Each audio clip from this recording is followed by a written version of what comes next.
And we're back at the beautiful St. Francis University. Still I and Llama on the desk. I'm excited for this next one. Now up to Division One, and a team that hasn't dropped only not a match, but only one map throughout the entirety of the regular season and the postseason. The Red Devils of Central Cambria, baby. Division 1, number 1 seed, looking to bring home a title here today. Of course, continuing our Overwatch action, West Branch is going to be playing off against them. The number 3 seed, 8-2 throughout the regular season. It is going to be another best of 5. And I got to say, Hot Sauce, another exciting one on the docket. Yeah, I mean, we talked about this, right? This is a return of last season. West Branch was the champs last season. Central Cambria, the runner-up. Now they are undefeated, looking to knock off the former champs and hoist a trophy of their own. It's kind of that reversal. You talk about one of the teams looking to get revenge for that previous year, and they've been absolutely clean. You talk about only dropping a single map, what a feat that is, with how much talent there is, especially in Division 1 Overwatch. I think, though, specifically, you look at West Branch, you say, okay, they're the number 3 seed. Their 2 losses were to the number 1 and number 2 seed, so that was their only stumble throughout the regular season. They didn't really fall any through playoffs, so I think they got what it takes. Yeah, I mean, Central Cambria has just been insane the entire year. And we did see one game, I think, without physics. But Fork and physics has been the combo throughout the entire year, constantly fighting over who's going to get the play of the game. So, yeah, I mean, this duo here, obviously the whole team is very talented, but this duo is a duo that really stands out for me. And the nice thing is, this duo is very versatile. They have this like soldier in combo. They also have the Genji Sombra. Both of them can play him. They trade it between the two. And you talk about specifically Hello there. As a player, I mean, number 1 in all of Overwatch for eliminations, currently sitting at 256. That is an absolute star to have in your team. Yeah, and that's what's crazy, right? We talk about Fork and physics and that duo with the Doomfist and the Genji, but then you have Hello there, who has the most kills in the entire season. So it just goes to show you how much talent is littered across the team. So much talent on both sides, and of course, for West Branch, the step up is going to have to be there. They didn't take a loss after week 3. They started out their schedule facing off against the number 1 and number 2 teams, but I would love to see what the third member of our team has to say about this matchup. Let's throw it down to your boy Q. Well, you guys talked about it earlier, man. We have seen this matchup earlier in the season. Matter of fact, it actually started things off, but it's all come down to this, right? I mean, the last time we saw these two teams, at least when it came to LAN, it was absolute fireworks. We're talking about a knock 'em out, drag 'em out series that went all 5. It went the distance, and it was West Branch that did come out on top. But guys, things have changed a little bit here in the spring. Central Cambria, they have yet to lose a series. 10 in a row, and they started that back in February against this West Branch squad. So we're running things back here. It's time that we've got hardware on the line. It's Central Cambria. We've also got ourselves the squad from West Branch. Let's see who's going to be able to take this thing home. Let's get down and do what it do. Surely that'll expedite things. Best of 5. We saw that map. We saw how exciting it is going to be. And Hot Sauce, like we said, a battle for the trophy. A rematch from last year. The stakes could not be higher. Yeah, and, Fork on the Doom, physics on the Genji here again, as we expected. Of course, Hello there on that new character, Venture. Gary, Moira, so dangerous. So it'll be interesting to see how West Branch approaches this. Of course, the Diff brothers have been slaying all year as well. Another map where there's a lot of verticality here. So interesting comps, to say the least.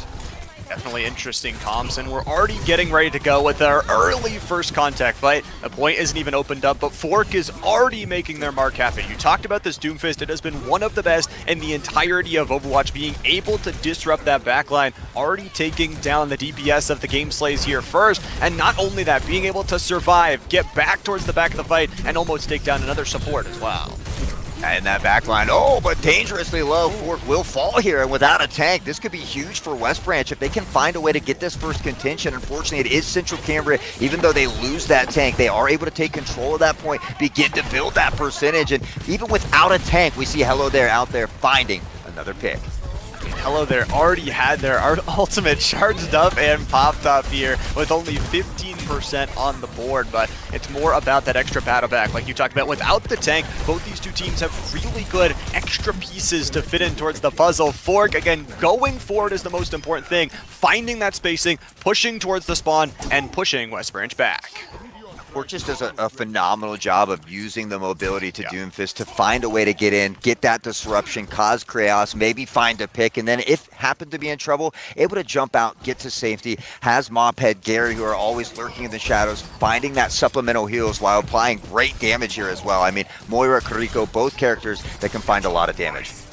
Kiriko has a ton of damage, and you talk about Mophead. Kiriko has been one of their mains throughout the entirety of the season, using it well, but here's that Meteor Strike right to the backline, waiting for the patience, but Hello There is there for the combo. Physics, the backline is destroyed. Only the tank stands, and trying to pop the whole hog. Baldiv will try and escape out of this one, but it is a team fight win from Central Cambria, and really good, like we talk about, playing together to get to that backline. Yeah, and we saw West Branch open up. They had that pick on the Fork, unfortunately just not able to get control of that point. So Central Cambria doing a good job of even playing without their tank at moments. So we'll see if West Branch can kind of channel that early game energy, find a big pick here, and maybe potentially get some own percentage under their belt. Trying to get some percentage before this one does fall. 2 ultimates in the back pocket. The problem is you got Physics just waiting for that blade, the perfect moment to step on towards that immortality field, keeping them up and alive for now. And Bailey's actually to take one down, but there's that blade we were talking about. The hack comes through along with every single ultimate being pressed. This is the Kitsune Rush along with Physics ultimate you thought would get value, but that immortality field combined with that hack from DPS Diff is huge to counter things off. It will be West Branch taking back this point. Or not. Physics will come in and fire that double kill. The fuse will continue to burn here, and that's what's so crazy about Central Cambria. You think that the fight's over. They might lose the tank or something happens. They have such a good ability to fight without that tank, to use these angles and find that perfect ebb and flow of Overwatch. And with that being said, they will take map number 1 here 100% to 0. And some really close fights, like you said. I was surprised that they were able to win that final fight, not just give it over, but Physics. We've been talking about them, their ability on this Genji to find that backline, find the picks, and keep the point alive, keep the fight alive long enough for those other teammates to get on in. Absolutely huge. But of course, we're only in map number 1. We're only 1 round down. There's still an opportunity for West Branch to battle back. Well, you know, Central Cambria didn't drop a single map throughout the regular season. They only lost 1 sub-map in the postseason to Winburst. So to only drop 1 map in the entirety of a regular season and a postseason series is an insane feat on its own. They've certainly put in a lot of work both in the off season and while practicing at school, and it shows. I mean, they continue to kind of dominate the field, but West Branch, like we said, they had some good opening moments. If they can find that pick onto a tank or a squishy, turn that player advantage in their favor, we very well could see West Branch find an upset here. I'd love to see an upset. I would love to see some more maps as well, so we'll have to see. You also talk about Central Cambria. They've got the chip on their shoulder from the previous season, wanting to avenge that championship runner-up. They want to bring home all of that hardware. Let's see, though, as this second control point unlocks here very shortly. It's not too many switch-ups, but it's actually Fork pulling out their second main in the Diva. Yeah, we don't see Fork mix it up too much. We know that they have the skill to do so, but obviously, I mean, Doom's just been working very well for them. Diva, though, another one that can find that verticality, has the great mobility as well, and of course, that fight happening up top. Baldiv on the Winston, trying to make things happen. DPS Div on that Genji here as well, and they are battling back and forth at the moment for this high ground. For the high ground and switching it up towards the low ground here. It's going to be a full contest to start us out. It really does feel like you mentioned in the previous series, you really want to get on this point first. Even if you're just holding it, if even you're just contesting, you can get those percentage points, but Fork and Hello There, who other to combine to work their way forward. Already 3 picks going their way, and Central Cambria take the point again. Physics is 10-0 at the moment, 5k damage. Hello There, almost 6,500 damage as well, and they just continue to be a nuisance. They have that crosshair placement. I mean, they're just so good at what they do, and they do it time and time again, nearly flawlessly as well, I might add. They've been playing really well, and like you mentioned, flawless throughout that regular season, now in towards the playoffs where it matters most. And honestly, I like seeing Hello There, you know, as much as Venture can do some damage, being a more utility-based DPS, kind of switching up those roles, providing the opportunity to showcase everything inside of the toolkit. Baldiv is going to go into the monkey mode, going forward with some low HP bars on the other side. It's the Coalescence combined with Hello There's ultimate to just work them away, keep the health bars going, and this is how they hold down points. Central Cambria, again, using those ultimates at a perfect time. Yeah, I think they have 3 members who haven't even had a death yet recorded on the scoreboard as well. So it just shows you how good they are at that spacing, at that game and situational awareness to kind of, because it's about that survivability. The longer you can stay alive, the more beneficial you are to your team. Central Cambria is certainly doing a phenomenal job of that here in both game 1 and 2. They've been surviving, they've been building up percentage, and now here's the double ultimate. Physics has got the blade, we've also got the Diva Bomb. We'll see if it is going to be Fork ability to remake as DPS Diff also popping their blade ultimate. The switch-ups are going to be there, and the game slays. I love this. They're bringing in damage along with a backline cutter, and it will be actually West Branch getting control. But as we mentioned, Central Cambria never out of a fight. Yeah, it looked like Fork went ahead and went off the side there as well to kind of putting himself out. So looking for that full regroup here as well. Smart decision. Ball diff on this Zarya. I like this swap as well. And we do see a lot of value coming both from this Genji and this Sojourn here of DPS diff and game slays. Love to see it. You also talk about not only that collection together, but also the Ball Diff and DPS Diff. They've been playing so well together throughout the entire season. You can play that Zarya on the front line, really building up that charge. And Ball Diff is actually number 7 overall on eliminations as a tank. So that just goes to show you, if they can get that Zarya charge up, they could be dangerous. Doing a great job right now, a little over 30%. We see Fork dashing into the back line. There's the bubble, buying time, looking to mitigate the damage. Pistons finds one Fork, another throwing fisticuffs. Bow to blow. Fork ready to let him know, but Ball Diff will find one amongst the trade. They've already lost 3 members, however. Bailey with the Coalescence will find Physics fighting back and forth, tooth and nail on the point. Right now, Central Cambria just a slight advantage. Bailey in trouble and will fall here as well. That is actually going to be the end of the map there as well. Central Cambria able to take the fight, and they had already built up too much percentage for the comeback to be possible. So there you go. Central Cambria able to take this first map. And West Branch had some really good battles, I'm not going to lie. In that second round, you saw them not only take the point, but the switch-ups. That's one of the most important things about Overwatch in general, being able to counter what your opponents throw at you. Yeah, it's all about making those adjustments, not only before, in between rounds, but during the game as well. And we saw some good adjustments from West Branch. They were able to battle back. I think they got roughly 40% on that second one. So maybe finding some things that work for them. Hopefully they can carry that over here as we get ready for Escort. Well, of course, like we said, it's a best of 5 and definitely not over by any means. We'll hop on over to Escort, and like you said, Havana will be our second map of the day. I want to see more maps. That's all I want. I just want as many maps as possible today. Yeah, I think that's true to us both. We always like the overtimes, the extra maps. Obviously, those students probably wanting to get that trophy as quickly as they possibly can. But I tend to really enjoy the Escort maps. I like the maps that have those payloads, whether it's Escort or hybrid. So a little more test for me to see both teams play in this Havana, a map that they're all, I'm sure, very, very comfortable with as well. So again, to me, it's always interesting to see, do they switch up some of those compositions as we head into an Escort, or do they continue to play with maybe what they're most comfortable with? We'll have to see if that comfortability can be there. You talk about it's been there throughout the regular season and the playoffs, and we've also got New Junk City. We kind of saw that as our third map. We saw Cervasa a little bit earlier. We're going to be switching it up either way, but heading on here in towards this second map for West Branch, it's got to be a battle back here. We talked about in the previous series, as much as you have a map to give, you don't want to give it right now. You don't want to go down in that reverse sweep position. It's just such a tough position to be in, especially against a Central Cambria squad that hasn't taken a loss. Yeah, you never want to be down if you don't have to be. And I think, momentum can be a big part. Potentially if West Branch could find a way to win map number 2, it could shift the tide in momentum. It could kind of help them get into that stride. And, as we've known, this year for TEC has been the year of upsets. We've seen it in Rocket League and Valorant both. So if there ever was a year, this could be it. Well, we'll see if it is the year here for one of these two teams. Of course, both of them were in the championship in the last season. Unfortunately, Central Cambria was the runner-up, wanting to avenge that here. And the switch up here as well for Hello there, going over to the Hanzo. I actually really like this. You combo this with Fork's Barrier, you have that ability to kind of play this longer range on a map like Havana, and it gives you some really good DPS power. Yeah, I like seeing Fork on this Sigma. Again, we see a lot of Fork on Doom just because they are so dominating, but it's great to know that they have that versatility. Sigma fares very, very well on this map as well. Physics onto that Reaper here as well. Just, again, peppering in this damage. We see West Branch using that shield, trying to work that payload up because this first initial corner is a tough one to get around.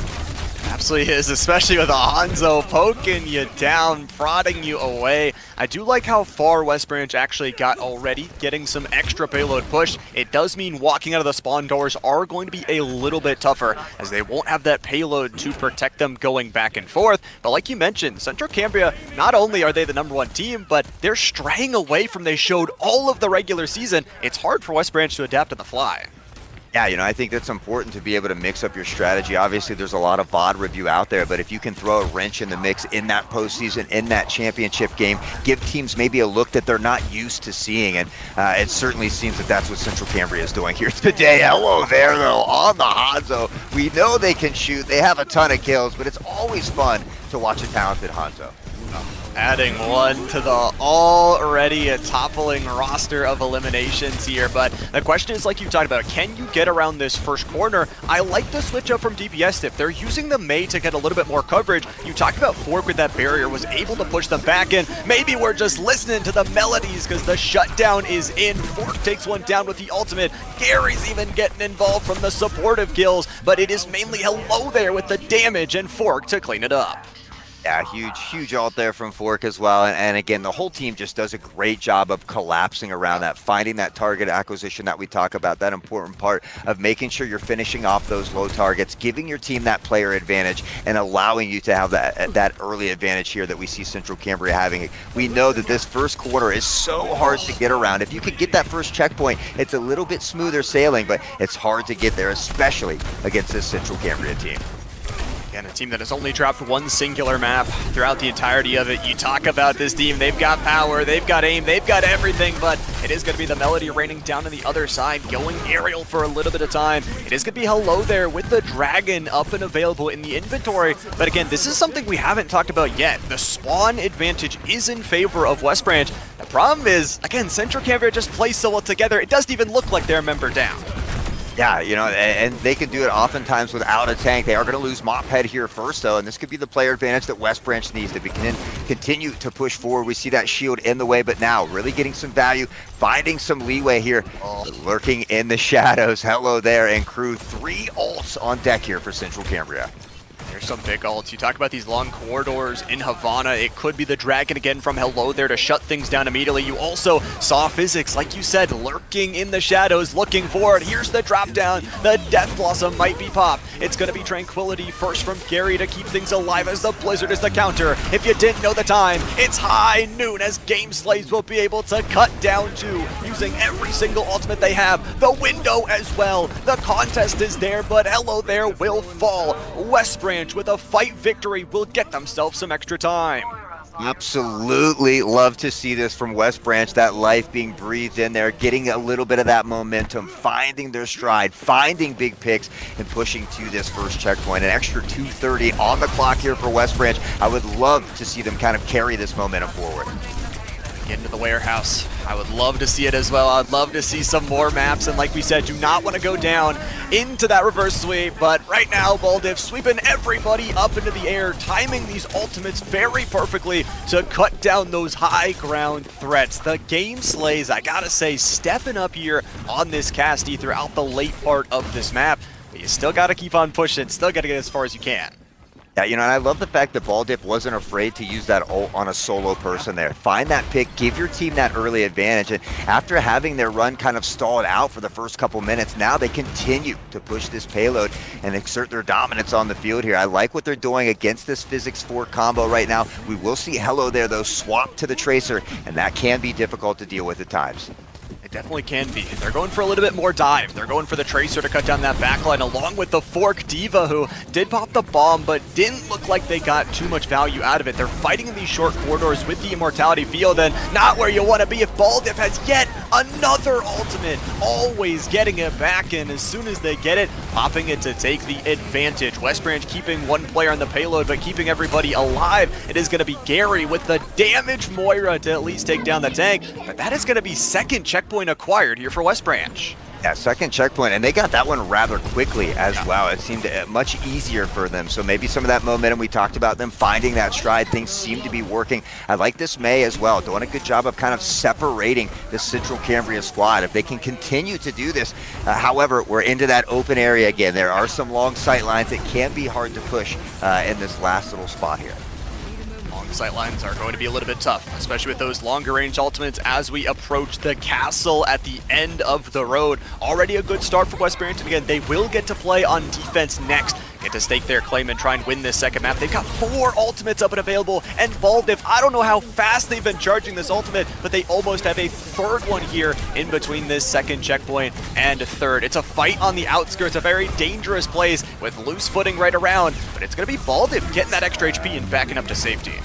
And almost that ult already again, just doing a great job of not only peppering in that damage, but finding a great way to mitigate a lot of that damage thrown at him. With both with that shield and the kinetic grasp, Gary will pop the lamp, and there's the ult from Baldiff once more up into the sky. He'll let him drop. Physics finds one. Baldiff gets 2. Gary with the coalescence, though, a huge ult here for Central Cambria to slow the pace down a little bit from West Branch. He just slowed the pace down. You talk about just running through that warehouse, being able to bring that momentum back to their side. However, you and I both know hot sauce. Right here, the castle is one of the hardest places to push on if you are on the offensive side. Yeah, it's a tough position, especially when that payload is so far up. You don't really have a payload to hide behind. There's really very minimal cover here, so you have to really utilize that shield from Baldiff here as well. They continue to push forward. They have the coalescence here from Moira as well, but both teams really low on the altar. I think 2 for Central Cambria. Those ultimates up and available. Will they use them now? Yes, it's going to be the artillery. You can see it from above raining down. Look at that spacing. It separates everybody out, and then they decide to go for it. Fork is switching up towards the DPS man himself, the Mauga, to be able to burn everybody down. The Kitsune Rush makes the machine guns fire just that much faster. They'll be able to clean up the rest of that fight, but of course, it might be 20 seconds left to go. West Branch needs to run back towards this payload very quickly. I think my favorite thing about Maga is that he named his guns. We got Gunny and we got Cha-Cha, and they are both out there absolutely putting in work. Maga, one of those characters that can be tough to deal with just because they have such a high damage output. Of course, the AoE is there as well, can potentially help the team right now, playing around that payload very, very well. May looking to get in there and separate that tank out once more. Up top, though, Physics lurking in the shadows. High Noon waiting patiently. We'll find one. Hello there. We'll take out the lamp. Look to open things up. Baldiff, Firelord trades back. West Branch here, not ready to be done just yet. They're on the contest, they're in this overtime, but like you mentioned, they will not quit. They might have dropped a couple of games at the beginning of the regular season, but they are pushing through, winning fights, and bringing it to the #1 seed right here, right now. One final fight will decide if they can get towards this third checkpoint or not. It is overtime or bust. The drop in from the Mauga, but is a little bit too far forward. The cage fight will go on in. The May wall will separate out. The Coalescence is just trying to keep the players alive. Look at the damage as Gary, Physics, and everybody blows it open. The team fight win. And right there at the end, Central Cambria hold the line. Yeah, I gotta believe that comes off the back of Gary and that Coalescence doing damage, all while keeping the team up there as well. But West Branch, 92.6 meters, an absolute huge push here on Havana. And with such a far push, that makes me believe that they have the ability to keep Central Cambria at bay here. If they could find the stop, win map #2, tie the series up, what a confidence booster. Talk about a time to do it when you're already down a map. Really do need to win this second one. West Branch, though, have shown that they can do it. Now we get to switch sides. Now we get to bring their defense into the mix. And for Central Cambria, we get to see their offense, and I'm excited. Fork is back on the Doomfist. Yeah, when in doubt, Fork will break the Doom out. I mean, it's so devastating. He just does a phenomenal job. And with Physics on that Genji time and time again, we see Fork dive a target, Physics right behind him. They find that pick, they get back to safety, they rinse, they repeat, and they win games. It's just how it goes. But again, we see a lot of differences here from West Branch. They found a way to kind of slow that Central Cambria team down. So hopefully they can carry that momentum forward here and find the dub. Momentum is a huge thing here, especially in the grand finals. But, you know, as much as we were talking about the Doom, Fork is going to prove us wrong, bait us into the false sense of security, and go back towards the Diva. But we'll have to see how the offense looks because, again, you talk about Hello there. Again, #1 in all of Division 1 and Division 2 Overwatch for eliminations is going to switch up to the Pharah. It is such a volatile hero. If you can hit those rockets, you can blow up the backline. Yeah, already has 12+K damage as well. Just continues to put in the work. DPS Diff though on that Sombra up top again in that backline looking to create that nuisance here. Hello there though, raining down a hailstorm of rockets dangerously low. Has that Mercy, the Pharmacy for success, but there it is, the barrage. Physics gets one as well, and they will find a couple key picks that will allow them to push forward. And again, this is kind of where West Branch stalled out for a while. They were finally able to make it there, but right now Central Cambria really kind of abusing that clock. They absolutely are. And if they get to this checkpoint as well, you're going to talk about so much time to try and be able to approach that castle that we talked about was so tough for West Branch to get through. At the same time, we talk about Pharah, one of the quickest ultimates in all of Overwatch, if you're hitting your rockets, of course, which, of course, Hello there is. And finding these corridors, the nice thing about Havana is there's these long corridors for the Pharah rockets, but there's also those short rooms that you just saw for the barrages. Yeah, you know, it's just so many different ways you could utilize Pharah here, as well as Physics just being in the mix, kind of creating that confusion so they're not always looking up in that sky. And right now, doing a great job of that. First checkpoint has been had. Ball Diff and crew looking to make a stop here. They have the coalescence, but Bailey will fall first, and unfortunately, the ult will not be able to be used here. Ultimate this time around. Fork and Physics, the duo we have been talking about for pretty much all of the series, is finding their way in again. And Hello there, that's the nice thing as well. Hello there kind of quietly gets their kills, quietly builds them up over the game. So it's amazing so far. They're halfway through this warehouse. They still got 4.5 minutes to go. Ball Diff does have the ult here for Sigma. It's been working very, very well. Unfortunately, it does look like we do have a slight disconnect here from Game Slays, so we will look to get him loaded back into the game. A quick technical difficulty here as well. And that's a little unfortunate, right? Because when that happens, you're going to start back at the spawn. You have that long walk back out. So Central Cambria potentially could have that player advantage when things kick off. We'll have to see how it plays out. We'll have to see. Of course, for both these two teams, they kind of get this moment now to talk and say, okay, we got this halftime out. What are we going to do to not only improve here in this map specifically, but in those maps to follow? Because like we said, we're guaranteed a map #3. We could have 4. We could have 5. Could have 5 if they want to make us happy and give us some more maps up here in the desk. But at the same time, I think for West Branch, you talk about going from that map #1, maybe falling a little bit short, bringing some really good fight to this map #2. They're showing off why they belong in these playoffs.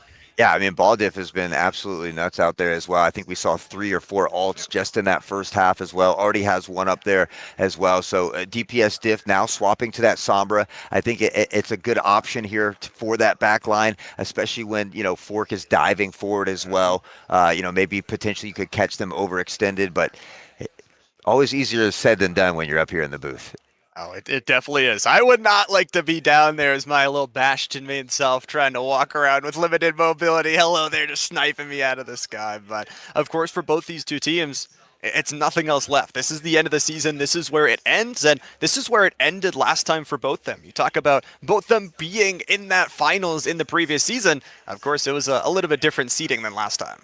Yeah, you know, and that's what's kind of cool, right? West Branch, the returning champions, Central Cambria, the returning runners-up. It's almost like the roles have been slightly reversed here, and you know, Central Cambria may be wanting a little bit of that revenge, but it just goes to show you how much improvement can be made in that offseason when teams are playing together. They're building that team synergy. Because, I mean, Central Cambria was a great team last year. I didn't know if they could look better.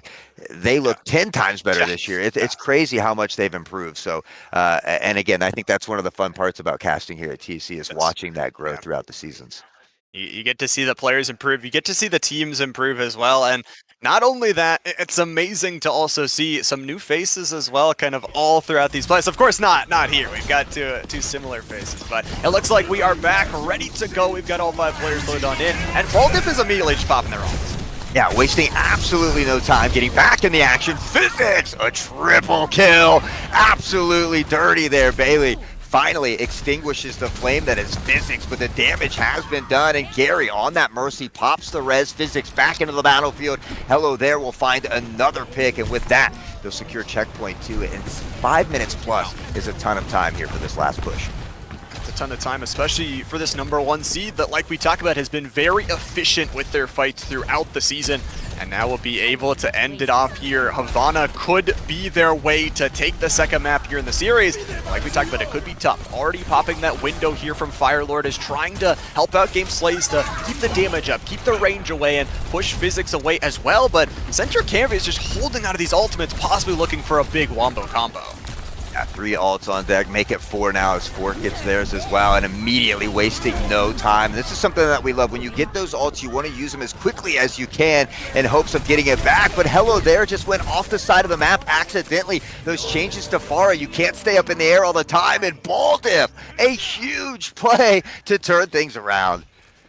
Baldiff has been going massive, picking up a couple of kills there towards the end and finding ways to help out the team. I also really love Sigma, specifically on this last checkpoint. Again, you can pop out the barrier as soon as they push the payload forward, won't have as much coverage, and Bailey is going to be dropped down a little bit low, has that Immortality Field, does have the Coalescence as well. Those 3 ultimates up and available here, but this Pharah from Hello there is sniped out from DPS Diff. That DPS Diff now on that Ashe, waiting to get that bomb, who's equally as deadly. Baldiff again, just being a nuisance with that rock, finding big stuns, but it's Physics, Fork, and Mophead who find huge picks and now have a big player advantage as they are dangerously close to that final destination. Spawn advantage going to be in favor of West Branch, but yeah, as you mentioned, Central Cambria will be very, very close. One more fight, or they can just walk it on in, down to 0, and it is done. Central Cambria with a really good push on the attacking side of Havana will pick up this map #2 victory. But talking about map #2, let's take a look at our play of the game. It is DPS Diff as Sombra here, and honestly, with those hacks, you see the ability to just turn those abilities of those opponents offline, the backline destruction, and it was actually Baldiff picking up all the eliminations, but see the damage that DPS Diff did. Yeah, again, Sombra is just one of those characters that's so good and so annoying to deal with as well. So, certainly utilizing that to a T. Unfortunately, it was Central Cambria who took map #2. West Branch, backs against the wall. This is where champions are made. Can they do the unthinkable? We get to move to Flashpoint. It is New Junk City. I was kind of talking about it off broadcast. A lot of actual players, teams are picking Sravasa, so to see New Junk City is going to be a little bit exciting as we move over to that Flashpoint. Of course, it's going to be a 1-3 for West Branch. It is a must-win here if they want to try and battle back in the series. We'll have to see if it is going to be for Central Cambria, if they can clean it up quickly.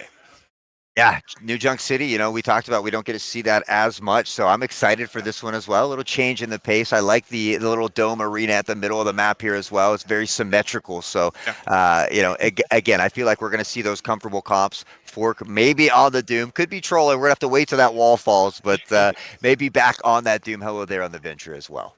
Oh, it is going to be a ton of fun. We get to take a look at our map set here as well, going towards pretty much a big one like we talked about. As much as the last one, like we said, for West Branch, you had a map to drop. Now you do not. It has to be the reverse sweep starting right here, but we kind of saw it in our previous series from Forest Hills. They were able to build up some momentum, and although they weren't able to pull off the reverse sweep, it could be West Branch's chance to do so. Yeah, absolutely. I mean, the returning champs, they've been in these tough situations before. So Baldiff this time on the Orisa. I like the swap. Orisa's been incredibly powerful throughout the entirety of the regular season here as well. Game Slays on that May, potentially hoping to separate Fork when he jumps in here as well. So they have the comp that could potentially counter some of these things, but again, it's going to be tough. That it is. As we hop on into map number 3 here between these two potential champions. You talk about the dome is where we're going to start on out. Baldiff is switching things up, trying to be that Orisa. A little bit more of that fortify, a little bit of that front line. DPS Dip, though, had that play the game, but Fork, there's the Doomfist. It was not a bait this time, and starts things off with a kill. Yeah, those fists are so powerful. Finding the Sombra, too, is absolutely huge. Physics with 3. Hello there. Mophead will be the cleanup crew, the final one. And with that, Central Cambria will take this first point with relative ease. We'll see if West Branch is able to battle back. Of course, like you talk about, those battlebacks have to come in quick. You earn percentage much faster here on Flashpoint than in those regular control points. But you do play to 3 as well, so have a little bit of time here for West Branch. But at the same time, Baldiff is immediately going to go with the switch. They're going to go with the Roadhog, but Fork is just causing them so much trouble destroying the backline before anything else happens. I do like the Roadhog against them as well. There's the first hook as well. But, you know, again, Roadhog can do very well against a Doomfist if they find them when they're trying to get that mitigation. Baldiff has not missed a hook yet, though, and hello there, the first to fall as well. Without that big DPS, this could be an opportunity. West Branch has some percentage. It looks like Central Cambria is sneaking down there, a little ninja take as they steal it back, at least momentarily.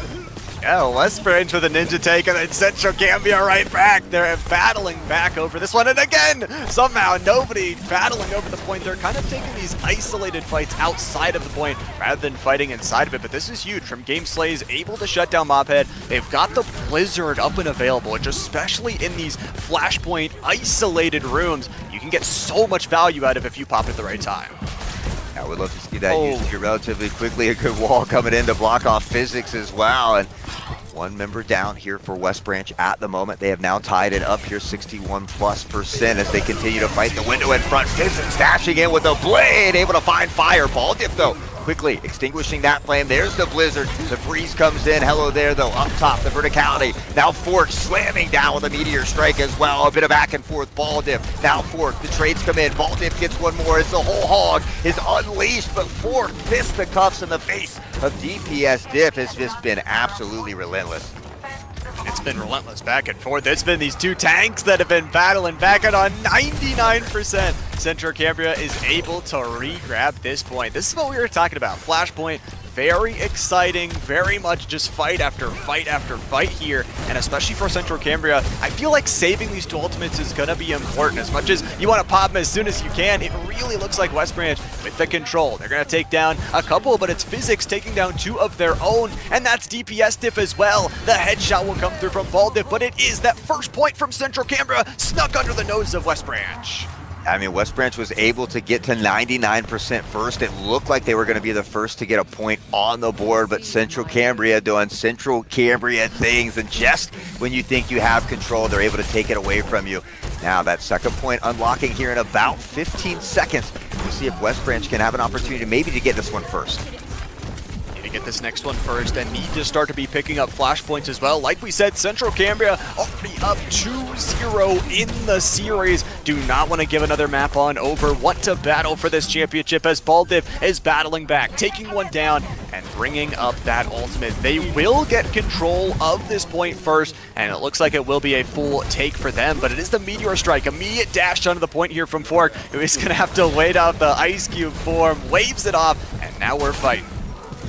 Fighting indeed, and Gary Coalescence on deck here, but does get hooked in, and a huge pick from Baldiff, not only getting the tank, but getting Gary as well. 2 members down. West Branch battling back. They have control of the point, and they look to continue this here as well. They have that player advantage. They need to make sure they utilize that to a T. We can see Venture backing off. Again, you know, Central Cambria doesn't want to fall in form of finding ways to stagger in here as well. So right now, West Branch controlling the point. Controlling the point, and they're controlling the game as well. Baldiff is absolutely popping off here. 12 eliminations here in this map number 3. We talked about they have that possibility as the tank to step up. They have been hitting hooks and not really missing them as well. They're up to 75% here on this second point. But of course, it is Flashpoint. There are 3, almost 4 ultimates available for Central Cambria. You have to assume they're going to use some of them right here. I imagine they use a few just to get the point back here as well. Physics, though, on the sideline doing damage to May from behind. The Blizzard will come in as well, looking to buy some time, dancing around the overtime fuse. is lit. Game Slays down in the face of Maga here as well, looking to slow things down with that freeze, but in the back line, DPS Diff, the first will fall here as well. Physics, hello there, finding big picks. Game Slays, hello there, back and forth, but it does look like Central Cambria will have the slight upper hand. I mean, I don't even know how Central Cambria does it, man. They got 5-man hacked, and they're like, okay, let's just pop 2 ultimates. We'll just beat them with our DPS and our skills here. Of course, it is 99% for West Branch, so they win one fight, they'll win this second point, but Hot Sauce, they cannot give up this second point. They cannot let Central Cambria get a second. Yeah, especially after being at 99% first, they really need to carry this forward. You know, they were able to kind of force Central Cambria into using quite a few ults to take over that point. So now it's their turn. They have 2 ults on deck, including the whole hog, the Coalescence, 2 big ults that should be able to secure this point and tie up Flashpoint. Oh, can they tie things up? That's the question. The hook not going to connect, and that's a big timing out of the pockets. Of course, they've got the whole hog, like you've mentioned. It could be the Coalescence as well here in just a second, but it is going to be the contest now. If you lose this fight again, flashpoints are built up so quickly. Here's the Kitsune rush, though. It is a battle back from Central Cambria, from the high ground, from the top rope. It is Gary to start things out. The follow-up there from Fork. They've got the damage on the Mauga as well to burn everybody down. And in overtime, the team fight again goes to Central Cambria. Yeah, unfortunately, Baldiff just not getting a lot of value out of that ult, kind of falling first there as well. We saw Bailey try to just use the Coalescence and hope that they could get something out of it. That's why we said Central Cambria does Central Cambria things, because just when you think you have control, you're about to take one, they have crazy plays like that to turn the tide around, basically. And now 2-0. Once again, series point. Central Cambria has an opportunity to close it out here. Got an opportunity, but will they be able to capitalize? Of course, for West Branch, they need to reverse sweep here in this map and then start the reverse sweep here in the series. Definitely believe in them, but they got to use some of these ultimates. That Immortality Field going to be the original target, as Game Slay's already taking down the tank. This could be a massive opening for them, but guess who's in your backline? Physics, hello there, the duo that has been duoing all day long. It's a double for Physics. Mophead's getting involved as well, and they'll finish off the delayed full team fight as Central Cambria take control. Physics staying physical in the face of the competition, relentlessly on that Genji, just being a nuisance and you know, coming up huge. It looked like West Branch had an opportunity to win that fight. They had that early pick, but it just boils back to down to hello there, Physics. The DPS is absolutely insane between these two. And you talk about the support crew as well. I mean, Gary and Mophead have been there to keep the team alive, and specifically on the Kiriko. With that cleanse, you have so much power, but DPS Diff is going to pop the ultimate. That EMP is going to go on forward, but how much more can they get? They've only got hello there down, and they've lost 2 of their own. Fork, Physics cleaning up things again. Physics is on a double, and the Coalescence is there to rip through the 1v1 on the Moira. Central Cambria 20% away from a title. Yeah, you know, and realistically here, I don't know how quickly West Branch can get back. If they do get back, it's going to be without Baldiff, who just respawned at the force of fighting without your tank, having to stagger in, having to find some type of contention. And unfortunately, they cannot get back in time. We see the GGs in chat from both teams. The sportsmanship is there, but Central Cambria will take the dub, the championship as well, only dropping 1 map this entire year. Well, let's see the play of the game, and it's Physics. Who other? The backline team fight there. Just the ability, not even with the ultimate, just to slice and dice, find their way through, and play around that communication and the teamwork just really, really so well. Like you talked about, you see the GGs. Both these teams absolutely deserving their spot here in the playoffs. But Central Cambria, they're going to walk away with the title this time. Absolutely, and that makes me that much more excited for next year, right? We had West Branch win the championship last season, who sent Central Cambria home. This time the roles have been reversed. Central Cambria will take that trophy home and send West Branch packing. So, you know, the battle of the beasts will have to wait next year potentially for that run it back. I really hope so. I mean, you talk about improvement over time, and as well for West Branch, you kind of look at this season, you're like, okay, runner-up still amazing, but their losses were only to Central Cambria twice and the number 2 seeded Penn Trafford. So really, really bringing that improvement, able to even get towards this playoffs, a really tough ask, and Central Cambria, you know, definitely deserving of that trophy. Absolutely. I mean, again, to only lose one map throughout the entirety of the year is absolutely an insane feat on its own. These kids certainly very dedicated to the craft. They've done a phenomenal job, and it's great to see all of that hard work pay off for them. It absolutely is. It's really amazing to see him in person battling on through. And honestly, I know we always say this, but both of our first series as being 3-0s, they were really close with some really good fight, especially you look at that S score. We were just a couple of fights away from going to another map. Yeah, we saw him get halfway through that control point. We saw him get 92.6 meters on the escort as well. So, yeah, the score says 3-0, but honestly, you have to watch the story of the game to see how close it truly was. It was a close one for sure. And honestly, it's great to say like we had two great series, but we're only a third of the way done. We've got Rocket League next up and then Valorant to end off the day. 4 more titles to still give out. Yeah, it's all the excitement is only going to continue to grow as we get going. And guys, if you're watching from home, if you haven't had an opportunity to get to these LAN events, you're definitely missing out. The atmosphere is truly phenomenal. Getting to put a kid's face to the gamer tag as well and meet the students and see how passionate they are about this it's just a truly great event and a great feeling. It's great. It's awesome. It's also, if you aren't in person and you're watching online, make sure, if you haven't already, hit the follow button, share this around. Make sure you're checking out for all of the content. If you missed any of the sort of road for these teams, you can check out the road to the championship videos and all of those other top 5 plays over on the social media. I know you've been getting involved. No, I've been getting involved on that. You better go check them out. Bro, the top 5 plays every week. It's insane how much talent these kids have. It's really a lot of fun. So you got to check out the top 5 plays as well. I mean, we had some crazy ones last week in playoffs. So you definitely don't want to miss out on those socials as well.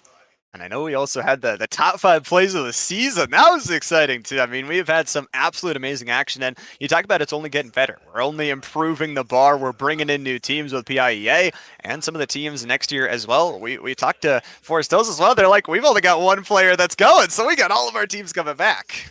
Yeah, and that's what we talk about. It's so great to see that growth. And for the first time, as we talked about here in a little bit, we will see, not Forest Hills or not California in that championship. So there's been a lot of crazy, crazy upsets. And it just goes to show you that anything can happen. If you buckle down, you play hard, anybody can be here. And we've got, like you said, 4 more insanely exciting series ahead of us.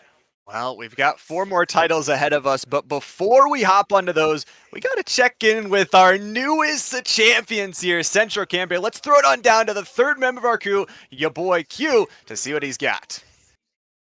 Hey, yo, what it do? As you guys mentioned, man, we have our 2nd champion of the day, 2nd champion for Overwatch, this time for our Division 1 in Central Cambria, man, holding it down, going on an absolute tear and breaking out the broom. So, Code Busman, congratulations here. There's the first little bit of hardware for you.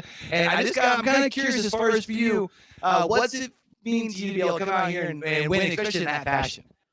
Given that this is a rematch of last season, it feels poetic, especially given that the season started with casters literally saying, and I believe it was Ethan, saying that we started our revenge tour. And it feels nice to bring it to conclusion. To be able to cap it off almost as if it was written before it was actually done. I love to see it. So, yeah, obviously you guys have been on this run, right, throughout the season. So what was the conversation coming to LAN? You mentioned you had the redemption. What was the make sure that, like, the kids didn't overthink things and just came in here and played their game? Realistically, it was just a head game of making sure they didn't get cocky, make sure, especially given the season, we performed phenomenally this season, and I'm exceptionally proud of these guys. But I just wanted to keep them level-headed going into it. That way they wouldn't get tilted, and it seems like it worked out. I love it. So of this crew that you guys have here that just won the championship, how many of these kids are going to be back coming the fall time?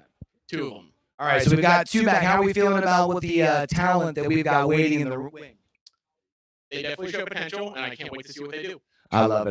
Now, before we get out of you, get you out of here, Coach Muslim, I know that there was a few things that I think you wanted to say from the coach, if I'm not mistaken. Is that correct? All right, cool. So let's go ahead and I'm gonna read it off. So the head coach wanted me to pass on this message that we cannot be any more proud of these kids. They have performed phenomenally this season, and it's wonderful to see that they came back after last season's defeat in the championships. And we always want to make sure that we're honoring Luke Trotz's legacy, given that he helped us found our program and get started from there. So we always want to make sure we're pushing esports forward. And given that they've worked together for the last 4 years, it's incredible to see what they've done. I love it. So able to walk away with the trophy here today. I was curious. So you said you're losing a couple of your seniors here. If you could have one of them step in here real quick, which one would you want to see? Captain here. Captain, come on over here real quick, boss man. All right, so first off, again, congratulations. Champion here, man. So able to wind down the end of your career here with TEC. You walk out on top. How's it feel? It feels pretty good. Definitely put in the work over the last 4 years, and especially after last season's defeat. That was brutal, but we definitely came back and we bossed up, and I think we did good. I'm proud of all my team, proud of everyone we got. I love it. So are we going to be seeing some more esports from you in the future, maybe at the next level? No, sir. Hey, no worries, no worries. Prepping the next talent though for Central Cambria. Yeah. All right, I love to hear. Well, we're going to go ahead and kick this thing over to a break. We've got Rocket League that's going to be coming up here soon. We're going to be starting off with Division 1, then we'll be taking ourselves a little bit of lunch. We'll be back with Division 2. We've crowned 2 champions. We've got 4 more to go. We'll be back after a quick break.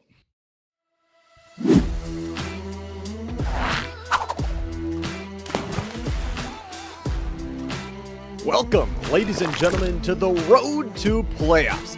I'll be your guide for Overwatch 2 here today. My name is Llama77 in case you didn't know, and we're going to be hopping on in to the Division 1 road to the playoffs. Starting off with Central Cambria, this season coming in as the undefeated #1 seed. A rematch of last year's championship on the docket, but unfortunately, Central Cambria wasn't able to get the job done last year. They're looking to get it done here in this season. Taking a look at their regular season, how Central Cambria made it towards the playoffs, they went 21-1 in overall maps and didn't drop a single map during that regular season. Starting out with week #1, they took down West Branch. It was the rematch in week #1, and they took a 2-0 victory. The 2-0 victories wouldn't stop. Week 2, they would take over Penn Trafford with a 2-0 victory, and Hello There actually dropped 44 eliminations for the entirety of the series. After overcoming the challenges of week #1 and week #2 with that championship rematch, they would go on to win in week #3 with a 2-0 victory over Gateway, and go on to win in week #4 against Ferndale with also another 2-0 victory. This was also a preview of the quarterfinal matchup. The front half of the regular season went well, and so did the back half for Central Cambria. Heading on into week #5, they would take down Boyertown in a 2-0 victory. The wins wouldn't stop flowing. Week #6, another 2-0 victory against Bishop Guilfoyle would put them at 6-0 and keep the steam train rolling. Heading on into the final 2 weeks of the regular season, 2 tough matchups would be on the docket for Central Cambria. Week #7, though, they would take out Winburn area. 2-0 would be the final victory, and it would be a preview of a later semifinal matchup. Ending off the regular season in week #8, it would be a 2-0 victory for Central Cambria against Portage. This would put them 8-0 at the end of the regular season, and like we mentioned, not dropping a single map going in towards the playoffs. Now towards the playoffs run. For Central Cambria, being the #1 seed, they have a lot of pressure on their back.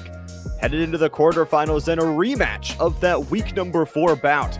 It would be a 2-0 victory for Central Cambria over Ferndale. Moving on to the semifinals with some power behind their back. In the single elimination semifinals, only one could make it to the Grands. It was Winburn. It was Central Cambria in a best-of-5, and for the first time, Central Cambria would drop a map. But it would be too little too late as Central Cambria handled the job and won 3-1 to move on to the Grand Finals. Central Cambria is hoping to go in towards this rematch and avenge last season's runner-up with a championship this year. Now moving on to the team on the other side of the bracket, the defending champions, West Branch. Coming in as the 3 seed, maybe not as high as they would have wanted, they got to go in to defend their title. 8-2 in the overall season and 6-2 in the regular season, West Branch would bring a surprising 17-5 map record to the end of the season. For West Branch, it did start out a little bit rocky. We talked about that rematch against Central Canberra. They took a 0-2 loss in week number 1. It was the championship rematch from last season, and it'll be the championship matchup here in this season, but we'll see if they can avenge that loss. In week number 2, it would be changing things up, for West Branch changing their path and taking a 2-0 victory, quickly getting away from that loss. TPS Diff dropped 53 eliminations in just the 2 short maps and was able to pull the team to victory. Heading on into week number 3 and a preview of the semifinals, it would actually be a 0-2 loss for West Branch against Penn Trafford. A lot of tough teams at the start of their schedule would make the regular season tough to start. However, after week 3, it would be West Branch scaling up towards the playoffs. Starting in week number 4, they would take a 2-0 win over Ferndale. This would equalize out their overall record to 2-2. Not the greatest of starts, but like we said, they were scaling up and getting ready to go. Heading on into the back half of their schedule and looking at playoffs to at least get 4 wins, West Branch would take a week 5 victory over Greater Johnstown in 2-0 fashion. Things quickly building up their way and heading into week number 5 with confidence, they would take down Ferndale in another 2-0 victory. Their streak of not dropping a map would continue here until the end of the regular season. Week number 7, it would be another victory, a 2-0 again, this team building and building on its very stable structure. The victory would be over Chartier Houston, and they would move towards that record very securing of a playoffs position. Finally, in week number 8, it would be another 2-0 victory. To end off their regular season record 6-2, West Branch would take down the Boyertown squad. Their first quarterfinal bout would be against Forest Hills. The 2-0 victory would push them ahead to the semifinals, but not only that. The DPS Diff and Ball Diff players both dropping 34 and 29 elims respectively. With the 3 seed moving on in towards the semifinals, they would face off against Penn Trafford. Again, only one of them could go to the grand finals. In the best of 5 bout, it would be a really close back and forth, but eventually West Branch would take the 3-1 victory. They had Penn Trafford's number, they avenged the loss from earlier in the regular season, and now they're ready to go to try and defend their title. Well, that's all for the road to Division 1. This is going to be a really good rematch between the 3 seed and the 1 seed. A rematch of not only the regular season, but last season's championship as well. It's going to be fun.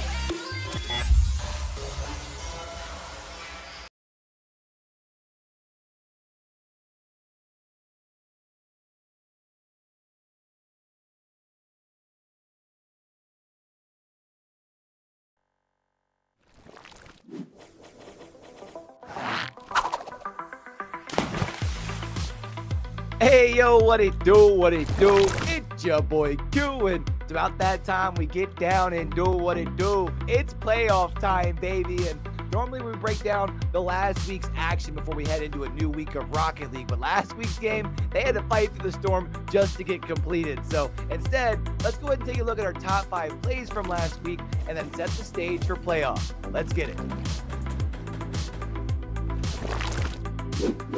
And then at number 5, it's going to be Demon Hunter from West Branch, following up a quick goal in their first game of the series against Mapletown with the 3rd goal, scaling the wall in the corner and delivering a perfect shot, dropping down to final ace. They are trying to get one of these final spots in the playoffs, but West Branch.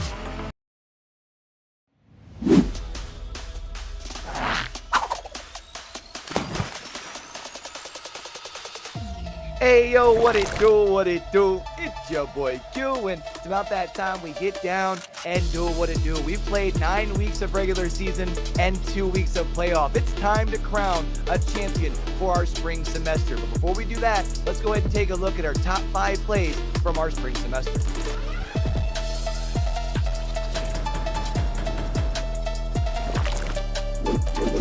And coming in at number 5 is going to be Pig B from Forest Hills in their first round playoff game against Carmichael's area. Able to jump the passing lane as the Mighty Mikes look to enter back into the offensive half. And then it's a filthy double tap off the sidewall from Steph Curry range, doing Steph Curry things. Bang, as Forest Hills goes up 4-1. Strong and confident. Pop, not quite sure if it was a meaningful changeup, if they're gonna look at doing it again. Oh, another redirect, bomb and yard, and Pig Beast, they find themselves 3. Oh my. Wow. Oh my. Oh my. Even better the second time around.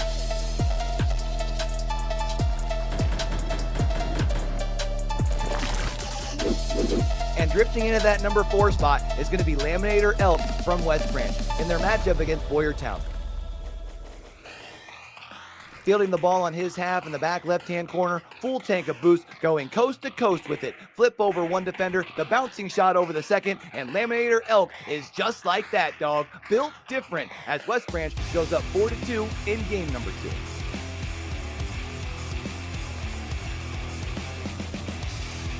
Rushing here in the late game, but can they find another goal yet again? Pumpkin Spice Latte bringing things downfield. I am him. Shot whiffed. School puts up. Shot saved down by Falcon. A minute left still. The ball cleared away. Laminators turn up in the air. Flip reset found. Shot and oh my God! West Branch up 4-2. That was so clean. What an aerial to tap it in. I love not only the flip reset, but just flip like.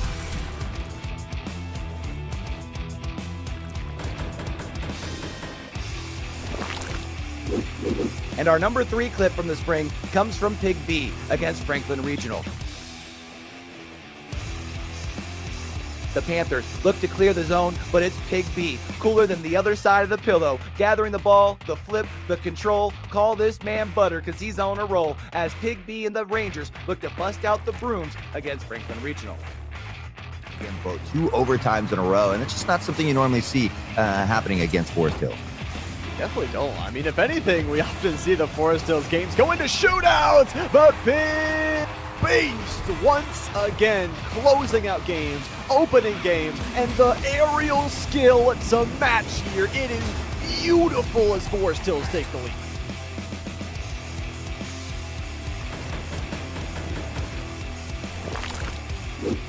And sliding into the number 2 spot is going to be the best pair in the business, Ixwalbo, in their championship rematch against Forest Hills.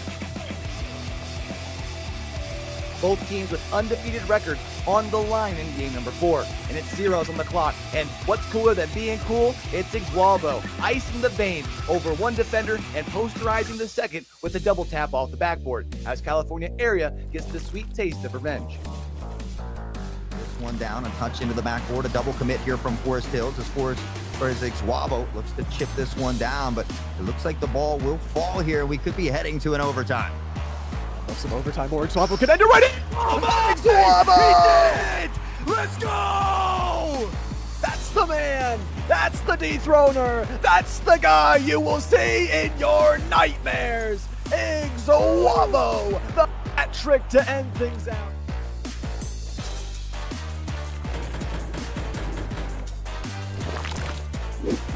And I hope y'all ain't tired of seeing my dog Pig B, because in that number 1 spot is the Pig Beast in their opening week against Greensburg Central. Rising up in the GCC corner, and not a single tap, not a double tap, but the triple tap, dunking on the entire team. Take a bath, young man, because that was filthy.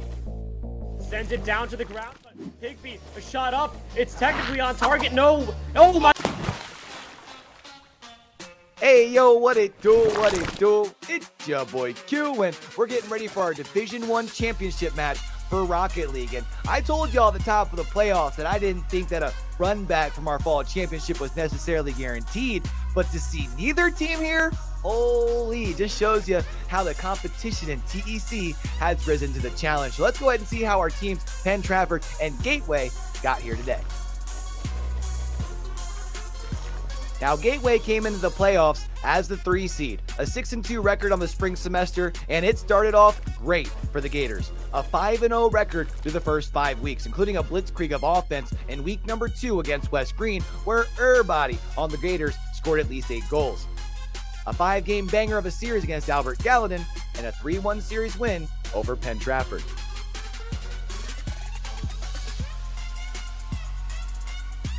They would go on to lose 2 of their next 3, however. In week 6, they'd lose to the Rangers of Forest Hills in a sweep, and then in their final week of play, they'd lose to California Area. But I don't think most people were pressing the panic button. I mean, those were the 2 top seeds, and the 2 teams that were in St. Francis fighting it out for the championship in the fall.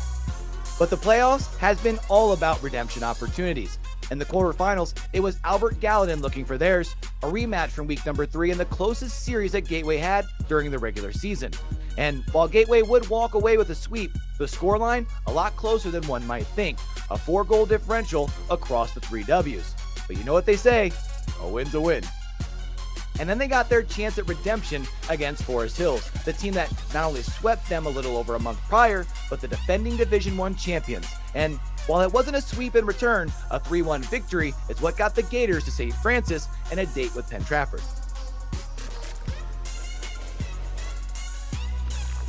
And speaking of Penn Trafford, they came into the playoffs as the 5 seed, 5-3 through the regular season.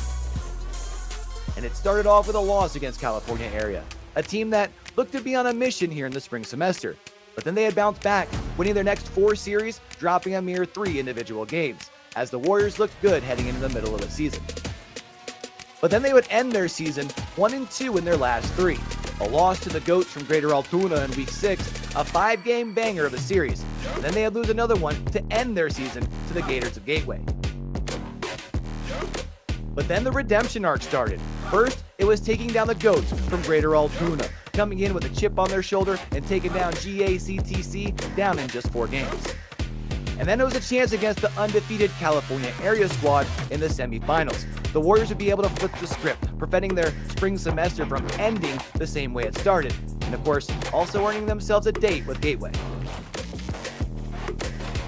So it all comes down to this. 2 teams taking to the pitch, but only one can declare themselves the 2024 TEC High School Rocket League champions of Division I. So let me know who you guys are taking down in the chat. And if y'all are with us right now at St. Francis University, go ahead and make some noise and get hyped, because the main event is about to get started.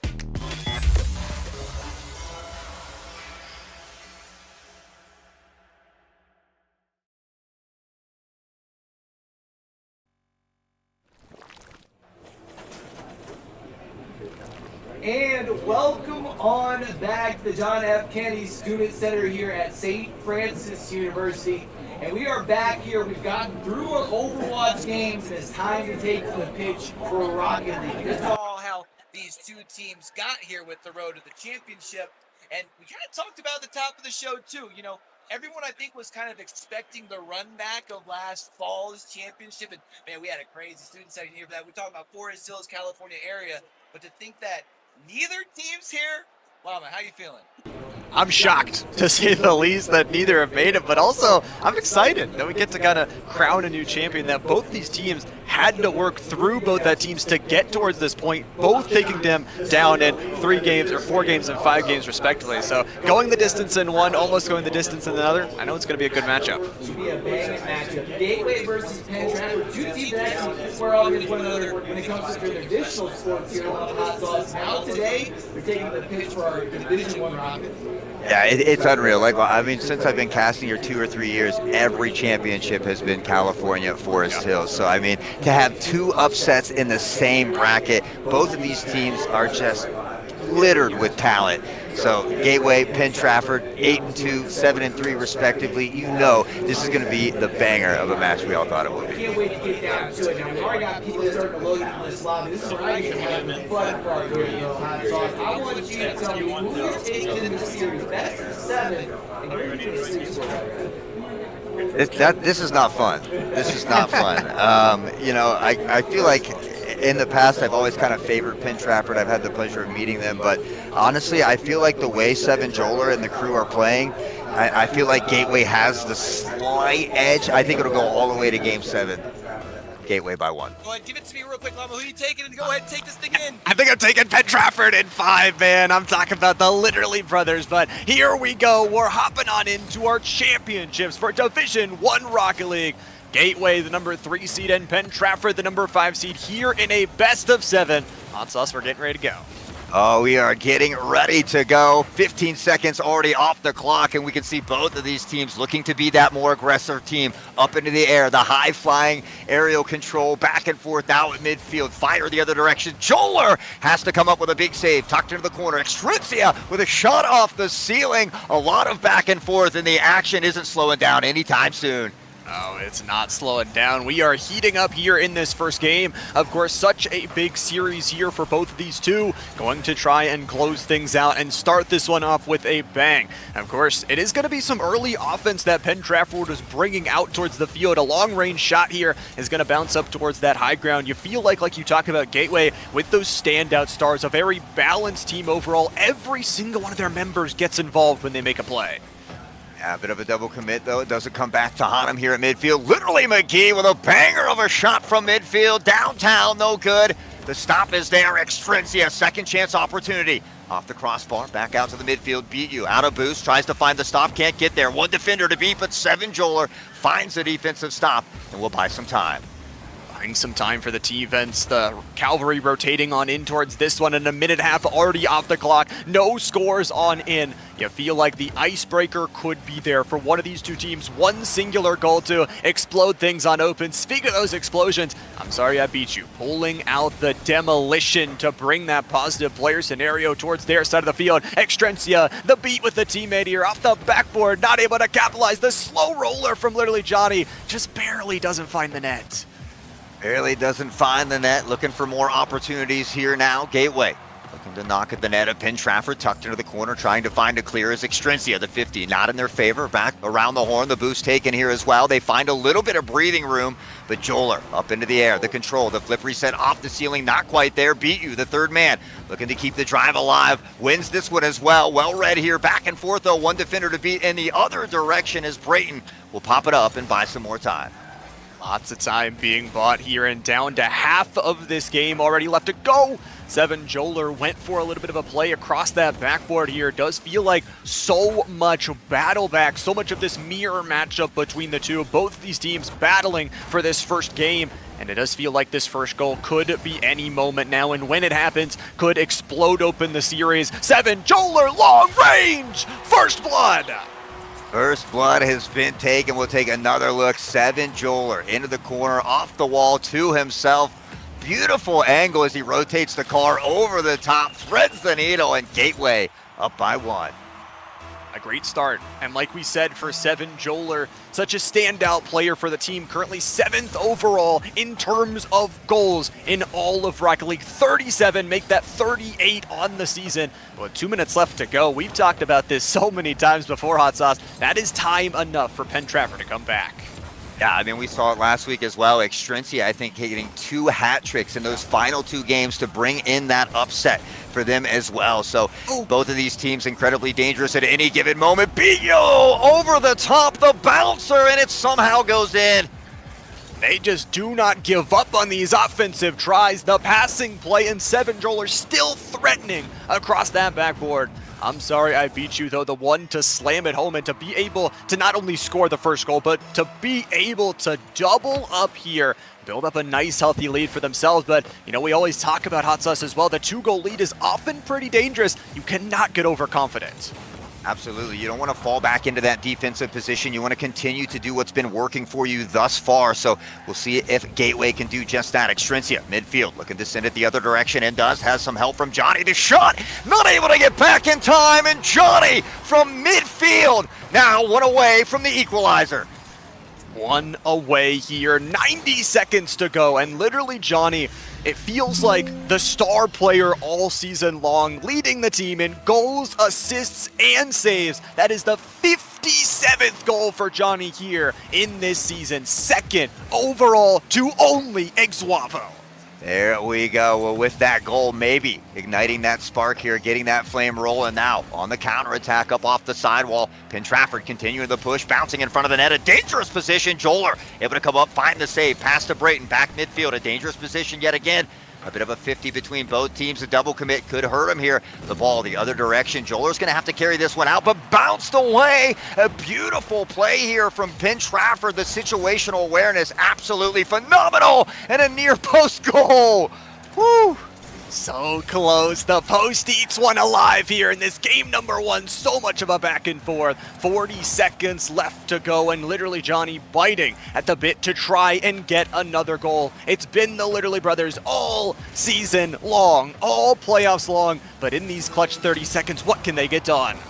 Yeah, big play after the play there by Johnny, circling in, finding the demo on the goalie as well as Gateway looking to find some breathing room, looking to alleviate this pressure as Pin Trafford is quickened the pace. Another demo here as well to help alleviate some of that, but over the top, midfield, across from Extrencia. 10 seconds, on the clock in front of the net. The save is still there. Could we have a Rule 0? Can they find a way to tie it up here at the end? Opportunity here. A couple seconds left to go. Literally, McGee trying to keep things up off the ground, but Seven Joler looking for the kill. Drives it straight on down. Still up and available, but Gateway victors in game number 1, only being decided by a singular goal. And it's kind of like we were talking about, Hot Sauce. With this Gateway squad, they have so many superstars that no one is the real superstar. It's because the whole team is a superstar. They play so well as a team together. Yeah, and again, we saw a lot of shots on the column there for Pin Trafford. Unfortunately, couldn't find that second goal. But for me, I don't really look to game 1 to be that decider, especially in a championship situation. Anxiety, nerves can be in that mix. Game 2 is a big game for me. If Gateway can come out and carry that momentum, take 2 in a row, it would be great for them. But if Pin Trafford can settle into their gameplay, we really saw it in the last 2:30 of that map there. If they can settle into that gameplay, do what they do best, they could easily tie this series up here in game number 2. Definitely could. I feel like getting literally Johnny online, they've already checked off that box and are ready to go with those 9 shots. But you talk about going back to the regular season where actually these two did meet. Gateway beat them 3-1, but it feels like towards the end of this regular season into playoffs, Pin Trafford might have found the right time to get hot. You talk about that first game, it's often a warm-up game for some of these players, especially in the TEC series. We'll see what they could do here in this second game. Yeah, I think this game number 2 is going to be an absolute huge one for both teams. Like I said, Gateway can really put themselves in that driver's seat. Pin Trafford can really just kind of reel that back and change the momentum of the game here. It's so crazy how much talent is out here. From the Literal Brothers to Extrencia on the Pin Trafford side to Joler, BU, and Brayton on the other side of things. That's why, it's so hard to pick a winner here when Q was asking me, because it's just so evenly matched. It feels like it's going the max distance, and of course that's what we want. Just some more Rocket League between these two teams. Right off the rip, Extrencia, the shot! Oh. The save from Brayton, saving away that early lead, and that's the most important thing. You look towards the defense of both these two teams. That is what is going to be tested here. We've seen offense all season long. It's who is going to have the stronger defense. Yeah, and you can't break down in those key moments as well, allowing them to have those second and third chance opportunities. That consistency is key. That's been the slogan over a couple seasons. You have to play well for all 5 minutes. Both of these teams right now duking it out at midfield. Pin Trafford appears to be on the attack, looks to knock away midfield, right in front of the net, and who else but Johnny to open it up with goal number 1. Adding another goal, and you look back to that game number 1, it was also Extrencia on that assisting role. The team playing so well together. For as much as we talk about the Literally Brothers, Extrencia has literally the X factor, not only in the name, but out on the field as well. Yeah, as we mentioned, 2 hat tricks in that previous playoff series to get their spot in this championship. The whole crew incredibly talented once more, knocking at the net. I'm sorry I beat you. Now looking for the counterattack off the side wall. The pass over to midfield by one defender. Has to get a touch from Pin Trafford. They do, but Joler looking to keep it alive in front of the net. A bit of a double commit as BU looks to carry this one back, keep the pressure down here on the Pin Trafford side. Keep the pressure here and not trying to let them get another goal, I feel like is the most important thing.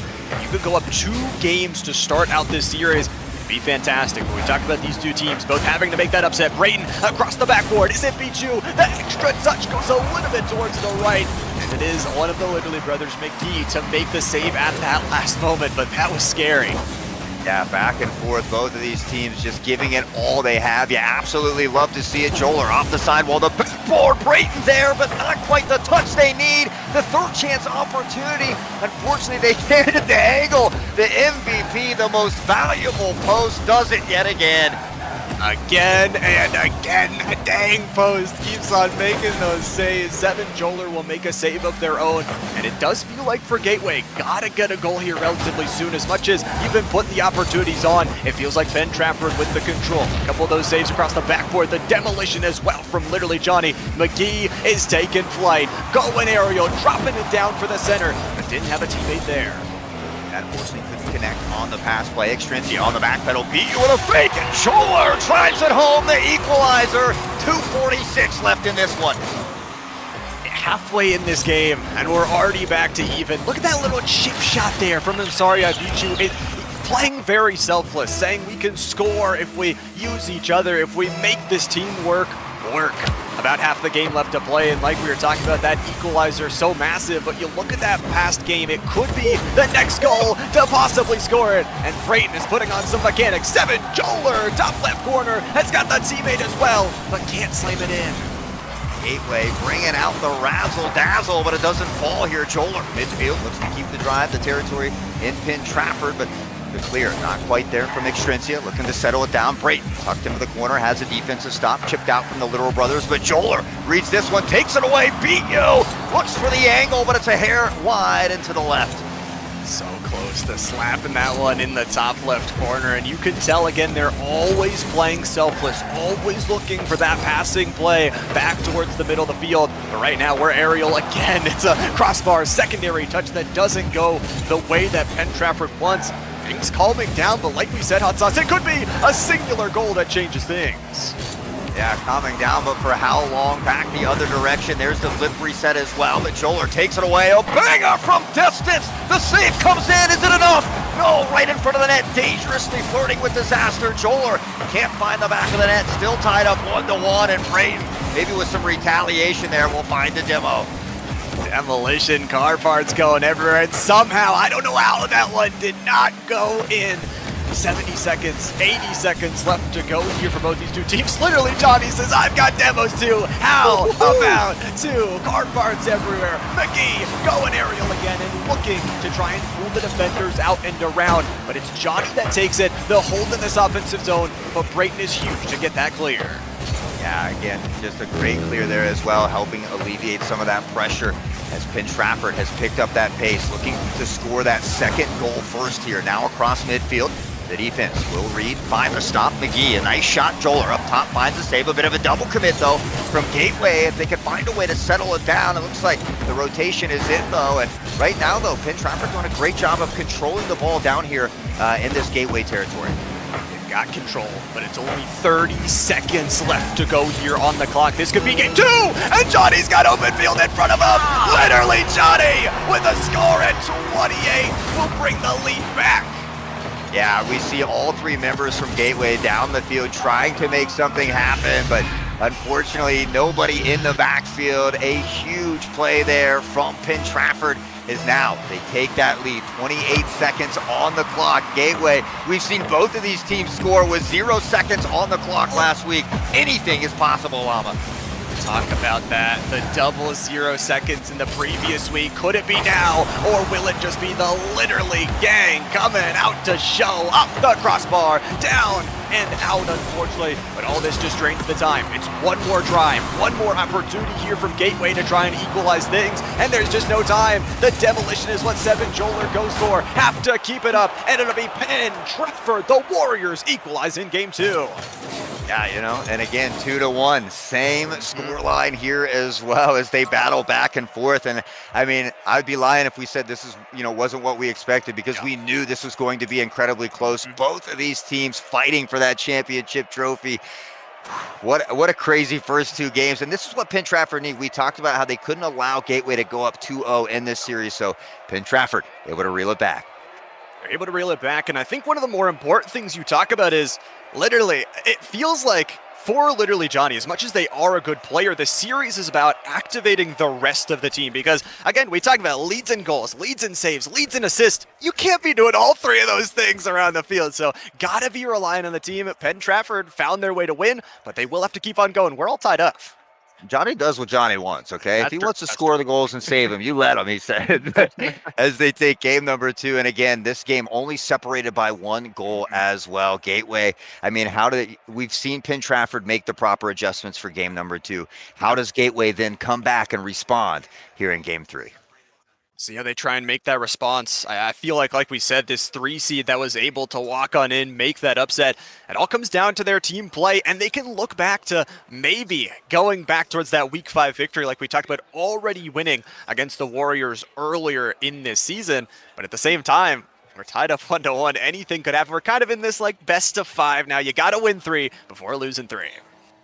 Yeah, you know, got to take home 3 to get that dub. And with that being said, we will get game 3 underway. Back and forth. The kickoff this time going in the favor of Penn Trafford. Already down into the other side of the field. I'm sorry I beat you. Looking to go up top here, but now quickly in the other direction, and a lot faster pace here, or at least a lot more Pong action early in game 3. A lot of back and forth. I like the pace changes specifically because, again, like we're talking about, you're going to have to make some changes. You're going to have to make some adaptations here in the series in general.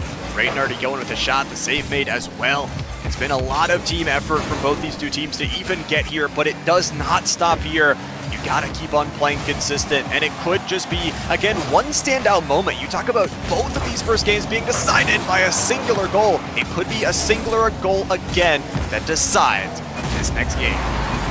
And right there it is. I'm sorry I beat you, coming up big here to find that first goal. Take another look in that replay here. There it is. Just a nice, easy chip shot over the top to find that first one. So far, the team that's been able to score first has been able to win as well. The team that has been able to score first has been able to take that victory. We'll see if it holds that true once again. But we've got still 4 minutes left to go. That's a ton of time here. And for both these two teams, that's an absolute eternity. But I like to see the aerial play as well showcased by both these two teams. Yeah, just a plethora of talent on the pitch here today. Mechanical ability, situational awareness, you name it. These 6 students have it all. That's absolutely why they deserve to be in the championship here today. Seven Joler on that defensive stop, looking to carry it out. Has to be careful about going across midfield, though, but works into the wall. Going to run out of boost here shortly, but has help at midfield. Brayton looks to keep the drive alive. Tucked into the corner. A big demo here as well, though, from Penn Trafford, and maybe that'll give them the opening they need. Maybe the demo, or maybe it's just 7. Joler backboard, looks for the double. And as well, they deny Brayton of that centering passing play. This defense, man, of Penn Trafford is bringing it up towards the standards that are necessary. Extrencia creating plays out in the corner, but won't be able to get the pass. Brayton popping up high, looking for a defender. The bump doesn't come in, and again, in chaos, the Penn Trafford defense responds. Yeah, they're doing a great job here on the defensive side of things, really limiting Gateway and what they can do, and now they just have to turn and burn down the other side of the field here as well. They need to find one to get the equalizer, and who else but in the air, here they come. On the attack, the chip shot over one. The defense finds one stop, the second chance opportunity will be blocked away here as well. Now across midfield once more. BU will recollect the boost in front of the net. Chip possibly has help here. 7 Joler, this one could dip down in front. The angle almost there, and these plays from 7 Joler have just been next. Oh, absolutely dirty out here, looking for the aerial control, but look at this positive player scenario. Drop down, extra touch there from literally McGee. Couldn't find the goal, but keep this offensive zone. Keep on pushing forward as a touch off the backboard, looking for the cavalry. The shot, the goal, literally McGee with the equalizer. Yeah, and you're going to see here on this defensive side of things, someone coming out of the net, unfortunately, missing the clear there and just really opening up that back of the net. Penn Trafford is going to capitalize on those opportunities nearly every time as they find the equalizer. Only separated by 1 win at the end of the playoffs heading on here, and only separated by no goals here as well. In this third game, literally McGee out of nowhere will find the goal and find the lead. Penn Trafford beginning to switch the momentum around here as well, carrying that confidence over. Another quick goal from Penn Trafford as they look to set the tone and the pace here for game number 3. Base has been set, and you talk about that ability to possibly win 2 games back-to-back to create some momentum in the series in its entirety. This very dangerous again. Loving Ben Trafford's kickoffs. They've been getting control of the zone and then stepping up from there to create some amazing plays. Like we've talked about, getting pretty much the entirety of the team involved. Aerial play, literally, Johnny, dagger in the hand. These guys are so dirty. Just what an insane play here from Johnny to keep up into the air, to find that subtle touch to make sure the defense can't find the stop as well. Absolutely crazy. Bringing things back, making sure the shots can happen. And honestly, one of the things I like to see is the confidence from both these two teams as well. You talk about this is literally playoffs, grand championships, and literally Johnny has ice in the veins. Ben Trafford is playing lights out here at the moment. Gateway is going to need to take a deep breath, kind of reset, say, hey, these things happen from time to time. Let's not let it get too out of hand here. Let's find a goal or two. Even if we don't take this game, let's begin to work our way back into that play style that's been working for us. Try and find that play style. It's all about those adaptations, and you do feel like, you know, I still subscribe to the 10-second rule. Maybe there's some time left to find some goals. At the same time, you talk about Ben Trafford, their biggest strength has been their defense. Glad I didn't just cast or curse that, but the save is made nonetheless. 90 seconds is still a ton of time. Yeah, their defense has been just absolutely phenomenal. So we talked about their offense needing to turn and burn. They certainly have done that very quickly, up by 3, and once again, knocking at the net, looking for that additional goal to find the bigger lead. Joler looking for the clear here as well. Will be stopped at midfield, and unfortunately for Gateway, they've had some issues getting out of their half, it seems. They've been stuck in that defensive zone. Ben Trafford has been holding down with the boost, and literally Johnny just taking a midfield shot. That's the dangerous thing about Johnny. Can score from anywhere and everywhere. If it's in the top left corner off an aerial play or off of that midfield shot, it's just draining down time. The bump is missed, and somehow the save is still made from McGee, working their way back to the ball. Yeah, you know, I like that play from Seven Joler as well, faking out like he was going to hit it up there. Unfortunately, that secondary player didn't find the bump into the goal, and Ben Trafford is beginning to run away with game number 3. How is this going to affect him in the next one? We'll have to see. Momentum is an absolute killer, but also, you talk about this local matchup. These are two familiar foes, not only in the sports world, but now meeting in this esports world. You talk about, again, getting the rest of the team activated. It's a hat trick for literally Johnny. The other teammates are also getting involved. McGee has 2 goals, and Extrencia has been flawless on those passes. Extrencia has just filled that third man role nicely, coming in when they need to, finding those extra opportunities. But Johnny McGee together again, tag team. Look at it, 6-1. Ben Trafford looking incredibly dangerous now.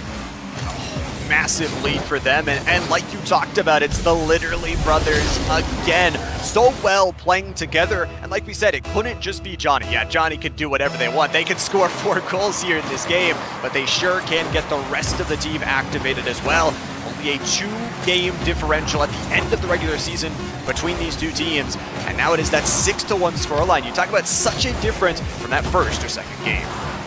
Yeah, you know, and this is a tough one, you know, to be down by 5 here and lose game number 3. I think this is going to be that important test here for Gateway. Yeah. You know, you can't allow things like this to affect your mental. That happens even at the Pro League. Sometimes you lose games by 4 or 5 points. You just have to take that deep breath, reset, and go back out there and do what you do. Got to do what you got to do here, and especially you talk about making those adaptations we've been talking about all day long. If you kind of look at it how you were looking at it, like saying, okay, we've been struggling getting out of the defensive zone. We need to get some more passing plays going. You make that simple adaptation, you get some clears down the field, and then all of a sudden it changes the series. Yeah, you know, and I would like to see Gateway kind of going back to being a little more aggressive as well. I'd like to you know, I'd like to see him looking for those bumps or those demos as well, looking for that play after the play to not only help alleviate some of that pressure that they've been feeling on defense, but to open up that space in the backfield on offense as well. Would love to see the offense and possibly have a Q up and ready to go here. And we've been down through 3 games and possibly in a timeout as well, getting these teams set up and ready to go. We'll see if we do have him down there or not. But talking about it, I mean, again, really good series already. Excited to see where it goes. Yeah, you know, we knew it was going to be a banger of a match just because the road for these two teams to get here was no easy one at all. So, you know, they fought very, very hard to get to this deserving seat Now, Penn Trafford, after being down by a game one, losing that first one, now they find themselves in that driver's seat up 2-1 in the series. Up 2-1 and ready to go here into game number 4. This could be series point for Penn Trafford, and especially if they're playing some lights out offense like this. So specifically, I really love their kickoffs and the offense they are taking right off the rip. They're not wasting any time to get in that offensive zone. Yeah, you know, it just seems like it maybe took that first game to kind of get into the stride. They really haven't looked back after that. Beat you. Gonna have to find a crazy save off the waterfall. The shot comes in yet again, and now Gateway trying to find a way out of their half. Beat you up top, fires a shot from midfield. The save is there though, and Trafford will find the block. Nice save, but they got to get back for defense here, as they will. I like this back and forth we're starting to see. The demolitions have not stopped here today from the first game until now. But it does feel like for Gateway, trying to score first, but being able to hold that lead as well. 7 Joler had a shot, had an opportunity. I'm sorry, I beat you. Pulls the double commit. Can they get another? No, this Penn Trafford defense in chaos again, able to make a save. Yeah, you know, even when making minor mistakes or finding those double commits, they always find a way to get back to correct that call and find that defensive stop. They've done a great job here now on both sides of the ball as 7 Joler. For the counterattack midfield, Brayton, the pass over, beat you just a little too far in front of that one.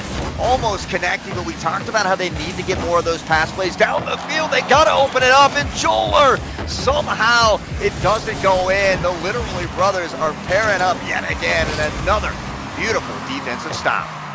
Another defensive stop, another back and forth, and you talk about the Literally brothers so close again to scoring. Backboard, bar down, demolition, everything happening in front of that net, but it's no goals just yet. Bouncer off that side wall again. It just feels like this back and forth, and honestly, this is what we wanted to see. Although Gateway hasn't scored themselves, have yet to been scored on, but that pass off the backboard was looking dirty. Oh, Brayton with a nice flick over the head, the pass to Joler, and they connect. A beautiful give and go. Gateway able to take the first point here, and so far the theme of the day, Llama, if you score first, you won the game. See if that theme continues. But you talk about kind of the switch up there, going from a goal that was barely missed, inches off from scoring for Penn Trafford, to going all the way down the field. That's how good Gateway is. You make a single mistake, and they are going to be there to punish. It's also not an early goal as well. There's only half of this game left to play, which, albeit is some time left, Brayton is going to go crazy here and almost look for another goal. You have to go relatively quickly if you're Penn Trafford. Yeah, and I like the fact that Gateway has seemed to kind of pick up their pace to match Penn Trafford. Penn Trafford seemed to be that more aggressive team here in these last 2 games. So Gateway looking to match that a little bit here. Joler wants to carry out, gets the ball away from midfield. Unfortunately, has to recollect on the boost. Will give up the ball in front of the net. This is very dangerous here for Gateway. They somehow dodge a bullet and a goal on that one. Somehow these chaotic saves are there, and that's why these 2 teams are here in the championship. You talk about being there and being ready for when the iron is hot to strike. 2 minutes left to go here, and only the single goal on the line. You feel like for Penn Trafford, again, getting Johnny active has to be a key to every single one of these games. Again, it's not the end of the world if you lose this game. You're still up 1, but boy, would you love to build up that series advantage with 3 chances to close out the championship. We knew it was going to be a close series. I'd love to see him tie it up. Look for that game 7 as well. This shot is going to be a hair high above the crossbar, looking to fight to get out of their own territory as Penn Trafford in front of the net, though. Beat you. Can't quite put the touch on the ball that he would like, and that one big demo onto Brayton as well. This will allow them to find that clear and begin to get some pressure downfield. Some pressure going. Only about 80 seconds left to go as well. We saw the 0-second goals. We both have mentioned it, that making it towards this matchup took the 0-second goals, took the rule 0, and it is still in play at this moment. But right now, Johnny's in play up in the air, looking for a longer developing play. Is read away pretty immediately from Gateway, cutting down any possibility of a goal. Cutting down the possibility of a goal, much like that demo there as well. This ball, again, floating in front of the net, but will be knocked away by the defense. A bit of a double commit here from Gateway as Penn Trafford will look to find the clear and the counterattack. Extrencia keeping this one alive as BU over to Joler. The pass there, midfield. Brayton looking for some help. The flick over the head. There it is. Brayton will find goal number 2 in 40 seconds. It's still feasible for Penn Trafford to come back here, but it will be a little bit of a tough task. It's going to be tough with plays like that. Brayton, are you kidding me? That's confidence. That's what we wanted to see from these players here in the Grand Championships. You have to play with confidence even if you lose those matches. But kickoff goal, Extrencia out of nowhere cuts the lead in half. Yeah, I'm not sure what happened here exactly. I mean, we hit 2 players cheating forward. It looked like maybe looking for the double touch there. Beat you off into the corner, looking for that boost. A wide open net in the backfield, and that's what we talked about. You cannot give Penn Trafford opportunities like that because they will capitalize nearly every single time. They have capitalized, and now they've got 30 seconds to score again. Another 2-1 scoreline, but this could be how it ends. Brayton's gonna send a nice shot. It actually delays the time. Secondary touch post. He's got the teammate. It's the crossbar again that eats it alive, but it's 15 seconds left to go. And maybe one more drive here for Penn Trafford. They're building up the aerial onslaught. They're down to single digits, but they are not out of opportunities. The clear is good from Gateway, but they need to get it out of here. They got to keep it on the ground. Brayton will take their shot, but there is boosts in the tank. It is down to the ground, and Gateway have equalized the series. You know, and this is what we were wondering. How does Gateway come out and respond after losing 6-1? Just a great adjustment here from Gateway to bring it back. The series tied up 2-2 now. You couldn't ask for a better series of Rocket League here in D1. Definitely could not. Already back and forth, and now we're kind of into that best of 3. We were talking best of 5. We were talking best of 7. No, you got to win 2 more games to hoist that trophy above your head. You lose 2, unfortunately, will be that runner-up. But for both these 2 teams, they've been in this games. The important thing, I think, is you look at the shot counter in this game. Gateway able to not only get double digits, but get 11 shots to the Penn Trafford 3.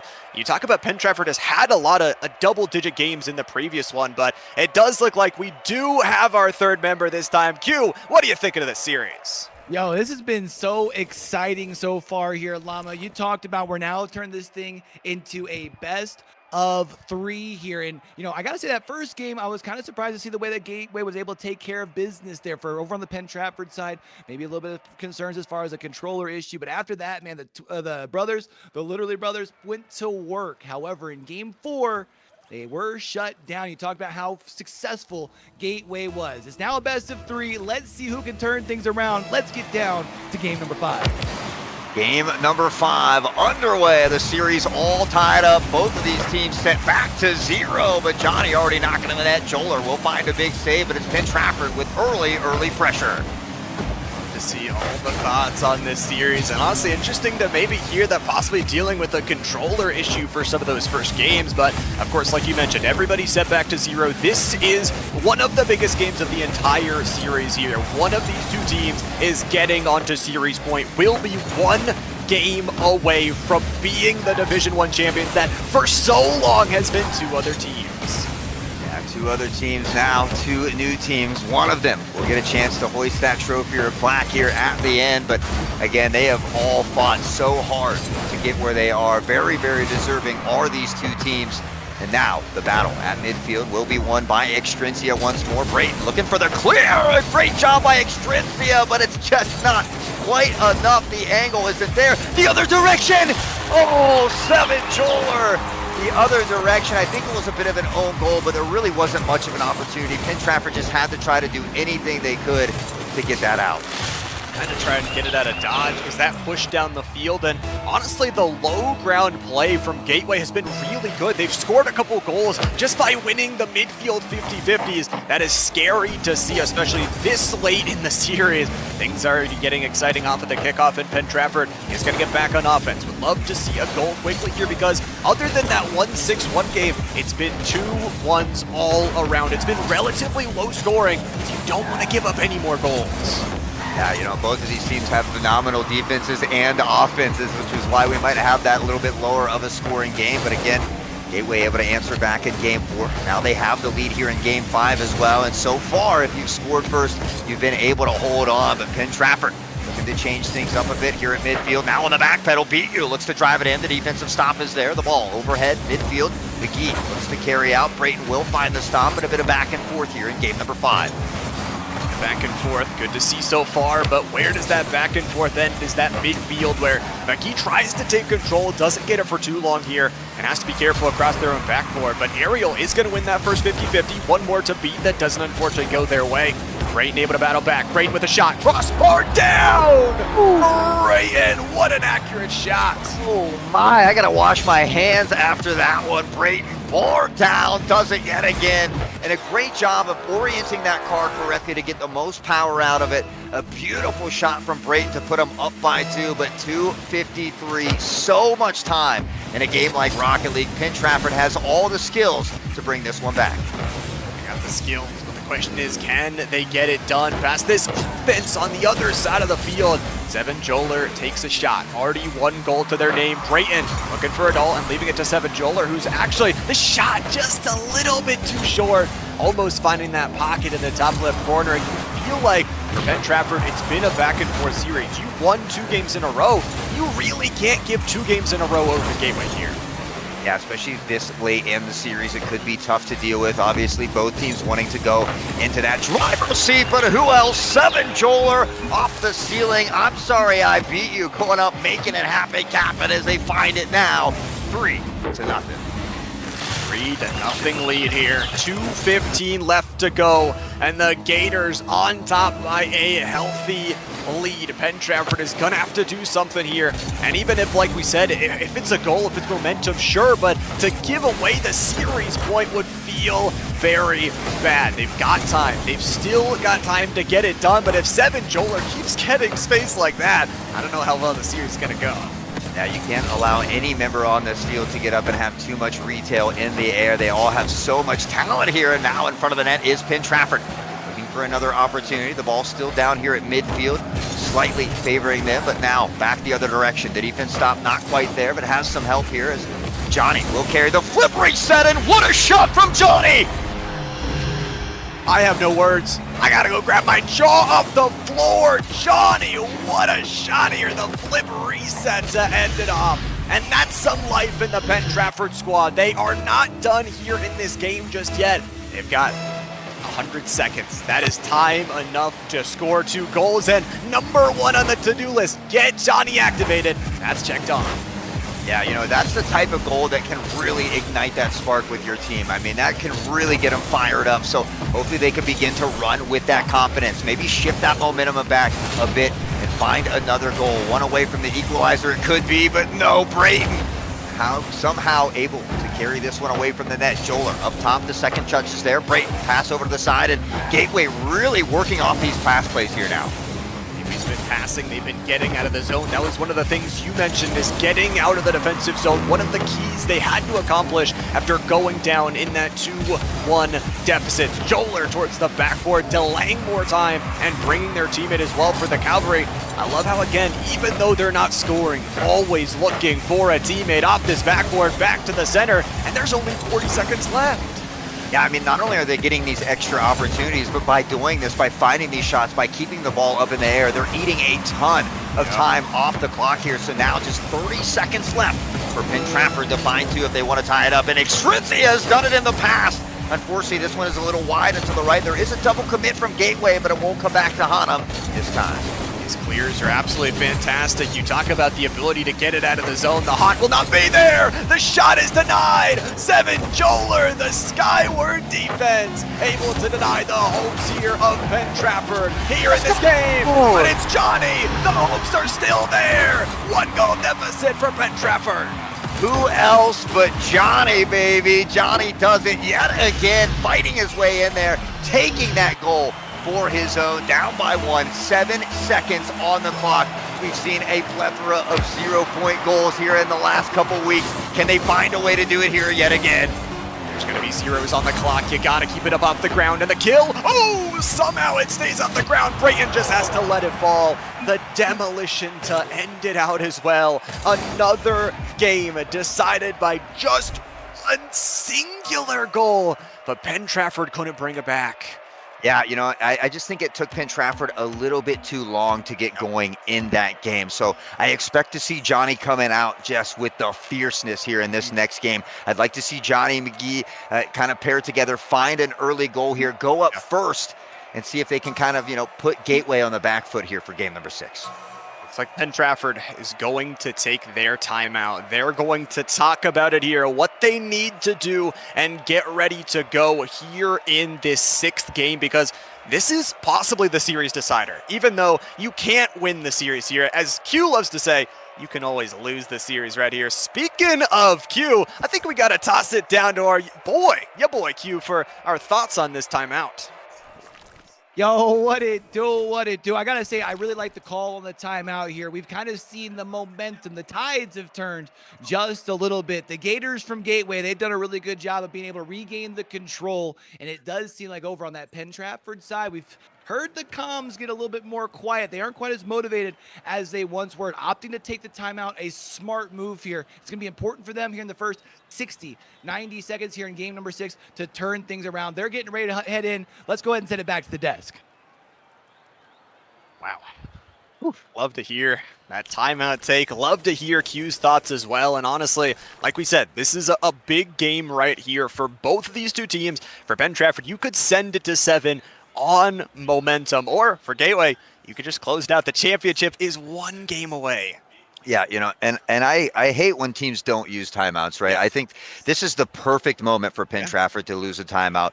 Unfortunately, they lost 2 in a row. Gateway kind of feeling that momentum. So let's go ahead and call a timeout. Let's slow their momentum down a little bit. Let's talk about what we recognize they're doing, what we can do differently to kind of slow them down or find these goals here. So hopefully Penn Trafford will come back here in game number 6 with a new game plan. We've seen them make the proper adjustments before. They've won 2 in a row before as well. They're going to have to do that now if they want to close out the series. Going to have to get the job done. Timeout over. Here we go. Game number 6. This could be the championship crowning matchup. For Penn Trafford, I think it's just getting more active in the air. You saw not only Johnny be able to score those goals, but denying the space from Brayton and 7 Joler has to be absolutely critical. Yeah, you cannot allow them to have all of that space. And speaking of space, it's given up in the middle. Who else but Johnny from downtown? And again, so far, everybody who has scored first has gone on to win that game right now. Looking good for Penn Trafford, but 4 minutes and 40 seconds, as we said before, is an absolute eternity in a game like Rocket League. It's forever here. It gives a lot of time back to Gateway to try and battle on through, but again, for literally Johnny surpassing Ixuavo in overall goals, #1 here at the end of the season. I mean, that is such a feat to already have, but you got to keep going. You're not the champions just yet. You got to keep on playing, and unfortunately, the lead is down to nothing as Brayton finds the goal. Yeah, and it comes down to the great team chemistry here from Gateway. Look at this give and go off the backboard. Brayton right there, and the great situational awareness from his teammate. Knows the pass is coming in front of the net, able to find the back of it, and the equalizer. All tied up, but so much time, Llama. So much time left in game number 6. That's what's exciting. This one has been going the distance. There's been so much time in this series for both of these two teams. There's a lot of time left in this one as well. Got to be careful about those drop-down passes. If your teammates are not on the same page, can give an easy goal over towards your opponents, but it's nice enough. On the same page, clearly they're here in the grand finals. Demolition, BU just pushes it in. Right, and the physicality adds to it. The Wheaties were 8 this morning. The man is fresh out the gym room because he muscles that one straight in. And, you know, this is the first time that we've seen a team in a game be down and come back and take the lead. So only a minute off the clock here. Gateway able to bring this one back, but consistency is key. That's the slogan. 3 minutes, 55 on the clock. It's left to go. It's going to be a battle back on down. You talk about consistency. It's still an opportunity for Penn Trafford. It's still so much time. However, do not want to give up any more goals. You cannot give them 3 unanswered in a row. It's going to be a shot and goal! McGee out of nowhere, right in the paint. And this is exactly what Penn Trafford needs. They can't allow the game to get out of hand, and just a beautiful, subtle touch there. The finesse was all there from McGee to tie this one up. And I mean, we knew this was going to be an incredibly close series. Each of these games that much closer here, as again, we're all tied up, Llama. All back to tied up. I mean, this series could not have already been better. Not only the build-up like we talked about, but also both of these offenses out in the field. Literally, Johnny just has open space in front of them. Takes advantage, the goal and the lead to Penn Trafford. already looking to be our highest scoring game yet of the series. McGee had that angle in the previous one. This time it's Johnny and Extrinsia with the assist, up, getting down that field, helping create some of that extra pressure. Penn Trafford once again back in the lead. The lead 3-2, and like you talk about, the entire team creating that pressure, as well as Johnny has been scoring these goals. The entire team has to get involved if you want to win that championship. 3 names are up on the cards. Brayden, a really nice touch, but doesn't necessarily find the angle that they would have wanted. Across this backboard, have to be a little bit careful, but again, about carrying that across the defensive line. Rule 1, it's broken though. I don't know who broke it, but you're cursed. The Rocket League gods are going to be very displeased by that one. Brayden fires a shot, crossbar, bar down, no good. Help from Seven Joler, the second chance opportunity. Unfortunately, not quite there for the crew, as they will find that consolation demo. Brayden looked to turn and burn back the other direction, now across midfield. The pass into the corner, looking for some help, has it. But unfortunately, nothing coming of that one. BU will take it away, looking to waterfall in front of the net, the nice pass. Nobody's there, and they can't quite capitalize. That could have been a goal, and a goal that they needed, but now Johnny's on the offense. Backboard beats 2, up in the air, there's nobody back. Can the goal be scored? No, because Seven Joler's got the clear. The shot as well will be denied, and time ticking off after that early flurry of goals from these two teams. It is going to be back and forth. Literally, Johnny beating everybody except Seven Joler. Yeah, over the head of the defender. I thought he was going to be able to thread the needle once more, as he's done all game, but a big defensive stop here for Gateway as they look to find the equalizer. Joler looking to break the axles. Unfortunately, this one will be knocked to the wayside. Joler, second chance opportunity, double tap, backboard, Brayden, threading it in. How's help beat you? Can't quite take it away. A nice defensive deflect to get that one out of goal territory. Very close though. Shot accurate again from literally Johnny, aiming for that top left corner. 90 seconds left to go, and could not have asked for a better game number 6. And so important, we could go to Champions Field. We could go to the 3-3 tie. It could be a singular game to decide who wins this championship. Extrinsia, the shot, the bounce, it's very dangerous. Adds in another off of that backboard. McGee is not done. They're holding on to this offensive zone, and they don't want to give it up. Yeah, I think we've seen a lot more from Extrinsia here in these last couple games as well. Really getting down the field, getting involved here. Still up by 1, a minute on the clock. Back the other direction is Penn Trafford. Met at midfield, the defensive stop. Now the counterattack here for I'm sorry I beat you. The ball will waterfall now off the backboard, looking for a second chance. Brayden will pop it up a little bit more, but can't quite get the touch I think that they wanted there, unfortunately. Quite get it. And that doesn't mean you can't get this next one. Seven Joler space, but no boost to make that goal happen. It does feel like 30 seconds left to go. You got to ramp up the pace if you are Gateway. You do need a goal. You don't need to push too far forward, and you always have that Rule 0, as we know. Rule 0 could come into effect, but again, they've got 20 seconds on the clock here. Extrinsia waiting patiently. Johnny will find the touch, 2 in the backfield by 1. Now Joler can't get the touch he needs either, and this could be dangerous in front of the net. Past the net now, once to the other side, looking to carry around the horn, but Penn Trafford takes it away, maintains possession, and time eaten off the clock here. Time down, Johnny with the ice. With 1 second left to go, finds the goal right in front of the net. And that will pretty much seal it. After this final second expires off the clock, we were talking about at the beginning of the day today. What were the series to look forward to? Well, this one we were correct on. Yeah, 2-4. We're going to go all the way to game number 7. It's never disappointing here at the TEC series. Both of these teams have a plethora of talent that is being shown here today out on the pitch, and I am super excited for game number 7. I am excited as well. We've got our secondary timeout. Gateway calling theirs. You mentioned how you like to see these teams call the timeout. We'll see it probably again in our Division 2 Rocket League matchup, but more importantly in that Valorant, we got to take a timeout ourselves. We got to send it down to your boy Q and see what he's thinking.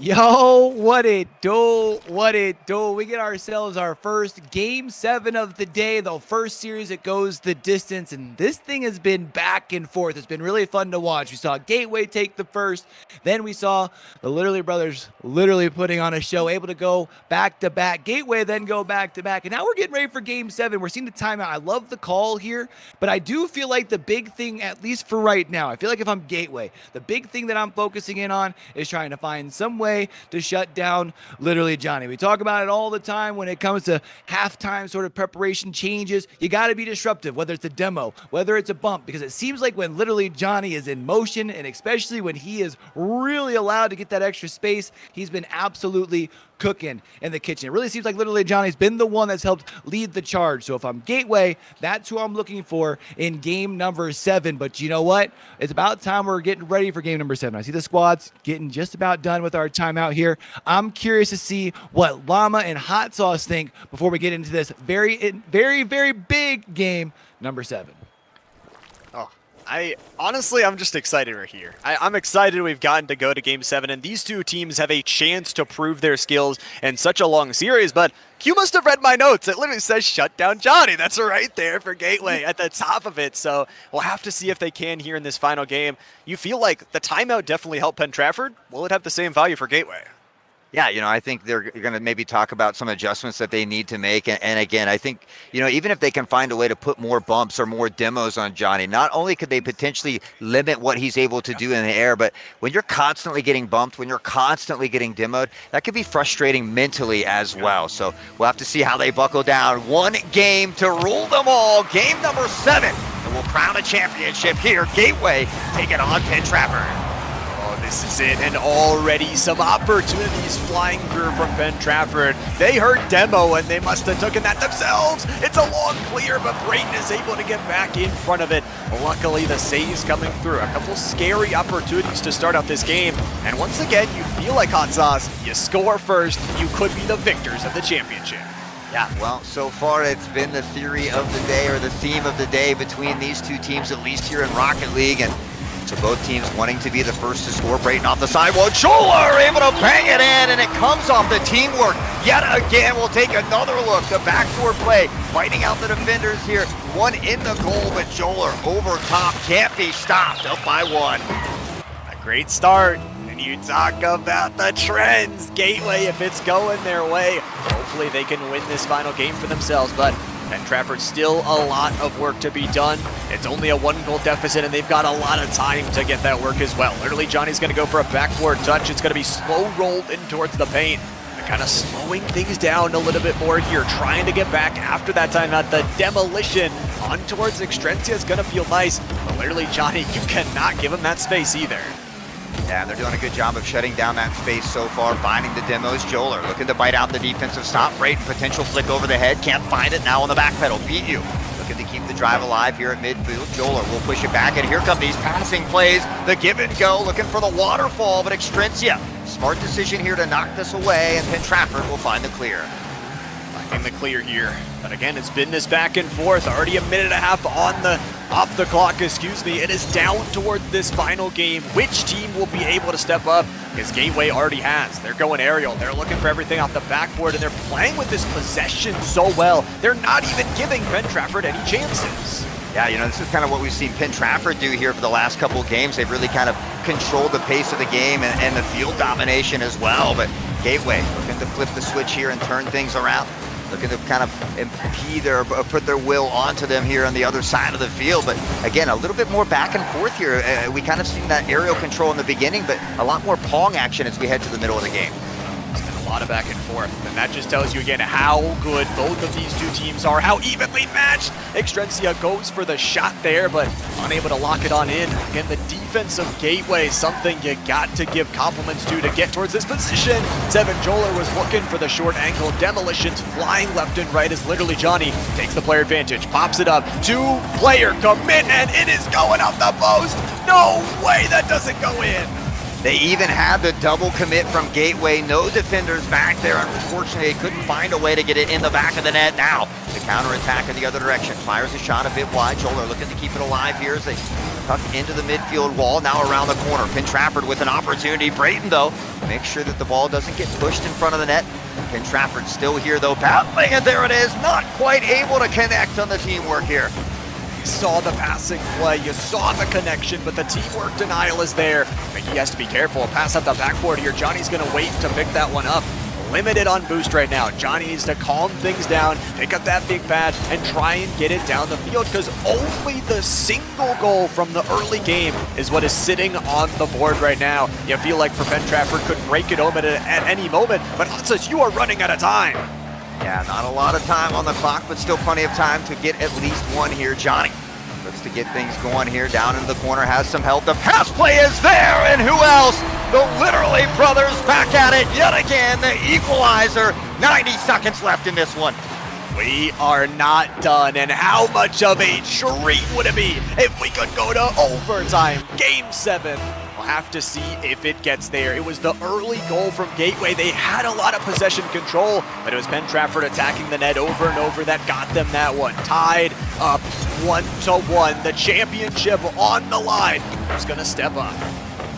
Yeah, this is how and where champions are made. Brayton looks to take it away. One defender to beat. Off the sidewall, has some help here. Joler can't quite get there in time, though, and the clear will come in as BU bangs it off the sidewall once more. Midfield, back and forth. The Pong action is here. Joler trying to find a card to the ball, but here is Johnny, and this is where he gets really dangerous. 60 seconds left to go. All the teams get dangerous here as the battle off the backboard. Brayton is gonna take the shot, but it's only down to 50. The Literally brothers are gonna get involved. 1-1, and it could be this moment right here. The defense, a fumble of the ball. Extrency is gonna try and get up towards it. The demolition out of the air, but the shot from I'm sorry I beat you is just too wide to the left. A wide open net as well, and hopefully it doesn't come back to Hanum. They nearly had a chance to secure it. Now the other direction. Oh, Johnny over the top, crossbar, not there. Secondary shot, no good as well. They continue to duke it out here in front of the net. Joler will look to get the clear and get a little bit of breathing room here as well. 15 seconds on the clock. He's going for it again. Johnny's looking for the ice, looking for the end. We are in overtime territory here. 1-1, but could it be a 0-second goal? We saw it for both these teams to make it towards the playoffs. BU's gonna drop it. It's Mickey holding it up, waiting for the opportunity to try and strike. Both teams trying to score, but we are going to overtime. One singular goal will decide this championship. Yeah, I think it was a smart decision by Brayton there to send it to overtime. They were on the back pedal in their own territory. Joler nearly gets it. Somehow the save comes in. 8 seconds to counterattack the other direction here. This is where both of these teams get incredibly dangerous when they're moving down that field. On the counterattack, the pass to Joler, back across midfield. Looking to carry it in. A nice touch across midfield. In the net there. Brayton does it in overtime. Gateway takes the dub. How many times have we seen this duo right here get it done when they need to most? 7 Joler, Brayton, they combine for the overtime victory. Gateway, what a series. We knew they had it in them. They had to battle through the toughest opponents to even get towards this position. And they are your victors here today for Division 1. Yeah, I mean, both of these teams deserve a trophy. They both knocked off the former GOATs. You know, it took so tough to get here, you know, and I feel for Penn Trafford, an incredibly talented team. I hope they're holding their heads high because they have a really great system over there. The great kids as well, but Gateway in 7. You know, if we roll back the tape and we do those predictions, I'm going to brag for a second because I like to be right. It doesn't happen often. But I think I said Gateway in 7.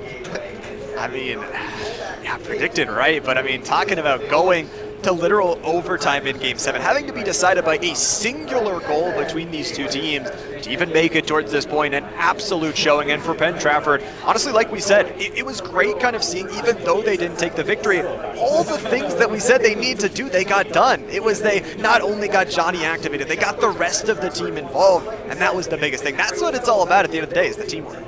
and that shows you how much talent they have, right? We saw both teams able to make the proper adjustments and do what they needed to do, and that's why we were in a Game 7 overtime. Honestly, I have to say, I mean, we've casted a lot of phenomenal championships and playoff games throughout these last couple years, but this is probably one of the most, if not the most, exciting series that I've ever got to be a part of here at TEC.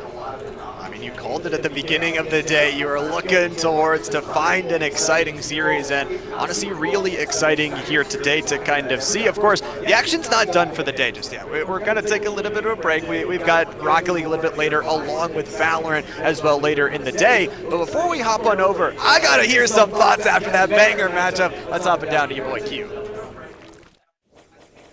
Hey, yo, what it do? What it do? We've been able to hand out 2 pieces of hardware. We're getting ready for the 30 talk about. We're about to be going to lunch, but I want to give a huge congrats to Coach Sy being able to come out here with the Gators. That's some hardware for you. Let me get a good old Nux there as well, man. I want to say, first off, congratulations. And I wanted to talk about a story real quick. Usually I've been sitting down and talking with coaches, like parents, teachers. You're a student here, right? Yeah, I am.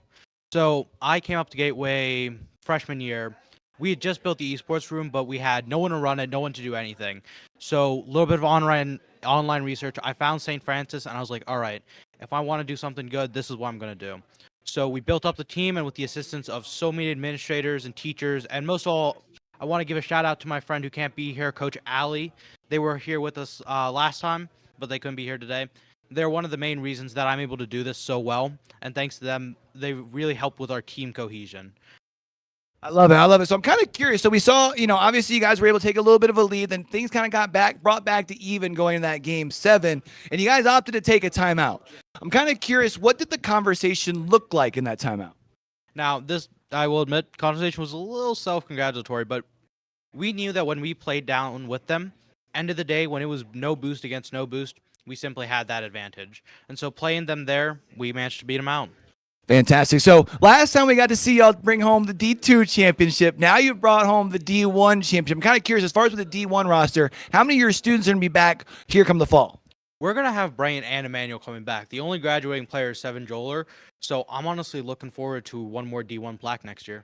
I love it. All right, so you said Joler, this was his last year here? All right, so Joler, I want to chat with you real quick if we got a chance, man. This is a player that, if you've been listening to, games this year, Joler's been a player to watch all season long. So how does it feel to be able to come out here? I mean, obviously, I think a lot of people were talking all year, California area, they were talking, they were talking Forest Hills. For you guys to be able to come in here, turn some heads all the way along the way, and then walk home champion, what does it mean?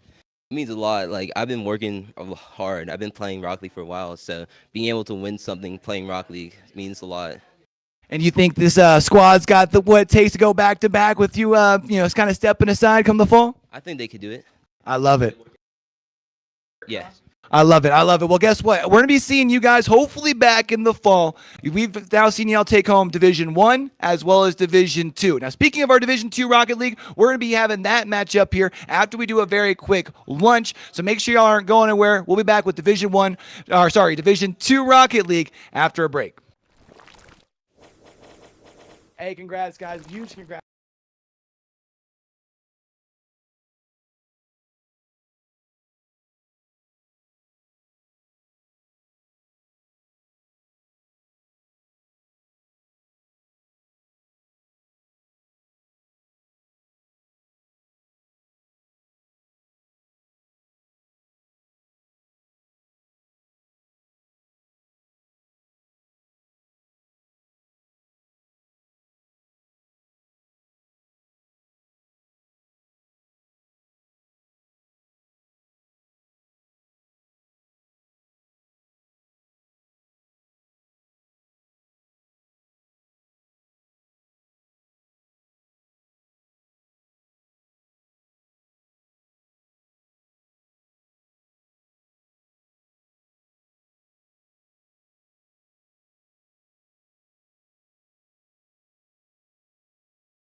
Look to clear the zone, but it's Pig B, cooler than the other side of the pillow. Gathering the ball, the flip, the control. Call this man butter, cause he's on a roll. As Pig B and the Rangers look to bust out the brooms against Franklin Regional.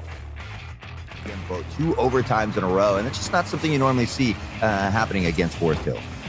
Definitely don't. I mean, if anything, we often see the Forest Hills games go into shootouts, but Big Beast once again closing out games, opening games, and the aerial skill to match here. It is beautiful as Forest Hills take the lead.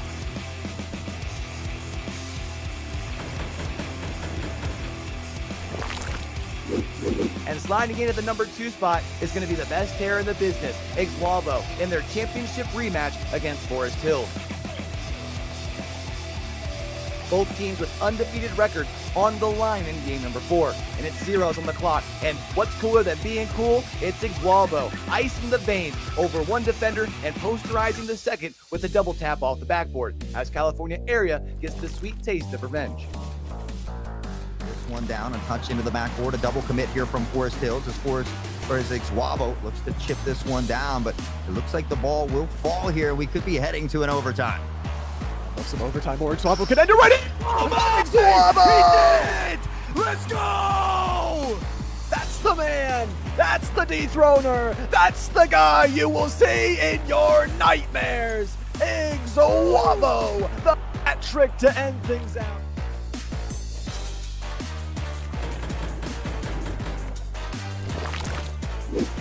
And I hope y'all ain't tired of seeing my dog Pig B, because in that number 1 spot is the Pig Beast in their opening week against Greensburg Central. Rising up in the GCC corner, and not a single tap, not a double tap, but the triple tap, dunking on the entire team. Take it fast, young man, because that was filthy. Sends it down to the ground, but Pigby, a shot up. It's technically on target. No. Oh my God, it bounces right off of the corner. Pigby has the ball in the air. 0 seconds, it's in! And we head to overtime in game 1.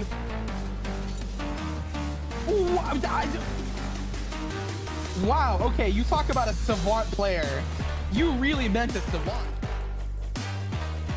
And that means it's time for our Tech High School Spring Finals. We've got the Warriors from Penn Trafford versus the Gators from Gateway for our Division I matchup. And then it's going to be the Rangers of Forest Hills versus the Goats from Greater Altoona. A chance for some hardware on the line and a chance to earn your spot in TEC history. It all comes down to this. Let's go ahead and get down and do what it do. Until we catch y'all back over here for the next one, man.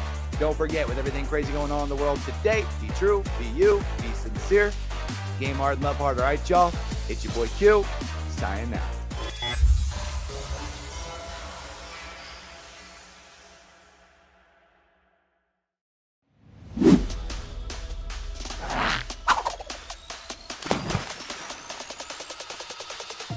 Hey yo, what it do, what it do? It's your boy Q, and it's about that time we get down and do what it do. We've played 9 weeks of regular season and 2 weeks of playoff. It's time to crown a champion for our spring semester. But before we do that, let's go ahead and take a look at our top 5 plays from our spring semester.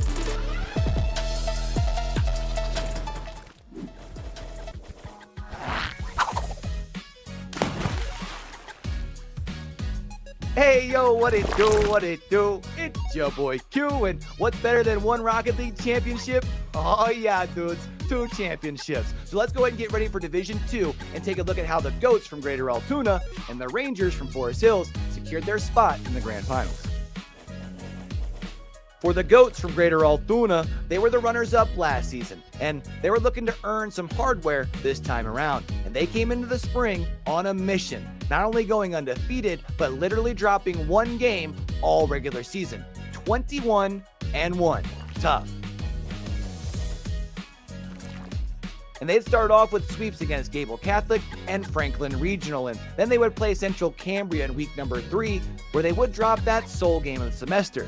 And they took that personally. But then after that, they'd end up going on an absolute tear, sweeping Brownsville area twice, Forest Hills, and Mapletown, earning themselves the number 1 seed for the playoffs. And when the playoffs started, it was the same story, but another sweep. This time around, it was against West Branch. I scream, you scream, we all scream for ice cream, as this team proved that even when it's vanilla, it's oh so sweet. 9 goals on just 15 shots to really jumpstart this squad for the playoffs. But then they'd be put to the test against the Warriors from Penn Trafford, a 5-game slugfest that would require all 3 players to bring their A game. This isn't a squad that relies on just one player to bring the flavor. The semifinals prove that this is an absolute powerhouse for D2 Rocket League, and they have their eyes set on one thing: the D2 Championship. But on the other side of the pitch sits Forest Hills, a squad that's looking for redemption for their Division 1 squad that fell just 1 series short of joining their D2 team at the championships. This is a team that went 7-1 during the regular season, and other than their 1 series loss, they also only lost 1 additional game, a 17-match differential through the regular season. And the season would start off with a 3-1 victory over Penn Trafford in Week 1. And then they'd get busy sweeping the next 5 weeks with wins against Greensburg Central, Franklin Regional, Central Cambria, Richland, and Gable Catholic. But in that Gable Catholic game, Block A would pop off for 30 goals. That's right, 30. 3-0. Grab 2 friends and count them up on your fingers. That's a lot of goals across 3 games. But I can't help but wonder if that big win helped lead to a little bit of cockiness, as they would then end up coming in flat-footed against Greater Altoona in Week 7, before wrapping up with another sweep against West Branch. But then when they started off the playoffs, they proved that the sweep against Greensburg was no fluke, as they ran it back and did it all again in the quarterfinals. But then they'd meet a challenge in the semifinals. They'd face off against last year's champions from Division 2, the Gators of Gateway. And when I say a challenge, the Gators actually outscored the Rangers throughout the series. But for Forest Hills, they scored the goals when they would count, and would be able to lock down the defense when it mattered the most. A great team win overcoming some adversity, and of course, earning a shot at redemption against the GOATs from Greater Altoona. So it all comes down to this. 2 teams take to the pitch, but only one can declare themselves the TEC High School Rocket League champion of Division 2. Let me know who you guys are taking down in the chat. And of course, if you're with us here at St. Francis, go ahead and make some noise and get hyped, because our D2 championship is about to start.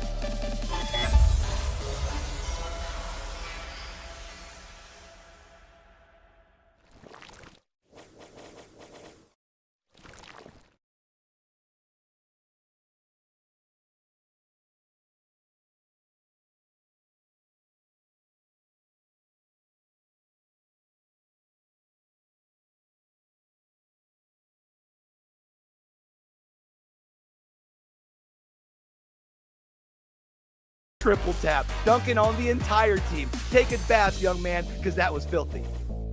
Sends it down to the ground, but Pigby, a shot up. It's technically on target. No. Oh my God, it bounces off of the, right off of the corner. Pigby has the ball in the air. 0 seconds, it's in! And we head to overtime in game 1.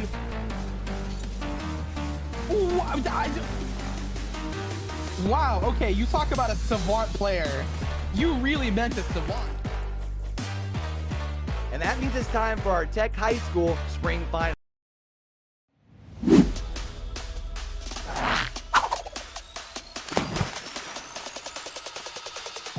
Hey yo, what it do? It's your boy Q, and it's about that time we get down and do what it do. We've played 9 weeks of regular season and 2 weeks of playoff. It's time to crown a champion for our spring semester. But before we do that, let's go ahead and take a look at our top 5 plays from our spring semester.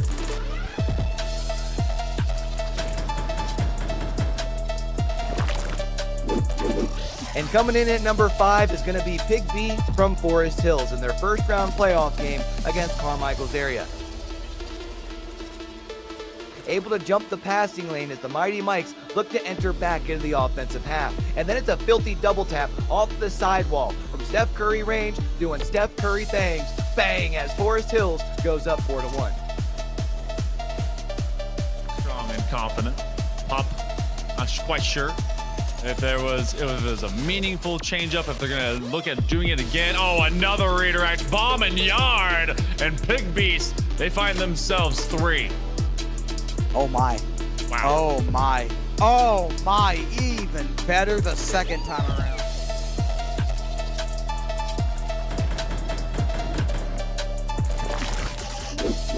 And drifting into that number 4 spot is going to be Laminator Elk from West Branch in their matchup against Boyertown. fielding the ball on his half in the back left-hand corner, full tank of boost, going coast to coast with it. Flip over one defender, the bouncing shot over the second, and Laminator Elk is just like that, dog. Built different as West Branch goes up 4-2 in game number 2.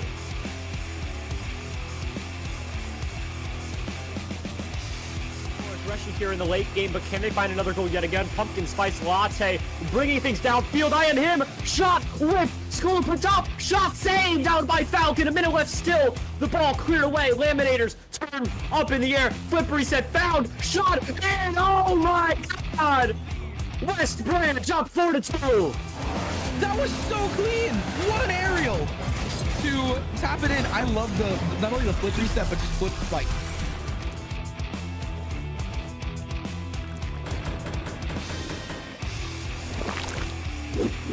And our number 3 clip from the spring comes from Pig B against Franklin Regional. The Panthers look to clear the zone, but it's Pig B, cooler than the other side of the pillow, gathering the ball, the flip, the control. Call this man butter because he's on a roll as Pig B and the Rangers look to bust out the brooms against Franklin Regional. Again, both 2 overtimes in a row, and it's just not something you normally see happening against Forest Hills. Definitely don't. I mean, if anything, we often see the Forest Hills games go into shootouts, but Big Beast once again closing out games, opening games, and the aerial skill to match here. It is beautiful as Forest Hills take the lead.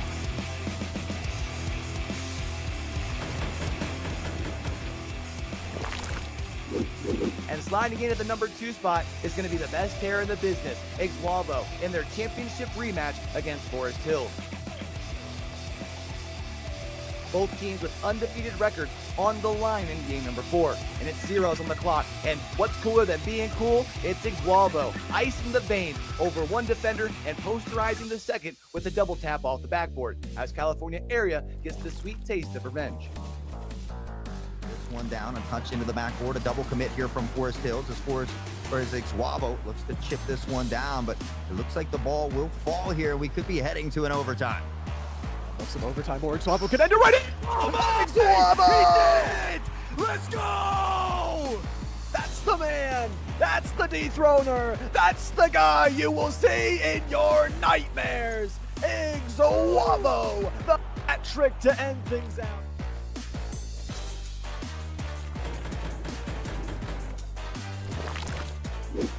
And I hope y'all ain't tired of seeing my dog Pig B, because in that number 1 spot is the Pig Beast in their opening week against Greensburg Central.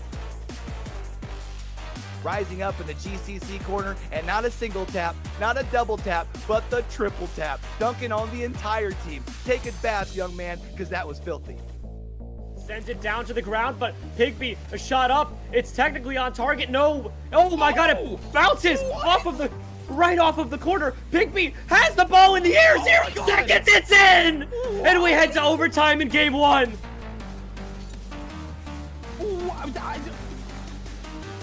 Wow, okay, you talk about a savant player. You really meant a savant.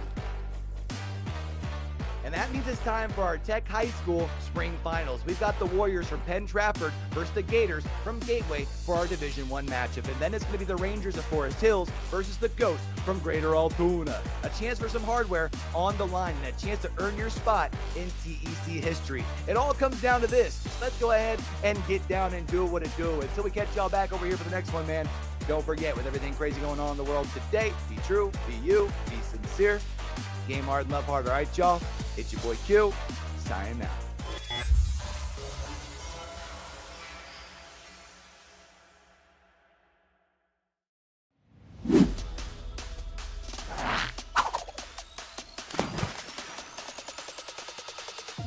Hey yo, what it do, what it do? It's your boy Q, and it's about that time we get down and do what it do. We've played 9 weeks of regular season and 2 weeks of playoff. It's time to crown a champion for our spring semester. But before we do that, let's go ahead and take a look at our top 5 plays from our spring semester.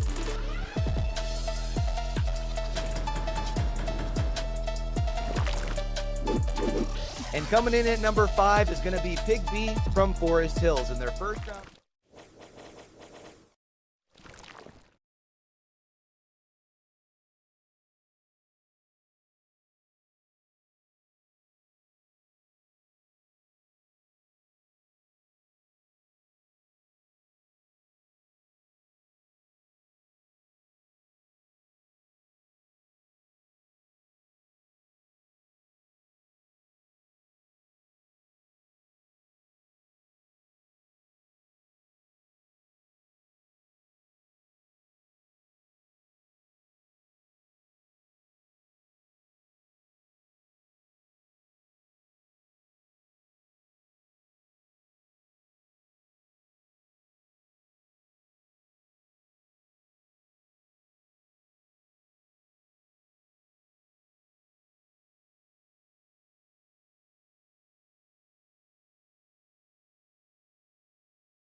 Yo, what up, brother? You ready for the Tech High School Spring Championships, man? Man, I'm so stoked for this, man. I really wish we had something like this back when I was in school.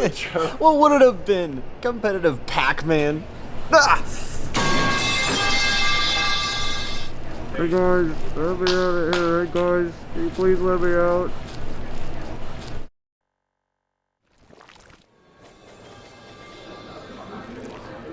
All right, what it do, what it do. We are back at the John F. Kennedy Student Center here at St. Francis University, man. We've got ourselves through half of the day. We've crowned 2 champions when it comes to Overwatch, 1 when it comes to Rocket League, and now we've got 3 more down the hatch and we're done for the spring. It's crazy to think that we've already made it this far, and I already know we've had people waiting. So I want to jump right into things here, Llama Hot Sauce. We have got ourselves a banger in this next series. We've got the Rangers, we've got the GOATs from Greater Altoona. Llama, who do you think's taking this one? Right immediately to predictions. Had to throw hot sauce under the bus. Last time. This one's honestly really tough. Again, you're kind of looking at the whole regular season. You're looking at the playoffs. You're looking at the build-up. You're talking about an undefeated Greater Altoona, by the way. 9-0, 27-3 in overall games. Looking pretty deadly, but if I know Forest Hills, the 6-time champions, by the way, 6 times, 6 of those trophies in the case, count them. I think I'd take Forest Hills, but late in the series. Forest Hills late in the series. 6, 7, something. If we get another 7-game series, I know I am all here for it. Hot Sauce, tell me how you feel about the T2 championship. Yeah, you know, I'm just always a fan of the underdog, and it's hard to call Forest Hills the underdog because, I mean, they're 9-1. They are the lower seed, but, you know, I think I, too, am actually going to go with Forest Hills on this one. You know, I don't know if these 2 teams met during the regular season, but just something's pulling out my heart thinking Forest Hills on this one. I do think that it's going to be another long series, Game 6, Game 7. I would love to see this thing definitely go in Game 7. Before we jump into this thing, though, I'm kind of curious, Mama, who's what you're going to be looking for to really pop off here during this T2 series? I honestly think it's Strike Force. If you're looking at Forest Hills, a player that, you know, literally has the force to strike in the name, but also has so much prowess to score all across the field. Even in Division 2, we always say this, it's surprising how much talent that we see out here. So raising the bar for Strike Force, that's my player to watch.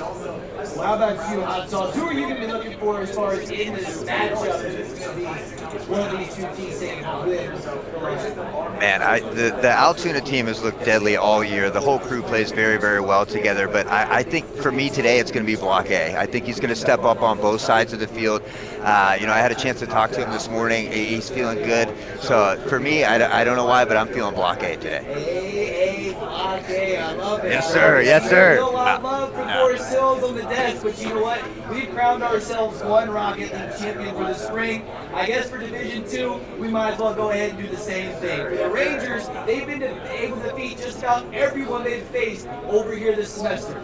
Well, all but one. And that one, well, they don't call him the GOAT for nothing, man. They didn't come this far undefeated just to come this far undefeated. Let's go ahead and take to the pitch. We've got Forest Hills. We've got Greater Altoona. Y'all already know what time it is. It's about that time we get down and do what it do.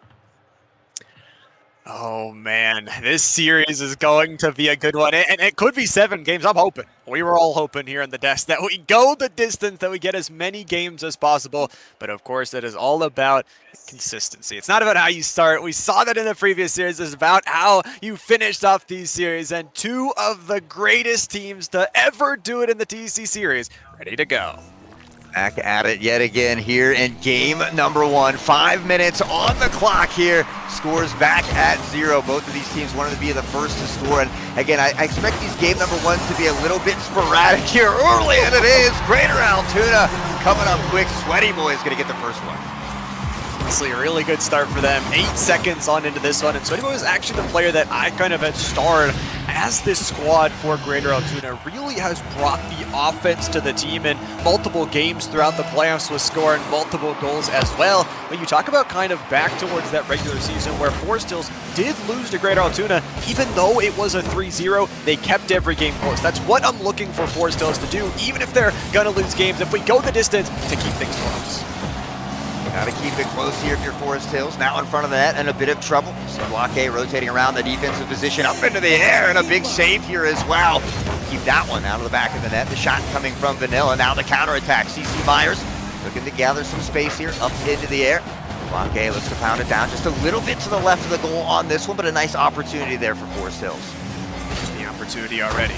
Like we said, for Forest Hills, this could be a warm-up game for them as well. For both these two teams, it's all about getting warm, getting ready for the rest of the series, and playing consistent. It's not just about how you start, but it's about how you finish this series as well. And Greater Altoona, even though they started with a goal, we know Forest Hills had Strike Force. Like we were talking about, Blockade, these players that can all of a sudden pop out and bring some offense. You can't give them any sort of confidence here, or they will find some goals.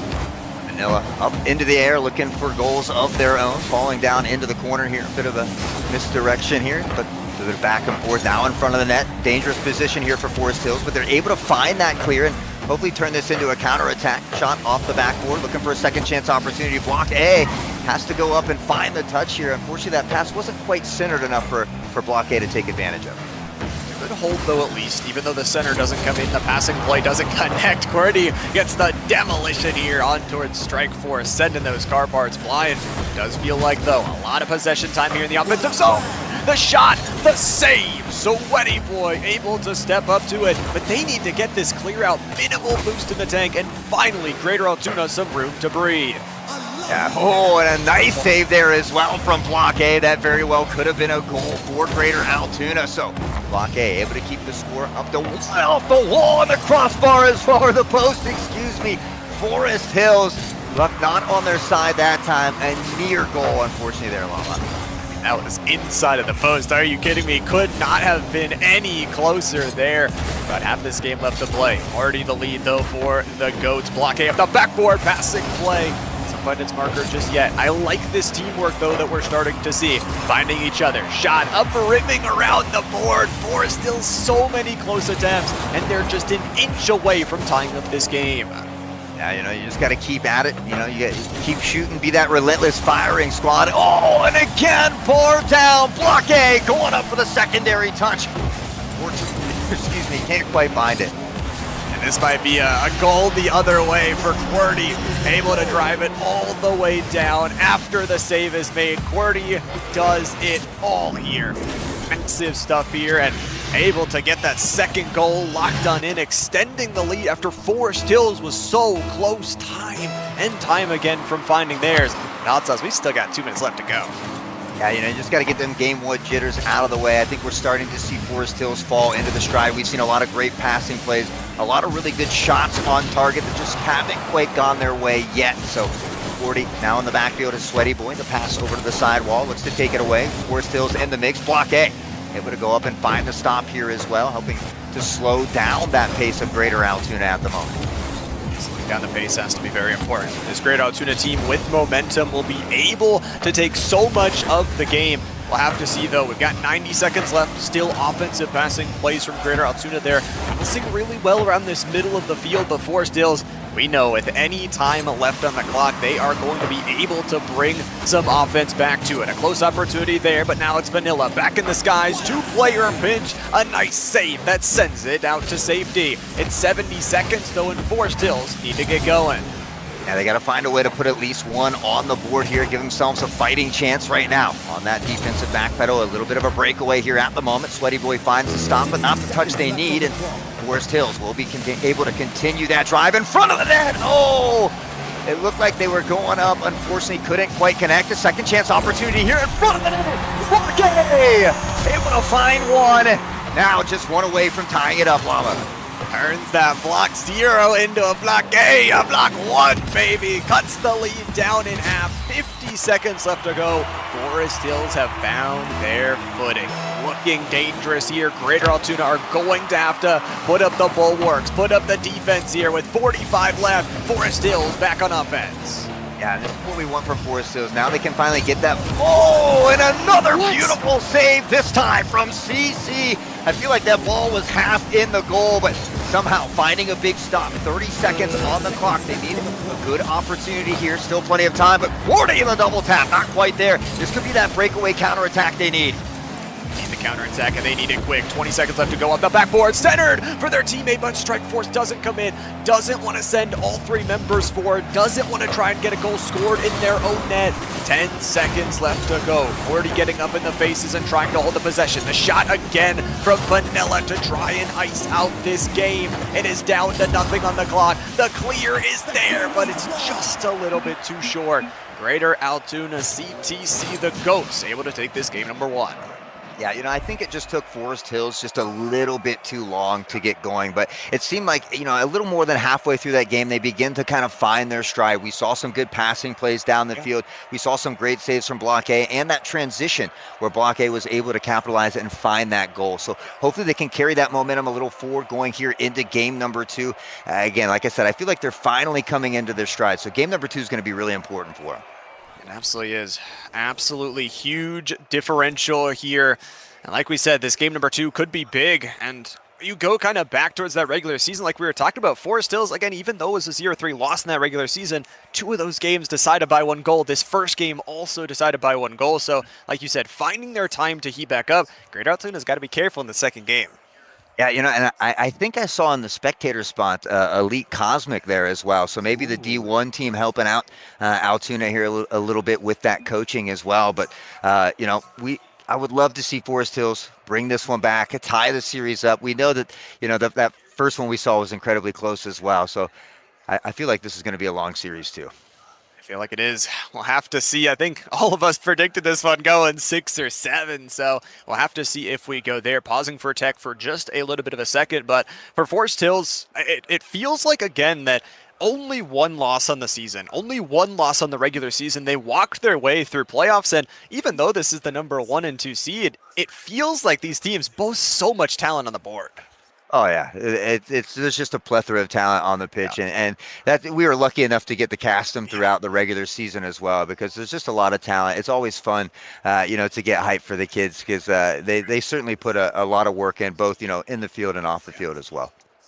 That's the most important thing. I mean, even like you're seeing after the game number 1s, but the camaraderie here at the in-person event between these teams, it's absolutely insane to see because, again, they're your opponent. You just had to play them in Rocket League, and then, you're shaking hands, you're high-fiving, and the respect given between each other. But not only that, but between the teammates, and you really see it. Rocket League, you can play solo. It's you can play that 1s mode, but realistically, the 3s mode where professional is, because it's all about that teamwork and communicating with them.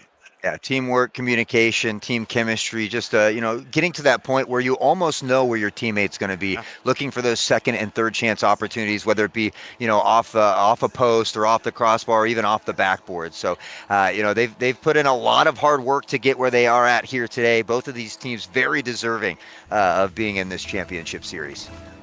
That they do. Number 1 and number 2 seed throughout the regular season, and we are getting ready to go here in game number 2. For Forest Hills, again, you don't want to drop this second game, don't want to go down 0-2 at the same time. You've got some time, you're heating on up. We talked about the players and the teamwork getting going, and already a great opportunity off the backboard. Block A making that transition happen down the field. Unfortunately, Strike couldn't quite find the touch they needed, so on the back pedal, good job knocking it away from the center of the field as well. But Vanilla, look at the waterfall down before the teammates. The stop is there, a second chance opportunity. The double tap, but Vanilla making his way all the way around to scoop that one up and put it in. Massive U-turn play, and honestly, a slow change of pace there just barely beats the defender. Greater Altoona once again leading here early. That's been kind of the trend for these first 2 games. They score early, they hold down the lead, and then they slow down the pace. Forest Hills, they need to speed it up, maybe get some demos out here. Yeah, I'd like to see him get a little more aggressive, whether it's off of those bumps or those demolitions as well. But unfortunately, just a little bit of miscommunication here in front of that net. And those things happen from time to time. You can't allow it to affect you. If your teammates are down there, you look at them, it's okay, guys, it's okay. Let's take a deep breath, let's reset, and let's get back out there and do what we do best. That's what it's all about, getting those resets. That's why, you got the coaches, you got the teammates. I mean, you even look back towards the last series where a team loses 6-1 and then they go on to win the championship. So nothing can get you down. You're here for a reason, and you still got 4 minutes of time to get things done. So for Forest Hills, they're down 2, but they're going to get back in this offensive zone almost immediately. I got to say, Sweaty and Cordy have been really good on the defense. Just get it out of danger.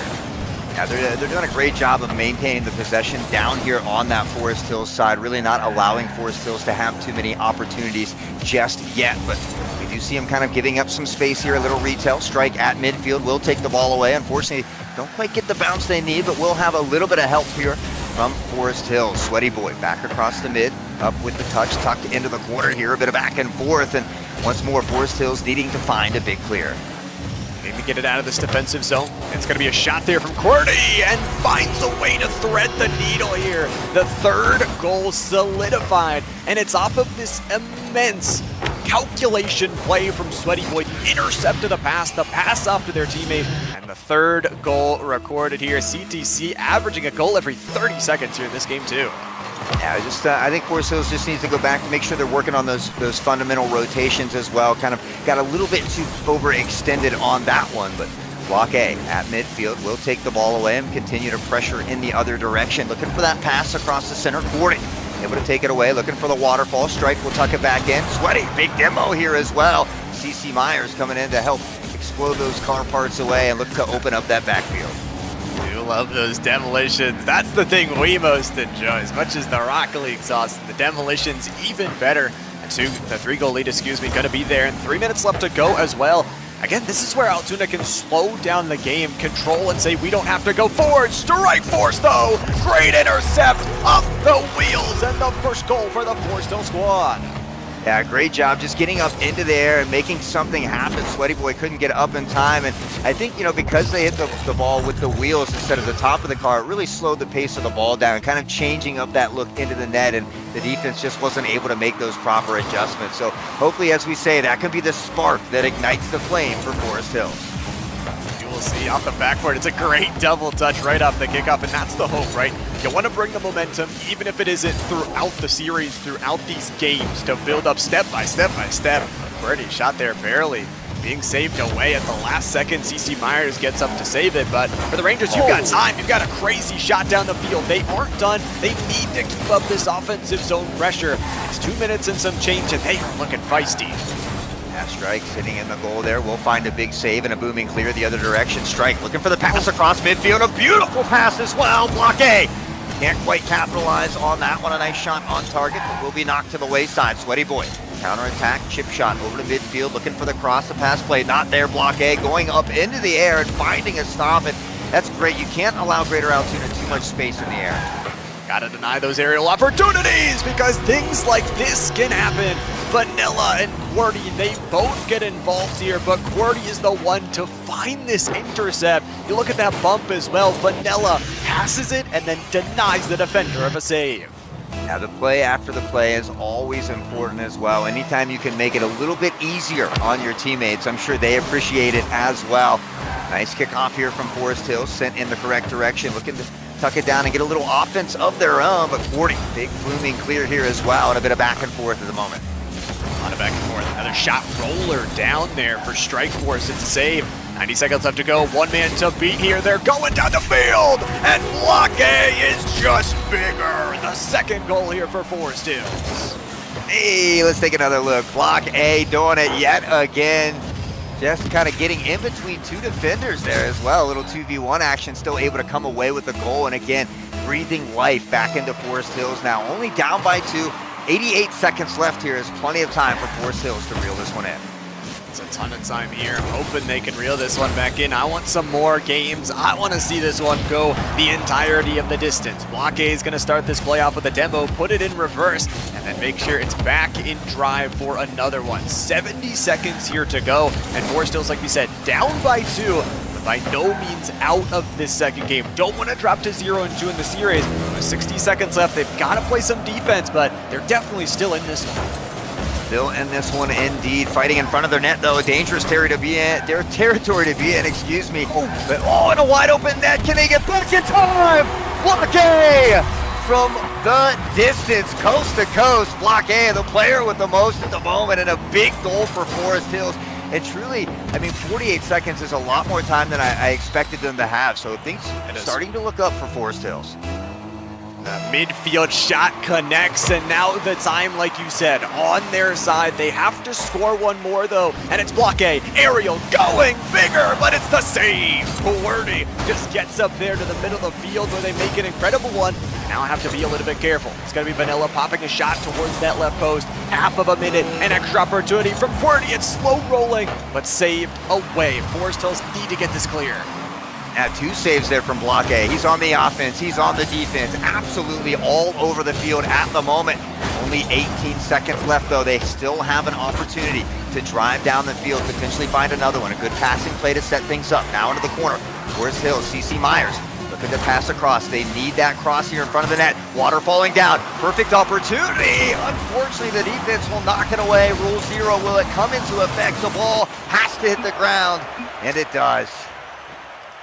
Hitting the ground, Altoona will be victorious here again in game number 2. Back-to-back game victories, but man, a second game having to be decided by just a singular goal. And honestly, Forest Hills, if they play like that for the rest of the series, it might be quick the other way. Yeah, you know, unfortunately, again, we just saw them come alive a little bit too late. They were able to bring it back from 4-1 to 4-3. We saw Block A with a couple crazy goals, another save there as well. So you're absolutely right. If they can play this same pace for a full 5 minutes, they can certainly begin to turn this around. That's what it's all about, that consistency like we've talked about here. And for Altoona, I mean, great things on all marks, I gotta say. They've been building up leads, they've been scoring first, and honestly, again, this is the note of a 9-0 squad, a squad that might have missed a single week in that regular season, but it didn't slow them down. They won everything, and now they're looking to pick up another title. Yeah, you know, it's always great to be able to hoist that trophy at the end of the day. So a couple more dubs and Greater Altoona will be able to do that. But we've seen Forest Hills. We've called them the comeback kings before as well. So, you know, maybe they can muster that up. But it does look like we got Q waiting down there. So let's hop on down to Q and see what he thinks about this series thus far.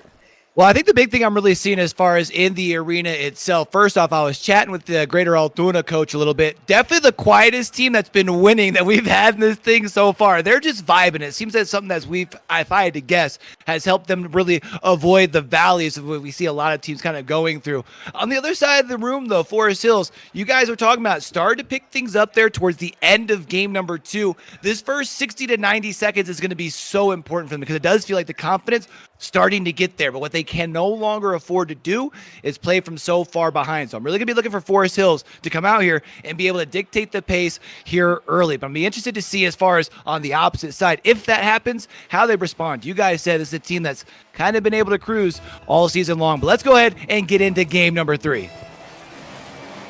Number 3, here we go, and like you said, gotta build up those leads early if you are Forest Hills, but this third game is going to be very important as well. You talk about it, this is a chance for Greater Altoona to maybe get on series point already. 4 opportunities to close things out. We've seen some reverse sweeps in the playoffs before, but I don't think that's where Forest Hills wants to be.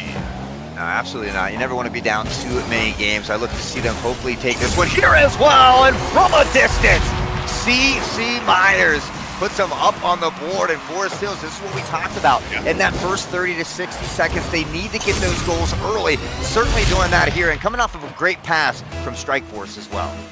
Massive pass, and not only that, for specifically Forest Hills, getting the whole team involved. We've talked about how Strikeforce is this rock of the team, can bring in the offense, but getting everybody involved is so important. Everybody a threat, and CC Myers with that goal going to build up a lead, but one is not enough. Strikeforce wants even more, going to the backboard, off some offense, another great shot, and man, Forest Hills throwing the gauntlet down. Yeah, you love to see this quickened pace, this more aggression here from Forest Hills, but Sweaty Boy getting sweaty. Gonna sneak that one into the corner. What a placement on this shot. Querity on the pass just drops a tear out of the sky. 2 defenders go up, but Greater Altoona, the shot placement really on point. This first minute been exciting, been back and forth, and both teams with a goal in their reservoir. The question is, I feel like for Forest Hills, they're the ones that have to respond now. Yeah, absolutely. I'd love to see him go back up on top. I'd like to see Forest Hills maintain this lead and take this game away. Look to even up the series a little bit closer here as well. And we're seeing more demos from CC as well. More demos from this Forest Hills team, which I think is great. They need to help kind of alleviate that pressure that we often talk about, open up that backfield as well. And They're going to dodge a bullet here. A nice booming clear. Unfortunately, Vanilla waiting at midfield, and Greater Altoonah's done a great job of keeping that possession down here on the Forest Hill side. Really have. They get the control over that offensive zone. They really don't like to let it go. However, Forest Hills dealt with it really well. They push it back, they get it back in their own offensive zone. It really has been a back and forth here in this game number 3, but it is a game like we've talked about that Forest Hills does need to win. A shot, a save there, really nice from Strikeforce. You got to keep the defense going. These clears, I feel like, need to come a little bit quicker than they have been coming at. Yeah, they need to just find a way to get the ball out of their territory, look for those counterattacks as well, and they certainly might get an opportunity here. A bit of back and forth, the ball floating down into the corner of Greater Altoona. Cordy looking for the clear over the head, potentially at one, but Strikeforce will find the stop. The chip shot not over the head and back into the corner here of Forest Hills as Block A looks to settle down, finds a clear, potentially a shot toward goal, and Block A looking to take things into his own hands. To take the possession into the hands, looking to take the game into the hands. Vanilla, a shot there, almost finding its way under the crossbar. And here in this matchup again, half of the game left to go. Midfield battle back here from the Forest Hill squad, trying to regain control of their own offensive side. It's been Greater Altoona, it feels like you talked about, on offense for a majority of this game. Sweaty inches and scores it in the top right corner. I thought Block A was going to be able to get up and find that stop here. I'm not sure if maybe they ran out of boost here right at the end, but couldn't quite get up and find that touch on the ball. So Greater Altoona will be back up on top. But Forest Hills has done a much better job of limiting Greater Altoona's options here in game number 3. So game not out of hand just yet. We'll see if Forest Hills can bring it back. They got to. This is a game, like we said, they need to win. Open net, open field, but Sweaty Boy is able to get the U-turn and save in time. And you talk about just denying the opportunities because they've been holding possession for so much of this third game. Greater Altoona not been giving any odor, but it's the Block A dirty touch, and it's in. And we'll take another look at it. Block A, we said he was going to take things in his own hand. The flip reset off the ceiling as well. I didn't even catch that the first time. Block A, the equalizer, the ace in the hole, and now all tied up yet again, 2-2. Block A with the ice here in this game number 3. You feel like, though, you got to keep working forward. That's just the tying goal. You love the confidence, though. That's what we were talking about before. A little bit dangerous on the defensive side. But getting that confidence, keeping it here, especially in a grand championship here. You do not want to lose that, but you still need to try and find a way. You would love to get, I feel like, another goal before overtime. Yeah, I'd like to see Forest Hills try. As much as we love overtime and extra Rocket League, I'd like to see Forest Hills take this one in regulation and begin to, work toward tying that series up. Block A. My, oh my. Block A all day, baby. The third goal for the squad, and look at the angle as well. I just don't know how they keep finding those soft pockets. Top left, top right corner. And the lead for Forest Hills. Here we go. This is the offense we wanted to see. The battle back off of kickoff. Another great shot here. And Greater Altoona has some time to possibly score back. Yeah, still plenty of time on the clock. Forest Hills has to continue to play the way they have been playing here as we hit that minute mark. Strikeforce going up. Oh, looking for the attack. Can't quite get there in time. Block A, though. Bicycle kick nearly finds it. Second chance opportunity was there, and they're still knocking out the net. CC looking to keep the ball down here in this Greater Altoona territory. The chip shot, off the crossbar, down, and another near goal that just doesn't go their way. Inches away, so close to being able to finding that fourth goal, a possible cushion, and demolition. They say we're going for everything here. We've got the physicality, we've got the playmakers, we've got the goals, but will we have the game? 30 seconds left to go. It looked like possibly a little bit of collision in front of each other, but this is 20 seconds that Greater Altoona need to use to try and score. Yeah, that was a dangerous coagulation in front of the net, and it's almost in. It's not. How in the world, Lava, did they avoid that one? I don't know. The counterattack, 10 seconds left. Block A doing a good job of chipping it up into the air, looking to eat up the rest of the time off of this clock. Now on the back pedal, Greater Altoona, rule 0, looking to make it happen. Block A, all he's got to do is knock it down, and there it is. Forest Hills will begin to reel it back. Bringing it back, another close game in, another one decided by a singular goal. But at the end of it, it is Forest Hills, the Rangers, standing on top of the podium. This means that they chip into that series lead a little bit. Greater Altoona still leading by 1 here, overall 2-1. 7 shots, though, from Block A, 9 in total from the team. That is the offense we remember. Yeah, that's what I was writing down over here. 7 shots for Block A. That's more than the entire Greater Altoona team combined. And I think this is what they need to do, Forest Hills. I'd like to see Block A getting up further in the field, getting a little more involved. Yeah. Yes, he has great defensive skills, but his aerial control is just on a different level. It absolutely is. And you talk about kind of getting everybody involved. Strikeforce, the player I was talking about that's usually bringing the offense, was making some more of those saves. So I like to see that constant rotation. Getting CC Myers involved too is going to be important. So for Greater Altoona, it's not the end of the world, right? They started up 2 in this series. They got to make sure not to drop another one, though. Yeah, you know, we saw the assists from Strike. We saw the demos from CC. We saw Block A making sure that those goals or those balls go into the back of the net. So, you know, we talked about if Forest Hills can play 5 minutes like they played at the end of Game 2, they could take a win. That's exactly what happened right here. Now, the big question, can they continuously do that? Can they carry that momentum forward? They know that they can beat Altoona. Now they just have to do it 1 game at a time. 1 game at a time. Cannot accomplish the championship without just getting at it 1 bite at a time, 1 step at a time here. We'll see what they can do here, hopping on into game number 4. As a reminder, Greater Altoona still has the ability to pick up this 3rd game. The series point could be there for them. Here headed into this 4th, though, Forest Hills could tie us up. Yeah, I feel like they got to continue to smother Greater Altoona. Sweaty Boy has some of the best aerial control in the Division II league here, so they can't allow Sweaty Boy and Cordy to get up into the air and work off of each other. They did a great job in Game 3 at limiting them. We'll see if they can do that here in Game 4 as well.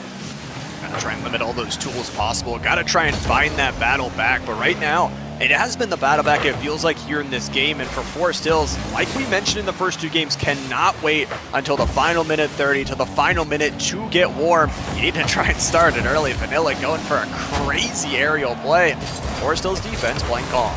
Yeah, you know, and Vanilla's another one of those players that often has a lot of goals for Greater Altoona. Has been a little bit silent at the moment, maybe playing a little bit more of that defensive role. But I'd like to see Greater Altoona going back to getting everybody a little bit more involved like they did in those first 2 games. Get everybody involved, get everybody here in the court. It's a crossbar save, man. Oh man, the Forest Hills squad using that 4th defender to the best of their ability. The save away from Block A, the move on forward, and now back to the offensive zone. Demolition shot, Strikeforce waiting across the backboard. It's a double demolition, actually. Mechanic is working overtime. Yeah, double demo. Unfortunately, they can't quite find a way to get the back of the net. Block A will come up and find the stop here as well. The ball at midfield. 40 looking to settle, has some help here from Sweaty Boy as well. And Forest Hills looking for that clear. The ball resting here at midfield at the moment. And again, just right now, kind of buying some time, slowing the pace down of the game here just a little bit, it would seem. Slowing things down, making things still tied up here, and both teams looking for that first opportunity. I like how they're both going for these longer range clears. Get it out of the defensive zone, and those longer range clears can sometimes catch the defenders off guard. So 3 minutes left to go. It is Forest Hills back in that offensive zone. Will it be Block A again with the 7 shots? I don't know, but they're really applying so much pressure. Yeah, applying a lot of pressure here right now. It's been working for them so far on both sides of the field. But 40 looking for that pass to Sweaty Boy. I like this play from Strike, not allowing Sweaty Boy to sit there and wait for that cherry pick of a goal, making sure to bump him off of his position and make it that much more difficult for Greater Altoona. Gotta make it difficult for this number 1 squad who, like we said, 9-0, flawless towards this point. They've encountered a little bit of a speed bump here. Forest Hills hoping to be a brick wall as a double commit. A save away, though, is nice because QWERTY was looking for it all. Strikeforce is going to leave it to the teammate here, and everybody using all of their boosts for Greater Altoona. They've got to be careful because they've got to get back, get some boost of their own, and they'll recover nicely. Now, this is one of our lowest scoring games yet, but from the sidewall, and again, crossbar down, but the other way. Block A does it yet again, and Forest Hills, after losing the first 2, they take the 3rd, and now again, they find themselves the first to score here in game number 4.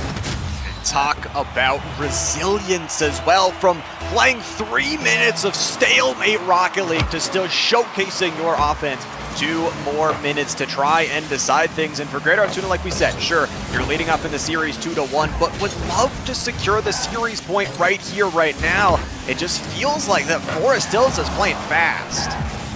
Yeah, they're playing fast. We always look for that more aggressive team, those bumps, those demos, just getting gritty in the face of your opponents. Certainly doing a great job here in these last 2 games. Vanilla, though, on a breakaway of their own, looking to make something happen. A great defensive stop here by Block A as well, and they continue to push forward. Sweaty not quite able to get there in time. Sweaty, though, a wide open net. Sweaty Boy will capitalize, and just like that, all tied up. 90 seconds left in the clock. 90 seconds is all we got left, and we are tied up, not in the series, but in this game, 1-1. Forest Hills trying to add another towards the series scoreline. Again, best of 7 here. Greater Altoona cannot win the series here with this game, but they could get themselves on towards series point. It's up towards 80 seconds as well left in the clock, with this still being tied. And you look back to the start of this game with how much of a stalemate it absolutely was. It could go either way. Yeah, I mean, Forest Hills has really brought it back in these last couple games. Like you said, they were really kind of finding their stride in those first couple. 40, though, looking for the double tap. Has some help in the background. Sweaty, not able to get it. Vanilla looks to settle this one down. Has some help off the sidewall, and Forest Hills can't quite find the touch. A dangerous position, but maybe just a little bit too much mustard on that one. Greater Altoona not able to get in front of the net and capitalize. Able to get there. It was so close. They were looking for that passing play, and that's the most important thing. Always looking for a teammate. QWERTY, 3 defenders in the area. All of them have to play that low ground to try and save it away.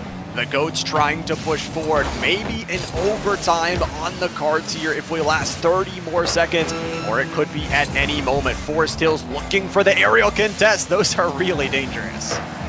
Very, very dangerous, especially in front of the net there as well. But Forest Hills will find the stop to save, and now powering down the field in the other direction. 40 to pop it up. This could be a dangerous position. Strike!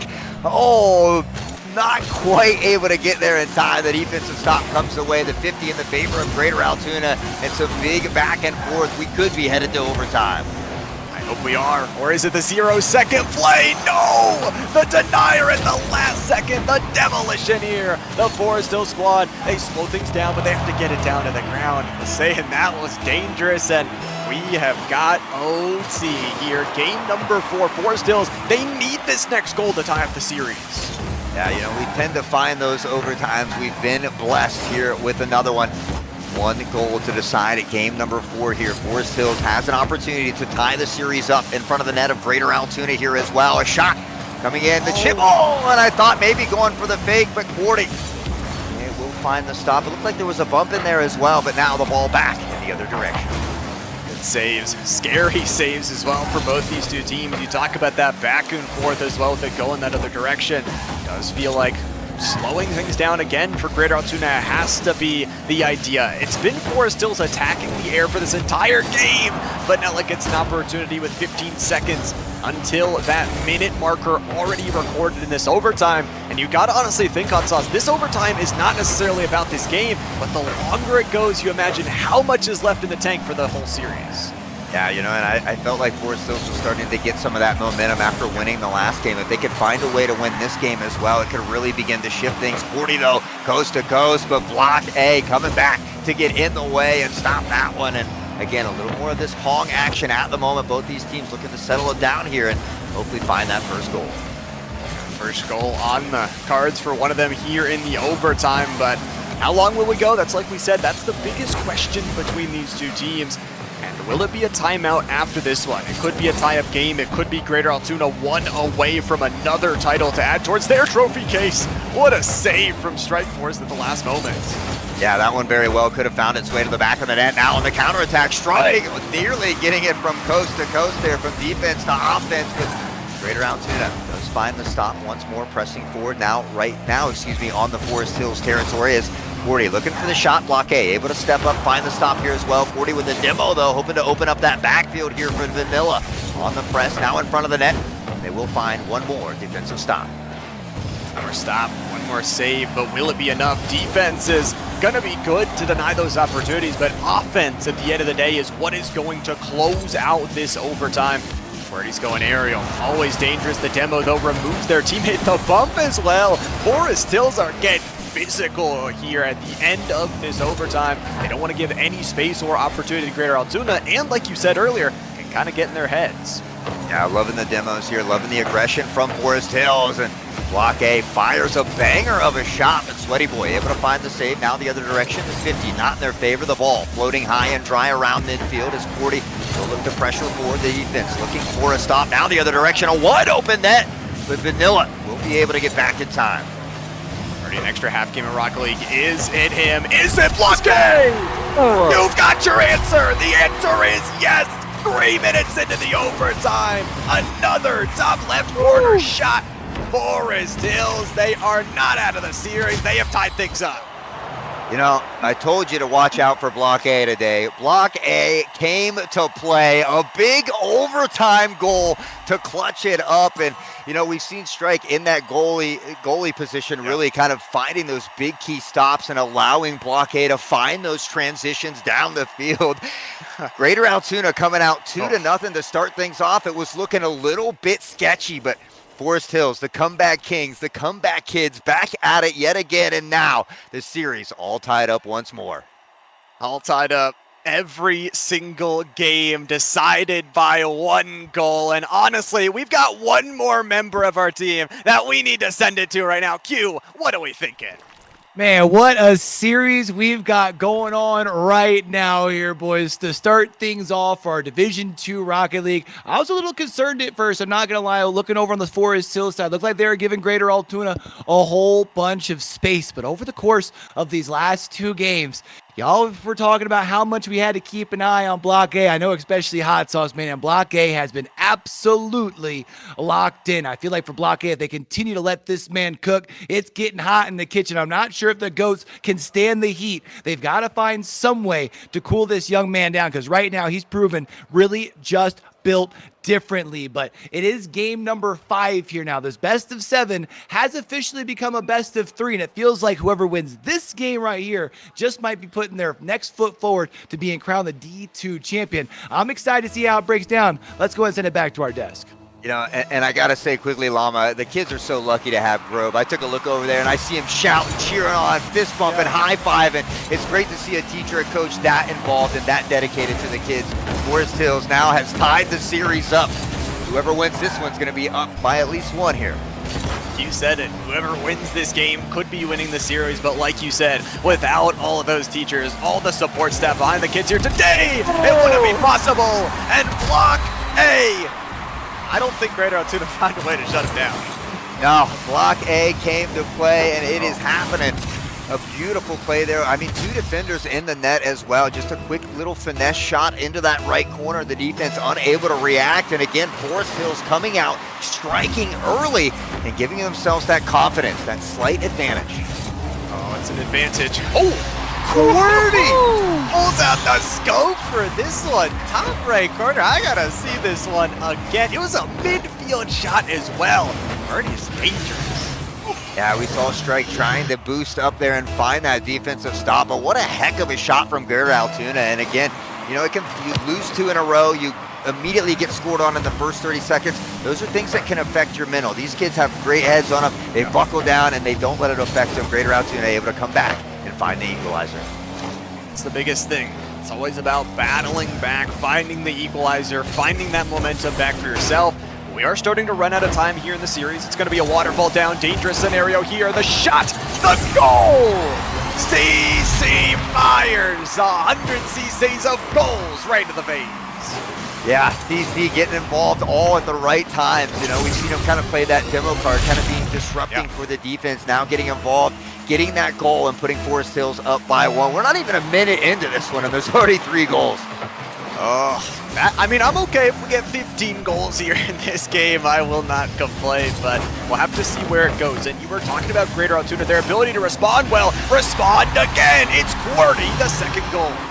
That's going to come off this double commit right here from Forest Hills. Block A, and I think it was CC unfortunately bumping into each other, leaving Strike alone in the net there. And again, Greater Altoona, when they're given a good opportunity in front of the net, they're going to capitalize nearly every time. The series is tied, and the game is tied as well.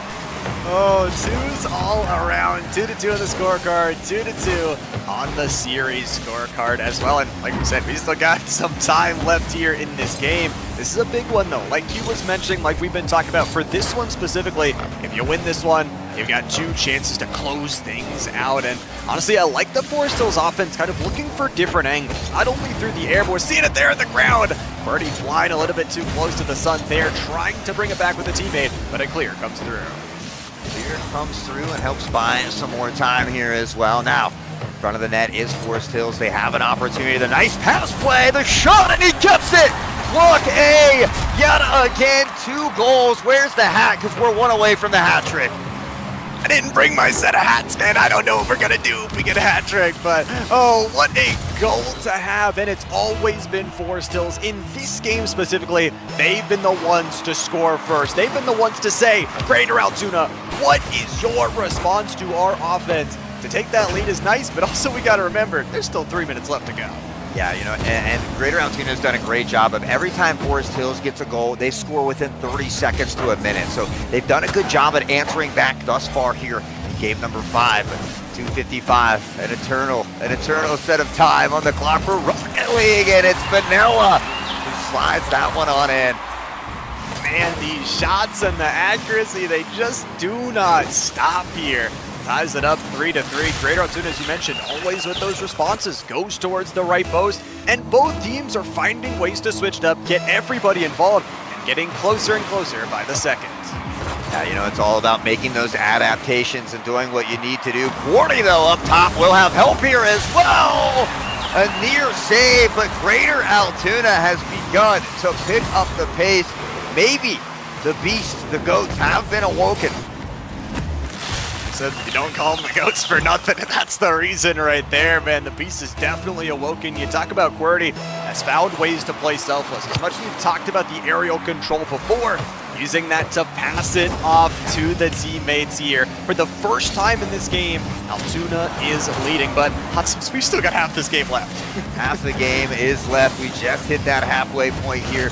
Forest Hills into the corner, Strike Force as well, bumping into the players, kind of causing that disruption in that back line. Looking to open up that goal line here for the rest of the teammates. We saw Block A up into the air, can't quite find the touch they need. The ball at midfield, fires a shot, CC from midfield, downtown, CC Myers back at it. Another half-court shot, why not? CC Myers really stepping into the role, finding ways to bounce it down, bounce it all around. And the 4th goal, Forest Hills, they say, okay, you can take the lead, we'll respond just the same. 8 goals in 3 minutes between these two teams, and CC Myers is looking for another. It's actually a pass. Oh my, and there it is. We got the hats raining down on the desk. Block A with a hat trick to secure the lead once more from Forest Hills. We got it right here. A hat trick, baby, taking back the lead for Forest Hills. The fans are out, the tie is in, and the lead in this game to try and take back the series. As a reminder, the namesake of TEC, 6 titles already under their belt. They would love to add another today. Now, we talked about how they're going to have to make a couple more trophy cases if they continue to win here in the TEC series. And what a phenomenal series. I didn't think that it could get closer or better than that Division 1 game we saw, but here we are, Llama, all tied up in the series. Forest Hills looking to go up in the lead for the series for the first time, but they got to hold on for 1 more minute, 20 seconds. Gotta hold on, and obviously it's not been easy. Both of these two teams have been going back and forth, scoring goals, and playing some really good offense at the same time. Right now it's down to the final minute, and for Forest Hills, if they win this game, it would not only be the series lead, it would also be 3 games in a row. You talk about the momentum, that would probably force a timeout from Greater Altoona. Yeah, you know, I'd like to think they need to take a moment and talk about what they need to do, but there'll be no timeouts, at least for 50 seconds here. Block A dangerously close to another. We'll keep the drive alive. Pops it up. CC can't quite get there the other direction. On the back pedal, they have to get back in time. Block A with that stop, tucked into the corner. Vanilla looking for some help. Unfortunately, they don't get the touch they need here. Back in the other direction, but QWERTY has done a great job of being that 3rd man role filler here today. been doing amazing. The whole team, though, all 6 players, they've been in. 30 seconds left to go. Rangers can say it! Hey!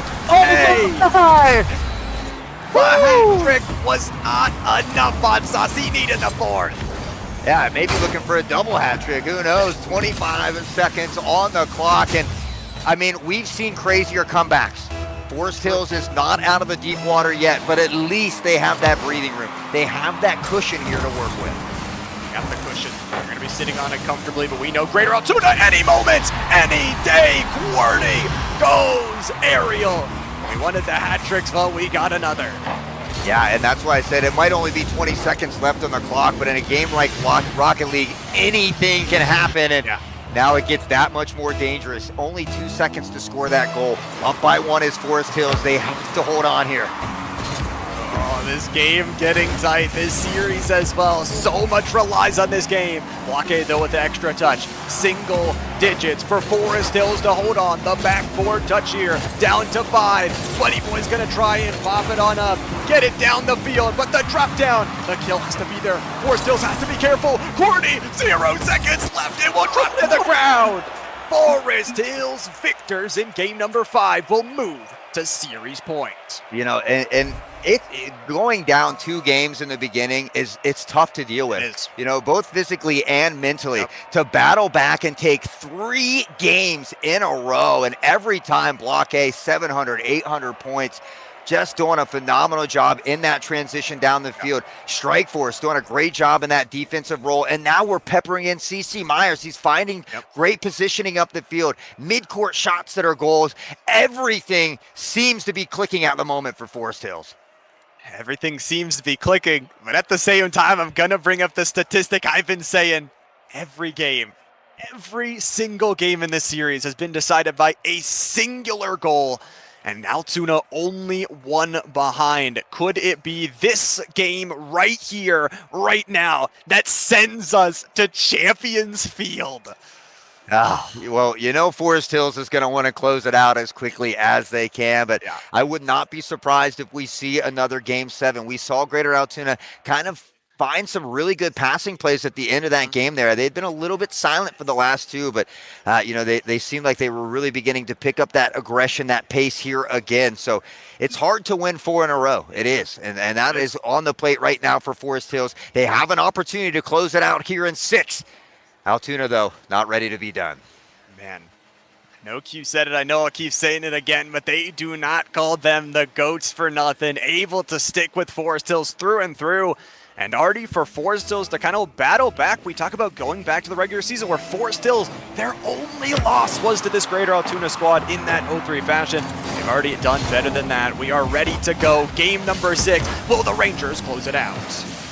Time will tell as we head into game number 6. Vanilla looking for the early attack. Block A, though, off the backboard. Finds an incredible save here as Greater Altoona was looking to open up early.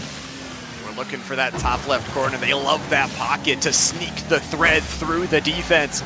Bloom was just a little bit too strong and a little bit slower than that last game from all the goals we had recorded. Possibly the highest scoring game of all today. We'll have to see how this slowdown does affect it, because it is going to be both these teams realizing we're very deep in the series. We do not want to make those mistakes. Yeah, if there's a time to buckle down and play your best, it is now. And Quarry with a near goal. Forest Hills has now 2 incredibly insane saves already in game 6. Make it free, count them up, man. Their defense is playing lockjaw here. A minute gone, another shot from Qwerty looking for the backboard double. Sweaty Boy has got some space, but unfortunately a little bit too far to the right side to secure that goal. It has been good defense from Forest Hills to start. Would love to get that clear. They would love to get a goal of their own. How great would it be to, after all this defense, bring home some offense? Yeah, I mean, you know, we've seen their offense perform so well in these last few games, but really it was the defense right there being that steel wall, preventing 2 to 3 goals that were on target. So now Block A in transition, and Strike Force. And that is what you want in a teammate. Looking for those second chance opportunities, having faith in Block A, but also being in that right positioning, able to capitalize. Forest Hills up by 1. I gotta say, If you're looking for a teammate, get you a teammate like Blockade that's going to make those selfless plays. The lead in Forestill's favor. You talked about winning 3 games in a row here in this series. 1 game away from taking the series as much as we would love a Champions Field. The Rangers roaring to hope to take this game. Yeah, we're going to have to do it on the back pedal at the moment. Greater Altoona looking to find that equalizer. Strike pressing forward, giving CC a bit of help. A wide open net back here. No boost in the tank though. No boost in the tank, and they can't quite get there in time, but a good look for CC Myers. Inches away. No boost in the tank, but now it's going to be the defense here. Vanilla save at the last second. Strike Force steps up to the face, and half this game left to play. A nice pass off the backboard, always looking for it. You have to be a little bit careful because Blockade was on that backwards rotation. Again, so much slower than the previous game. The shot, the goal, converting so many times the answer back. Yeah, nice pass from Vanilla off that wall here. We saw Strike going up to try and find that stop, but a good job by Sweaty realizing Strike was a little too close to that near post, redirecting it to that far post. Can't quite make that change in the air, so a good job, a good awareness by Altoona to find that equalizer. Altoona gonna be able to battle things right on back. It's not the 11-goal game we had in the previous one, but boy, is it exciting, especially with how much offense Altoona's been putting on. He's like about 4 shots already recorded for Vanilla specifically, a player you mentioned has that aerial potential to bring those shots and those goals on board. It gets more and more dangerous. A shot off the backboard, a really good clear. Forestills, although you give credit to their defense, how many more of those can they save? Not that one, unfortunately. Yeah, how many more? I think you got your question answered there, Llama. That was enough for them. Sweaty Boy going up, attacking the net there. Unfortunately, the defense just breaking apart a little bit on those series of shots. So, you know, we've seen him come back here in that last series or that last game as well. So 2 minutes on the clock, still plenty of time. Anything can happen. Anything can go here. We've got 2 minutes left, and of course, that's a ton of time for both of these two teams. It feels like for Forestills. They talk about that response. Do not want to go to a Game 7. Blockade is doing tricks up in the air. Looks for the flip reset, but doesn't find the goal. I feel like down in towards these 90 seconds, even though if you are Forestills, you have the rule 0, you have all this time clock. I would love to see them try and score one a little bit earlier so they don't have to go to overtime. Maybe if you're just beating the defense like that, and it is Blockade the save somehow from Purdy. Blockade really putting on the moves, channeling his inner Lionel Messi down there as he breaks apart the defense. Unfortunately, couldn't quite find that one into the back of the net here, and a bit of back and forth now in front of the net once more. Blockade looking for another opportunity, will settle the ball to 50, still in their favor, and down here in front of the Altoona net, CC looking for something of their own, but the defensive stop will come from Quarty, and Greater Altoona will lose the ball here though. Blockade able to take it away, fires toward the net. Sweaty does get the save. Nice save, but they gotta keep this defense going, man. Greater Altoona on a test right now. Strike Force getting a bump on the way out of the zone. It's down to about 45 seconds left to go. Yes, Forestills still need the goal, but they have been pressing the gas pedal forward. They have been looking for the offense. Waterfall down is dangerous, especially because Sweaty Boy can't get a hold of it. This is boost, this is opportunity, this is a pass, this is dangerous. There's 30 seconds left to go. Greater Altoona, get it out of there. And they do for a moment, and a big demo on the other side of things here. Nearly open up the net. Now the counterattack coming in as well. Strike up into the air, finds good contention. The shot from Blockade, and a save yet again from Sweaty. 15 on the clock. Forest Hills needs one more.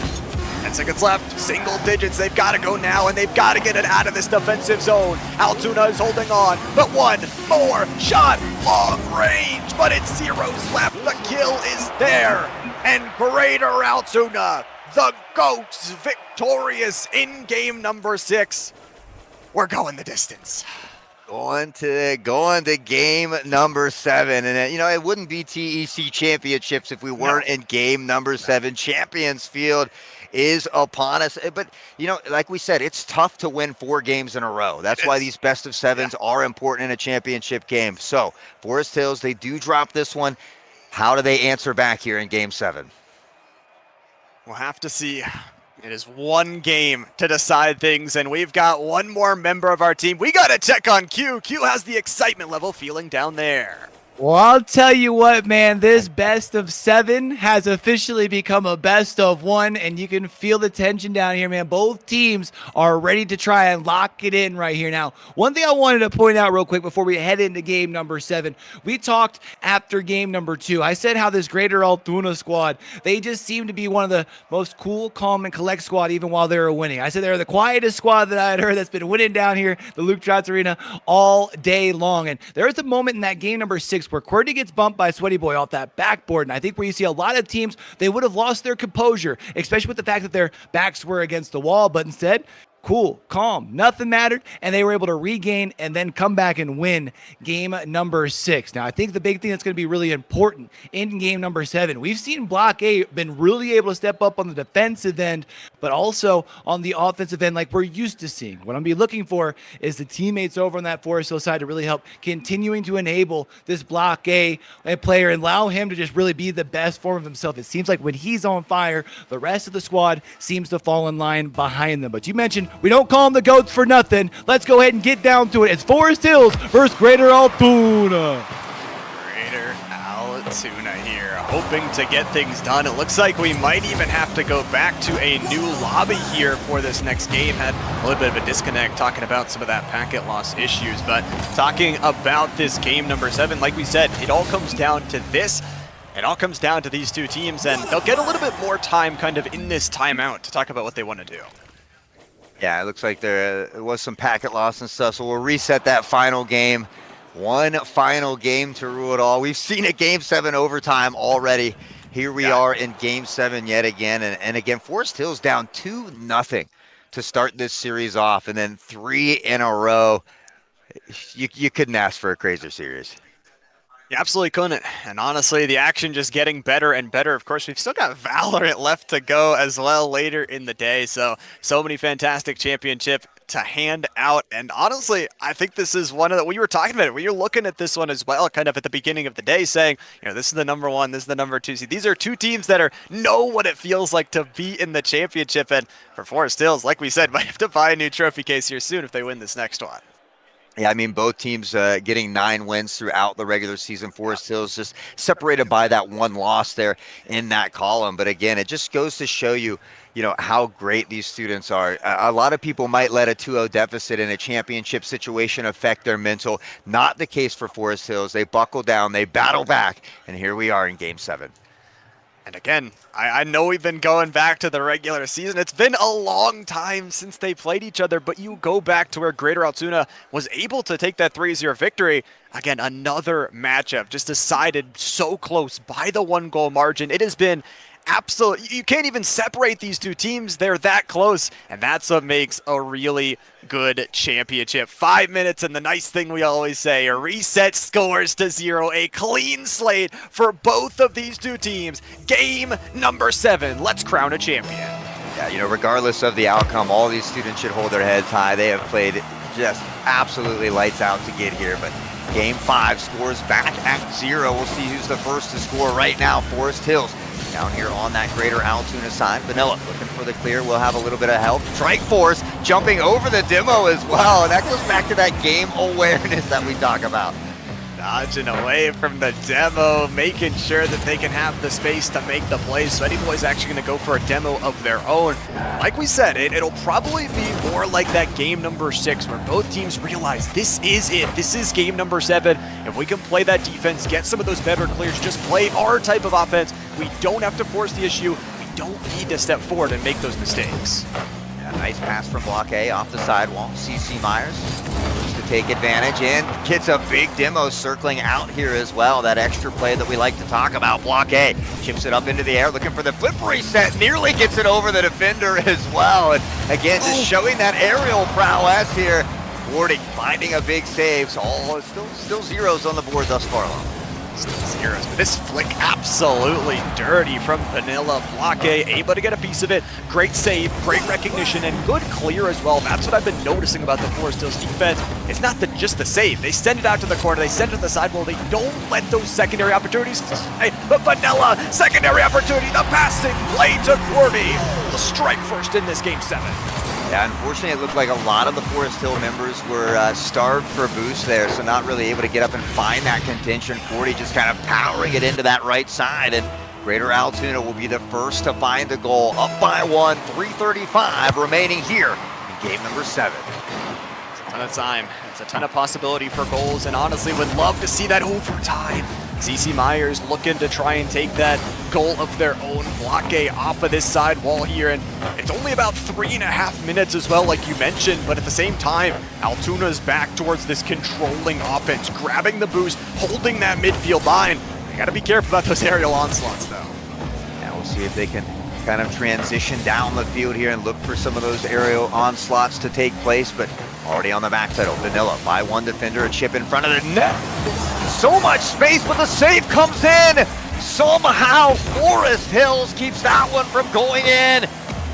And again, I mean, they're saving absolutely shots that should be falling on in. The Goats not able to find that second, but they're applying this pressure, taking away opportunities, and Cordy with the limited boost that they have, holding the ball hostage away from the Rangers. They eventually take it away. Half of this game still left to play, and honestly dropping down in front of the net, a dangerous area to be as CC Myers. 1, 2, unfortunately can't find the third on that passing play.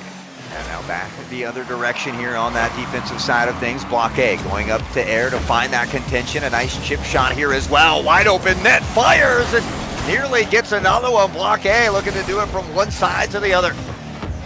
Back and forth, one to the other. Block A, we heard it from Q. The defense, the offense can play everywhere across that field, and it's almost in. Oh, the shot there from CC Myers. The onward onslaught, backboard, double, passing, play denied. It's Altoona, steps in front of it, reading it all day long, and the save in the clear. Yeah, Greater Altoona's defense has really stepped it up here in Game 7, trying to limit Forest Hills. Block A, midfield, finds the touch, slowing things down just a bit. Secondary touches there, the booming clear from the goalie here as well, and Block A only 8 boost. Will re-up into the corner, off the ceiling, looking for a second touch. Unfortunately can't get it, and Greater Altoona now muscling in front. A big demo here as well. The clear comes in, the shot is fired. A near miss, a second chance opportunity, knocked to the wayside, and Forest Hills still only down by 1. Forest Hills defense is doing work to keep this lead all what it is, but at the same time, they are running out of time. There is no more games. There is only 1 minute left on the clock. The Rangers have to go now. It is now or never. The midfield line is where they will start trying to build up some sort of offense. The demolition from Vanilla. Strikeforce is going to pop it on in. He's got space and can maybe take away this 50-50, but the patience from Purdy denies it down. The shot is so close. Vanilla with the save. Yeah, again, oh my, and that could have been it, but off the post as well, back and forth, tugging at the heartstrings.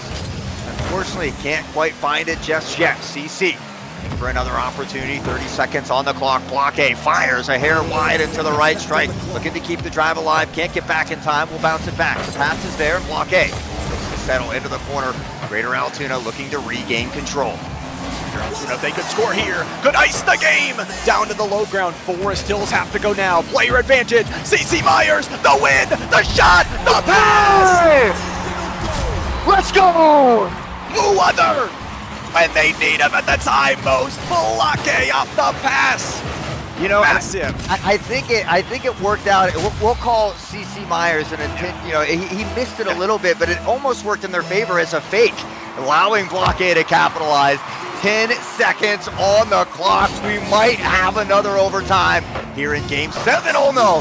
Danger right in front of the net. CC has to find the save. Off the crossbar. Block A needs to touch it out. Strikeforce keeps it up. Rule 0 in the air. They gotta find a way to get this ball down, and they do. Overtime. Oh my God, I'm getting too old for this. Overtime. It took 20 seconds last series, but we are here. One singular goal to crown our Division II Rocket League champion. Gotta slow things down if you are Greater Altoona, and maybe it's just dirty. Ice in the veins, and that is it. This is just insane aerial control here from 40, able to keep that ball up. It makes it so hard to defend. A tough series, but you know, like I said, regardless, if you're Forest Hills, you have to hold your heads high. The way that you battled back after losing those first 2 games. A truly, truly awesome series. Congratulations to Greater Altoona for securing the bag. And Greater Altoona coming in as the #1 seed and honestly really questioning kind of how they were going to be able to respond that same way that Forest Hills. We questioned them after the first 2 games. They were able to win 3 in a row. But Greater Altoona, Q said it best. Whoever wins that 6th game will have some power here in the entirety of the series. And honestly, what a great series. Rocket League, absolute excitement. Yeah, just a beautiful series in both Division 1 and Division 2. And again, like I said, I'm getting too old of this. They were going to give me a heart attack out there, back and forth, those last second goals. And again, hats off to Forest Hills. They fought tooth and nail. Most teams would have the win taken out of their sails when they're down 2-0 in a series. Able to win 3, able to send Game 7 to overtime as well. So again, congratulations to Forest Hills Grove. They have a phenomenal program over there. But again, congratulations to the GOATs who do it once more, this time in Division 2 Rocket League.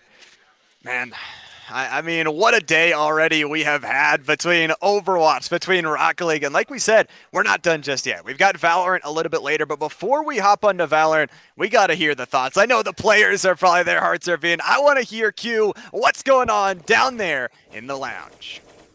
Well, what it do? We've been able to crown ourselves our 2nd Rocket League champions, man. And what a banger we had. We had Forest Hills and Greater Altoona, able to come out on top in game number 7. Congrats, guys, on the hardware right there.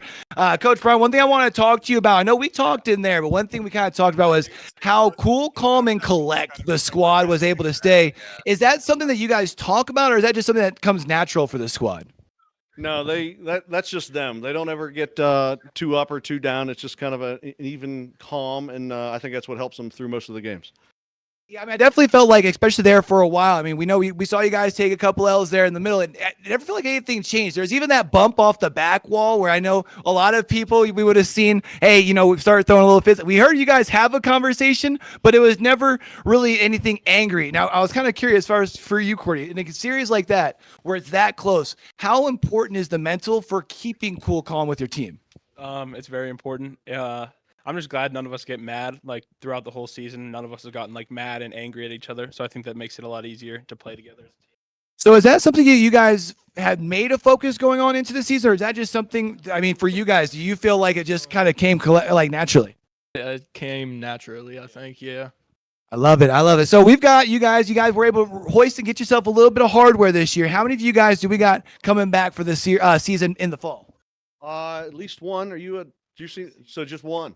Just one more. Just got the one here, but I'm sure we got some people waiting in the wings as far as be able to keep things going. Now, of course, obviously for Greater Altoona, y'all have a chance to continue things running. We're going to be seeing you guys here in the Valorant Championship here in just a moment. Again, congratulations to you guys. We're going to keep things rolling. We're going to send things to a quick break, and we'll be back with some Valorant action after a minute.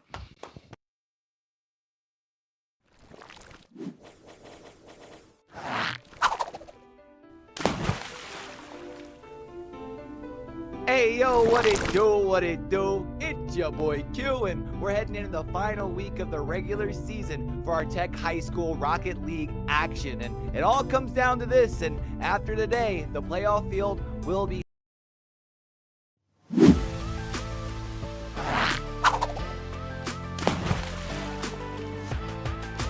What's up, everyone? It's Kaiser, and we're back with some TEC High School Valorant content. After a great season, we finally narrowed it down to our last 2 teams. But these teams had their work cut out for them. Let's take a look at some of the highlights from this past season.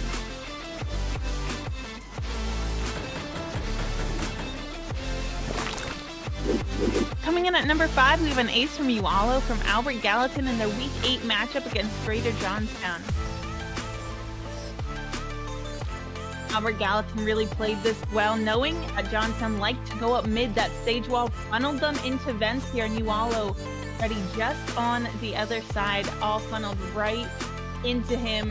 And with that spike down, there was nowhere else for Johnstown to go, giving Albert Gallatin the win this round with an ace from Ualo.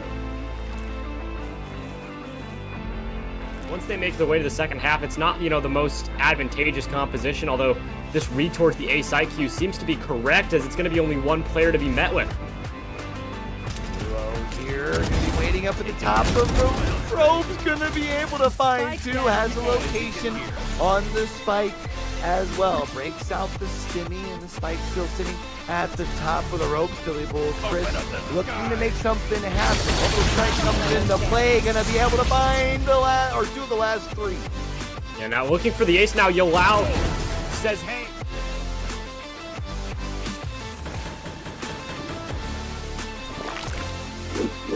Coming in at number 4, we have Zavera from Johnstown with a 6K ace in their matchup against Hollidaysburg, round 1 of the playoffs.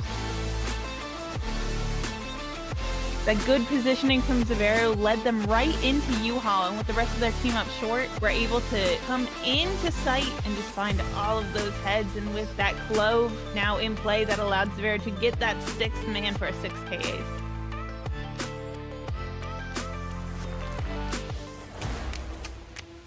Your opponent's guessing. Felon, though, already through lamps. Here's the footsteps. Top with a knife out. Felon will collect on Ace. Chroma got one in the trade, but Felon, the 2K. Chroma pops back up with the ult. Now a triple. Felon looking for the quadra and gets it. On the hunt for the ace. 2 left. Potentially could find a 6-man ace. 5 has been caught. Rock steady. Falls to the wayside. I believe it's broadside now. From behind, Felon maybe having a little bit of an idea. On the hunt, the 6K ace here in a playoff round, and there it is!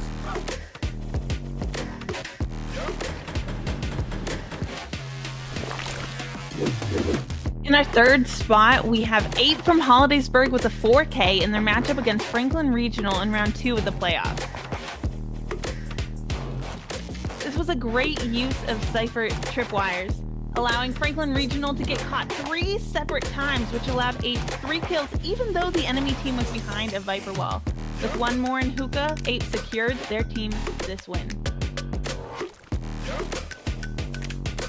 Side of the map, Ape only sitting with a share. Already going to try and break that block. It's going to be a nice little tripwire triggered, and that's the power. The ISO ultimate pushing their way on forward. ISO, rather, Ape! They're pushing their way in. No! No way!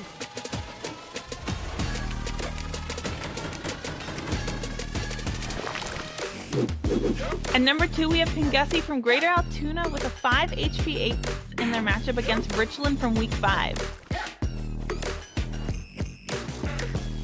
After being spotted, Pingussy was left with only 5 HP. Although Richland know exactly where Pingussy is positioned, Pingussy is able to isolate those 1v1s and was able to clean up the round with only 5 HP.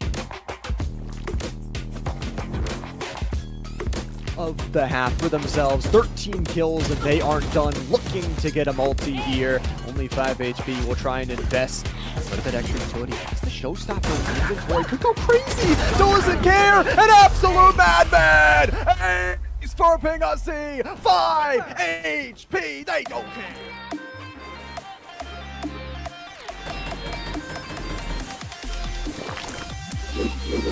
And in our top spot, we have KSN from Albert Gallatin in a 1v3 clutch to secure the upset against Greater Altoona during round 1 of the playoffs.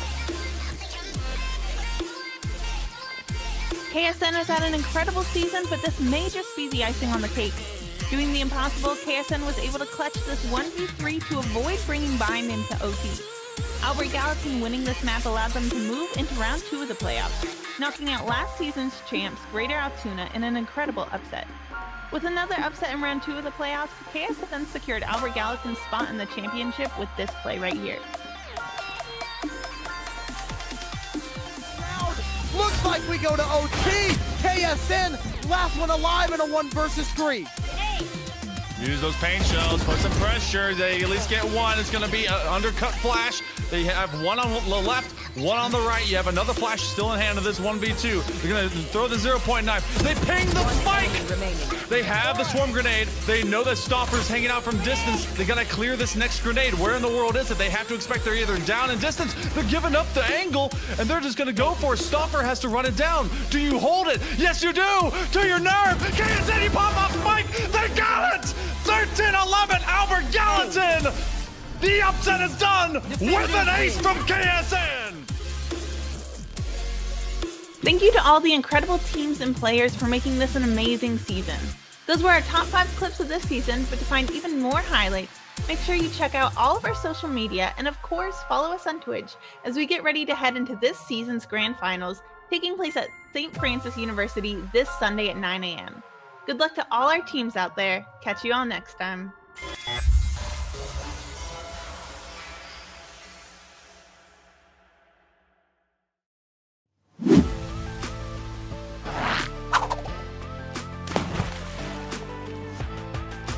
What's up everyone, it's Kaisern and we're back with some TEC High School Valorant content. After a great season, we finally narrowed it down to our last 2 teams. But these teams had their work cut out for them. Let's take a look at some of the highlights from this past season.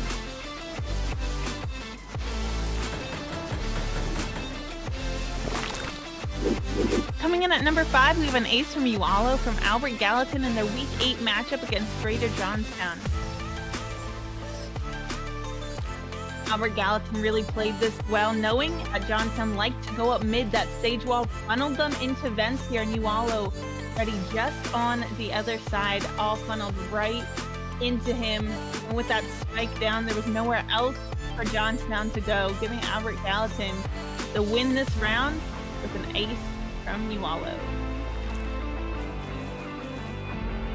Once they make their way to the second half, it's not, the most advantageous composition, although this read towards the ace IQ seems to be correct, as it's going to be only one player to be met with.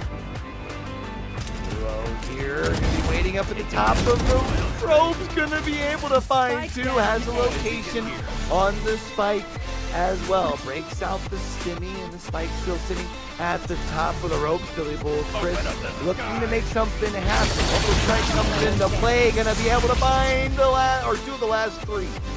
Yeah, now looking for the ace now. Yolau says, hey.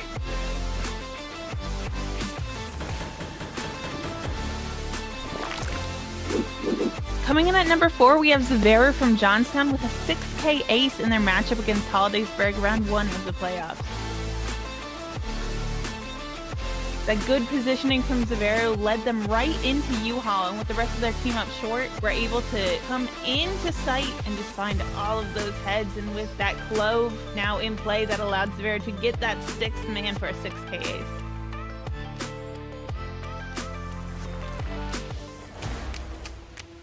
Your opponent's guessing. Felon, though, already through lamps. Here's the footsteps. Caught with a knife out. Felon will collect on ace. Chroma got 1 in the trade, but better the 2K. Chroma pops back up with the ult. Now a triple. Felon looking for the quadra and gets it. On the hunt for the ace. 2 left. Potentially could find a 6-man ace. 5 has been caught. Rock steady. Falls to the wayside. I believe it's broadside now. From behind, Felon maybe having a little bit of an idea. On the hunt, the 6K ace here in a playoff round, and there it is!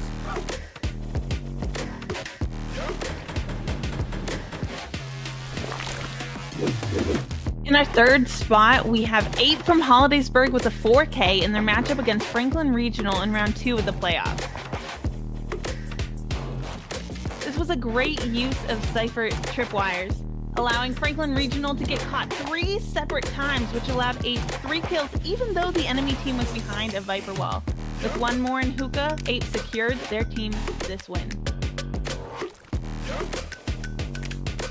Side of the map, Ape only sitting with a shift, already going to try and break that block. It's going to be a nice little tripwire triggered, and that's the power. The ISO ultimate pushing their way on forward.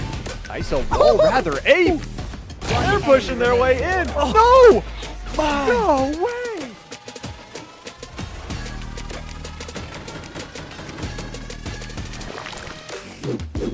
At number 2, we have Pingussy from Greater Altoona with a 5 HP ace in their matchup against Richland from Week 5.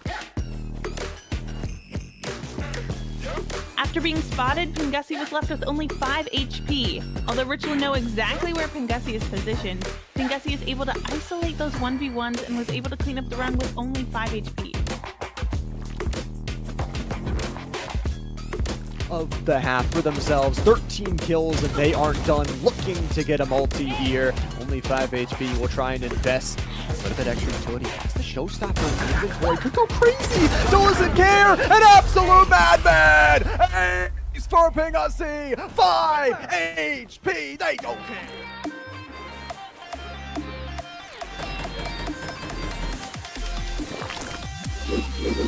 And in our top spot, we have KSN from Albert Gallatin in a 1v3 clutch to secure the upset against Greater Altoona during round 1 of the playoffs. KSN has had an incredible season, but this may just be the icing on the cake. Doing the impossible, KSN was able to clutch this 1v3 to avoid bringing Bind into OT.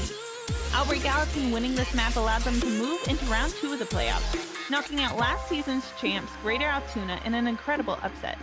With another upset in round 2 of the playoffs, KSN secured Albert Gallatin's spot in the championship with this play right here. Looks like we go to OT. KSN, last one alive in a 1 versus 3. Use those paint shells, put some pressure. They at least get one. It's going to be an undercut flash. They have one on the left, one on the right. You have another flash still in hand of this 1v2. They're going to throw the 0.9. They ping the spike. They have the swarm grenade. They know that Stopper's hanging out from distance. They got to clear this next grenade. Where in the world is it? They have to expect they're either down in distance. They're giving up the angle, and they're just going to go for it. Stopper has to run it down. Do you hold it? Yes, you do. To your nerve. KSN, you pop off spike. They got it. 13-11, Albert Gallatin! The upset is done with an ace from KSN!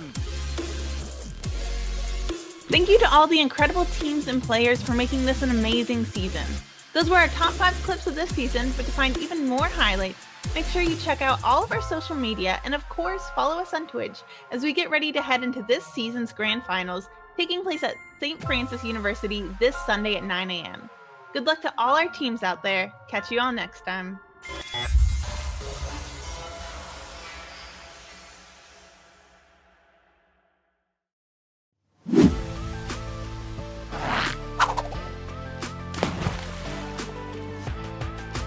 What's up everyone, it's Kaisern and we're back with some TEC High School Valorant content. After a great season, we finally narrowed it down to our last 2 teams. But these teams had their work cut out for them. Let's take a look at some of the highlights from this past season.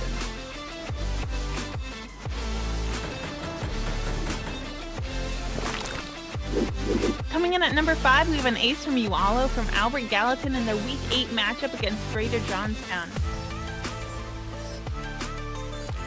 Albert Gallatin really played this well, knowing that Johnstown liked to go up mid. That stage wall funneled them into vents here, and Ualo ready just on the other side, all funneled right into him.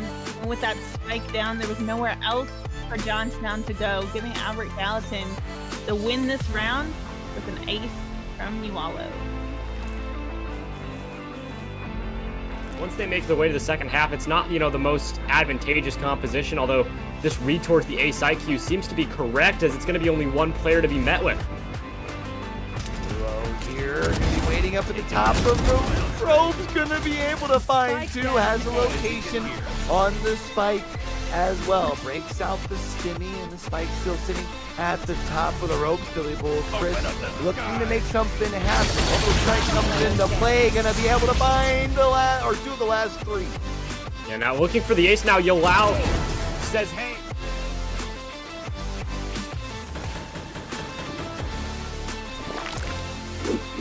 Coming in at number 4, we have Zavera from Johnstown with a 6K ace in their matchup against Hollidaysburg, round 1 of the playoffs.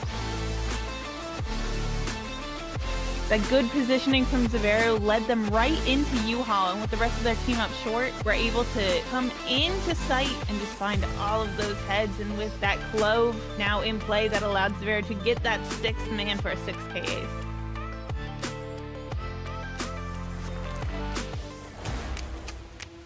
Your opponent's guessing. Felon, though, already through lamps. Here's the footsteps. Caught with a knife out. Felon will collect on ace. Chroma got one in the trade, but better the 2K. Chroma pops back up with the ult. Now a triple. Felon looking for the quadra and gets it. On the hunt for the ace. 2 left. Potentially could find a 6-man ace. 5 has been caught. Rock steady. Falls to the wayside. I believe it's broadside now. From behind, Felon maybe having a little bit of an idea. On the hunt, the 6K ace here in a playoff round, and there it is!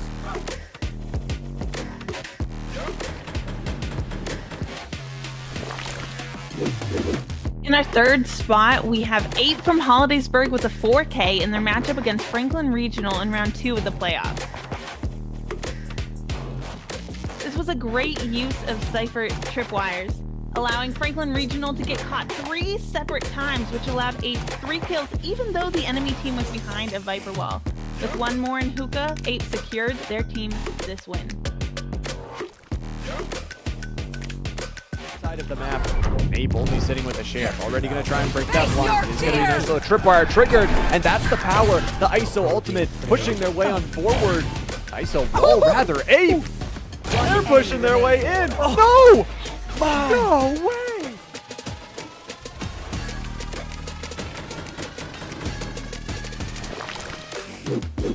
At number 2, we have Pingussy from Greater Altoona with a 5 HP ace in their matchup against Richland from Week 5. After being spotted, Pingussy was left with only 5 HP. Although Richland know exactly where Pingussy is positioned, Pingussy is able to isolate those 1v1s and was able to clean up the round with only 5 HP. Of the half for themselves, 13 kills, and they aren't done. Looking to get a multi here. Only 5 HP. Will try and invest a little bit extra utility. That's the showstopper in the inventory. Could go crazy. Doesn't care. An absolute madman. Ace for Pingussy. 5 HP. They don't care.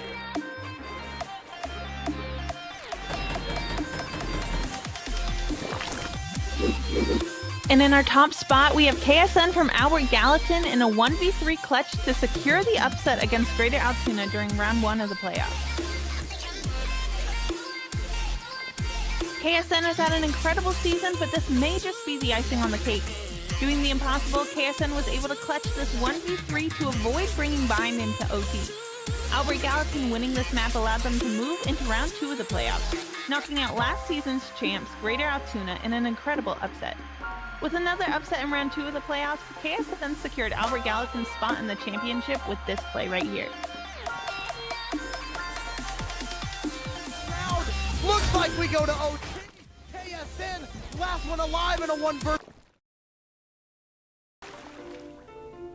Hello, everyone, and welcome to the road to the championships here with TEC. I am Hot Sauce, your TEC shoutcaster, and we're going to take a look at how Greater Altoona got their spot in the championship here on May 19th.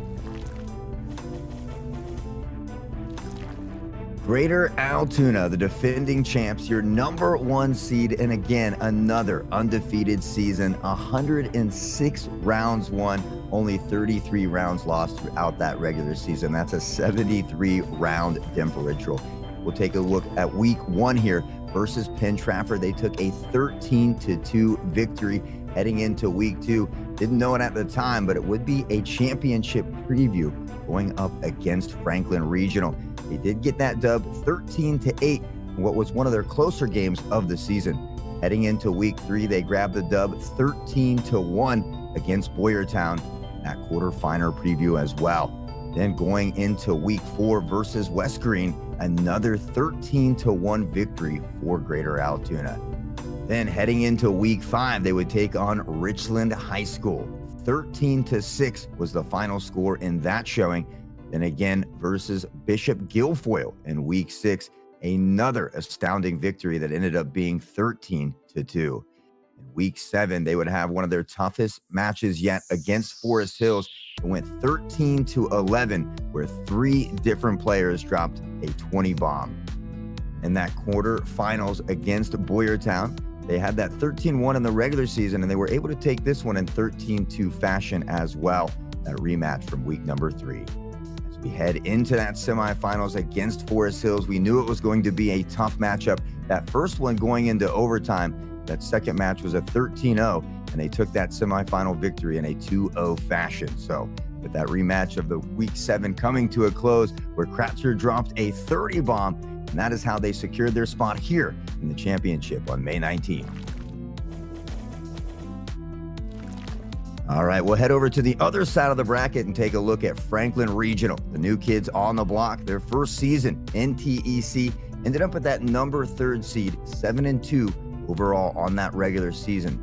95 rounds won, 51 lost with a 44 round differential. Week 1, they ended up taking on Richland High School with a big victory, a 13-3 dub over them.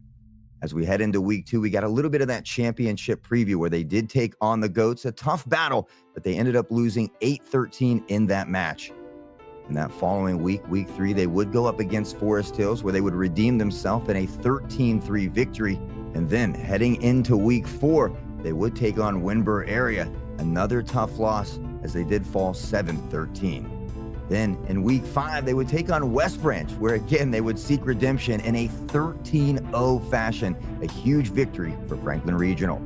As we got a little bit closer to the end of the season, we'd get a little quarterfinal preview as they would take on Penn Trafford in week 6, and another big victory at 13-2. As we head into week 7, that final regulation week against Bishop Guilfoyle, another actual tough match here as it was 13-11, very, very close, but again, they would secure that dub and have 2 players who dropped over 20 kills. As we head into the quarterfinals of the season, they would take on Penn Trafford. They would secure that dub in a 13-6 fashion. Cresticle, Professor Gouda, both dropping 25 and 26 kills respectively. And of course, that semifinals match where they did break out the brooms, take out Richland High School in a 2-0 series win. And 4 of the 5 players dropped more than 30 kills. Absolutely insane. And that is how Franklin Regional secured their spot in the championship here on May 19th. Once again, guys, I am Hot Sauce, your TEC shoutcaster. We want to thank you guys for watching, and we look forward to this exciting matchup a little later today.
They have been absolutely stellar all around the field. Number 2 overall in terms of kills in all of Valorant, the TC series.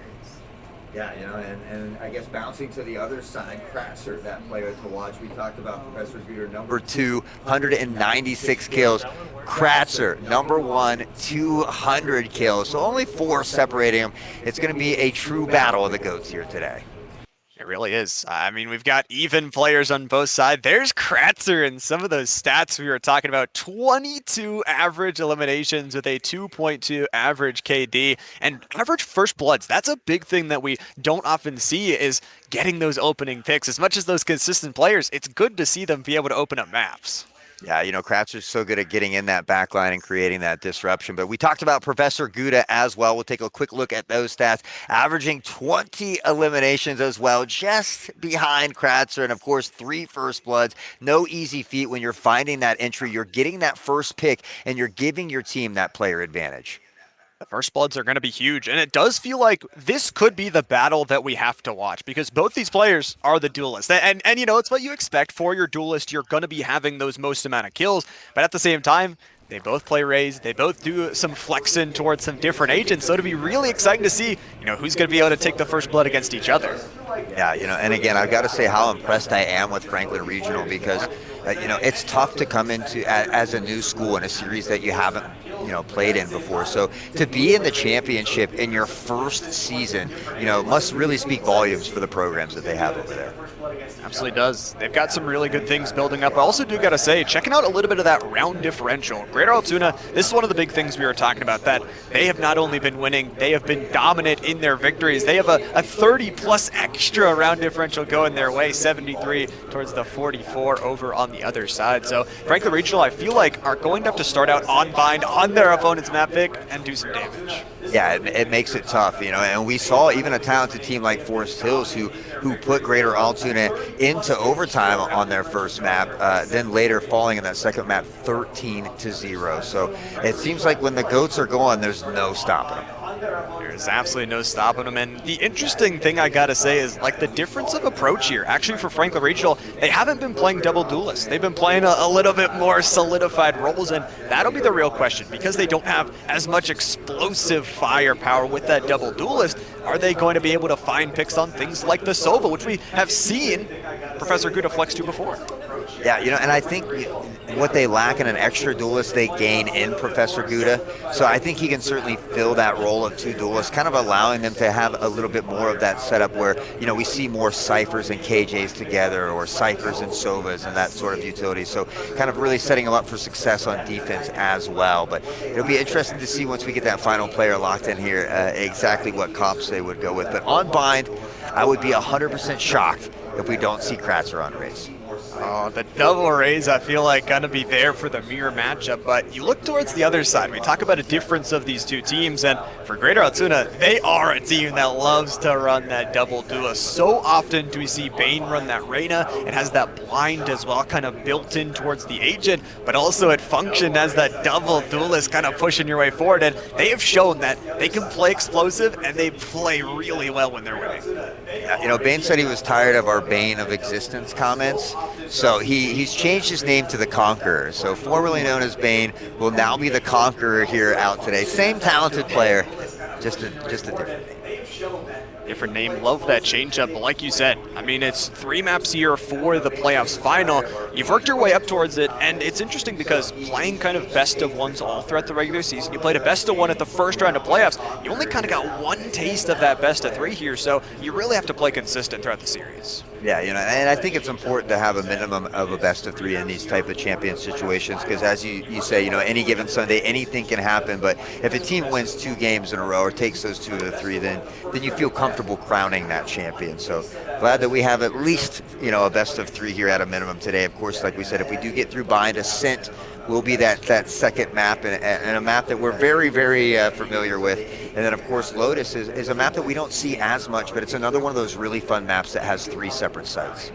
It's got those 3 separate sites. It's got a lot of moving parts as well. And also, kind of talking about moving parts, for Franklin Regional, had a relatively tough schedule. You say, okay, they were 7-2, they had 2 losses, they worked their way through playoffs. their 2 losses were to the #1 and #2 seeds. So they've been battling their way through, like you said, a very new program. To be able to step up in playoffs after facing those 2 losses is just paramount. Yeah, you know, their loss to Greater Altoona came early in the season as well. So it does take time to build that team chemistry, that team synergy. So, you know, I feel at this point in time, now in the championship, these teams firing on all cylinders, ready to make it happen. I know I'm certainly excited for this one. I'm excited as well, and we talked about it. They actually took down the runners-up to get towards this championship spot, so can they take down the champs as well? Everybody, it seems, in their path of demolition, and I'm really excited to see this team not only in Division 1, but in Division 2 as well. Of course, that Division 2 matchup going to be over after this one, but I think we are going to throw it down to actually our 3rd member of our team for some starting of the predictions. Well, let's go ahead and get ready to get on down to it, Llama and Hot Sauce. We have now crowned both Division 1 and Division 2 champions in Overwatch as well as Rocket League. And it's time to get down to Valorant here. And you guys talked about it should be a banger of a matchup. We've got the new kids on the block from Franklin Regional. And, of course, we've got the reigning defending champions from Greater Altoona. And it should be big. We're going to bind. And it's time to see if the see who's going to really be able to put their best foot forward as we do turn our eyes to bind. It's our first stop in our best of 3 to decide who is truly the best in TEC. Appearing in their first championship is the new kids. In their first semester ever with TEC, the Panthers looking to ascend straight to the top. Standing in their way is the reigning defending Division 1 champions and looking to prove that GACTC are indeed the GOATs of TEC. It's our Valorant main event, baby. It's Franklin Regional versus Greater Altoona. There he is, the man himself. We appreciate you, Q, for all of that as we look at that agent select screen. Kratzer Guda on that raise as we predicted. Claw 0 on the chamber. We haven't seen a lot of chamber unbind in recent times, but Conquer on the Sage as well. We talk about them playing that Reyna from time to time. So a little bit of a mix-up in agent selection here, at least at a minimum for Greater Altoona. Definitely a switch up here, and I gotta say, Clausera, like you talked about, had a lot of really good Clove play towards the playoffs and towards the end of the season, so definitely going to be that shakeup. Honestly, though, we've got a possibility for 3 maps. We've got our Division 1 Valorant Championship starting. This is what the entirety of the season has built up towards. Of course, it is, again, Greater Altoona's map pick here on Bind. We'll see how they perform. I'm going to get loaded into this first one. Of course, Greater Altoona, even though it was their map pick, it looked like Franklin Regional opted to start on the attacking side, which is a little bit interesting. A lot of these 2-site maps tend to favor that defensive side. So typically, if you can put those extra rounds in the bank early, it is favored. But at the same time, if you do have a lot of success early on that attacking side, it could lead to a smooth sailing for the second half. Definitely can. We'll see how those halves do go. And again, we've been talking about Kratzer, that ability to, be the master that has 200 kills already recorded. You look at Franklin Regional, they have standout stars all across the board. They actually have 3 players inside of that top 10 in terms of overall kills. So we'll see if those clutch rounds do come down to it. But here we go, hopping on into the Valorant playoffs and in, as we always start, to the pistol round.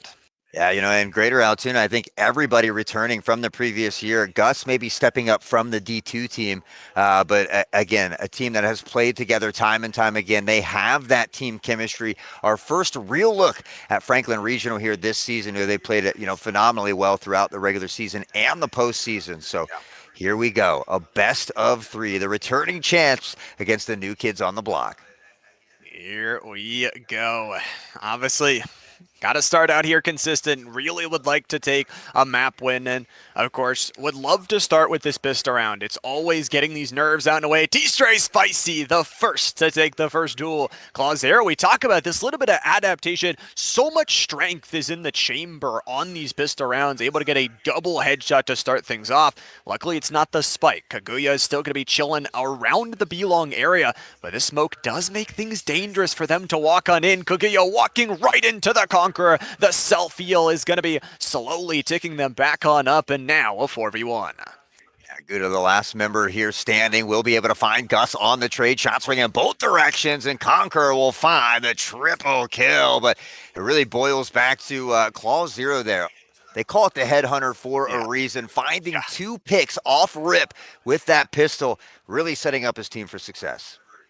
Definitely did. And as well, kind of opened up different points across the map. As soon as you clear out the showers area, you're able to explode into other parts of the map there. Really good to start out this defensive half. How, again, they've been winning with a round differential of plus 73. Again, 5 maps this season, 13-2 or 13-1. Yeah, that's just a crazy feat on its own. Conqueror with a quick wall, looking to slow things down. The intel will come in, the hunt over the top. No intel from that. Ooh. The blind there as well. Goes a bit past the blast pack in, but Conqueror able to catch Gouda up into the air, making a double kill. The Bulldog putting in work. And now Franklin Regional starting to think about maybe going somewhere else. They're going to try and think to go somewhere else, but man, this Sage Wall, so devastating to try and play through. I got only 4 real entrances towards these sites. You take the Sage Wall, you're able to cut down one of them. Of course, this is the extra round. This is not a great one in terms of the finances, it feels like, for Franklin Regional. But the Conquer, they've got 3. This could be an ace opportunity to already build up the confidence. Of course, it's going to be a steal away from Kratzer as they usually do. You talked about it. The Raze is online here, and now just a Cypher trying to escape. Yeah, Conqueror had 3 in the previous round here as well, but I like this play here from Cypher. You know, you're out, man, 5-1. It's an eco round. You ideally want to get at least 1 to 2 picks here. So just slowing things down because you have that extra time. Try to force Greater Altoona into maybe potentially searching for you and see if you can find a pick or 2. Love to get something here, especially because this could be on the docks of a flawless round. Kratzer's going to be waiting for it, and Nuts has actually got the aim to match. Headshot is going to be there, and now the secondary trade. It's a double. This plant could be down, but they do have 3 players approaching from a different area. The pincer attack going to cut down Nuts. Claws are able to take the headshot, but I got to say, in a 1v5 scenario, not too bad. No, it was an eco round. So typically if you lose the first round, you lose the second round as well. You're not able to force or buy into those weapons. So for them to turn a 1v5 around, you get 2 picks, you take some weapons away from Greater Altoona, and you begin to chip away at that economy so they potentially can't find a full buy. Well, we'll see what this round number 3 has in order. I talked about those picks already coming through, as it is the Neural Theft, the first ultimate online here for Franklin Regional. We'll see what they can get done. Again, you need to get a pick before this ultimate can actually make its mark, but you and I always talk about, we were talking about in Overwatch, and we were saying, you get those ultimates, you got to use them as soon as possible. Yeah, and I think that's very true here as well, unless maybe you're Sage. But other than that, typically if you get that ult, you want to use it that round or the following round, giving yourself an opportunity to collect potentially an ult or 2 more before halftime. Claw will teleport back to safety. He hears the stampede, the footsteps through showers to mid here as well. As they begin to peek Sky with that dog, looking for the intel. Claw on that headhunter, looking for that crosshair placement. They typically are almost flawless in this. The molly coming in, and Claw steps in, finds one. Stray Spicy will get the trade. Didn't even buy into this round, just utilizing the ghost there to be able to pick up one. Professor Gouda is going to be down and in those smokes, blocking the line of sight from the back of the site, trying to add that 3rd round on in. The collapse is coming on in. The showers angle here. The Conqueror might find 3 again. The first 2. The headshots going in massively here, and now this is a 2v2. The res is also up and available here for the Sage. It's the double healing composition. Sage and Sky getting back online after taking the first initial fight, but it is this 2v2 in showers that could go either way. Yeah, the Conqueror has been putting in work with that Bulldog, but it's not to extinguish the flame now. And just like that, bouncing in the 2-piece, a round that Franklin Regional needed to win. It looked like they were at a slight disadvantage, able to bring it back on that full buy and look to turn things around. Turning things around and doing some damage there. Only 2 survive here for Franklin Regional, and the good news is for Greater Altoona, like we talked about, such a good team all around. They're going to have that resurrection online. We'll see what obviously Franklin Regional can do to change things up, and like we said, it's really tough on Bind in this attacking side to actually get rounds, and even tougher when that Sage Wall every single round is blocking off 1 or 2 of those pathways on in.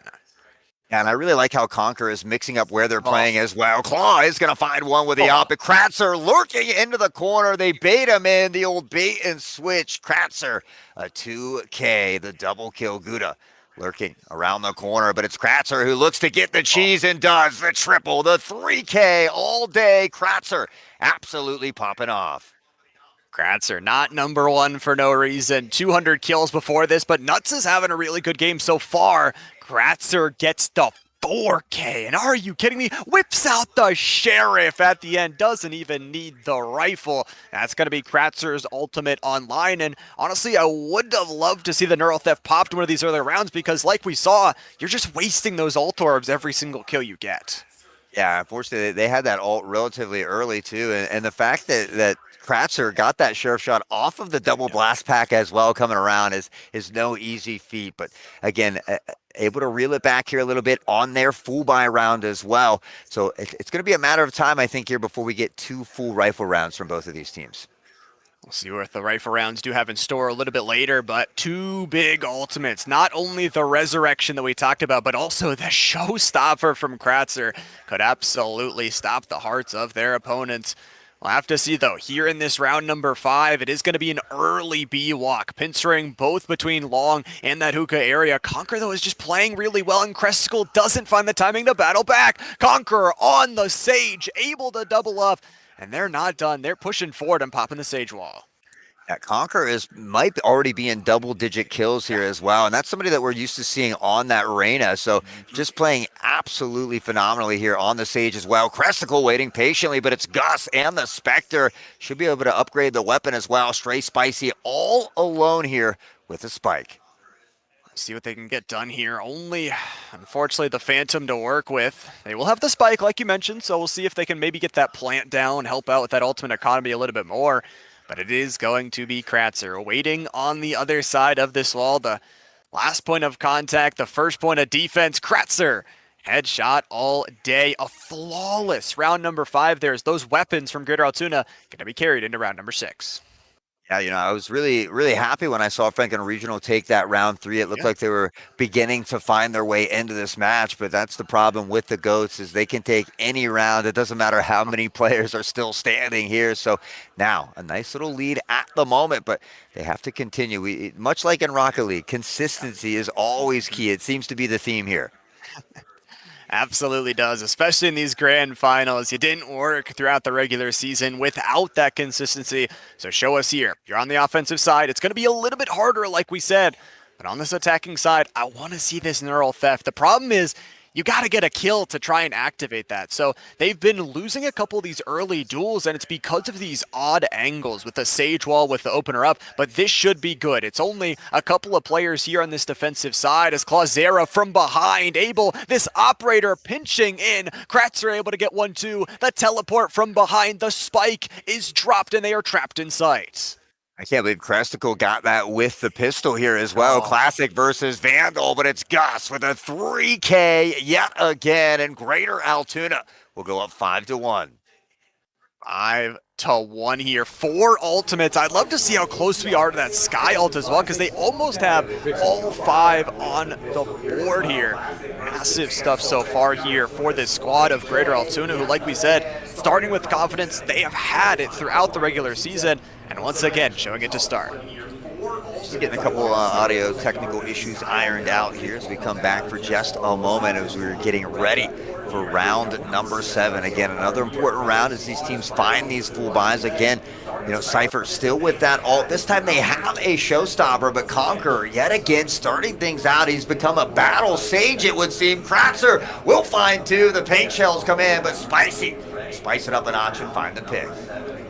Pick after pick, man. This Greater Altoona squad just does not stop rolling here in this 7th round. Currently up 4-2 in the player count. Right now they've got 2 players lurking around that A side. I know we're trying to get these things fixed up as soon as we can. Right now, Nuts is looking on A short. They've got another in the showers area. It's a 3v2 on the site as well. So Greater Altoona has the advantage. They've got the rifles, and they're going to try and swing on out. Nuts is popping the cage here on A short, backing their way on up. T-Stray Spicy able to take the headshot as well. So 3v2 now after the 4v2 turn. It is still a player lurking around that showers area. At the same time, we've got 4 ultimates on board.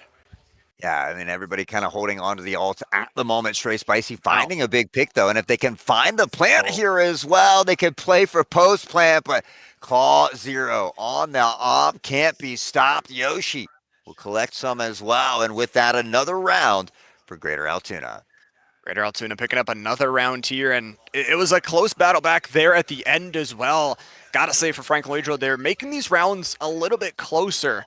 But at the same time, we talked about Greater Altoona. They've got so many potentials to just keep on clutching on up. So currently 6-1, the overall scoreline here in this first map of Bind. We've got 8 ultimates up and available, ready to go for this next round. 8 ults up and available is correct, and I do believe we've got our technical difficulties worked out. So back into that gameplay. Of course, Cypher still has that neuro theft here as well. They have the Brim. They can play for that post plant, but they're going to have to get through Kratzer on this A site first. Oh, Kratzer is such a tough one to try and break the defense on through. It's kind of a bait and switch. They're putting some momentum over towards the B side, but it doesn't matter. It's red through and through. Kratzer doubles up here. Not only the showstopper, but look what they dropped behind, Hot Sauce. Yeah, it's hard to make that rotation without the spike. That's an absolute huge play from Kratzer, finding 2 at the showstopper, getting the pick as well, and a collateral. Claw 0 with the collat. Professor Gouda will find the Sheriff, looks to blast him away, has a showstopper of their own, but might not potentially want to waste it in this tough situation. And they do get a consolation prize there with Gus on the way out, but Kratzer finding another triple kill.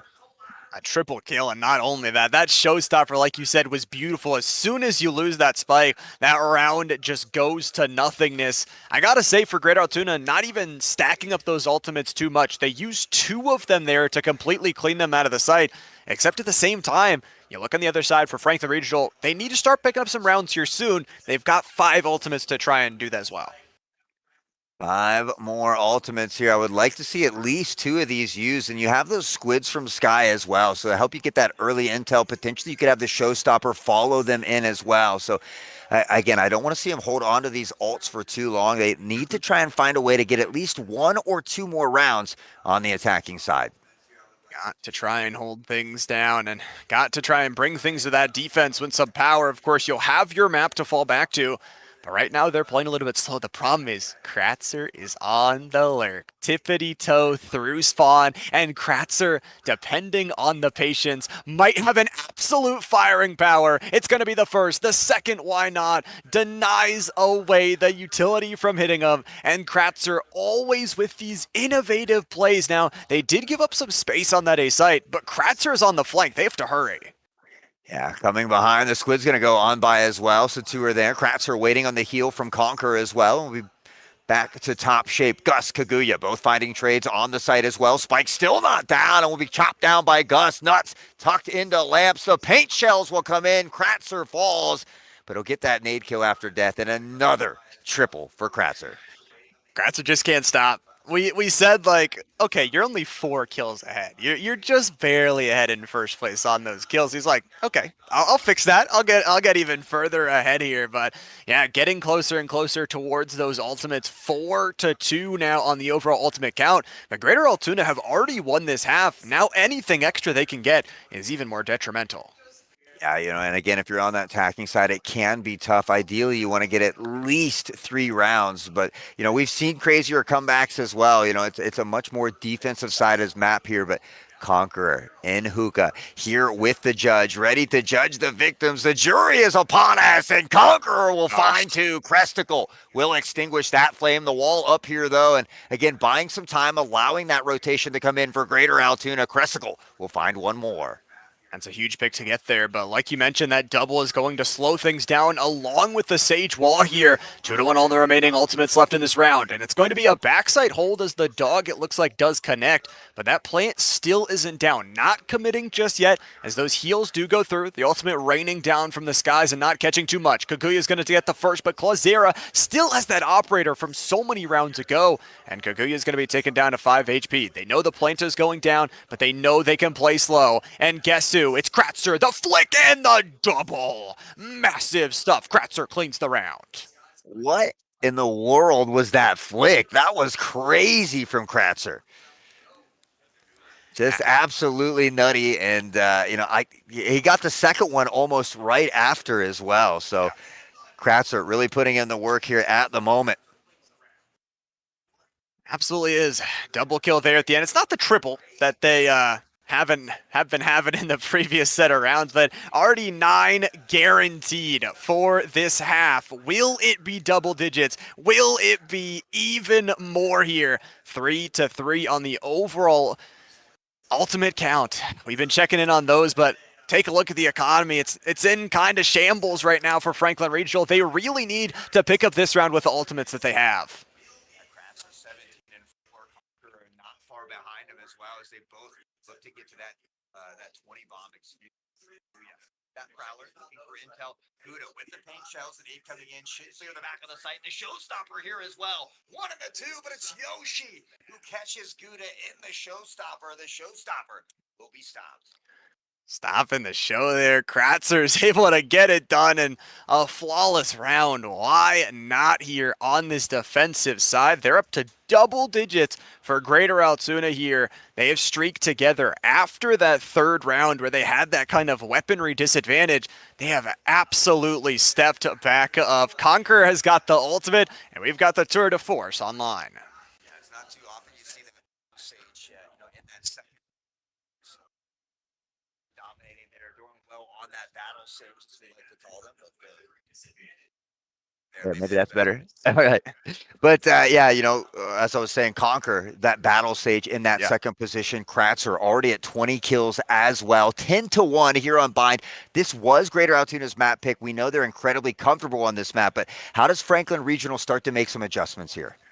It does feel like maybe those ultimates, of course, they will have the defensive side. We know Bind very defender-sided, but to get this many rounds at this dominant set of a pace, it is going to be tough. Yeah, you might have taken the operator out of the hands, but the tour de force, pretty much the same. All of the walls, all of the coverage with these smokes is just denying Franklin Regional space. Yeah, really kind of buying up that time, really holding with only 2 on the A site. We'll see him begin to stampede in. The blast pack as well. The shotty from a distance. Cresticle, Nuts, Claw, all finding big trades here as well. And with that, the plant will go down now in a 3v3 situation. 3v3, but that res is available. Always dangerous to add that extra member right on back. We're going to see Kratzer headshot. Why not a double through the box to take down the other rays? Kaguya might get 1, but there is 2 approaching them quickly. The slow orb going to slow things down. Yoshi, oh no, going to be denied, and it's all down to the Conqueror. Could look for the res, but just goes for the burst on down. The LMG to put the bullets in the Conquer is going to add the 11th round here for Greater Altoona to end the half. Maybe. I mean, timing is everything, and unfortunately we saw Kaguya caught with that Prowler in hand, and Conquer 0.05. He's just he's just toying with the emotions. He knows what he's doing. I think he's just just throwing a little shade out there, maybe. I'm not sure. But the Odin, one of those weapons, it's a nuisance. It's annoying. It's powerful. It's dangerous. It's hard to deal with. So Conqueror certainly taking advantage of that Odin. Definitely taking advantage, and honestly, this half has been all Greater Altoona. We get to switch sides here and go towards what is possibly Franklin Regional's one of their only rounds in this half. They need to be careful. If they lose this pistol, it could be all but over. And like we've said, Greater Altoona, they work so well with momentum. You give them anything. Like we said so many times, they've already taken 5 maps of 13-2 or 13-1. They're looking to add another. Yeah, give them an inch, they'll take a mile. They'll certainly take anything you can give them and absolutely run with it. Again, this is their map pick, though. So, hopefully things can kind of maybe swap around as we head into Ascent, but they're not out of the deep water just yet. Kratzer looking to be the first to push the paint cells in the back. We'll clear out the back of the site, 1 below. The right click we trust, able to find 1, but not before Kaguya does take out Claw. 1-for-1, but at the same time, Kratzer, like we've said so many times, has just been able to get those triple kills, open things on up. And they've already got the spike planted down as well. Professor Gouda trying to be that player that steps up to Kratzer. The raise duel here in elbow. It's a back and forth. Conqueror trades 1-for-1 here, and that heal is going to be out of the pockets. Professor Gouda puts it in the skull of their opponent. Gus is battling back with a ghost shot of their own, but it is 2v2. Blast backing out, going on forward. Yoshio no from behind, and Gus with the headshots. Anybody and everybody can step up from Greater Altoona. Yeah, now at match point, typically the funds are not going to be there for Franklin Regional, but they're going to have to force in with whatever they possibly can, because at this point, it's do or die. Backs against the wall. Greater Altoona looking to close out this first map in quite the dominating fashion. It is their map pick. We do have to remember that, of course, for Franklin Regional, choosing the attacking side to start out on. We'll have to see what they can do here in this round specifically. This is it. If you could turn it, who knows what could happen if you're able to do it with this lesser weaponry. Cresticle is going to go for the shotty here, try and hit some damage towards the body, but it's already nuts opening thing up. You do like to see that. To take down Kratzer at the start of the round is massive. Yeah, the Juggernaut has been taken out, and Cresticle feeling lucky with the Bucky, baby. The 12 gauge to the rib cage, and he finds some big picks here. Gouda will get one of their own with that Bucky here as well. Claw, the last remaining member, tucked on the other side of the wall here as well. And unfortunately, that Sage Wall not helping him out this time. Nice, easy defuse here to clutch things up. And just like that, Franklin Regional will take a scrappy round in the second half. I mean, they said, you want shotguns? Oh, we got shotguns, baby. Massive stuff, like you said, and a round that they needed to win to start to bring things back. Unfortunately for them, they do have to win 10 more of these rounds in a row, but I've seen crazier. Oh, absolutely. We've seen crazier, and if there's a place that would happen, it's in TEC. Again, this has been the year of upsets as well, but man, Greater Altoona, this is just so natural for them. I feel like this is the habitat that they thrive in. They're thriving. They are surviving, and let's see what they can do here in round number 15. Conqueror's going to start things off again. Sage so powerful on this map. You have so many opportunities to cut not only on the defense, on the offense. Conqueror has decided to pick up a shotgun of their own. Conqueror, the shots to the body connecting. T-Stray Spicy is going to try and back on off, but is it too far? Is it enough? Kratzer with another shot as well. Conqueror will be taken down. This is, again, a must-win round, a must-take as well. Franklin Regional need to battle back, and it's nuts. Might be doing it. Yeah, great pick here with the Outlaw. Has the Bucky here as well, looking to blast through the wall, swap the weapons. There's that neural theft that we talked about. Able to find one more as well. Gus gets the trade. Now on a 1v1, Kaguya has to clutch it up with a quick swing from Gus, and the stinger just stings, baby. 13-2. Greater Altoona taking game number 1 in pretty dominating fashion. They took it fast. I mean, really good job. And like we were talking about, not only was it was dominant, but it was also just building up momentum over time. It felt like every single round getting better and better and better, and every single one of them having their step-up moments. Kratzer, by the way, adding 24 to the already massive 200 kill total throughout the season. We saw they averaged 22. Well, they beat that. Yeah, Claw Zera on the chamber, 5 first bloods. Sage, 5 first bloods. It's not that often that you get Sages popping off with first bloods. Conqueror was an absolute nuisance in that map, swapping where that Sage wall was, using it sometimes to block off the path of the opponents, and sometimes using it just to get some height, where a lot of times people aren't always looking up, so finding some big picks there. Greater Altoona, the GOATs, certainly looking like the GOATs here in game number 1. Well, the GOATs take map number 1, but we've got another GOAT to talk to. We've got to send it down to the third member of our team, Q, for his thoughts.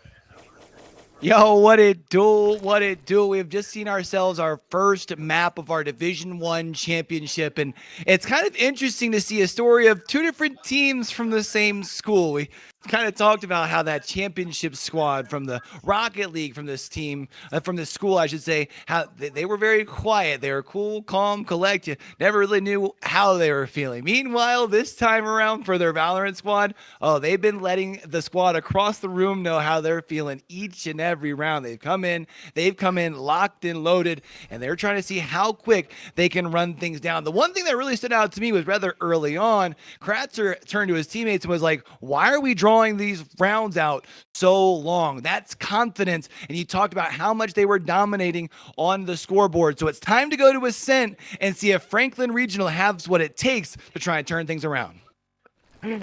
Oh, speaking of Kratzer, we got to see him in the back there on that big thumbs up and the crazy hair. I love the kids out here having a great time, but we are going to head into that agent select this time on Ascent. This is going to be Franklin Regional's map. This is their time to show up and show out.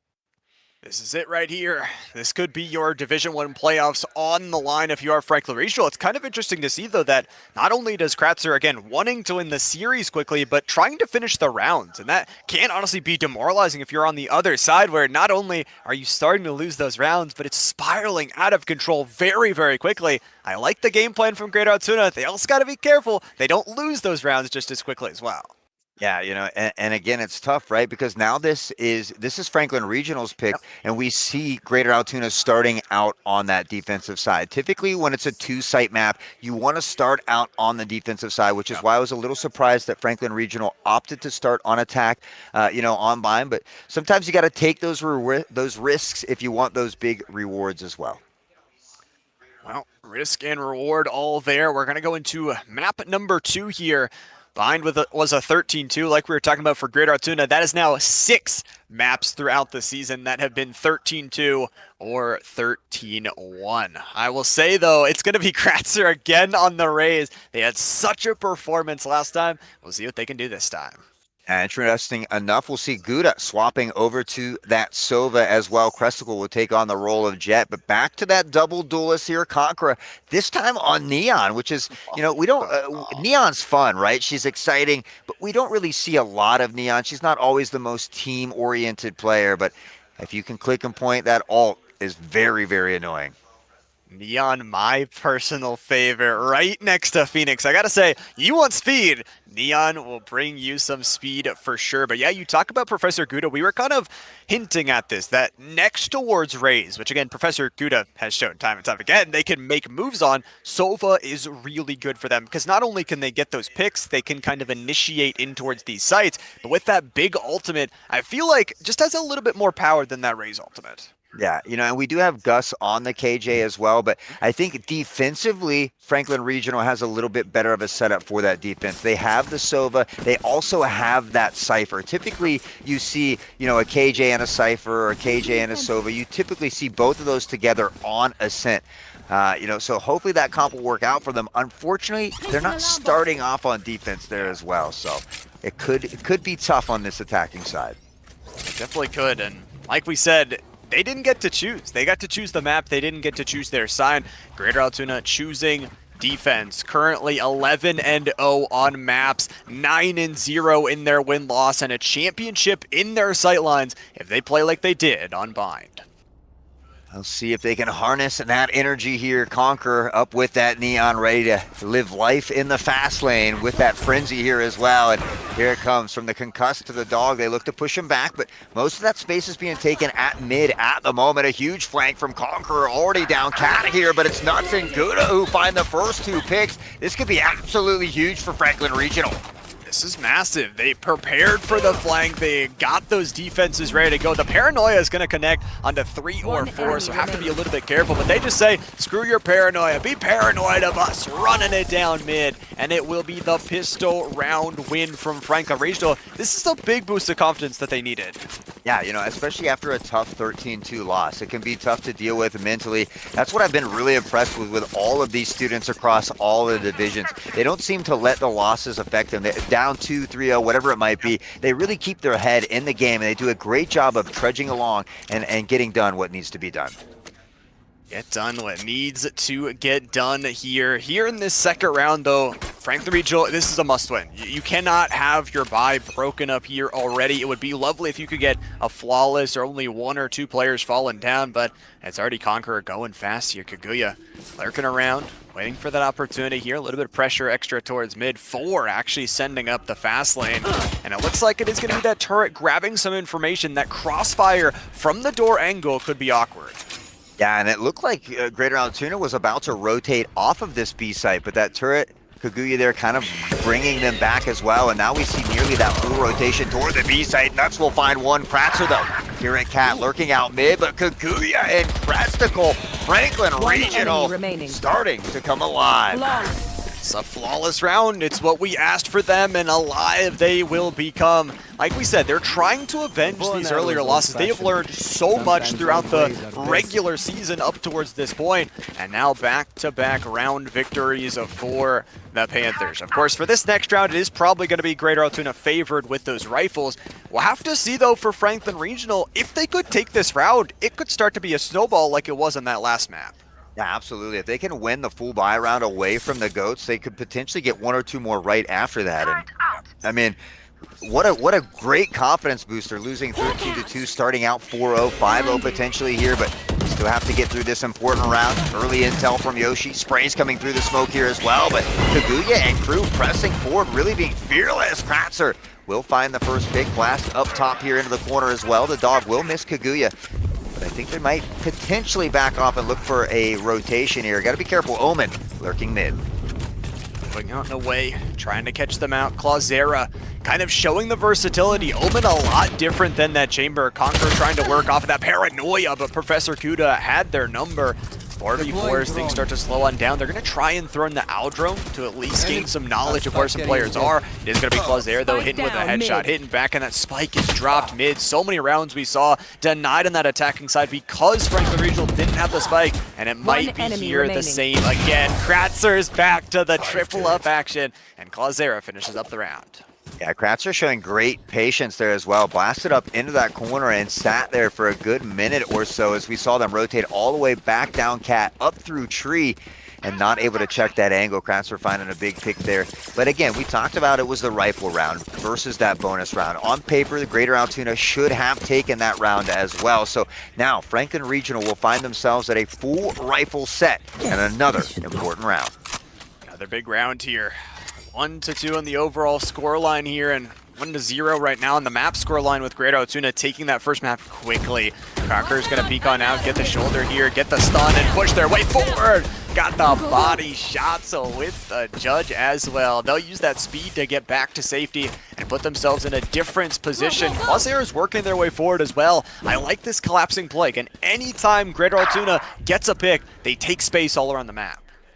Yeah, they take space. Stray Spicy will deny Claw of that space here, though. Near mid is, it looks like that rotation potentially coming out. A lot of space being given here at mid by Greater Altoona, but once again, Kratzer tucked into the corner, has been spotted. Will blast pack to safety, back into tree. Yoshi here with the blind as well. We'll get a little intel. Kaguya with a quick look away, able to find one. Now has to be careful of Market, and we'll get Gus here as well.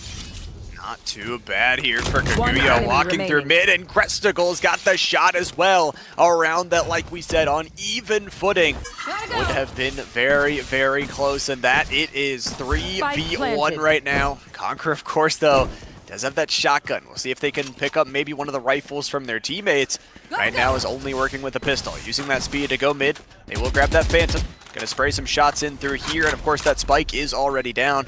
The Cypher ultimate is online, but I don't think they really need it. Gonna put up the walls here, dashing their way forward, not even taking a bullet from behind, but it is Stray Spicy combining with their teammate for the pincer, and Franklin Regional will pick up their 3rd round on the attacking side. Yeah, you know, already more rounds than they had in that previous game, so off to a great start is Franklin Regional, and again, that's why you can't let things like this affect your mental. Here they are in game number 2, kind of asserting their dominance, giving the GOATs a little taste of their own medicine, you know, and maybe a little revenge feelings from that bind. Lots of revenge would be nice here, and you know, it's honestly for Franklin Regional, it felt like they have won together and lost together for a majority of their games this season. You go back towards the playoffs, they were all 30+ kills against Richland High School squad, so we'll definitely have to keep on trying to play to win together and trying to execute these different plays together. That's where Greater Altoona really wins. If they get one pick and you don't really get a trade, it's really hard to win these rounds. And there it is, Nuts again opening up with that pick onto Yoshi, able to find that player advantage, and all while doing this on the attack side here as well. Claw will find one. Gouda though, quick trade, Trey Spicy. Able to get one here as well, and that'll really help the two-player advantage. They potentially rotate to A. It does look like so. The ult coming in here from Omen, they'll be able to gain control of the site and find an easy plant. Nice easy plant for them. It's also Crestical. I love this space that they took as well. Able to walk a little bit further forward, able to get back into that spawn area. Now they're going to regroup with the rest of the team. Could look to just be a save. I don't know how the economy here of Greater Altoona is looking. At the same time, they are going to clear up towards this site. We know it's Kratzer. We know anything is possible. That Neon ultimate up and available as well. They're going to cut off with this wall. Crystal taking down Conquer to start things out. 85 HP is all that is left for Kratzer. And it doesn't feel like it's possible. Maybe just trying to get some picks on the outward rotations. Playing it slow, and I love Franklin Regional not overstepping, not taking isolated duels. They'll wait till that spike explodes, then look for that final pick. Kratzer still lurking above here, could potentially find two and dies, so we'll fall to the bomb here, but getting 2 additional picks will again help take some of the weapons away from Franklin Regional, will help to put a little bit of a damper on that economy as well. Definitely raining on the parade. We'll have to see though. This one's going to be a little bit shaky vibe for the Greater Altoona side. They're going to have some light shields here for Conqueror. Might look to use that ultimate you talked about. Can be used as a weapon if you don't have one. As well, you've got Kratzer, the showstopper. Last time we saw it, it took 2. How many is it going to take this time? Yeah, got to look out for that showstopper. Usually when you hear the audio cue come out from Rays, you tend to see them scatter like roaches, looking to make sure that they don't find those multiple kills in succession. But right now, all the action heading toward Kratzer. The paint shells will separate the team a little bit, but Kratzer unable to push. Being detected here as well. Now the showstopper comes in, and he'll grab another 2 to answer your question. There's my answer, a 2 for Kratzer. Will it be another round where they get a 3K? Maybe, maybe not. It looks like Crestical does have some pressure on the other side. Kratzer through the cage, hits the headshot and triples up. Another answer to my question. I guess Kratzer, will you get a 4th? Another question towards your way, but it's going to be that smoke slowly working their way around it. Is that one-way smoke in case one of those attackers does try to overstep their bounds? But right now it's only a 3v2. They don't want to go aggressive. Yeah, 3v2, and Jet really has almost no health here as well to put him in a tough position. Oh, almost got caught with utility. Able to catch Kratzer through the wall. Knows there's one more there as well. Unfortunately, will get caught with the arrow in hand as Gus pops the head and gets the bread. Now on a 2v1, Crestical lurking from behind through tree, has spotted the spike and should have an idea that there's a bit of a pincer play coming. Able to get away potentially with that smoke. 20 seconds on the clock. It takes 4 seconds to plant. They are going to have to absolutely leg it to get over there, but Omen with the ult will be waiting. Oh, this is huge. I think Crestical knows, heard the audio cue and decided, I'm 10 HP, I'm just going to save away this rifle. So Greater Altoona picking up their 2nd round here of the map, and gotta say for Franklin Regional, we were questioning going in towards this map how well this attacking side was going to go. They've really brought it to the previous champs. Yeah, Crestical 5-1, a couple of players above him with 6 kills as well. So already a much better performance here on their map pick. Can they keep it flowing though? I mean, 4 rounds on the attacking side is already good. Sure. If you can get 5, great, but anything more than that is just insane. So already off to a good start is Franklin Regional. Again, the new kids on the block. Got a lot to prove here, wanting to take out the former champions and the GOATs. Goats are going to be tough to take down. Of course, 4 rounds, like you mentioned, is already good. However, for Greater Altoona, I feel like it's about speeding things up. Even on this defensive side, you look back towards Bind, where they were able to win those rounds quickly. The Neon, as much as I'm a Neon enjoyer, I don't think it's getting as much value as maybe something else in that position, especially from Conqueror, who showed some other good stuff on that first map.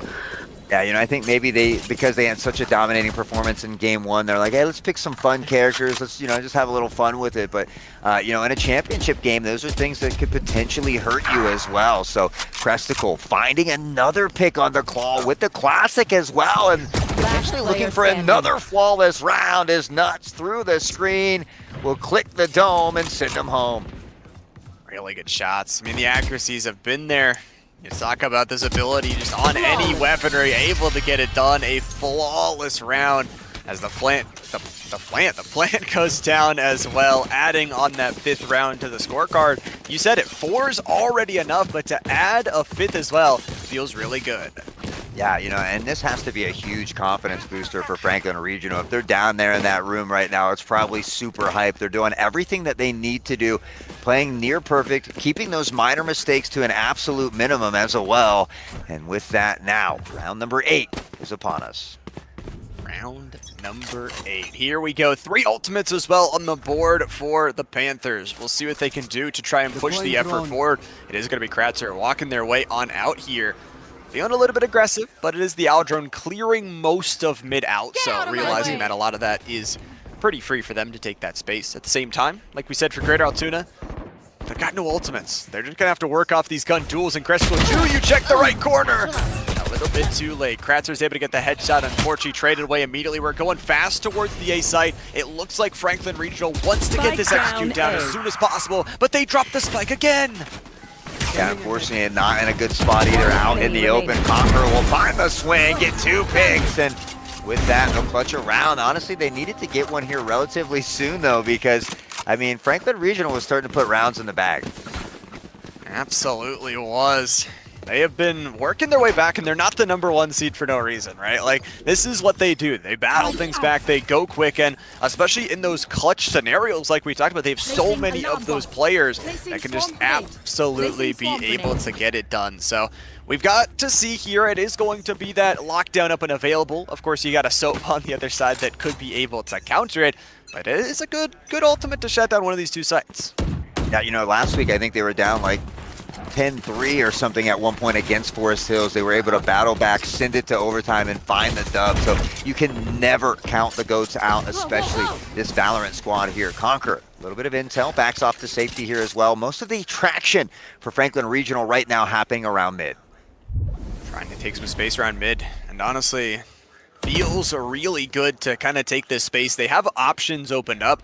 At the same time, they do have to realize that one of these 2 sites is going to hold the Killjoy utility. It's going to be a little bit hard to break on in, and one of these sites is going to hold the Playmakers. Conqueror can't double up. It's going to be the healing back from Nuts, who does have that Empress. Professor Gouda is just battling as well on the other side of the map, so multiple picks flying through a 3v4. Yeah, talk about that Empress and the Hunter's Fury both still online.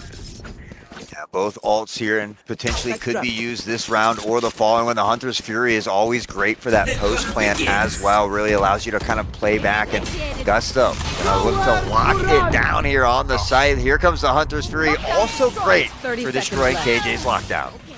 No more lockdown for you. However, it's only 25 seconds. This could be a little bit dangerous as Kratzer on a side angle.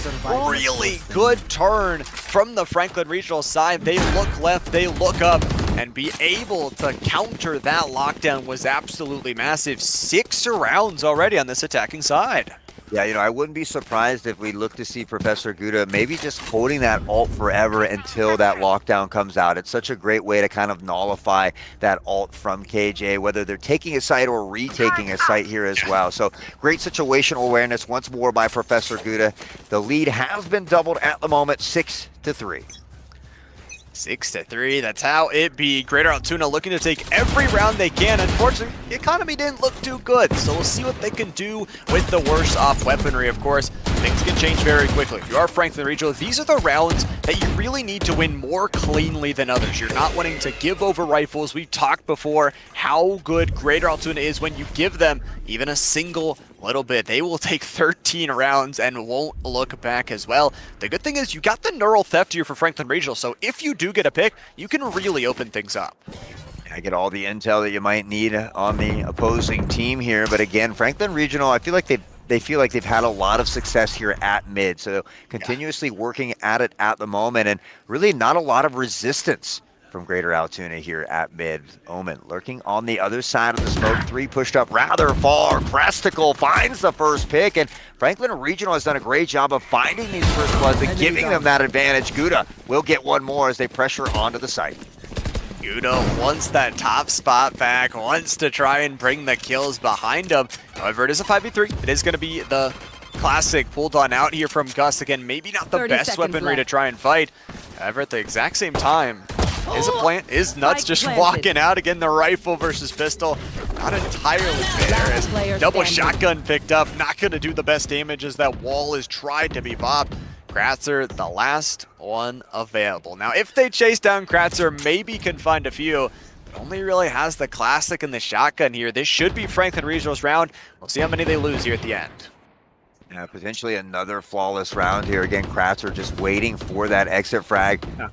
Almost gets spotted by the dart, but this could be big for them. Able to kind of tuck into the corner and hide here as well. Kratzer with the bunkie, a weapon upgrade as well, but Kaguya lurking in the shadows will find the trade. 7-3. Franklin Regional has done a phenomenal job at turning this around.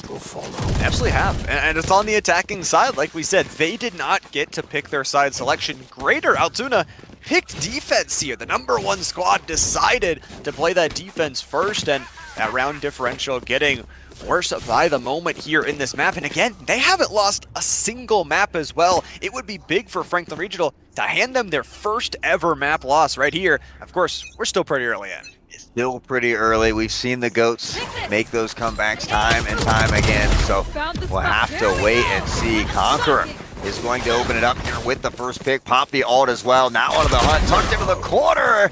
Still able to get straight spicy here as well. The pick from Gus at mid, and that'll kind of let them know that everybody else must be lurking around that B garage area.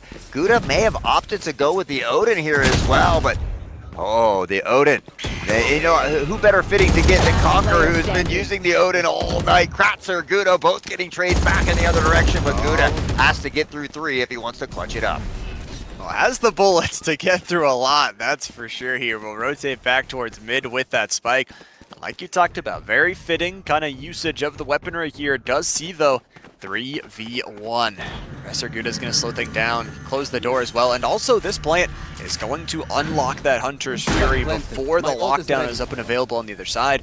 Maybe, just maybe, it is doable. Sure, it's a 1v3, but you got to remember the dream, the hope that is on the line here for Professor Gouda.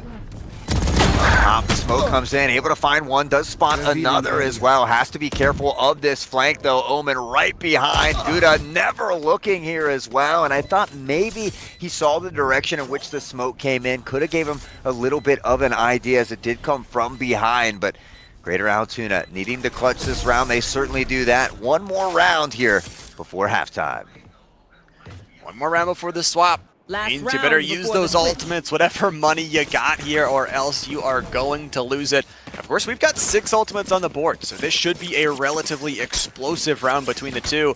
It does feel like for Greater Altoona, this is another must-win round. They're going to be able to relatively buy into this one. A light shield for one, a shotgun for Kratzer. We know they can do the damage with it. It just feels like a little bit spread out on the defense. You've been talking about giving up mid a little bit easier. Greater Altoona need to lock things down. Yeah, looking to lock it down right now. Again, though, nobody really in contention for mid, giving up all that space here as well. A lot of noise made toward the B site. Yoshi would take some damage through the wall here as well. The squids come out, and that will be some extra intel. That L drown up top. Nuts finds one, Spicy another, and 2 big picks to give him a huge player advantage. Massive advantage. They've got control of all of the B site along with Boathouse. But how will these ultimates pop? It looks like the From the Shadows will die in the pockets of the Odin, but Kratzer has got the showstopper. Could blow up everybody. Kratzer's gonna go in. Aerial Kratzer takes 1 for 1 as Professor Gouda is able to snipe him out of the sky. Gus is gonna look to behind, able to get the first through the wall, but Kaguya, the timing is perfect. Teamwork and offense here from Franklin Regional. They play fast and very quickly won that half. Yeah, 8-4, a good start here for Franklin Regional. Goats, though, so dangerous. Franklin Regional really, I'd like to see him win this pistol round here to kind of set things in motion for that second half, make it a little bit easier. If they allow the GOATs to win this pistol round, we could start to see the beginning of that comeback. The beginning of the end, as they say, could be starting here very, very soon. But we got this pistol round. It's very important, like you said. This could put possibly Franklin Regional on double digits, or for Greater Altoona, could put them within 2 if they're both able to win that back-to-back. Of course, we're switching sides as we usually do here in Valorant. Greater Altoona back on offense. Franklin Regional on defense. Yeah, looks like most of that action now heading toward the B site as well. Kratzer quick to get the orb here, and now we'll pressure in right behind the dog into the face of Omen, but it's Claw who finds the first one. Kratzer will get the second. 2 big picks here as they pressure onto site. Conquer looking to eliminate some of that space now up into the face here of that door 2, lurking through market. But Conqueror has that frenzy, a little bit better at that up close and personal run and spray, but Crastical has been so dirty with his sheriff. Crastical been good, but it's gonna have to be better. 3v3 at the end of this round. Crastical out of nowhere through the wall. Are you kidding me? For that double up, and now looking through the box. Clawzera's got a battle back. Professor Kuda's going crazy, but it's the 3K from Clawzera. Crastical has to jump down, and it's not 3. It's the quadra kill from Clawzera. Started out that round with aggression, and ended it with some aggression too. Yeah, clawed his way back into that one to clutch it up here for the crew. And with that, you know, it was a tough round. It actually looked like Franklin Regional might take that away from him. Crastical was hitting some dirty shots with that sheriff, but it is Claw in the end. That 4K putting the team on the back as they get a little bit closer to tying things up. And because they won that pistol round, they'll now have the money to buy in here. Hypothetically, they should win this round as well. Horses on that attacking side. We'll see if they're able to win it. Would love to see it though. If they could, it would make this map even more closer, even more tight between these two teams. It's going to be the paint shells as well, already doing damage. Kratzer's got the Bulldog to back up that utility as they work their way on in. It's a double, writing the story, but they are the one with the pen. Flawless as the book sells out. Yeah, I mean, that round was over as quickly as it began. They just pressured onto site. We talked about, you know, we heard from Q earlier, Kratzer saying, hey guys, let's pick up the pace. We're taking too long in these rounds. They can do that a little bit easier on offense. They absolutely can. They can speed up the pace. They have the Neon, and it's kind of like we were talking about. It can get a little bit out of hand here for Franklin Regional. If you are not starting to win these rounds, if you're losing them very quickly like that, it can get crazy pretty quickly. But of course, this is the round they should have the economical advantage in. Have the advantage. Can they use it to their advantage? Most of the action right now heading toward the A site here as well. And looks to pressure in. Yoshi looking for the intel with the dog. The paint shells to clear the right. They're going to go right by Cresticle here though as well. Not spotted. Right next to that switch potentially will be beneficial. The spray through the smoke, and he finds the planter as well. Claw will get the trade, but honestly, Cresticle buying some extra time here for the crew and that rotation. Rotation right on into it here. The 3v3 with the spike going down. Professor Gouda through the wall, able to burn one down, but it's that high ground position. What can get done here from Yoshio? No, turning to the low ground actually and able to hit that headshot. This is a 1v1. Cresticle, the timing is going to be key here. What do you have in store for the weaponry? Barely able to hit that flick, the 3K, and the defuse just in the nick of time. Yeah, I mean, you know, we knew it was going to be tough if they allowed, you know, Greater Altoona to find those first couple rounds and get their way back into this one, that full rifle round, a round that they needed to win. They're able to clutch it up and keep that 3-round deficit there in their favor. 21-10 this time for Mr. Gouda. They did win the round. Unfortunately, they were kind of limping out of that round as well. I gotta say, the fun's not going to be 100% there. It is going to be the Jet Knives online here for Franklin Regional. You would love to get double digits right here. You would love to start to get that much closer to Lotus, to ending things off. And I gotta say, this is the squad of Greater Altoona who still has yet to drop a map. Yeah, dangerously close to that first map drop. What a season it would be to be returning champs and not drop a single map. Kratzer, double blast pack in here early with that smoke. So much space is given, and they should be able to find this plant relatively easy here. Omen looking to go up top, can't quite make the jump here. Neon with all of that intel, or that noise, excuse me, down there, the audio cue. Outro coming in, looking for some intel of their own, a bit of back and forth, but right now, Greater Altoona really locking down the site. Absolutely are. They took it. They're not giving up too much space. Crestical, though, is coming in from the door. Able to hit one with a knife here. Clawzera battling back. The shotgun from Conqueror just says no. The denier is Conqueror. Pops the ultimate and just going to have the finger guns, but it's a battle back in a 2v1. Gus has the Vandal here, but will have to slow things down. The alarm bot going to be popped first, waiting with that utility on the spike. Does have the ping to take on down. Gouda through the smoke there for when Gus was peeking. Yeah, great job there. But not enough time. Not enough time. Gus killing the diffuser as well. Gouda in great positioning, but the trade comes in, but just doesn't leave him with enough time to defuse the bomb. I wasn't even thinking about that. I was so excited to see, them find those trades and get those kills, but in the end, 7-9. Greater Altoona just a little bit closer to tying it up.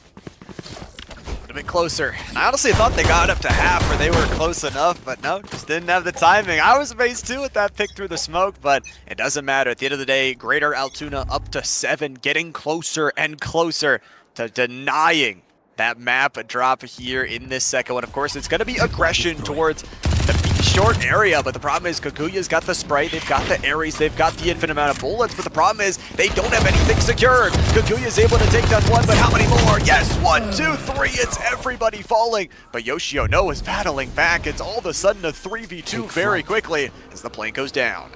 Kaguya really getting some great value there off of that triple Gouda. Looking for the intel, gets it with the dart. Hunter's Fury comes out as well. Crestical will find the pick. Gouda on the assist, one in the back of the side, and Crestical has been insane on Ascent. Crestical has been absolutely lighting things up, and it's no surprise. Crestical has been that other duelist player here for Franklin Regional. 172 kills, number 5 on the overall standings before headed into this series here today. And getting the team onto double digits as well is not too bad here. We're getting tight here right at the end for Greater Altoona. They've got to win a couple of rounds here, and they've got to do it here quickly. I mean, what a great job by Franklin Regional, especially after losing that first round by 13-2. It can be tough to deal with. Certainly has not been tough for them here. Locking down their map pick on Ascent. 10-7, the 3-point lead as we get ready for round 18. Round 18 starting off.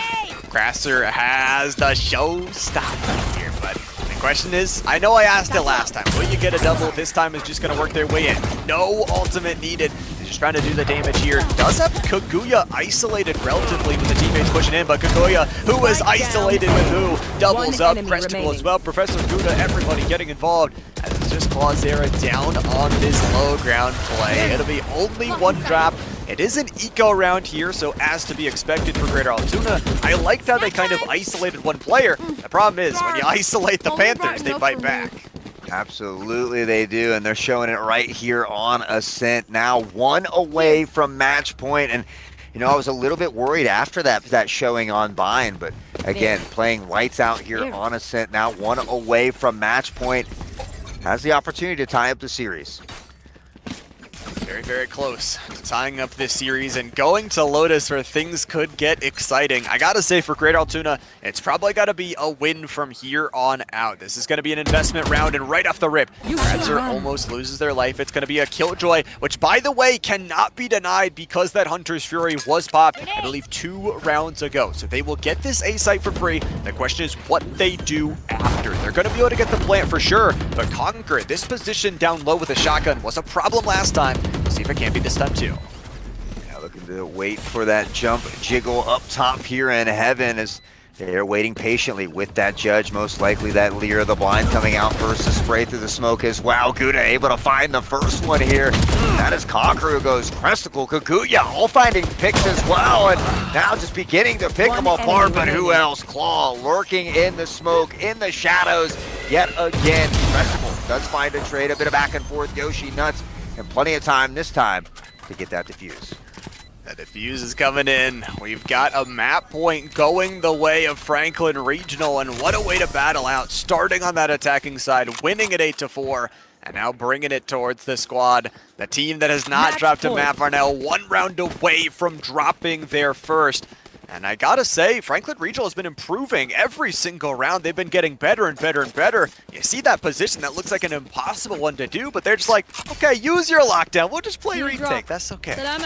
Yeah, I mean, they're just doing a great job all across the board at the moment, and you got to wonder if, they can secure this dub. How much of that confidence spills over into Lotus, and how comfortable are these two teams on Lotus, a map, like I said, we typically don't get to see a lot of. So that being said, now at match point, Franklin Regional looking to close out game number 2.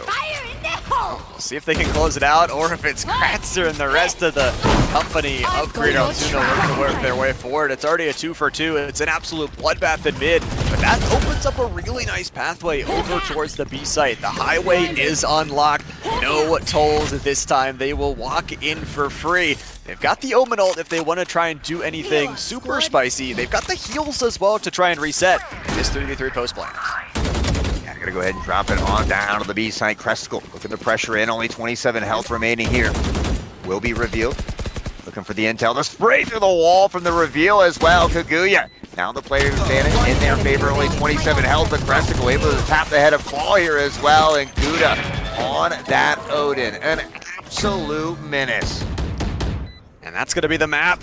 Really good job, really good retake right at the end to get the 13th round. It is going to be Franklin Regional victorious in map number 2, sending us off to Lotus here. We're going all 3 maps. I mean, we've been going max length pretty much after Rocket League started. We had a best of 7 call 7. We had another best of 7 call 7. So why not go to all 3 here in Valorant? Yeah, I have a feeling we won't see Conqueror back on that Neon. A little bit of a, I do. She's certainly a fun character, but a much different outcome there in that game. And I feel like even Sage could have been a little bit more beneficial, cutting off some of those sites and such. But hindsight is 2020. Take the loss on the chin. They're going to have to gather it together, and we're going to crown our champions. Not sure who it's going to be yet, but there will be a champion after this game. Will be a champion after this game. Of course, Franklin Regional handing their first ever map loss to Greater Altoona, but we've got to talk about another champion, the 3rd member of our team, Q, who's standing by with some thoughts. And I'll tell you what, man, this best of 3 has now become a best of 1, and oh my, how the tides have turned. We saw in that first map that it was Greater Altoona's lobby, and Franklin Regional was just simply playing it. However, things flipped on its head in map number 2. We talked about in between map 1 and 2, the confidence that we were seeing from the GOATs, and kind of that little bit of extra, chip in that they were kind of seeing amongst one another to try and continue to push each other to a higher level. Now it's on the other side of the room for Franklin Regional now. They're having a good time. They're talking as well, but in a different manner. It's more having fun. It's playing loose, and I feel like going into a map number 3 with all the marbles on the line, that's how I'd rather be going into this. But it's now all down to this. It's Lotus. It's win or go home. It's Franklin Regional versus Greater Altoona. Let's get down and do what it do. Well, Q said it best. Let's get down to it. It is time for map number 3 here. Valorant Division 1 champions ready to get crowned here on Lotus. Now, we talk about Bind, we talk about Ascent, 2 maps that are 2-site maps. They are a little bit more default. Lotus is a spicy map, man. I enjoy Lotus. We talk about the moving parts, the walls, the transitioning, between the sites. And again, it's one of those 3-site maps which does at time tend to favor those attackers, those longer transitions, those longer rotations coming in from that defensive side of things. But again, the interesting thing to me is the composition. This time Conqueror now on ISO here as well. Gouda potentially flirting with the idea of Fade or Breach. So it's going to be interesting. Maybe a Gecko there as well. We haven't seen Gecko yet today, which is a little bit surprising. Well, it is going to be the Gecko locked on in here. It's kind of interesting, like we were talking about at the beginning of this matchup for Franklin Regional, a team that doesn't run that double duelist. So because Greater Altoona in that previous match, they weren't really finding those picks. They weren't really getting the extra effort forward. They weren't getting as much value. And then Franklin Regional go just say, we have extra tools to either initiate or play that defense off of. So here on Lotus is going to be exciting. It is going to be important. We have no Sova, but we do have 2 Killjoys. So got to be looking out for Gus and Kaguya to see when those lockdowns go active.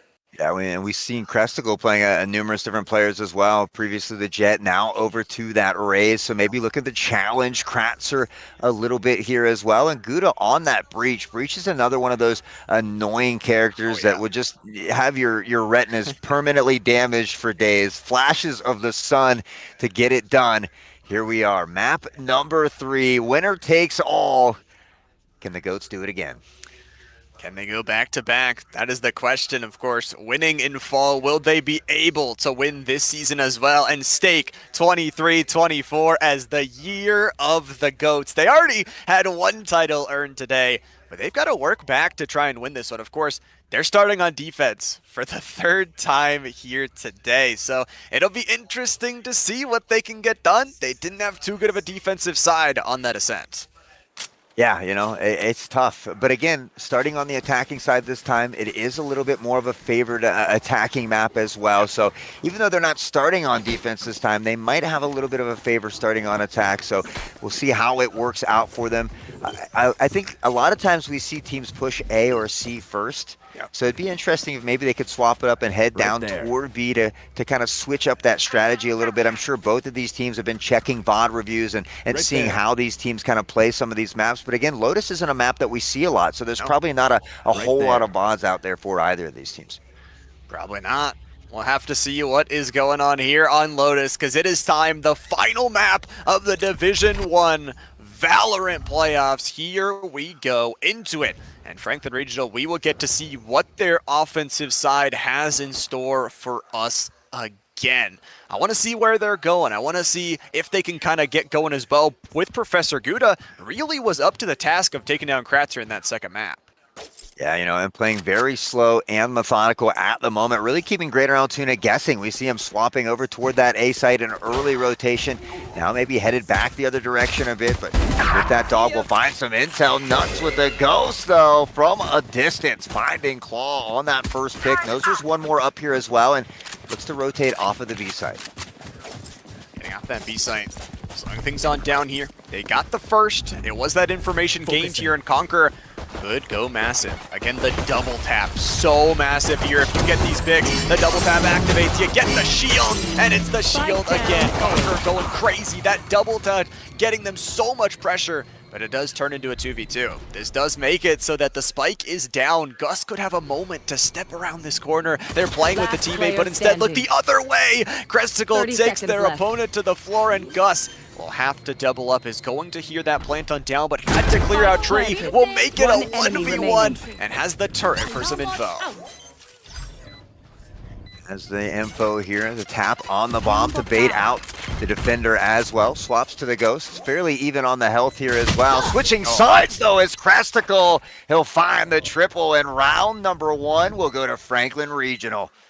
Cresticle has been playing crazy. I know you mentioned, I know we talked about the enormous amount of kills already built on up here, but wow, what a start here for Franklin Regional. The squad starting on this really good tear for themselves. But it's up to the GOATs here in this second one, what they can get done. This is why I really love ISO. If you're a player that is able to get kills like Bane is, that double touch is so powerful. You know, double tap. Yeah, we saw Conqueror there just really utilizing it, and it can stop an op shot. You know, it blocks any of those first shots. So it is really tough to deal with when you are going up against a good ISO. Has the ult to isolate someone out as well, but playing very, very close here with this shorty. It doesn't look like anyone's going to go through that revolving door. We've got Kratzer on the other side of the smoke. Kratzer's in a good position. So, like we said, is Conqueror. If they have the ability to use these short-range weapons, could be good. It is going to look like they're going to flood in towards this B site using some of their utility. Checking behind them, Cresticle adding another to the pile of kills in these past 2 maps. Gus is able to get one done in with the Classic. But again, only Classics here for the squad here in round number 2. They didn't win that pistol. They don't have the money. It is going to be a weaponry picked on up by their teammate. But Conqueror unfortunately has the tap, has the Classic, but doesn't have the aim. Nuts is able to get it done. And Cresticle already very close to this ultimate. Yeah, doing a great job. But again, that was an eco round for the GOAT, so it was expected that they would lose that one. Here's the important round. They're going to find that full buy. They did get a couple picks as well to hurt the economy a little bit of Franklin Regional. So most likely those two members that did fall won't buy into this round as well. So they have that weapon advantage on paper. Now they just need to capitalize. Got the weapon advantage. What can they get done with it? And you're on the defensive side. Even though, like we said, defensive side usually has the advantage. On a 3-site map, it's a little bit awkward. You have to split your defense, usually 2-2-1 as they're doing, and they're putting that Killjoy utility on towards C. Where will the play be, though? That's the real question for Franklin Regional. Are they going to be able to slow things down? Slowly tap their feet on here in towards the B site. The problem is if they actually go for this execute, that revolving door could cut out their rotate, but Nuts the first to cut one down. A pick towards B, and they rotate into C. I mean, Franklin Regional is just really showing great patience on the attacking side as well, kind of forcing the GOATs out of that defensive position there. And I feel like, you know, the GOATs like to play quick, but on defense, you have to be a little bit slower. You have those angles to hold. You have that advantage when they are pushing into your weapons as well. So right now, Kratzer having to dip back into safety here as well. The paint shells come in, has to blast back to safety. Will take 40 off the top, 60 health remaining. Not a ton of HP, but does have the life at least. We'll get back to those sky heals and get back towards that high ground in the position. Kratzer is getting involved with that extra little bit of HP. It's going to be a stall out here as the plant is down. It feels a little bit awkward here for Greater Altoona to actually take this fight. Again, this is a round you do not want to lose. You have these rifles invested, and it's Kratzer with the Vandal able to walk forward. Clawzera getting another, but this defuse needs to come in now. The stun will be done. Professor Gouda, an absolute tear, but Gus, no, doesn't get the defuse. It is 3 for Clawzera and gets the defuse in time.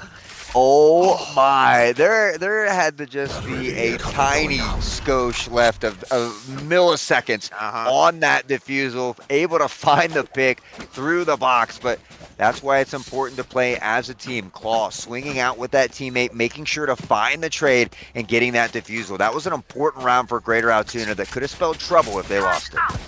Definitely could have. I mean, they didn't take it without taking some damage, I will say. So won't have the most weapons going in towards this next one. And, you know, it's another opportunity for Clawzera to be that clutch-up player. As much as we've talked about Kratzer, Clawzera, another one of those players in the top 10 for overall kills. We'll have to see if they can keep on getting those clutches, because this round is very important. You're talking about a big ultimate available for Kratzer. It needs to connect, but it's already that thrasher. They're going quick to see. Yeah, and very quickly here, Cresticle taking the space and kind of creating some more even with those paint shells. Claw looking for a little bit of intel, trying to spay through, but Buddy's not very tall, so you can't see him over the edge there. The plant will go down, and we have a 5v5 retake in front of us. I cannot wait, because Kratzer's going in. There's the first opening. The ISO putting the wall on in to give Kratzer some extra vision. Could it be a triple? Maybe, but it's the teammates helping on out. Kratzer doesn't choose to reload, instead goes for the pistol pullout. Clawzera is there too to help fun out with that final pickup. And Gus gets that defuse. I love that. That was a fast attack and then a fast response. Yeah, you know, we saw Kratzer, he got one with the showstopper, he got one with the Vandal, and he got one with the classic. That's how you make it happen. All tied up 2-2, and we saw retrospectively in both Game 1 and Game 2, these teams kind of run away with it on their own map pick. Now things a little bit closer, all tied up here once more as we head into round number 5. Decider map, round number 5, and even 2-2. We've only got one ultimate on board, and I gotta say, it's as much as an ultimate. Yeah, sure, it's an ultimate. I don't think it's as influential as some of the other ones we've seen out on the board today. We'll have to see if they can maybe get a little bit creative with it. It has been Greater Altoona on this battle back. Cresticle is only relegated to the shorty. Looking to pressure in here. Yoshi with that Phantom will find a spray. A one around the corner. Kratzer, Yoshi, and then back to Kratzer. All finding picks. Spicy got a trade in the mix, but a 4v2, the player advantage in favor of the GOAT. So Ruba looking to go. Ruba, here's the intel. Kratzer finds a triple. Looking for the quadra, but Nuts will extinguish the flame. Heading out to safety here in Sands. The defusal will come in. Not much health, so because the economy is not there, maybe just looking to save the weapons they do have. Trying to save away that little bit of better weaponry because Greater Altoona, we saw last time, they were just able to win that economical duel. They were able to win rounds really quick. And this is one of the big things you talk about. This is why attackers usually go to C or A, because B is so easily collapsible on. It's so easy as a defense to just say, we'll give you a little bit of space, we'll take down everybody that pushes, and then it completely shuts down the round. So one of my favorite ultimates is up on the board, though, that kill contract from the ISO. Yeah, I love to see him. Again, not only can you isolate someone away, but I've even seen it where it's a 1v1 looking for the defusal and you take them off of the bomb. There's so much different little things that you can do with ISO, but Kratzer on the op. Once you pop, you can't stop. Looking deadly here, and maybe that'll slow things down a little bit for Regional, but they did drop the spike when they fell there.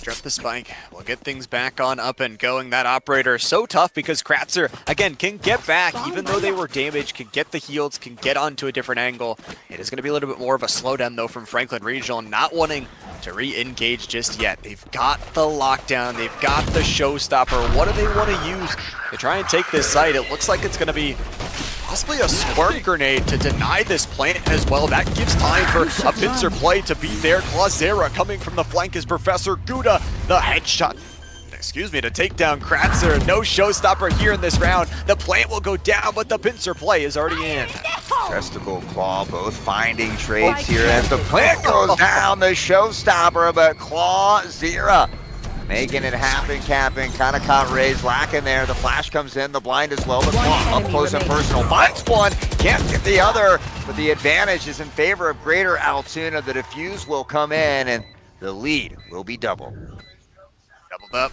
Defuse is there, and honestly, that was massive. Clawzera on this flank, like we said, it was no real ultimates used to get inside of that site. I was a little bit concerned because, again, Greater Altoona is so good on their map positioning. If you show multiple players are going C, they'll pop some swarm grenades, they'll wait for that rotation to slowly build itself on up.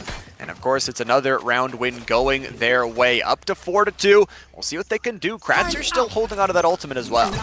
Yeah, you know, and the GOATs, they have faith in their other teammates as well. Yeah, we see that slow rotation, but they don't bring everybody to that site. They don't over-rotate. They don't overextend. They play very, very well.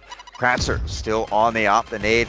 Maybe a bit of a misdirection here as that throw bounces back off the wall, but again, kind of lingering toward the B site with a little bit of noise being made at C here as well. Making some noise, putting the pressure in and leaving that spike a little bit more default here as, like we said, Conquer is just opening things up. That possibly activated their double tap as well. Of course, that's going to put them back a little bit towards the other side of the map. It is going to make C a little bit open of an option, but like we said before, B and C, it's very easy to just collapse on this, especially if you control Waterfall and that mound area. Look at the positioning again. Greater Altoona's just taking everything. Yeah, you know, and it was ISO who found that initial pick off the ult here as well to give him that early player advantage. Yoshi now finding the headshot on the Gouda as well. They continue to pressure on Yoshi. We'll get another Cresticle and Kaguya though with a two-piece of their own. Gus looking for that defuse though. Rushing in, it is halfway, 1v1, but the flick from Kaguya. Absolutely dirty, the quadra kill. And Franklin Regional not ready to go silently into the night. Kaguya out of nowhere. Like you said, they do not want to drop that round, and it was looking so big. You talk about it. Kratzer invests that ultimate. Conqueror starts it with that ultimate and gets a pick, actually wins that 1v1 duel, but the money is not looking too great for either side. We've got some rifles here, but some SMGs, some light shields as well, and 3 ultimates now. Franklin Regional, that's a big advantage to have. Absolutely, that Thrasher as well can really help clear out the site, potentially detain a couple and find those picks for you. But Kratzer, early nade, backing off to safety. I think the intel is there, and no early rotation just yet. That smoke, though, coming in. Omen will counter smoke as well and look to slow that push down a bit from Franklin Regional. Let them go super aggressive here with, like you said, those smokes to shut some things down. It is going to be a nice hold as Conqueror did take a little bit of chip damage from the paint shells bouncing on in towards their face.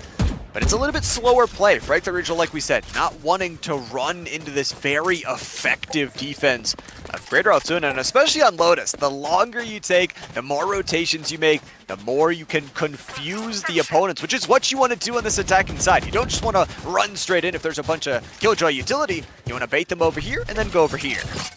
And we'll see if it works. It looks like Greater Altoona has kind of picked up on the play of the rotation, coming back towards C already. The spike not down yet. Not maybe getting a little help from his wingman there as well, but not just yet. Presticle able to find that first pick and give him the slight advantage here. Gus tucked up top, has the frenzy in hand. The weaponry not really in their favor as well. A scrappy eco round. The shots ringing out in both directions, but Kratzer and Claw find huge picks. The wingman will get it down. Yoshi, Kratzer, what is going on? Defuse will finish off, and I bet you the words will read thrifty. Greater Altoona, what a way to take that round. Again, C is so good on the retake when you have control of Waterfall and that back elbow, man. Really good job. Again, this is one thing, even in an eco round, you cannot count them out. They have the aim to match, and that is going to destroy the economy on the other side. I mean, from classics to stingers to sheriffs, really just scrapping their way through round number 8 was Greater Altoona. It's been a bit of back and forth, but now Franklin Regional finding themselves a little bit on that back pedal here, and I think we might have another Odin in play. Odin is in. We've got the rounds to get it done. That one-way smoke is so nice. Kratzer able to see the footwork on the other side, watching and waiting for it. They're going to pop out the paranoia for maybe a little bit more. So many ultimates up and available. We'll see if that rotation can be made, because for Franklin Regional, this is still a winnable round. You just have to escape with your lives. Kratzer is able to get the work done. The headshot, the extra push, the quadra, the ace! All 5 for Kratzer. The ace of spades, Kratzer with a pentakill, doing it from behind, and you gotta say, a little bit of that help came from that one-way Omen smoke there. Made it a little bit difficult to push into the site. Kratzer continuing to press through, and now just 1 away from 20, and the only member on the field, in fact, in double digits. So close. So close to just winning the championship. They can taste it if they keep playing like this. You mentioned a player that, like we said, was going into this one as the #1 overall player in terms of kills. I think they want to try and keep that title, but Atas, we've got 8 ultimates up on the board for this round. Yeah, it could be an absolute crazy one here. Cresticle gonna have to avoid the Roomba. The intel will come in and give Kratzer what he needs to know. Double blast pack into the face. The showstopper, but over the top. Cresticle!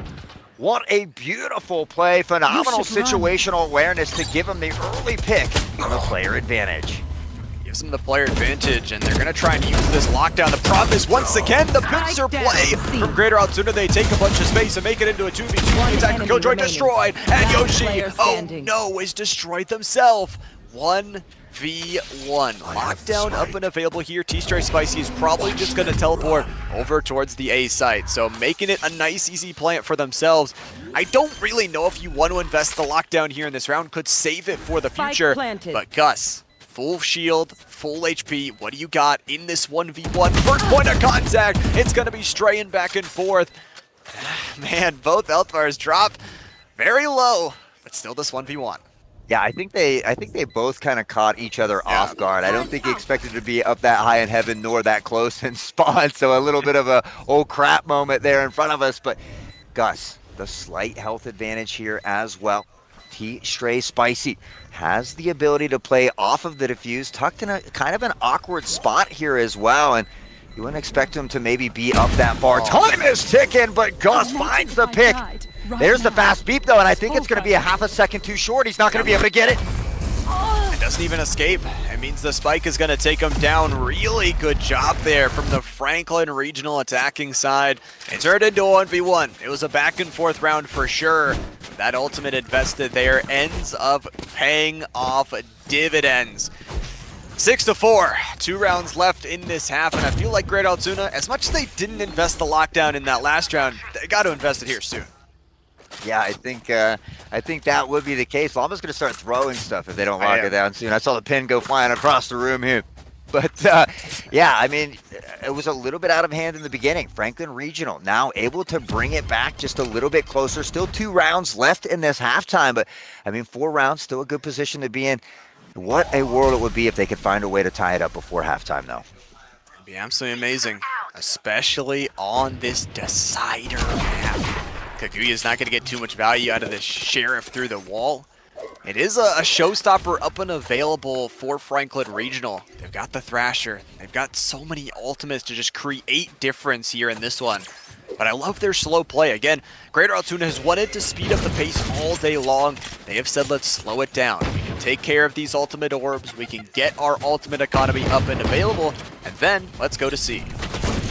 And that drone, or that turret, excuse me, will spot one. Conqueror gets Kaguya with the Odin as well. And that lockdown will be played here, kind of forcing everybody else out. Conqueror has the spike here as well. Claw Gouda does finding big trades, but the Odin will slow him down a bit. Nuts on one more trade, and Conqueror, the menace here, has that double tap shield as well, but Nuts doesn't care. Pops the head. Kratzer on the op, though, will secure the round 7-4. Last Ended up round being in the half. way closer than I thought it was going to be towards the end, but last round before we switch things off, I'm looking again at this ISO ultimate to possibly shut things down. It's really important that if you shut down somebody like the Razor, I can't even think right now, the Gecko, you can take that ultimate out of the pocket. But again, this is the decider map you need every round you can get. Right Might be scary if you ult the Raze and she pops the showstopper though as well. So you gotta be careful. There is a lot of ults on the field, but you're absolutely right. ISO's gonna rip off the ult right away. Nobody on C. That'll bring over that early rotation. Meanwhile, Kratzer able to find that first pick. The showstopper coming in, but doesn't hit the mark here. So it's gonna be all down to that Thrasher. Thrasher's all that's left, and it's all that's going to be here, really. The double tap shield denied as Nuts has burned through that multiple rounds in a row. It's just going to be Clawzera moving their way forward. 4v1. T-Stray Spicy doesn't have it in him, and it is an 8-4 half. Greater Altoona, really good fast play. Again, like we said, speeding up the pace there and winning that round. Yeah, I mean, it was 4-2 at one point, you know. So 2-2 initially, but you know, the Goats have slowly been able to pad these rounds and doing it on the defensive side as well. This isn't always an attacker side of map, but typically it does tend to favor that side just a little bit more. If Greater Altoona can find a way to win this pistol round, it's really going to help set the tone and the pace of the second half. Definitely good. That pace could be there. You talk about this squad looking to go back-to-back. They're already upset that they dropped a map here. Their flawless season is unfortunately ruined, so at least would love to take a trophy. But the Panthers are here to play. You talk about both their teams. We'll see their other team playing just up next, but they've got to play some defense against the Goats. Got to get that defense in. The blast pack doesn't come in quite right, but Kratzer able to make the adjustments now on the headline. They don't even know it. Kratzer, the 2K from behind, and that's why your Razes, your Jets are so dangerous. They create so much space and disruption in the back line. That disruption is there, but it is actually a complete trade up. Cresco, Professor Gouda all able to get their picks that they needed. 3v3 victory here in this round. It is going to be working their way forward. Professor Gouda doing work with this classic here, and these blinds, like you said, just continually popping them out. It is going to be Gouda on a 3K. Return to form. The turret actually able to take down Cresticle. That utility is good, but not good enough. For the Gun of Nuts takes the headshot and wins this pistol round. You said it was huge for Greater Altoona to try and set the tone. Well, even greater for Franklin Regional to take that. Yeah, you know, that's what they wanted. They need to come out, set that tone. Now they're able to buy into this next round. You know, there was some extra money coming in from that plant, but now able to have that bonus round here as well. And, you know, on paper, a round that they should win. In a championship game, these are the rounds that you have to make sure you capitalize on. You have to make sure you win these. You can't allow Greater Altoona to find these scrappy rounds, to win these thrifties and get that extra advantage. Not give them that advantage, especially like you said, this is it. This is the decider. No more maps after this one. The first two flew by, and now these next two are very much a battle back. The previous champions, though, the switch up of the sides here, the back to offense for them. They are slowing things down again, playing a little bit more default, not wanting to go super far forward just yet. The defense of Franklin Regional will have to hold the wall. Cresticle the first to get the point of contact. Conqueror taken down, and the extra little bit of volley will deny that entryway. Yoshi wants to go fast, but again, they just don't have the weaponry to fight these long-range weapons. And we look to see him maybe potentially open that door, find a rotation here the other direction. Shots ringing through the smoke, but no real damage done just yet. They're able to break the door, but the defense looking to meet him here at B. And with that, the concuss comes in, but Kaguya not able to pressure through the smoke, and Claw's just going to pressure on in there. Kratz are able to find one as well. Yoshi has spotted Stray Spicy. The intel is there. The plant is down at 4v4, but the weapon advantage favoring Franklin Regional. Presticle, Spicy, both getting big kills. I thought Kratzer was going to go crazy there. Was on a really good position, but Clauser is taken down too. Cresticle is on a Quadra.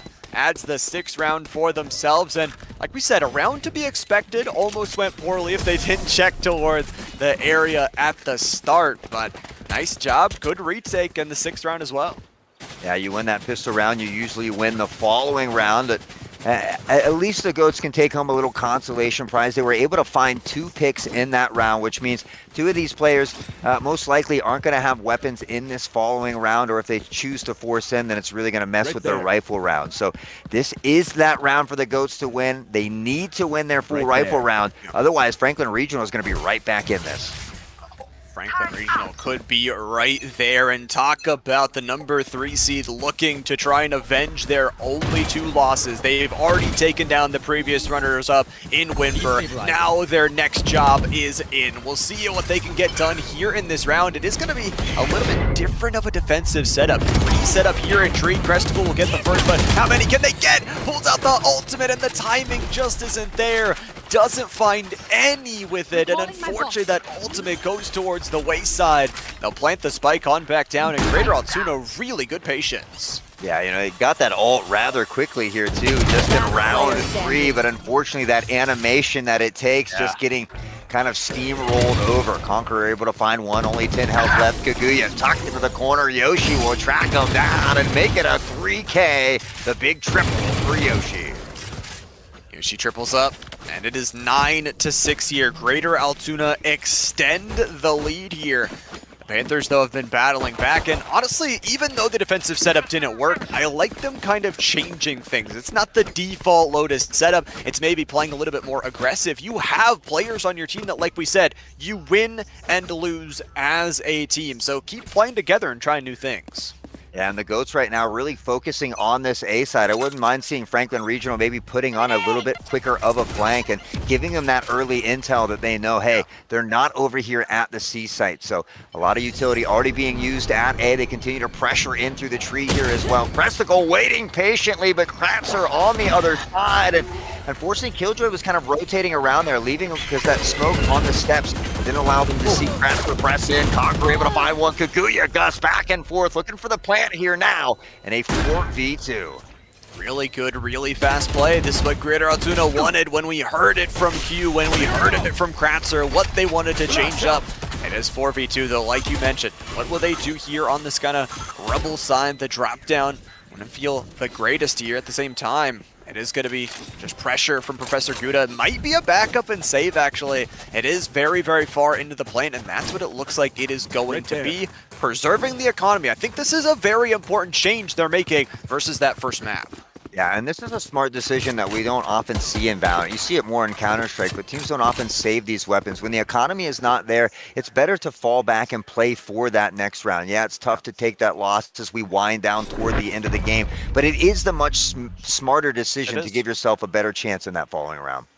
It absolutely is a smart decision, and preparing for this next round, like we said, it's tough. You give double digits over to Greater Altoona, but you got to win this next one. Kill contract up and available. That ISO ultimate could absolutely rip through one, taking down any. But here we go. Round number 17 for Franklin Regional. You feel like it is a must win, or this could be the series right here.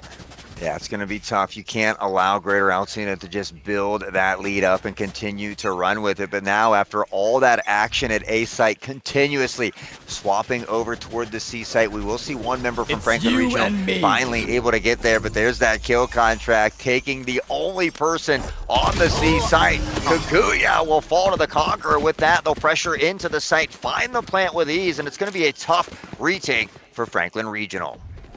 Tough. We'll see if they can get mound control. It looks like all these different angles being cut down, so it's going to be mound, it's going to be waterfall. Professor Gouda at least trying to extend those kills that they have recorded overall. Nuts going to see one and actually take him down. No more Yoshi, but Clausera cuts it down to a 3v1. The knives are out here, and able to finish off the job is Conquer with that headshot. So up to 11, and like we were talking about, that ISO ultimate, it's so huge, not only because, sure, it brings you into a 4v5 if you win the duel, but it just denied any sort of defense from even being there. And then that retake was so hard because it was not only taking the site, Greater Altoona just pushed for every single point of space. Yeah, it was really smart by Greater Altoona. They've been going to A relentlessly, so there's probably a good idea that there's only one person on C. If there's a Killjoy, it typically is that Killjoy. So ISO locking them down in that kill contract. Greater Altoona knowing that they can push onto the site freely there at that point as well. So again, just phenomenal game awareness here from Greater Altoona.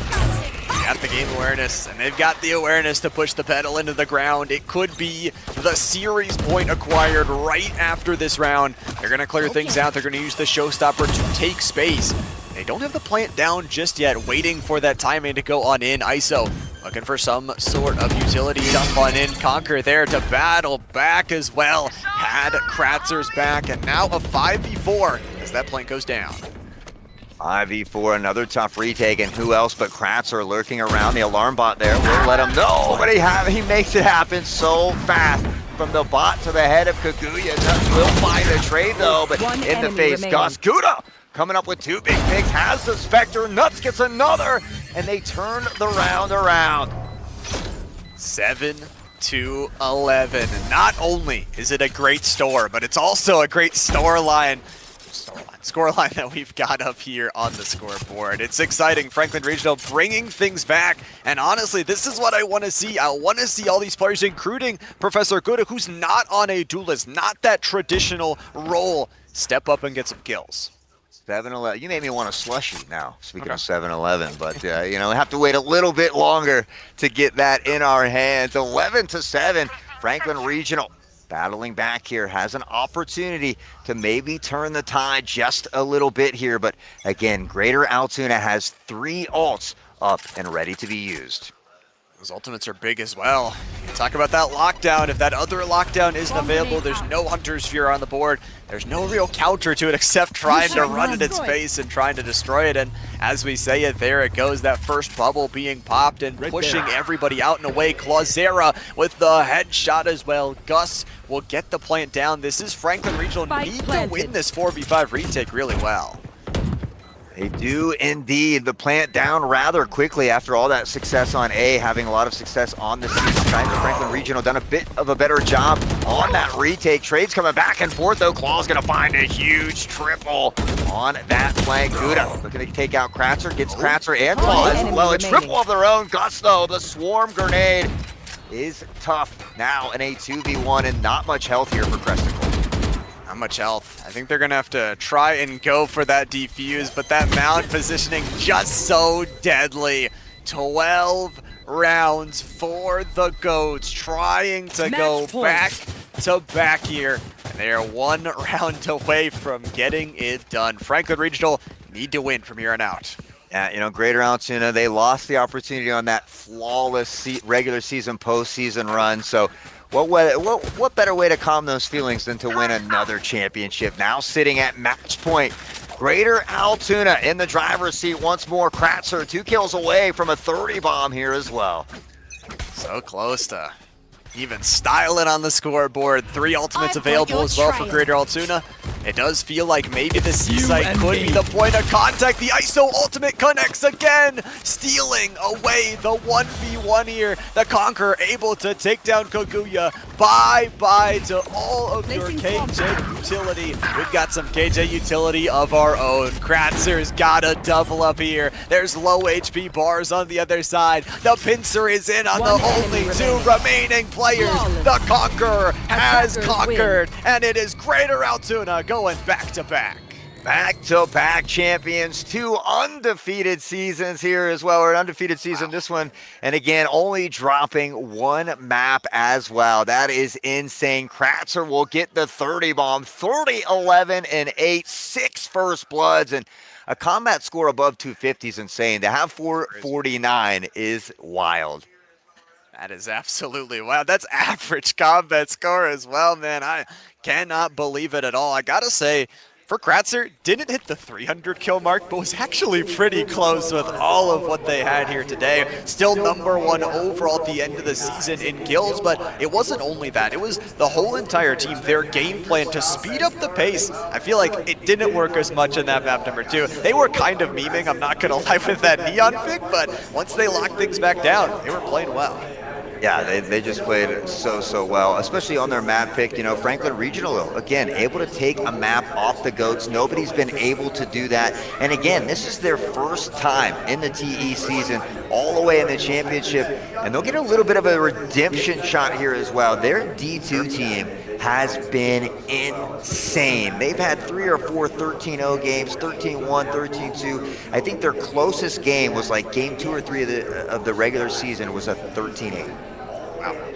That's very dominant, and like we said, not only will they have that secondary chance, but to see all these new faces bringing amazing new rosters to the TEC series is always awesome. But for Greater Altoona, like you said, it was close to almost a flawless season of not dropping a single map.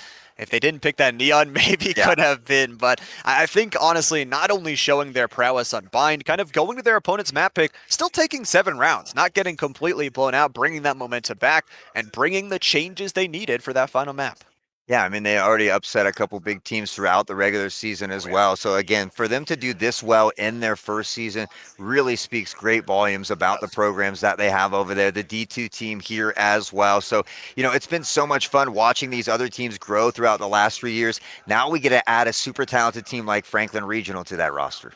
Oh, we get to add so many talented squads, and honestly, for Greater Altoona, the championship absolutely deserved back-to-back, and not only that, they get kind of back-to-back title wins as well. They're double champions today as well with that Rocket League victory earlier. Yeah, game 7s across the board. I mean, honestly, every single match that we've had today has been incredibly exciting. I'm over here biting my nails on the edge of my seat, you know, feeling like I'm getting too old. But, you know, it's been nothing but a ton of fun here at the beautiful St. Francis University. And again, congratulations to the GOATs on back-to-back championships, flawless season, flawless regular season, only dropping 1 map as well. Again, that's crazy. That's absolutely crazy. And honestly, like we said, it's a whole team effort. As much as we've been talking of Kratzer and that ability to really pop off, everybody had their moments. And that's the one crazy thing is I want to see where this roster continues to go. Whether that be, you know, if we have graduate students going towards that next collegiate level, or if it could be a team that has players stay, because it could be if they go towards the next season, what if it's 4 in a row? Yeah, well, I mean, we saw technically all 5 members were here last year as well, but Gus was on that D2 team. So a full returning roster yet again. You know, you have to believe that if they don't lose anybody between that next season, they're only going to continue to grow and get better and better. So the GOATs for a reason. Another championship. Oh, another championship to add to the trophy. I don't actually know how many they have. We'll have to get that double check because I know Forest Hills has 6, but they have to have a ton of them there as well. Really good job for them. And honestly, again, just stepping into the role, there's a lot of pressure on them as well because they were coming in as that undefeated team. They missed one of their weeks. They kind of set themselves back just a little bit, but didn't have any road bumps at all. Yeah, I mean, they got the D1, D2 last season. Now, you know, they got a Rocket League one this season as well as the D1. So that trophy case must be piling up over there as well. And, you know, you got to feel excited for them. But again, it's great to see all these new schools coming into TEC like Franklin Regional that play and perform so well, even under pressure in a big championship game like this. You talk about even their road to get here, taking down the runner-up of Winver in that earlier matchup. So not too bad in their first season as well. So I'm excited to see where they can go. I'm hoping this is a little bit younger roster as well, so they could build up over time. We can see that growth as not only a team, but as the players. And honestly, a great matchup. I don't know if we can top it. Yeah, well, you know, I keep saying that about almost every match, and then it seems like they find a way to make us eat our own words. But, yeah, I think we're going to have an interview here in just a moment. Llama, they're getting set up down there, so we're going to throw it down to our boy Q down below, who's got the champions there waiting with them. Hey, yo, what it do? What it do? We're down here at the Luke Trotz Esports Arena, man. And I know it might seem like we're running things back. Just congratulate you guys on the Rocket League D2 championship. And now you're not only going back to back in championships of here today, but this squad right here just went back to back as well. Our fall champions, now our spring champions. Congratulations here, coach. I'm kind of curious, though, knowing the situation that we're in here. You go back to back today with the Rocket League and the Valorant. Do you feel like that sets a more impressive mark, or is it the going back to back as just the Valorant over the course of the year? I think the back to back with these guys winning last year and then coming back and doing it again. That's the good stuff. Bringing it back to back. So now we've seen you guys. I know you brought pretty much the entire roster back. I believe Gus was D2 last year, if not mistaken, right? Now moved up to D1. Now this year going into next year, how many of your players are going to be returning?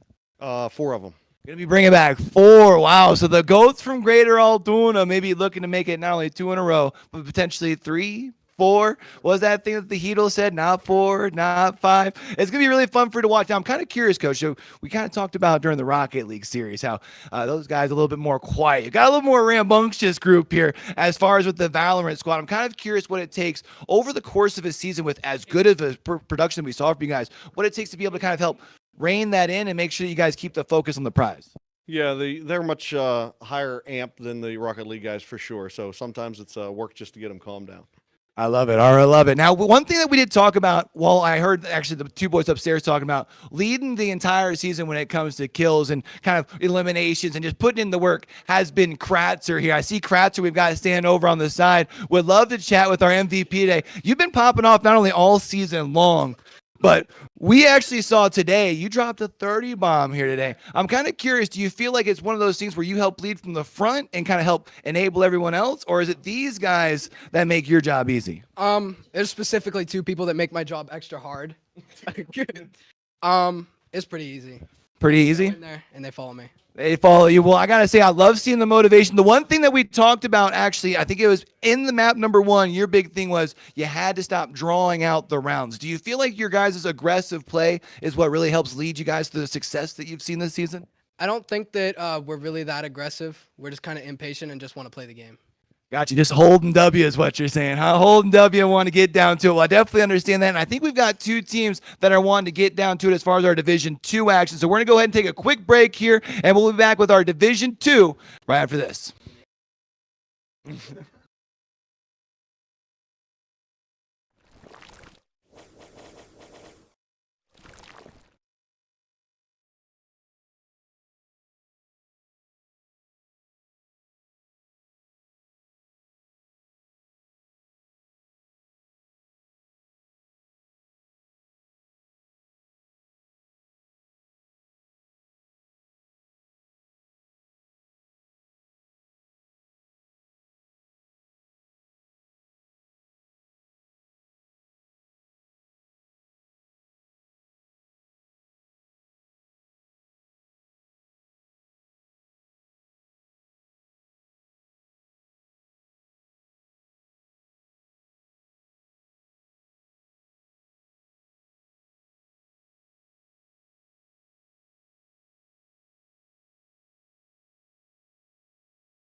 Yo, what up, brother? You ready for the Tech High School Spring Championships, man? Man, I'm so stoked for this, man. I really wish we had something like this back when I was in school. What would it have been? Competitive Pac-Man? Ah! Hey guys, let me out of here. Hey guys, can you please let me out?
Heading into the semifinals, they would take on Hollidaysburg area, which was their toughest game throughout the regular season, but they would break out the brooms yet again and win this series in a 2-0 fashion. 4 separate players dropping 40 bombs in those games, along with Jeff dropping 58 kills. Game 2 of this series went to 6 separate overtimes in that all-out brawl. Then heading over to the other side of the bracket, we'll take a look at Albert Gallatin, also in their first season with TEC, happened to squeeze in at that number 6 seed, 5-3 overall with a 16-round differential. Week 1, they would go up against West Branch and secure the 13-1 victory, as well as in Week 2, they would take on Richland High School, a tough battle where they lost 8-13 and would later be that semifinal preview. In Week 3, they did go up against Portage area, where they secured that revenge victory in a 13-0 fashion. Then heading into Week 4, they would go up against Hollidaysburg area. They suffered a tough loss, 9-13. Heading into Week 5, they would go up against Greater Johnstown, where they'd secure that 13-5 victory in revenge fashion, where KSN went 48-9 in that huge victory for Albert Gallatin. Then heading into Week 6, they would take on the former GOATs, Greater Altoona, where they did suffer a big defeat, a 2-13 loss, which would end up being that quarterfinal preview as well. Heading into the quarterfinals, they would take on Greater Altoona, where I do remind you they lost 13-2 in that regular season and somehow pulled off a huge upset to beat Greater Altoona 13-11. And also, we'll remind you that Greater Altoona were those defending champs there. And KSN again dropped 48 kills in that quarterfinal. Then heading into the semifinals versus Richland High School, we will remind you they did lose 8-13 in that regular season. We knew it was going to be a tough battle, but the underdogs prevailed once more, where it went all the way to Game 3, and Albert Gallatin would secure that dub in 2-1 fashion. KSN dropping 36 kills both in Games 1 and 3 to secure that victory and their spot here in the championship at St. Francis University. Once again, guys, I am Hot Sauce, your TEC shoutcaster. We want to thank everybody for watching. We wish best of luck to all the teams here today. We're certainly looking forward to this matchup a little bit later this evening.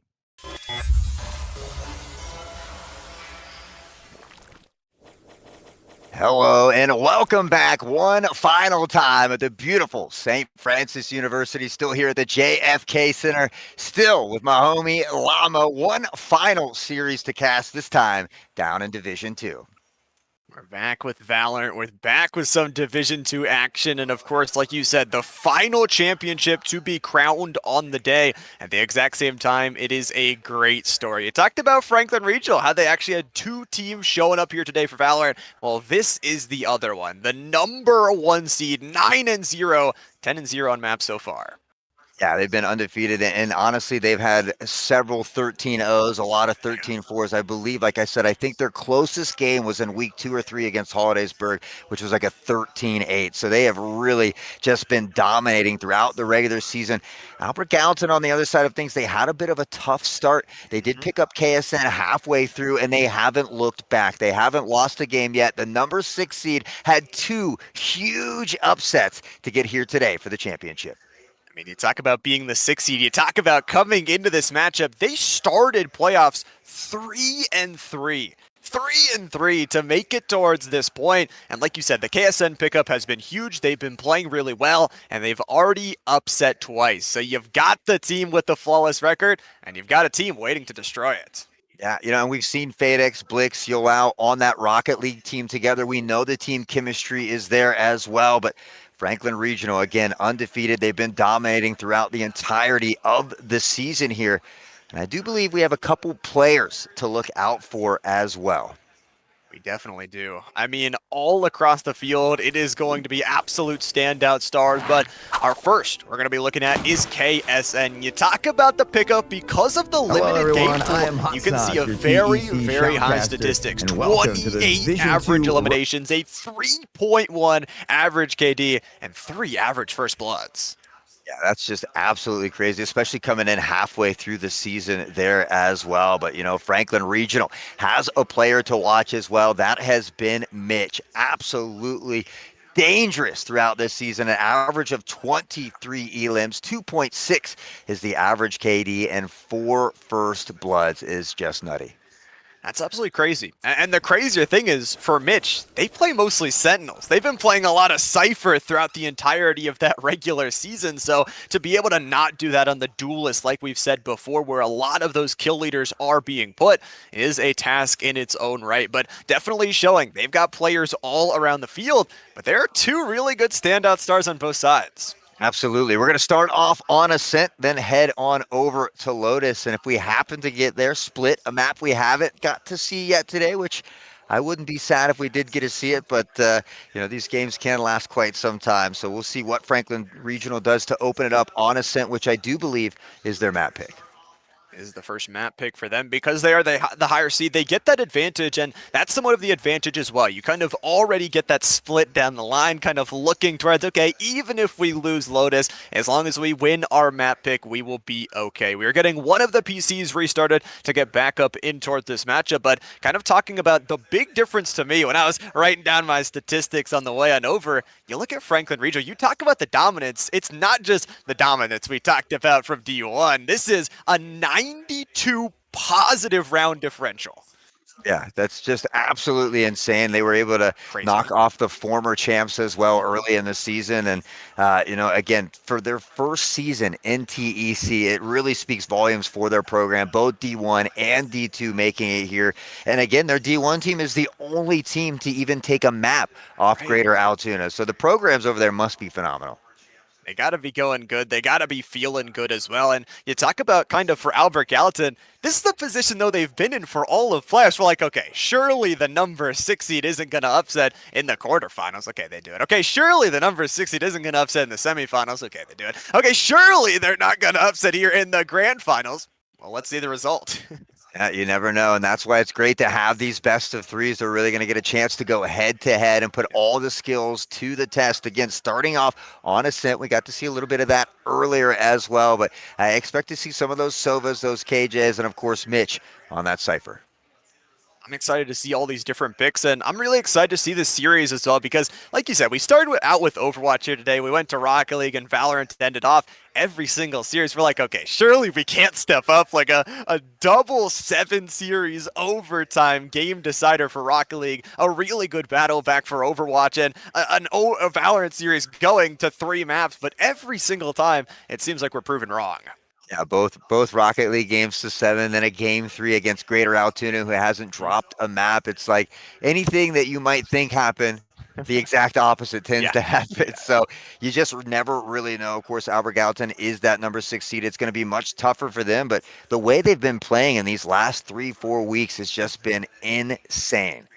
It's been on point. Like you said, with that pickup of KSN, they've been really playing well together as a team, and possibly, like you said, possibly having not only the value of that Division 1 team, but maybe they're sitting behind them. Maybe their ability to allow that coaching on in to bring in that team spirit could be there too. So we'll see if they can provide that power. But like you said, it is going to be a really rough uphill battle.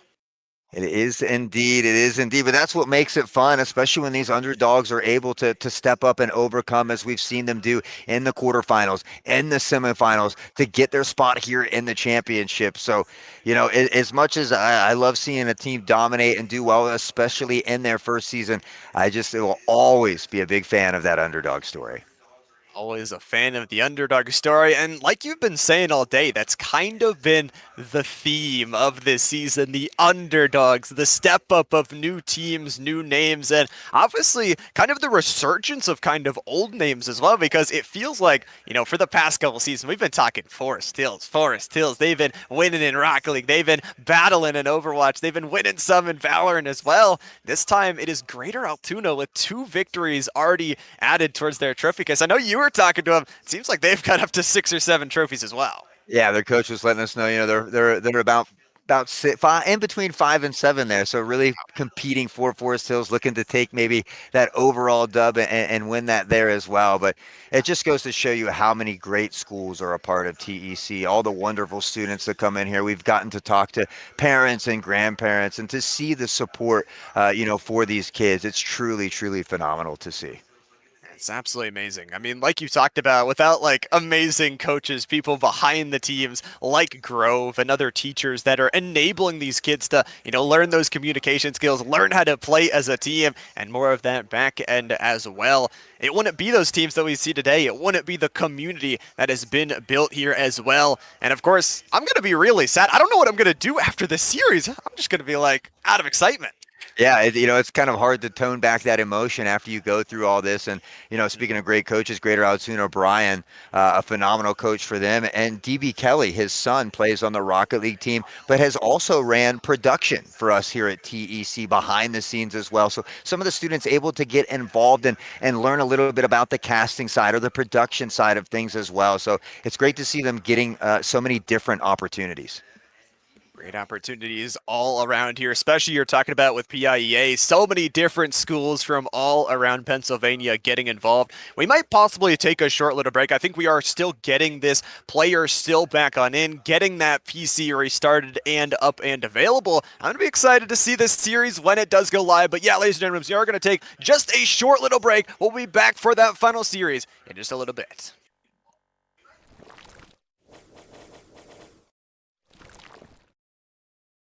Yo, what up, brother? You ready for the Tech High School Spring Championships, man? Man, I'm so stoked for this, man. I really wish we had something like this back when I was in school.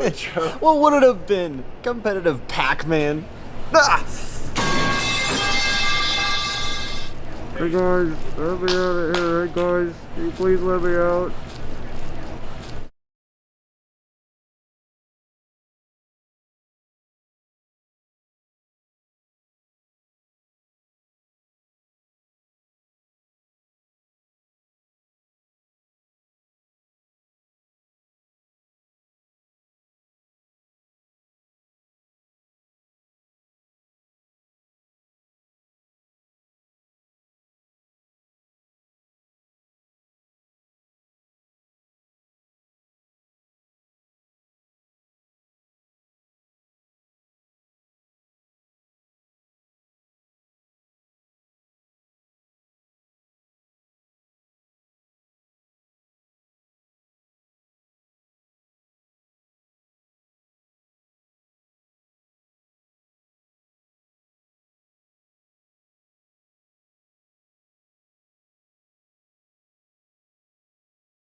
And we're back at the St. Francis University. The technical difficulties have been ironed out. The number 1 seed, Franklin Regional, taking on the number 6 seed, Albert Gallatin.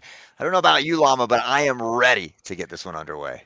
I don't know how ready I can be, man. My heart, it can't take it anymore. All the excitement, all the crossbar, off the backboard shots from Rocket League, the previous series going to 3. It is all very exciting, but of course, we've still got one more champion to crown here, and we've got another champion sitting down low with us here. Your boy Q, what are your thoughts on this series? My boy Llama's going to make me blush here before we get up on out of here. But I tell you what, we've been able to crown 5 champions here today. And now we get to finally crown our last champion. We're going to be going to Division 2 for some Valorant. And as the gentleman upstairs we're talking about, we've got 2 different schools. It's their first time through as far as on this stage, as far as on Division 2, but also this is their first semester, and they're competing for their first set of hardware, which is really, really cool. But you know what they say, man? They say you gotta save the best for last. And today we get to wrap things up with 2 programs that have been competing with TEC for just 1 semester, and both of them do have that chance to hoist themselves a little bit of hardware at the end of the day. And the Colonials, well, they made it through the playoffs and they got red hot. But the team that they're going to be playing against today is the only team that's been hotter than them because they haven't dropped a series all semester long. It's an unstoppable force meeting an immovable object. It's Franklin Regional versus Albert Gallatin. So, boys, one last time for the day. Let's get down and do what it do. It is time. Here we go into Agent Select for our final series of the night. Valorant Division 2. We talk about it starting here on Ascent. We've already got some spicy picks. We were talking about KSN specifically as this clutch player picked up late in the season. They're going to be on the Phoenix.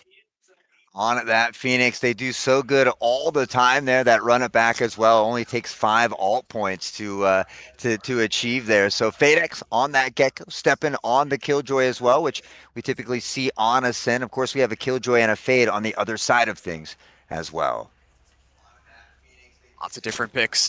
Fade there as well. You talk about a lot of different flair. I do got to say, we've got kind of double lockdown up and activated, but it's going to be a difference of battle here for these two teams. And again, best of 3 here. Got to win 2 of these maps if you want to take it victorious. And starting on this defensive side here for KSN and the rest of the Albert Gallatin squad, you really want to get as many rounds as you can. We've seen this here before. It could be a 9-3, you could be an 8-4, it could be something, but you have to get as many rounds as you can on this defensive side. If you don't, can be very, very dangerous here. Kind of throwing the spike around here, passing it around like the hot potato it is, as we've got the fist around ready to go. Just around there, Clementine on that Phalo. Clementine over the top, the hot comes in, and I don't know if it was able to gather any intel there as well. Some shots ringing out here at mid. Yolau will take a bit of damage here, tucked into market, but a slow, methodical push starting out here from Franklin. Unlucky is going to find one. Will pop the heal, but going to keep the team at bay, unfortunately. See him back, pushing them away, and I gotta say, for KSN, taken down first here, it's such a big player to lose here in the round. Clementine gonna go on in, taking down Blix here and working their way forward. This is the Franklin Regional offense we know and love. Omen Man and everybody else getting involved to do some damage. Clementine able to clean up with that headshot, and it is a 4v1 Steppen. 12 bullets and 100 HP. Maybe that dream, though. Don't forget about the dream. You can't forget about the dream. I mean, that is how Albert Gallatin got here in the first place. But Operator with that Ghost will be able to clutch up that final kill. And Franklin Regional only losing a single member in that gunfight. Only a single member means that they'll be able to carry in towards this next round with some funds in the back pocket. And really like to see that fast offense already starting to build itself up. KSN, like we said, is going to be absolutely clutch.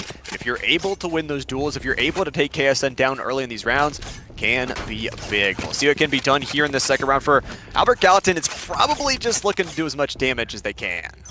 Yeah, as we know, typically when you lose that first round, you go on to lose the second round. But ideally, if you can find at least 2 picks, even 3, that can be huge for your team. Really begin to hurt the economy of your opponents. That's what it is all about. Damage the economy, go in quick, and Blix is going to hide themselves in towards this Sage wall. And big here is this Sage. It's going to be the wall to deny for a little bit, but KSN gets only 1 before being traded on back. Point will go on through, and quickly and cleanly, Franklin Regional taking executes on towards this site. And it's all left down to a 4v1, and Steppen, unfortunately, won't have the dream this time. 2 rounds in a row for the Panthers to start out this half. I do gotta say though, kind of going back towards Blix, the big thing that I wrote down and saw in all of their previous games was the Sage was absolutely huge. Cutting off some of these sight lines, Blix is gonna have to be big and creative with those Sage walls. See if they can get creative. Here would be a round to do it, that full buy round coming into play for them. But unfortunately, maybe forcing up a bit in that previous round because it looks rather scrappy. We only see a Vandal, a Marshal, some Spectres, nobody with full armor as well. And unfortunately, you got to buy together and you got to save together. Definitely do. That economy can break very quickly, but Phoenix is going up on the Sage wall. This is the creativity we were talking about. If you see the damage coming, you can kind of peek around that side. It is going to be a little bit staggered out this time. Unlucky. Do they look right? They don't!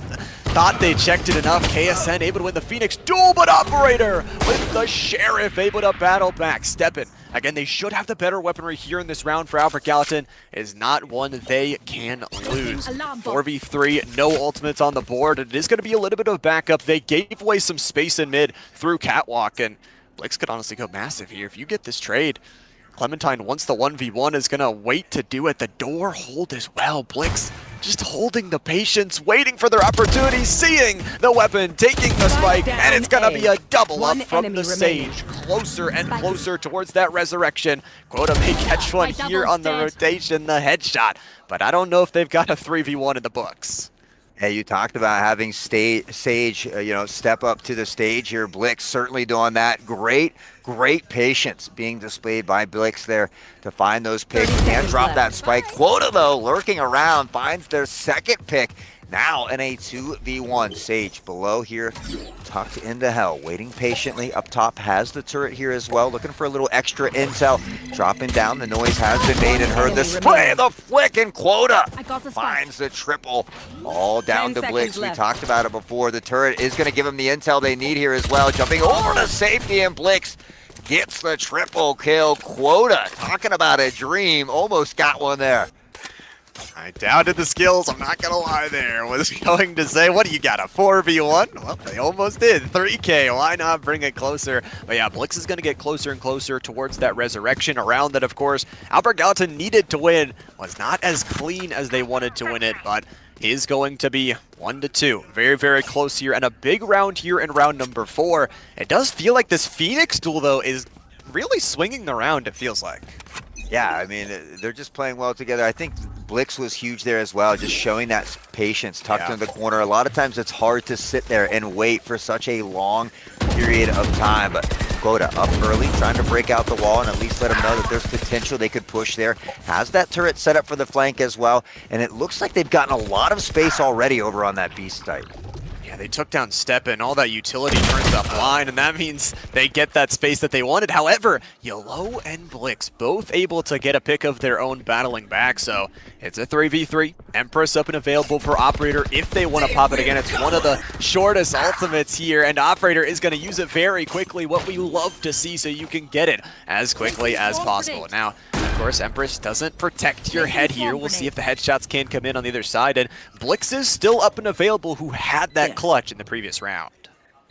Operator tucked over here by Logs, waiting patiently, has teammates to help hold the other angles as well, and FedEx trying to make their way through market. Unfortunately, has to push through that smoke. Blix is already making their way out as well, and Operator will find FedEx tucked into Logs. A long spray, and the Spectre just not the best gun suited for that. So the Regional will take round number 4.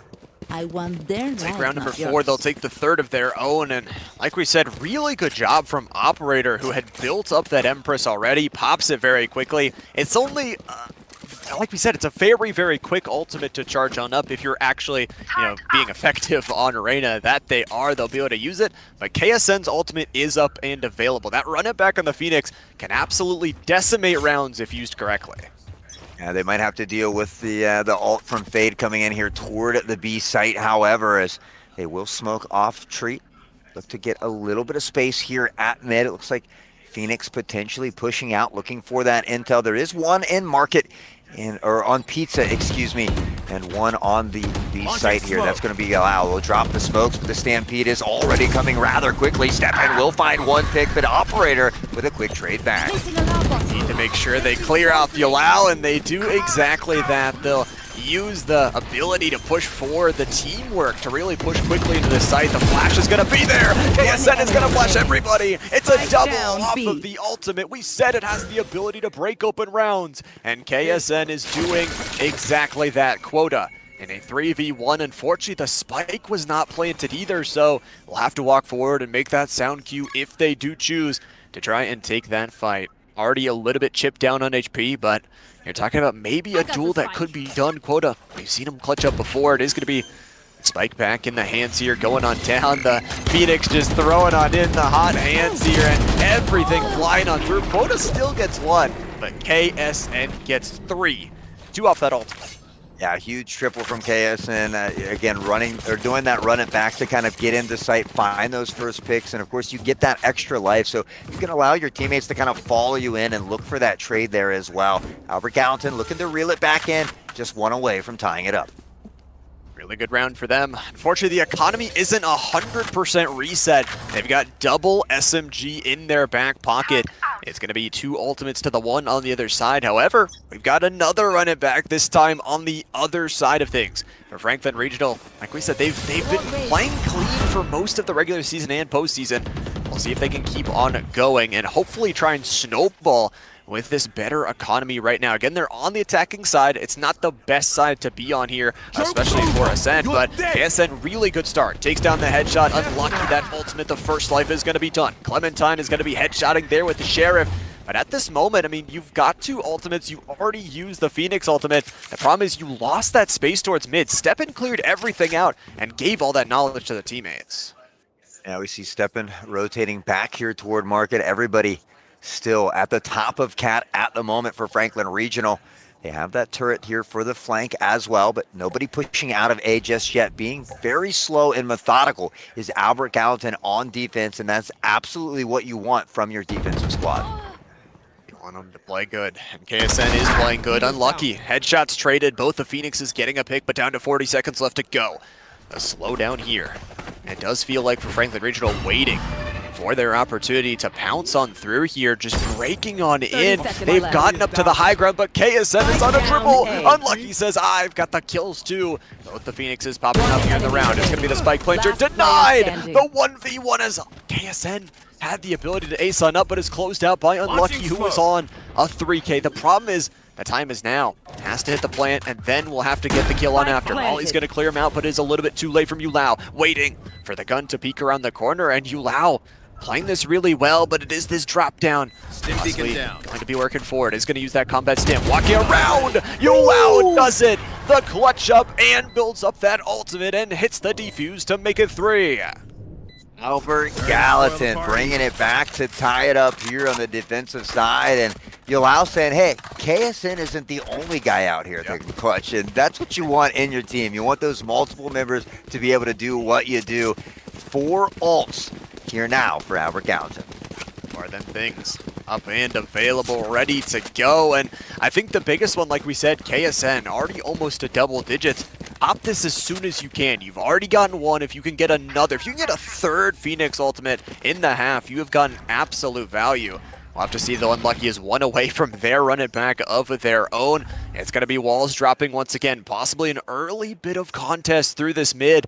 And Unlucky is going to peek on out with that aim down sights. Not immediately seeing anybody, but Steppen on that rotation, seeing the shoulders. Steppen escapes back. It's going to be that teammate trying to battle through. KSN doesn't eventually get the kill, but look about how much space they've lost. Quota with this early kill. It is only Yulau again to try and battle, and the B side is open again. Yeah, great job of them to just, take all that space that is being given. They find some big picks now. Operator tucked into the corner. KSN, though, knows it's a spot that people like to sit. Able to capitalize and find the headshot here as well, but with the lockdown coming in, could make it difficult. Now the run it back has an opportunity to pressure in and potentially make something happen. Working off the flash here as well. Onto the site, finds one, gets a second! Can't quite destroy the lockdown, but the damage has been done. KSN, a huge triple kill. Unlucky has a run it back of their own. Last player standing. Into the garage here. This could be huge. Oh, the run it back already sent back. I think KSN was looking for it. Now they have to go back. The plant, the defusal coming in. Not a lot of time here. Could get it at least halfway. Oh, and Unlucky will find KSN, who nearly comes away with an insane clutch. How about that run it back through the lockdown? That was really amazing. I love that play. It's very aggressive and almost worked out if Unlucky didn't have a run it back of their own. It is still going to be 4 ultimates up and available, though, here for this defensive side of Albert Gallatin. I gotta say, though, for Franklin Regional, we talk about this map, with it only being a 2-site map, it's already rough to give over 4 of those rounds. They've also got 3 ultimates, including the Nightfall, which can completely sweep through a site. We will see if they take advantage of that here in round number 8. Franklin Regional on the attack, pressing down Cat and toward A simultaneously. Operator does find the first pick on Flicks. KSN tucked to the corner, will find one. No pushing up the Cat here, though, as KSN will back off and look to get into a little bit better position. Backing on up. Uses that hot hands to make sure they are healed up to full Fadex. Had the opportunity for the one-timer, but take it. Plant going down, but the door is opened up. Quota with a headshot to cut down KSN. The defense already cut on down, and they deny the plant. Sure, Yulo is able to take down Clementine. But for how long? Empress is popped. Operators playing the low ground. And now it's this 3v2. You're going to try and close things a little bit further down, as those smokes are going to get dropped. Empress online, like we said, Yulau is going to have to do a lot here in this round. Has had the clutch factor before, but being smoked off, so awkward, so many angles to watch as you walk through that one. Speaking of walking through smoke, Steppin, get it back on the high ground. It is going to be Yulau just saying, okay, I'll walk, I'll get going. A 1v1 for Steppin. They've got the smoke though, unfortunately. This spike is just placed in such a good spot. He's going to fake it. Quota's waiting around the shoulder peek. Quota plays it perfectly, takes down the counter Killjoy, and is able to win the round for him. Yeah, Quota has just been insane so far for Franklin Regional. We saw him almost get the 4v1 clutch as well. Now coming up big there again to give him that 2-point lead here at the moment. But unfortunately, the economy in a bit of shambles for Albert Gallatin. Going to opt to rock those stingers. Trying to play with the SMGs here, trying to pick up any round they can. They've still got 3 of these ultimates.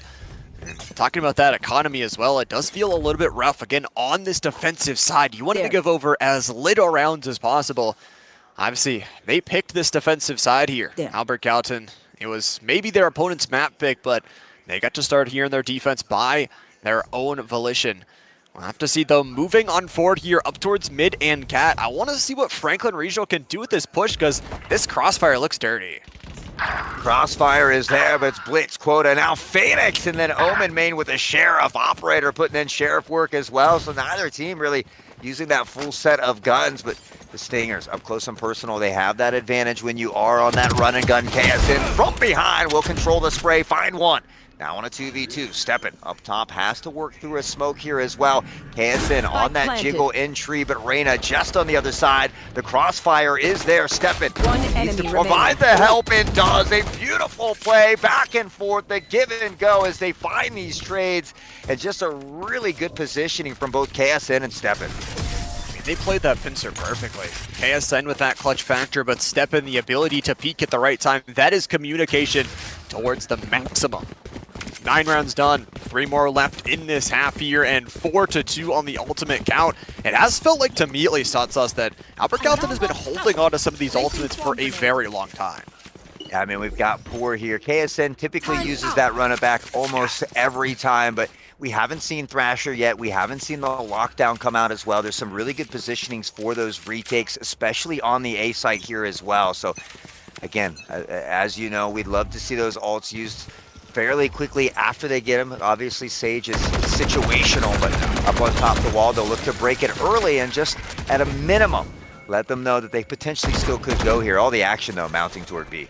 Yeah, it's all a fake. It is all going over towards that B site. Of course, there is going to be all of that KJ utility there, so we'll have to see if it's still online. Is going to push their way on in for Operator, holding things down right now. It's going to be Phoenix waiting and watching on that A site to make a little bit more noise. The problem is KSN is going to have to go massive. The plant is already going down here, 4v2 on the ultimate counter. It is going to be, as the plant goes down here for KSN, there's that run it back. The flash on through, clearing out towards the right side. There's the headshot. KSN going to upgrade the rifle in towards the Vandal, clearing everything. The lockdown as well. KSN is going to be there to clear out everybody. The run it back might be denied, but the Nightfall is going to try and push them out of sight. They have to get to Boathouse to be safe, but there is no safety in the site. You allow Steppin headshots to follow, and KSN the ultimate, providing them the extra life. A 4v1, they'll clear out the Boathouse and clear out the round for the 5th round victory.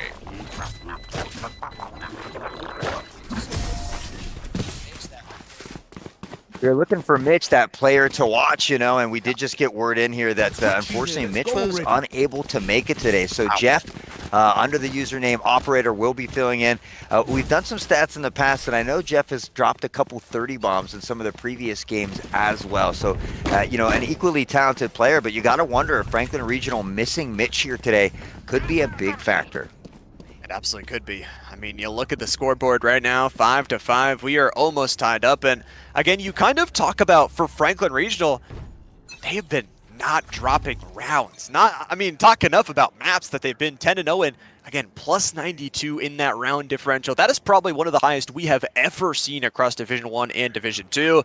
But it's not about your round differential. It's not about your record. It's about closing out the playoffs. Yeah, you know, and like we said, Albert Gallatin is just feeling that momentum. Already 2 upsets upsetting the former champs in that first round, then Richland, I think, in round number 2. So if it could be anyone, it would be them. Yolau will find Omen with the molly. KSN gets another. So after Franklin Regional started that round off nicely, it's Albert Gallatin who brings it back to a 3v3.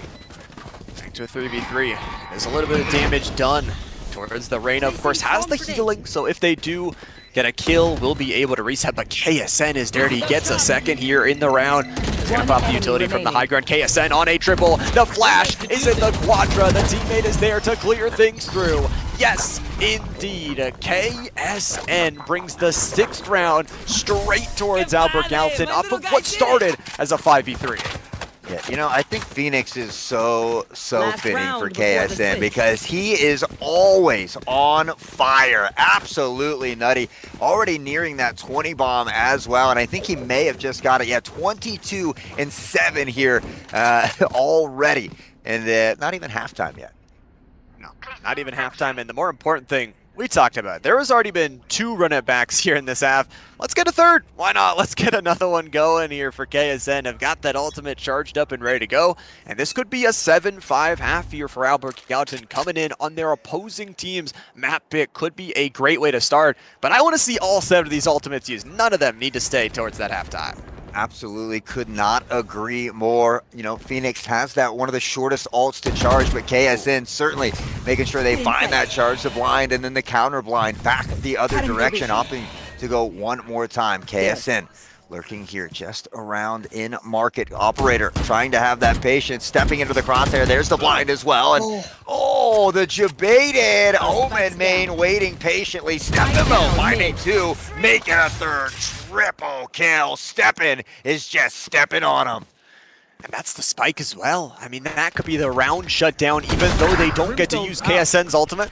Hold on. Unlucky has got an ultimate of their own. Again, the Phoenix has that ability to heal as well. It's going to be a swing as Operator takes down 2. All of a sudden, a 4v2 turned into a 2v1. It is going to be Steppen. Ace. A possibility here. The problem is they're battling into Arena with Empress active. They know where Steppen is. Unfortunately, Steppen does know where their spike is for Operator. He's going to grab it, clear out, has one of 2 choices to go for, but this is a 1v1 with the ace on the line.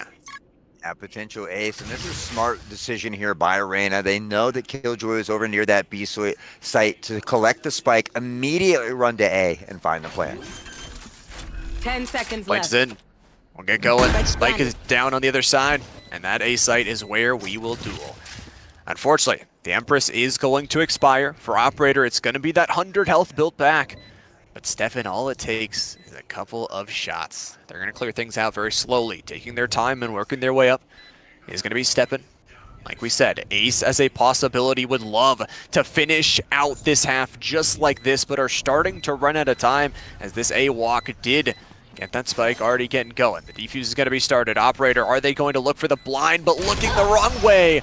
It's hard to take the 50-50. Operator with the triple. And again, like we talked about, Hot Sauce, going from it being a 4v2 to a 2v0. That's how it happens sometimes. Steppen almost getting that ace, and in that first half all tied up. I mean, I would like to say that I would be baffled, but the way today has been, it does not surprise me. It's just been a phenomenal day full of really close, exciting games. Here we are all tied up once more at halftime. Albert Gallatin will swap to the attacking side.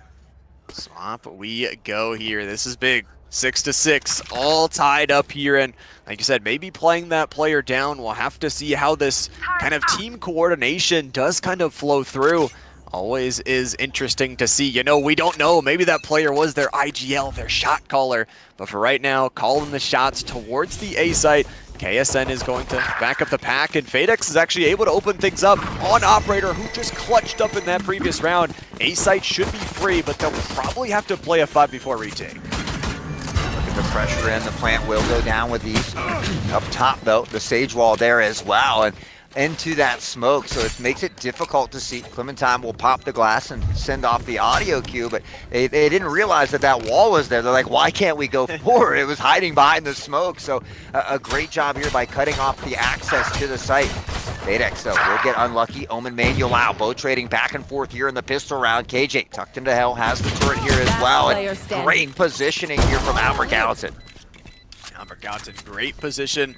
And great to do it here in this 2v1. They've got the spike down, but some extra chip shots going their way. Blix has got the headshot to end out the round. And Blix, even though they're able to get the clutch there at the end, also had a massive sage wall. We were asking again at the beginning, would Blix be able to find creativity? Well, there you go. There's your answer. Sage wall up to heaven. Don't think I've ever seen that one before. Yeah, you know, it seems like ever since you mentioned wanting to see Blix step it up, they've certainly kind of filled that role. They've done a great job, and now Albert Gallatin finds themselves on top by 1 against this team that has just been absolutely devastating to anybody they've come across here. They haven't dropped a map. They haven't dropped a series just yet, but man, Albert Gallatin is looking like they want to give it to him on their map pick, by the way. Of course, the attacking side is going to be a little bit tougher. Albert Gallatin does have the extra funds in their back pocket to at least try and battle it that way. It is kind of some smoke, some fire over towards that A side. They say, okay, look over here. We're actually going over to the B side. It looks like, though, possibly ready for that rotation. Franklin Regional has KJ utility set up, but they only have the KJ. This site could get overrun very quickly. Yeah, all that noise over there kind of got that early rotation from Franklin Regional, so they've made their way onto site. Not sure if they realize Killjoy is tucked on here as well. They do see one in market, but they have that potential to have that player advantage here. A lot of help coming from spawn, so they need to move quickly. Fadex does find that first one. There's KSN with a Bulldog looking for more, but it is actually Omen with that classic binding the trade. They'll upgrade the weapon here as well, and Yolau from behind. Unlucky, the flick, the trade, and a 3v1. Yeah, hopefully, don't want to give any more ultimate orbs over towards the Phoenix, but give him one at the end of the day. Fadex through the wall, able to cut him down. And honestly, the more I look at this composition from Albert Gallatin, the more I like it. You talk about not only having the Sage, but having the Phoenix as well. Even if you take a little bit of damage, you can get back. You can reset with those heals, and then you can re-engage. You saw KSN was taken down to 35 HP to start out that round. The Sage heal gets you back to full. Yeah, you know, and even though they lost some guns, some economy, they're going to force into this round here as well. They're feeling that confidence. So potentially looking to steal one away from Franklin Regional. This is their full buy round, though, and Franklin Regional needs to make sure that they take this round win. Operator had been dying a few rounds here early in a row, but this time we'll pop out with the shoulder, grab some information, and then go back towards the box cubby angle. It is going to be KSN making some noise over on the other side, and it is a possible Phoenix v Phoenix duel. Unlucky, grabs the information, and KSN should be able to just go grab that ultimate orb. I really like that priority here, especially getting the ultimate online early, and there's that reset potential we talked about. Yeah, you know, Omen lurking just outside a tree there. I do think he heard the pitter-patter of the footsteps running away, but it does look like an early rotation actually heading toward the A site here. Albert Gallatin, or from Franklin Regional, excuse me. There's the flash from KSN, and the Stinger putting in work on their full buy round. That means KSN's going to be able to upgrade here. Has to run it back. Will spot Operator. The trade can't come in, and Operator now beginning to clean up. Operator fades away towards safety, and yeah, like you said, that side angle just able to clean up really nice. However, it's still a 4v4. 30 seconds to go. KSN is stiffed up and ready to go. Does some damage and walking their way on in. They need to get this spike down or running out of time, but this flash is going to catch both. One and another. KSN won't be able to get the kill, though, on a triple, denied of their ace.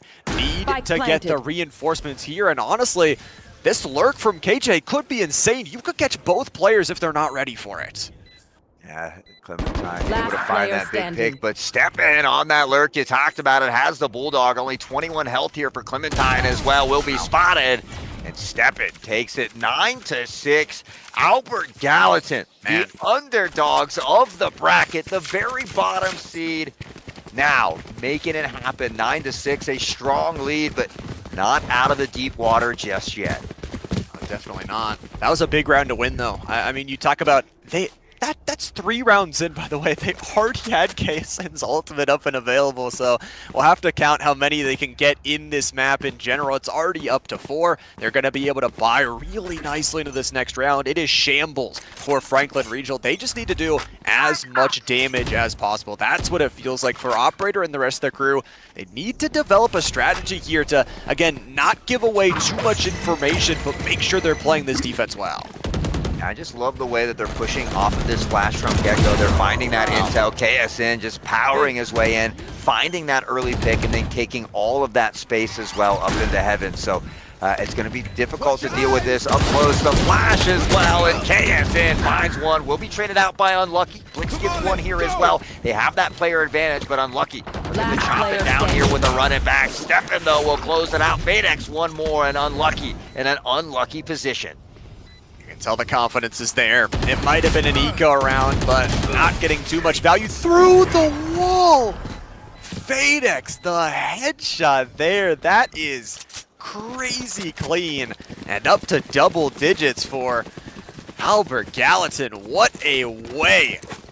By the way, they've got KSN's ult back. Yeah, not just through the wall, but through the floor, which isn't always easy to do. KSN, the ult, already here for the second time in the second half. 28 and 12. KSN, the knight in shining armor at the moment for Albert Gallatin. The knight is here, ready to slay on down. Now, of course, 10-6. It is going to be Operator cut down first. And again, so many times, like we talked about, KSN has been taking these early duels and winning them. Moving their way on forward. Run it back is in. Door is closed. And guess what? They've got a flash as well, catching out so much value every single time they pop that ultimate button. They've got full control of the B site. There's no lockdown on the other side to try and deny for it. And they're only coming through spawn. That's their only way to walk in.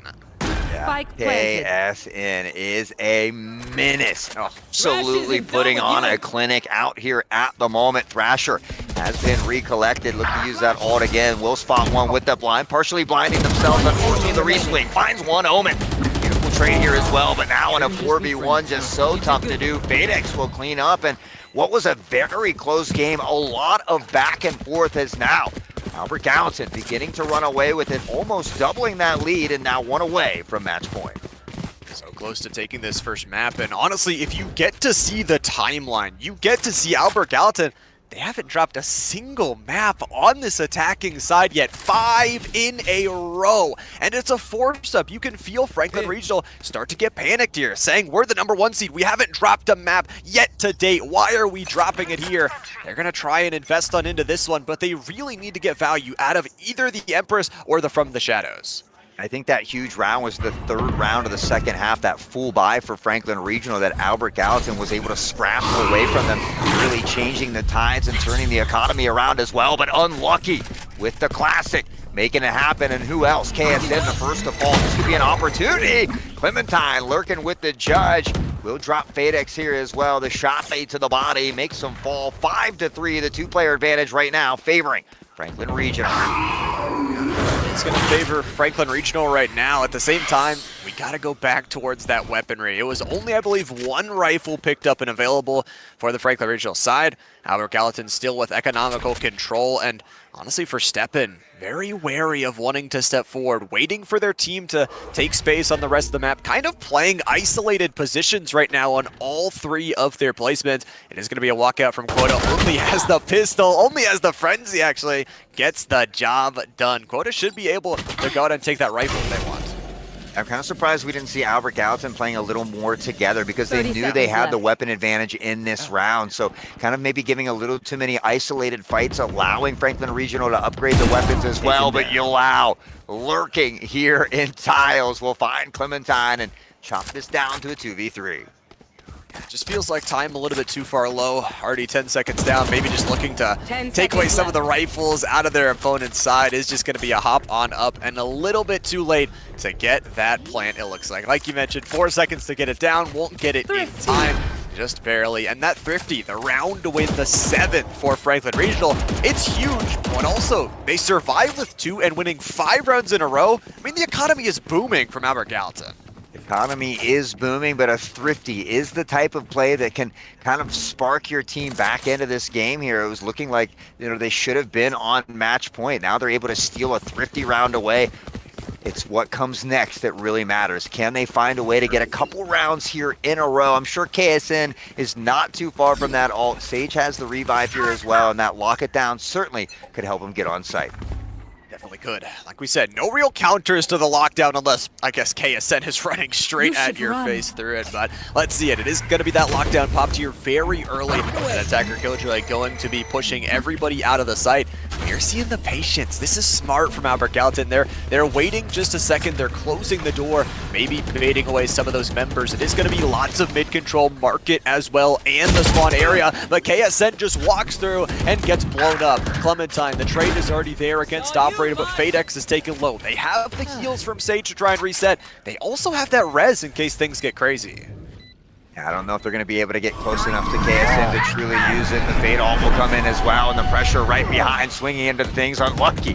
Able to find the first pick. Wood gets one as well, make it a second here, and now Stefan, the last member from behind on the lurk. The defusal not coming in just yet, quickening the pace here around the horn, just straight to the box, and ooh, Stefan looking to do crazy things. Will find the triple, but Franklin Regional will begin to inch their way back into this one.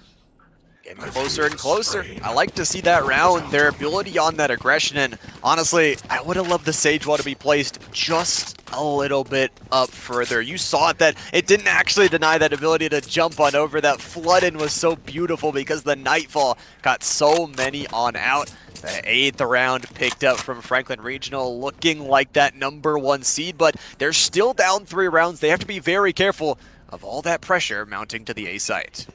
And KSN has to be close to that ult. I think 36 kills here, 36 and 15 roughly.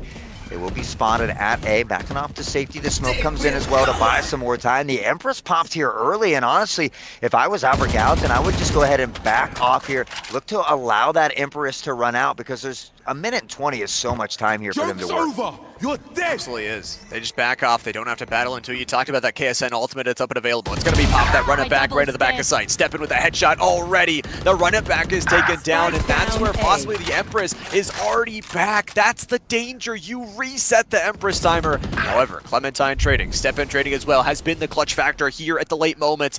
It's a pincer position. It's playing together right now from this Franklin Regional defensive side. However, it is again playing together. 10 HP.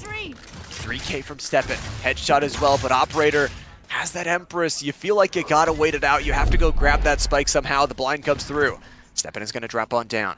He's gonna try and work their way through door, but it feels like this should 100% be Operator's round. They're gonna hear the sound cues. The reload is gonna have to come through, and 30 seconds left to go. If you're Operator, just have to play the safe, but Steppen, the timing. Up towards the high ground, waiting to look over the edge, and the peak! Thought it was there. Had my breath held, but Operator with the 3K able to clutch up in that round that shouldn't have needed a clutch right at the end. Again, if they just waited for that Empress to expire, could have been a round win. Yeah, unfortunately just got a little bit impatient there. Able to push forward now. Franklin Regional, 3 rounds in a row of their own. They're beginning to trudge back in here. The economy not good for KSN either. He's going to opt to go with the Stinger here as well. Stinger is up and available. We've got 5 ultimates back on the table. 20 rounds in total here for our first map. And like we said, this is Franklin Regional's map pick here. So for Albert Gallatin to be leading, we'll see what they can continue to do. FadeX is going to grab one of the ultimate orbs. Wouldn't be surprised if KSN goes for, by the way, their seventh ultimate. They've already popped 6 of them. So we'll see if they can get another here. Maybe built up in this round. Prepare for hellfire. There comes the flash. It will be taken down immediately, but FadeX finds the first pick. Omen lurking on that crossfire. We'll get to Yalau. Able to find the trade here as well, and a bit of back and forth at 3v3, but Clementine, a big pick. On the Blix, excuse me, and now Yalau as well. It's going to come all down to KSN in this one. But it's all down to KSN. That's a dangerous prospect to have. Will get the upgrade. They've got the spike as well. They can run all the way on over towards the other site. They avoid the Prowler. They get that B site for absolutely free, and I think the Killjoy is far enough away that that utility will not activate as well. So spike is going to be planted for such a great and open spot. They're actually going to play back for market, hit the reload, KSN into 2v1. 2v1, checking the mid though, and Clementine was waiting. The triple from Clementine, and just like that, Franklin Regional beginning to reel this game back. They'll have plenty of time to get back for that defusal here as well. They'll get back, they'll get the defuse, and both teams going to double digits. This is what we wanted for the matchup here in Division 2. Not only the undefeated team, but also the underdog bringing it to each other.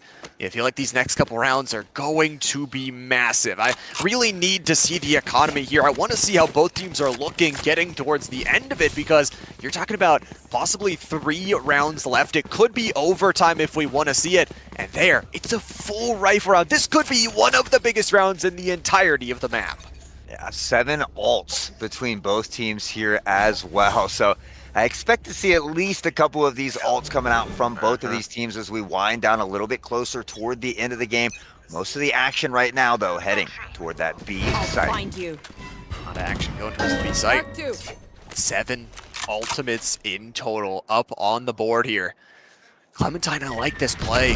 It could be the Nightfall played out towards mid, out towards the side. And does feel like maybe, just maybe, could be one player holding it down to try and throw things off. It is going to be the lockdown pop. The Thrasher is going to detain Operator, and unfortunately the smokes are going to deny the entrance for Clementine. Operator should be all but dusted here. Fadex will take them down a 5v4 as they've cleared things out. KSN going to back things off with a knife and work their way back towards mid. With the plant down, though, that was a lot of ultimates used here. They've got to be careful as Franklin Regional has some ults of their own. Yeah, they have that lockdown as well they could potentially use. We'll see Fade pop that one here as they continue to pressure toward the site here. Now in a 4v5, the slight held advantage. And the Molly, of course, backing them off a bit. Unlucky, spraying to the wall. Fadex will find that. Oh, but Clementine on the trade. Omen Main gets one here as well. KSN the first to go down. Blix gets a 2-piece though. Fighting on. Blix another. No, it's unlucky. Able to wrap it up, and now all tied up once again, Llama. Oh boy, this grand final is proving to be a battle between these two. And honestly, I gotta say, what a good site retake. That Nightfall on the B side is just so crazy. They use the opener, the run it back to just get so many picks. It is beautiful to watch. And now this round right here, it might be low on the economy for Albert Gallatin, but they've got the KSN ultimate up and available to go. One of these two teams is getting themselves overtime guaranteed. Yeah, they have that Sage ult here as well, and KSN still able to come away with that Vandal buy here as well. Most likely could see that run it back used here rather early. Operator with that flash out. We'll hear the intel as they destroy that Lear. But here comes the run it back, Llama. Going in for the 7th ultimate of the day, by the way, is going to be taken down very quickly, not getting much value. Quota with the cut down, it's already a 5v5, but this is, again, just the throw the bodies at them composition. You've got the Sage Res for this round specifically, and it's already a 5v3. You've got the A site under your control, and it's already down to a 5v2, but Quota through the wall. We have seen Quota in these clutch situations so many times before.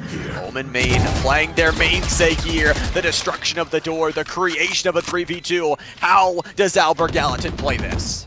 Yeah, from a 4v2, now a 3v2. They continue to whittle and chip away at Albert Gallatin, looking to lock down the site. Paranoia comes in as well. Now we have to wait the ult from Omen, maybe looking to make him think about some things below, but it's Quota with a flick, finding one. Omen gets another. Will out. Big pick here as well. Time off the clock. Quota taking that first defusal here as well. Potentially waiting for the bait. There's the second one. A peek a hair too early. The health advantage was in their favor. Time ticking away. 0.25, and Franklin Regional now at match point. Talk about winning some rounds in a row. Quota is setting the quota for the rest of these players in the lobby. We say it's just a KJ. No way they're going to be able to clutch on up the 3K with minimal HP. They use the KSN ultimate. It is only the res. Hot sauce. It is either a victory here for Franklin Regional or we're going to overtime.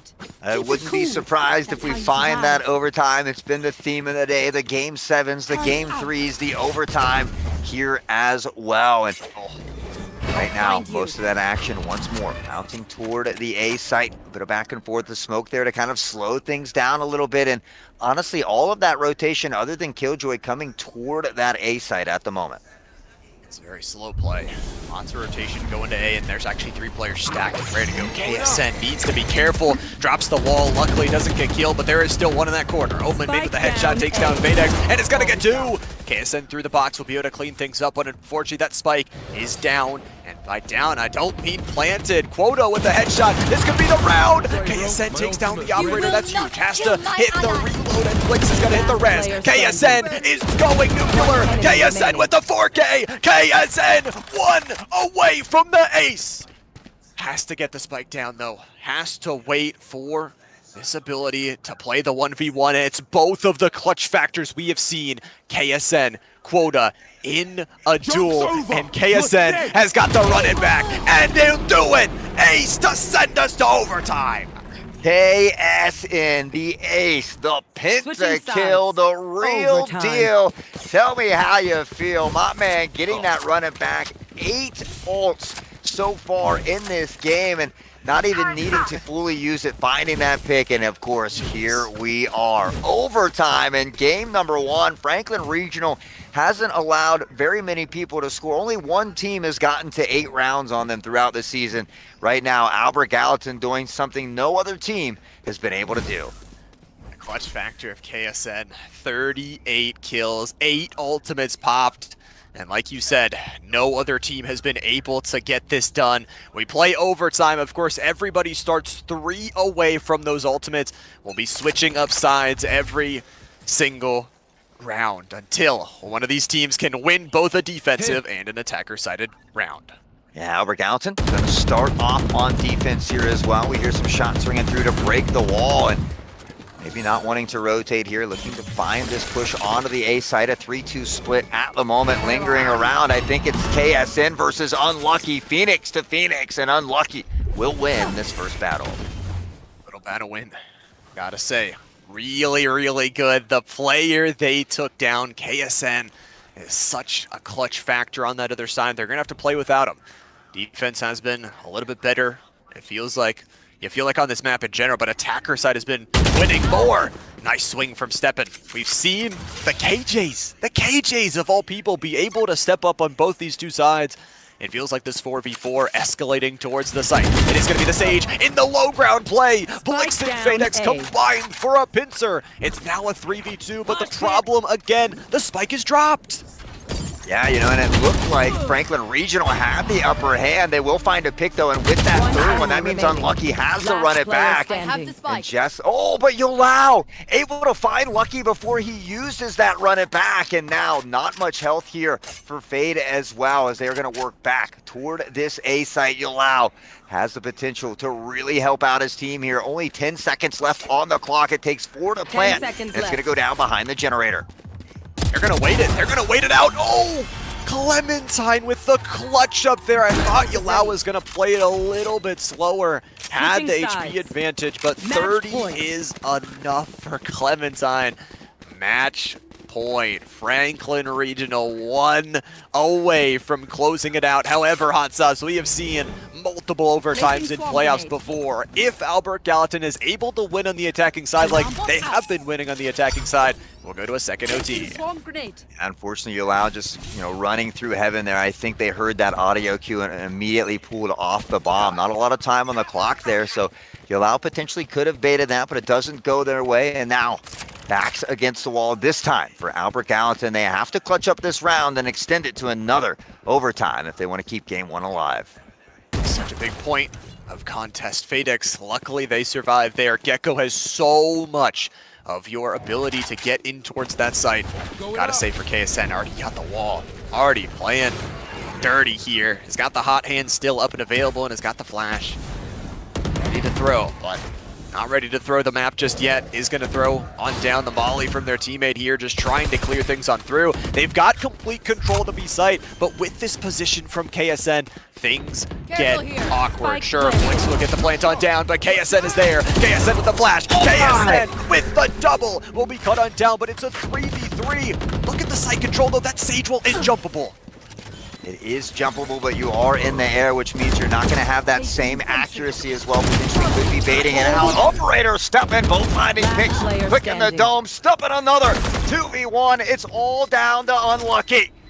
Tucked into the corner, time ticking away here as well. Spotted and Blix from behind. Albert Gallatin able to extend it to yet again another overtime. We're going double OT. Neither one of these teams want to give it up, and like we've said before, it's actually kind of surprising. On this Ascent map, both finding more success on their offensive side.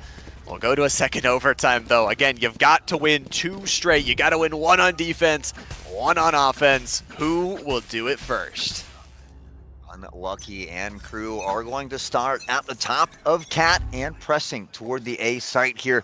3 set up on A for Albert Gallatin, so guessing correctly at the moment, this slow, methodical push, a lot of space being given up by Albert Gallatin here in the midfield. Giving up the space in the mid, but like you said, a good stack on the A site. It does feel like whoever can win this first defensive round might be the one to take the map, and like we said, it's only a best of 3. These couple rounds could decide your series fate between these two, but Unluckily, he's clearing things out. Blix is in such a good position, but that Sage Wall as well does kind of alert them to it. It is going to be a flash on out, but KSN is cut down before anything else. Operator goes massive, and it is the battle back. Phoenix and Blix both going to be able to equalize. It's going to be down to a 3v3, down to a 2v2 very quickly, but Clementine is at 4 HP, but does get that plant. And will go down a 2v2. Yolau finds the pick though, and now Fadex 4 health, stepping a big play. It's been offense for most of the day, but now Albert Gallatin getting the dub on defense. They only need one more round to upset Franklin Regional and give them their first map loss of the entirety season here. But even then, it is a best of 3. It's not over until it's over. Not over until it is over. And you talk about Albert Gallatin, that would be such an accomplishment. Like we said, already upsetting twice and being able to make it towards this finals. Like we said, Franklin Regional has been flawless, but unfortunately they are going to have to win this next overtime match point round if they want to try and continue things out. Steppen has been stepping up the pace of play. We'll see what they can do at the start of this next round. Looking to make some noise over here at the B site. They've had a lot of pushes over here recently, so with those smokes as well, biting over a little bit of an early rotation from Franklin Regional. They now only have 2 on this A site, but for the first time, they have Killjoy over here. They absolutely do. They've got the utility switched on up. Again, with that KJ there, going to have that utility activated. Have to be careful about a rotation. And again, the reset composition, even though you saw Albert Gallatin take that early little bit of a skirmish, they're able to heal with the Sage. They're able to get back and ready to go in these team fights. Unlucky's on such a good angle, but playing it so slow here. This is such a big round here. Albert Gallatin biding their patience.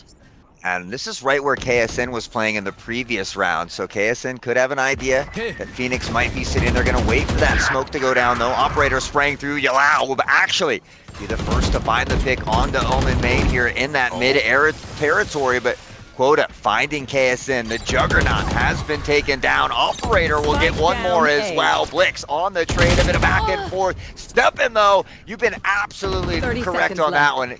You really stepping it up here. Stepping up the level of play, but is going to have to take another step up. This is a 2v2 possibly for the map. No! Clementine having the utility out, going to rely on Unlucky. Is going to go for the headshot, the spray through the wall. Steppen, could they do it again? The time is not 9. They've got 10 seconds. They have got to get that plant. You cannot play for the 1v1. They're going to go for the plant, but it's down to very limited time. That flash is going to be there. Unlucky should have it. The clear, the cleanse, and another overtime on the cards. The 3K for Unlucky as we head to the 3rd overtime here on our first map. Oof.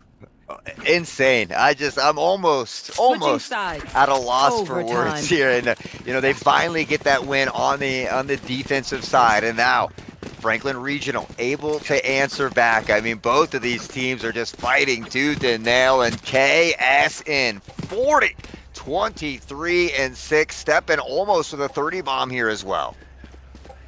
Oh man, so much back and forth like you talk about. This is bringing us to absolute excitement here in this first map. Like we said, this is just the start of the best of 3, possibly something amazing brewing down here. And Steppen, why not walk forward? KSN, Spike let's take some down, B. headshots here. Able to take down both the Fade and the Reyna is a lot of tools, especially to take over those sites. So lovely start here for Albert Gallatin. They showed in that previous that they can play well off their defense. You're going to have to rely on KSN here again, though. Yeah, KSN lurking here in market. Unlucky, might not check it. Walks on by, and hands in the air. I feel the same way. You Last gotta player check your standing. angles. KSN with a triple. Again, asserting dominance here. Has the run it back as well. Will allow them to push out toward B. Quota. They've been very clutchy before. Here's another opportunity. Absolutely denied quickly. That is, in case you guys were missing the counter, we've got 9 KSN ultimates Switching here sides. into this map. Match point. Absolutely crazy scoreline. And once again, we're in third overtime. This is Albert Gallatin match point. We've seen actually defense start to step it up here in this overtime. Franklin Regional, though, giving over some early picks. Again, they don't have ultimates or anything to play with. It is just straight up gun duels that they have to work with. I mean, KSN getting an ult almost every 3 rounds at this point, which is absolutely nutty, but the scoreline shows why. A plethora of kills in the bank for both KSN and Steppen here. Now, again, in that driver's seat, they only need to get one more round to close out map number 1, which happens to be Franklin Regional's pick as well. It is going to be there. If they could get it off of their opponent's map, it would be such a bigger confidence booster. Blix is already going for the plant. We're going for a 5v5 retake for the map. And KSN doesn't even want to flash out. It's just going to drop their way on down instead, choosing to run it on back. Steppen is going to get a double. 1 away from the lockdown. Working their way forward. This tree positioning is so tough because where do you go for Franklin Regional? There's no place for you to even walk in. YOLO can behind. And a flawless third overtime victory. KSN, remember the name. Albert Gallatin victorious on Ascent. Jumping up onto the box and finding 2 headshots, the crosshair placement, the spray transfer. KSN 45-23, 7 first bloods, and who else right behind him? Steppen 32-21 with 5 first bloods, 12 between the 2 of them. That is insane. What a crazy map. Absolutely insane from KSN, like we talked about. 9 ultimates popped in that map. That's probably the most we've ever seen in a TEC map, let alone all throughout the Valorant scene. But man, oh man, Albert Gallatin, they came to play. And this is what we were asking, like, surely it's the number 6 seed, man. Surely KSN doesn't have this much ice in the veins. Clearly we were wrong, and honestly, Franklin Regional now need to step up on their opponent's map pick. Yeah, absolutely crazy for Albert Gallatin to come in here, the number 6 seed, and continue to pressure forward. But you know what? I feel like we got to check in with the other goat downstairs. Let's head on down to our boy Q and see what the man's thinking. What I'm thinking is that was a knockout, drag him out. That was insane to watch there. And if there's anybody who's going through it in this place, it might actually be the coaches, man. They're overtime after overtime and getting to be back here in the Luke Holtz Arena, kind of getting to see the reactions from the coaches every time they know they get to kind of clutch themselves an extra round. It wasn't over until it was over, and it's kind of crazy, Hot Sauce and Llama. We continue to, I think we all have in the background throughout the playoffs, continue to doubt this Albert Gallatin squad, a team that's kind of had a roller coaster throughout the season. They've gotten red hot, and they were able to withstand the test of time through a couple of overtimes there in map number 1. You guys pointed it out quite a few times. That was Franklin Regional's pick. This is a squad who hasn't had to bounce back after a map loss yet. Now they're going to have to now with everything on the line and with the way that the emotions have been going up and down here in this esports arena behind me, they're going to have to make sure that they can really regain and capture here early. They've got to put themselves in the driver's seat because it seems on this wall over on this side over there, the Colonials, the more momentum you give them, the more and more they continue to get piping hot. And I think they want to try and send this thing home in 2. I can't wait to get down to it here. But Llama, Hot Sauce, let's send it back to you before we head into map number 2. I don't know if I can prepare my heart for this. I don't know if I am ready for this map number 2. 3 overtimes. 3 overtimes. Are you kidding me? We said it. There's no way we could have topped the previous series or the Rocket League series earlier in the day. They've already done it. They've already done it, Hot Sauce. It's not surprising. I mean, this year in TEC has been insane. It's been the year of the upsets, and at least you're still young. I'm getting old. I don't know if my heart can actually handle this. These guys have been back and forth, pulling at the heartstrings, doing everything they can, and what a Cinderella story here from Albert Gallatin. 5-3 against this 9-0 team that hasn't dropped a single map. And here they take map number 1 to put themselves in the driver's seat. Back in the driver's seat, of course, like we said, it's a best of 3. It's a long series here, but at the same time, now you have to go to your opponent's map pick. Of course, you got a ban, so maybe it's not your least favorite, but it's probably not your favorite map in the world. It's going to be Lotus, which I think is very spicy considering the matchup we just saw between these two. It's a lot of openness. You have that ability with the 3-site map to be very creative, and you're going to need some creativity to shut down a 9 ultimate KSN. Yeah, and I expect to see the same here. I think Phoenix is going to do very good on this map. They'll most likely have stepping back on that Killjoy, can lock down that seaside and really give KSN that ability to kind of free roam and do whatever they want. So, which is very fitting for this playstyle of Albert Gallatin. We're going to head into that agent select screen and see if we get the same comp or not. Let's see if things are going to be similar, different. Let's see what it's going to be. I also think it's important, of course, like we said, it is Albert Gallatin's map choice, but it looks like Franklin Regional starting on the attacking side, picking the attacking side here on Lotus. Like we said, Lotus can be very volatile, can be more defender or attacker sided, just depending on the day. But at the same time, that is a pretty ballsy play, saying, okay, let's go attack side first. Yeah, and again, you mentioned it though. It is a little more favored at times for the attacker if you can utilize it to a T. We are going to see a little swap though. KSN wanting to show off those jet skrills a little bit, maybe on the other side of things. Operator hopping down to that Cypher. Unlucky will stay on that duelist role, but really not a lot of changes in that composition. I think really just here or there between 1 or 2 characters. Yep, a little bit of here or there. I think, like you said, Blix still staying kind of on this Sage. Was forgetting the name there for a second. Sage with the Sage walls, but yeah, it's big to possibly shut off a lot of those pathways. Not a ton of changes. KSN showing versatility on the duelists. What I'm a little bit more concerned about is on the other side. No real counter towards the lockdown again. They don't even have a lockdown of their own, so you're really going to have to do well on this attacking side, because on the defense, you don't have as many tools other than the Cypher. Yeah, we saw Quota kind of getting off of that KJ, going over to the Sky here as well, and now Operator from the Reyna to that Cypher here as well. So an interesting mix in comps, and not a single same agent on the board, so all 10 of them are different up there. Lot of a difference going on through, so lovely stuff. We'll have to see what Blix can get done. We already saw the walls. We'll see what can be done here in this map number 2. Will it be Albert Gallatin, the underdogs, trying to bring things back, trying to 2-0 the champions, the undefeated Franklin Regional, who, by the way, were just handed their first map loss of the season. Let's get going, pistol round, as we get on with the Franklin Regional offense. Greater Altoona clutched up the championship last year, so, one of these teams is going to be that new champion. Albert Gallatin certainly in the driver's seat at the moment, but it's Clementine and crew who find that early plant here. KSN has to dash to safety, 14 health, can't quite get on top either as well, but maybe the audio cue was enough. Omen finding 2, Phoenix 2 of their own. They're stepping again, flicking heads and get Fred. KSN Quota back and forth now in a 2v1, but just caught in a tough spot there in Shri. FadeX able to capitalize, started off with a triple kill, and they're going to look to get that Thrasher as quickly as possible.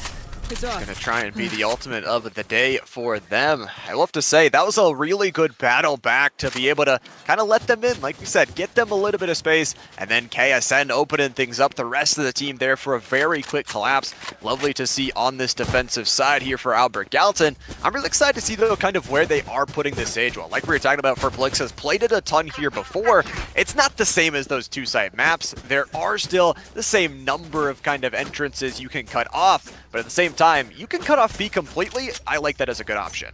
Yeah, absolutely. You know, it just, unless they break that wall, you know that they're not going anywhere near B. So I think it's a great setup, and you gotta give credit to Franklin Regional as well. I mean, they're playing without their star player Mitch that we were talking about earlier, averaging 23 plus kills a game. So to be doing this well without their star player in such a key moment, it's tough. But stepping in with the Bulldog, they'll step right in front of the crosshair, and Steppen will collect the heads. 2 down, 5v3, the player advantage in favor of Albert Gallatin.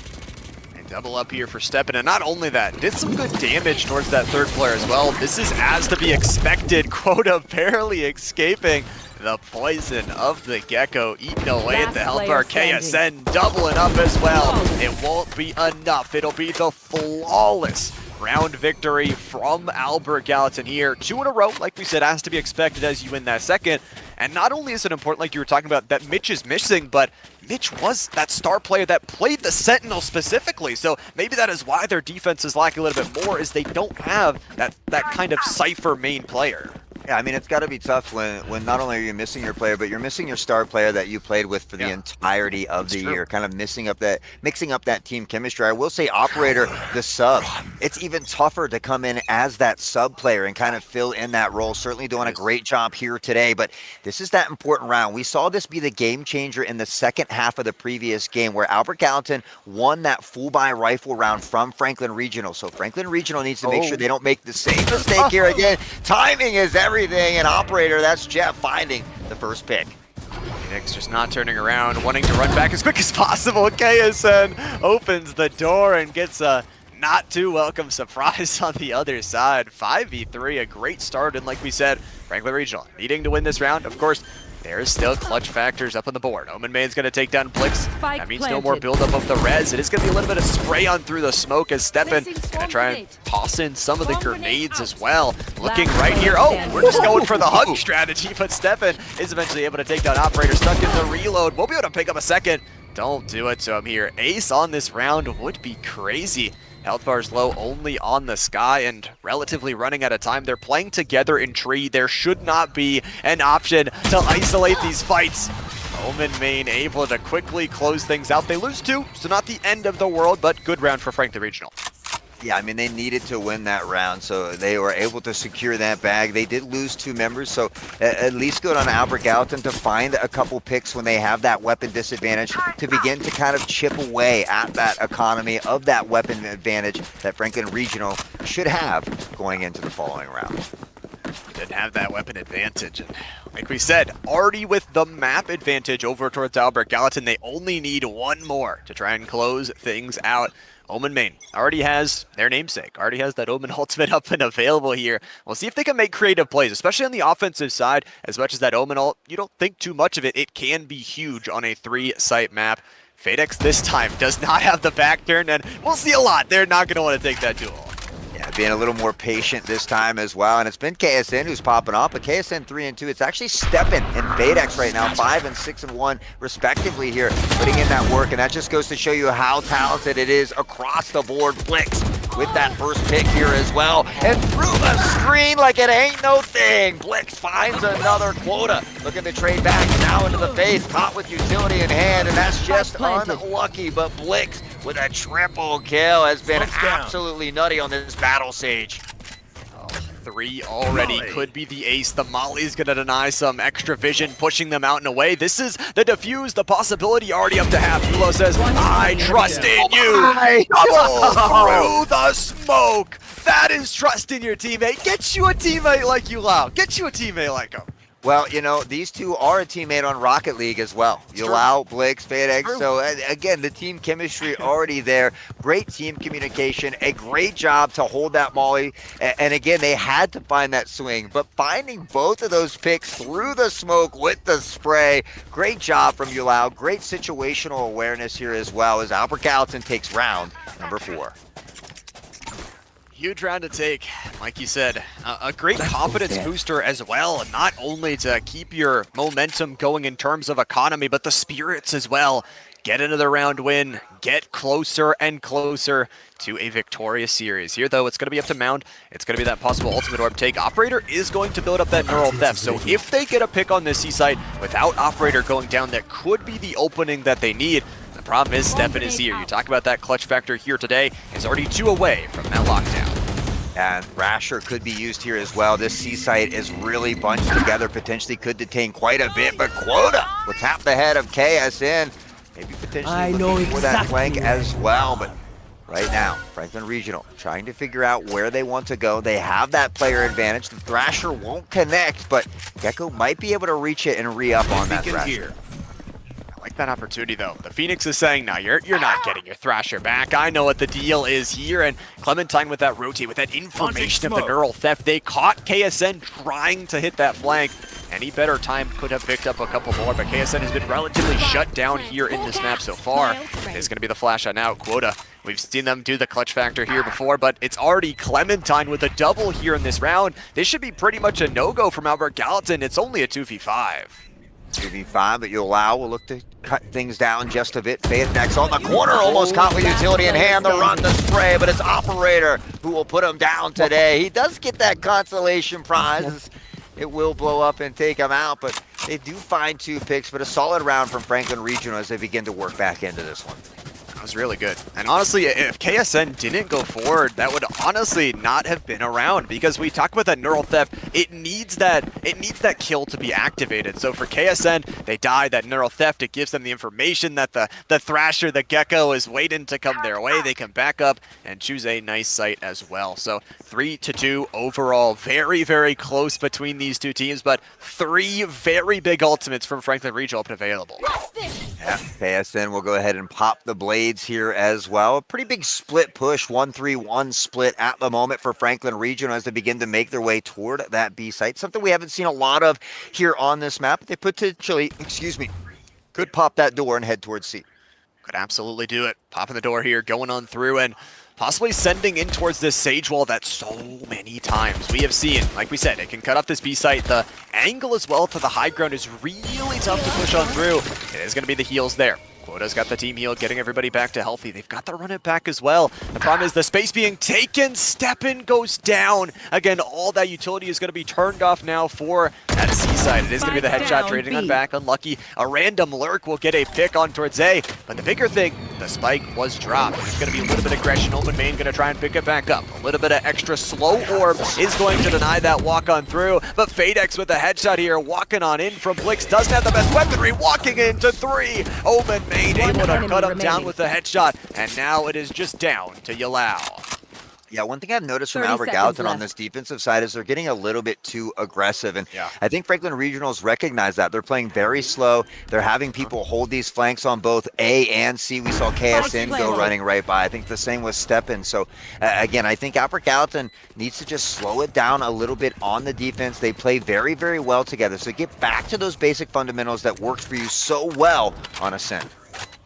Back to those fundamentals. The most important words, of course, whenever you are feeling down, whenever you're feeling out, can always have the fundamentals there for you. Of course, for Yulau, I like this play. Didn't get to mention it. Is going to save away that Vandal. I don't think that Franklin Regional's going to try and hunt him down. Doesn't have the best economy of their own, so may not want to try and lose one of those rifles. But I actually like the ability to play towards B. As much as we've talked about, okay, B is off limits. You've got the Sage Wall there. There's no way you're pushing in. I like the patience that they're showing, recognizing that if Albert Gallatin play aggressive, we play a little bit passive, we take those picks, and then move in.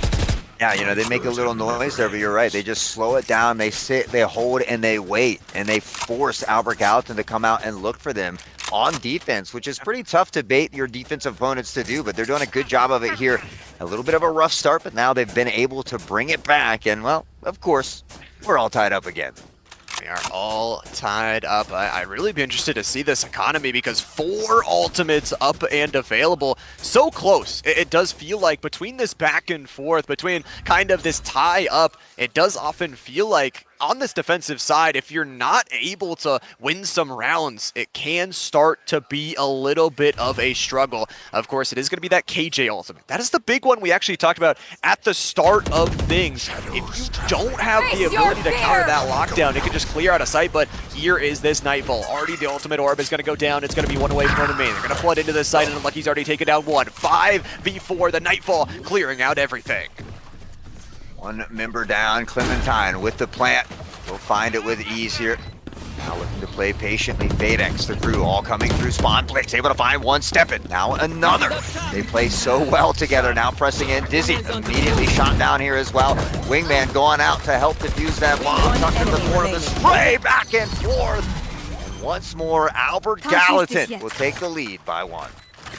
Back in the lead. Did use a couple of those ultimates like we wanted them to. They were able to really run through that round with that lockdown and kind of able to get the Nightfall out on the other side. It did feel relatively good. However, we were talking about for Franklin Regional, they have got 4 ultimates back in their favor. The real question will be, where do they try and invest? They've got 3 of these rifles, make that 4. They've got some possible light shields as well. For Unlucky, might just try and go forward with a lesser bit of weaponry, but this one is very, very close. Very, very close. I gotta tell you, Llama, I'm having a ton of fun today here at the beautiful St. Francis University, guys, at the Jake F.K. Student Center. If you haven't had a chance to make it to one of these lands, you absolutely have to get with it. The atmosphere, as we like to say, is just absolutely unmatched here. Unmatched. I mean, the games are unmatched as well. Like we said, one of the best TEC finals days we have ever had in terms of series length and that quality. So nice stuff so far. We'll have to see though. 4 ultimates already ready to pressure on in as Clementine has already got the plant on down. Sure, it's A-site control, but that retake is going to come in swiftly. KSN with a headshot, Blitz as well with a follow-up. It's going to be the dash on into the backline. And denial. KSN puts them down with a double. KSN almost gets the 4th, but it is the teammate to clean things up. That's the retake potential we were talking about. I mean, KSN just being so patient at the back of the site, waiting for his opportunity, finding that first pick through the blind, then dashing in, catching the planter offhand, now through the smoke, getting the back of Omen. And I mean, there is just a ton of skill there, but timing, the stars just absolutely aligned for KSN. They absolutely do every single time. Like we said, for KSN, even making moves when they haven't been making as many clutch plays is huge. It's a team, again, that anybody can step on up. We've seen Yulau and Blix, like we've talked about before, make those teamwork plays, as well as all of the rest be able to work things back. But economy not the greatest here for Franklin Regional. They're going to have to try and do what they can on this offensive side. We know we have talked about this so many times before, but I would love to see some of those ultimates used here in this round. Got to use the ultimates. Don't want to let them go to waste. Albert Gallatin has done a good job of that thus far, and now we'll see Unlucky popping that run it back, taking a lot of control here. But I like this from Brim, right? Don't give him that 1v5. Don't give him that player advantage. Go ahead and fall back. You play very well with your team. And that's exactly what Albert Gallatin is doing here. The team right now, it is going to be that run it back, getting pretty much no value. Just the clear of the site. KSN, where do they check though? Do they check the right spot? No. Unfortunately, Operator's got the headshot. Mountain clearance though, Yulau is going to be able to clear at the backside. A double. Again, anybody and everybody can clutch up. Fadex is there too. The spike is already ticking, but Steppin is stepping back up into their role. It is a 2v1.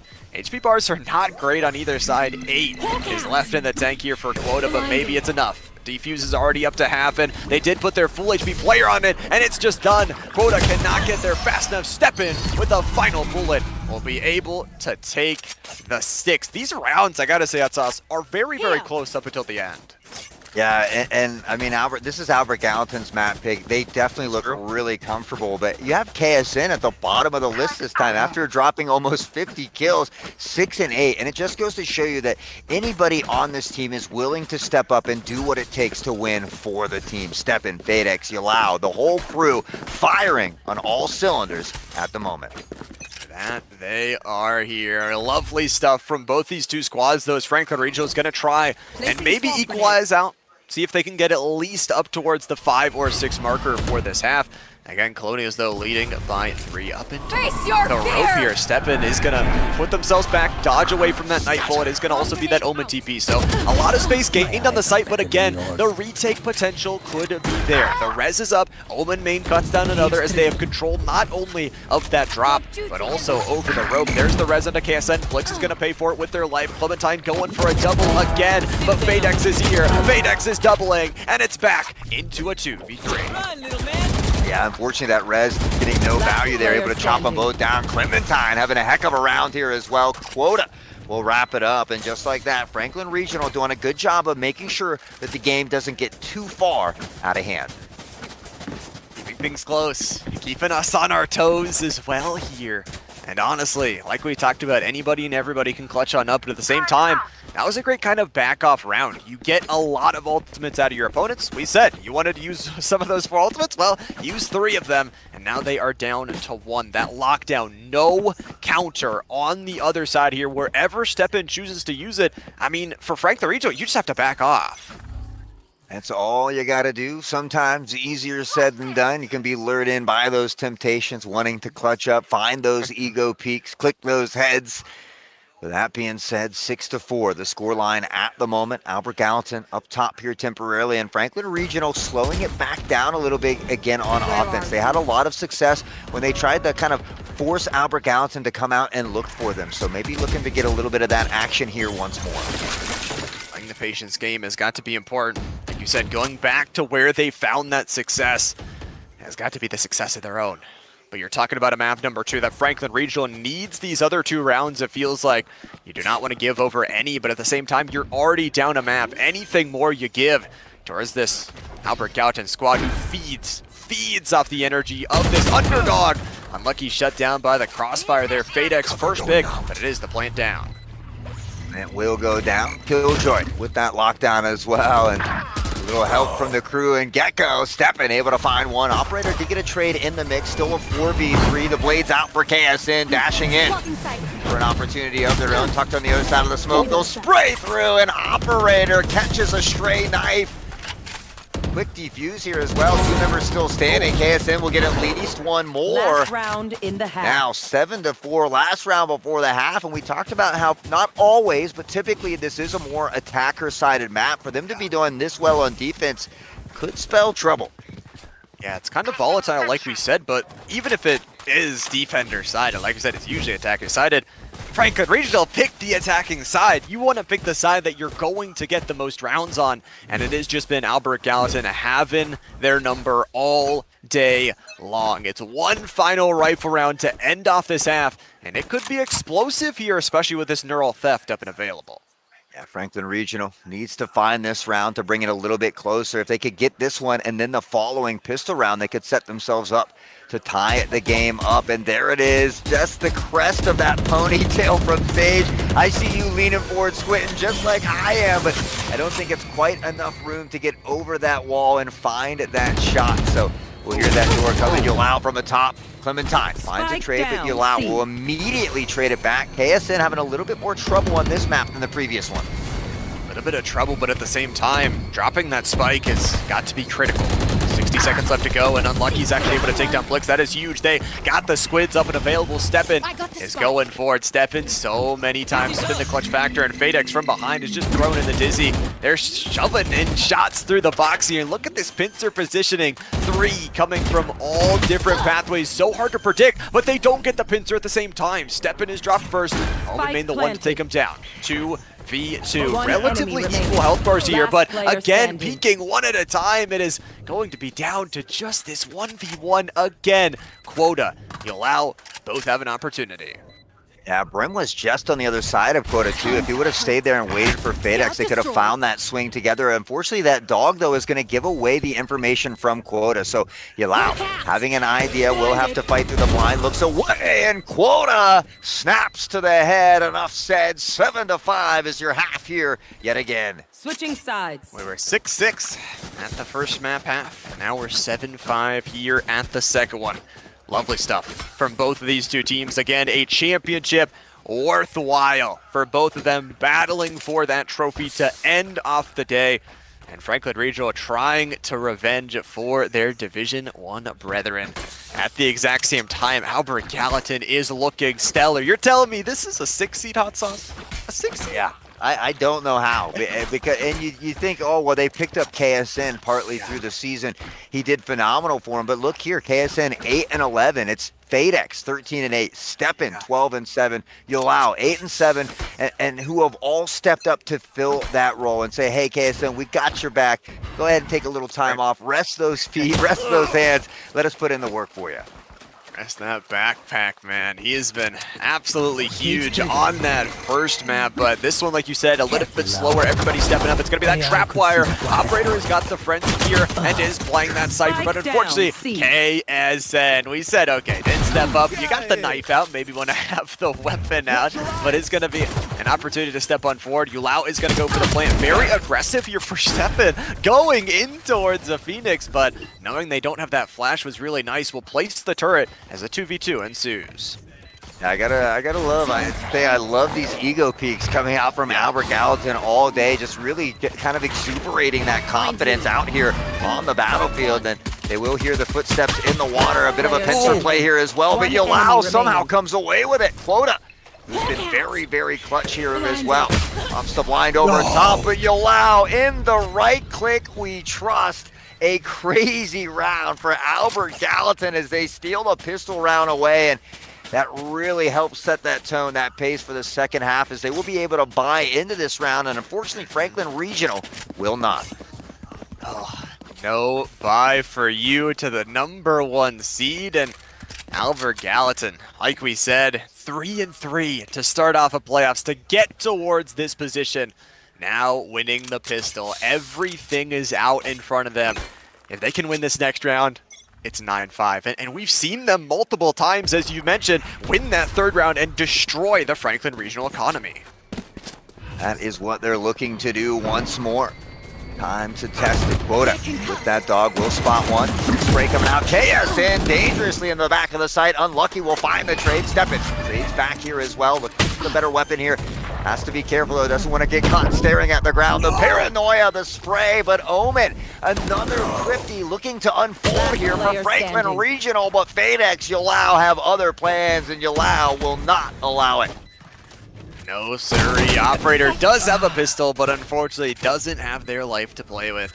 It is going to be FadeX with that cleanup. Of course, this was an expected round win for Albert Gallatin. I just love their aggression, their ability to turn up the pace here over towards these different sites, realizing that KSN, especially with the dash, could just take so much space. And you're seeing the preparation phases starting to be there for Franklin Regional. They're saying, okay, we'll get a Phoenix flash, we'll kind of hold down the site. KSN's like, oh, hello, I'm at your door. What you going to do?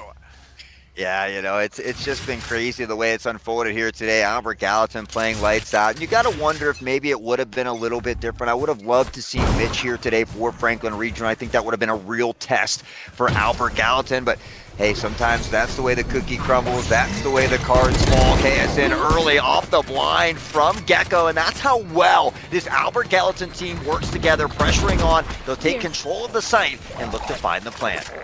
They're going to get the plant. And not only that, they have just given over a rifle to one of the most dangerous fraggers on the other side of the field. KSN, let's see what they can get done. 5v4 in this post plane, and this could be a round that, like we said, destroys the economy. This could be the series. Yulao with the headshot. Unlucky battling back with a double. They have to run it back, but their HP is very low. They're going to swing around the corner, but not checking the right side. Really patience play from KSN and Blix. It'll be the revive. Back to 100 HP, but KSN does not care. Who is the real Phoenix? KSN is from the previous map.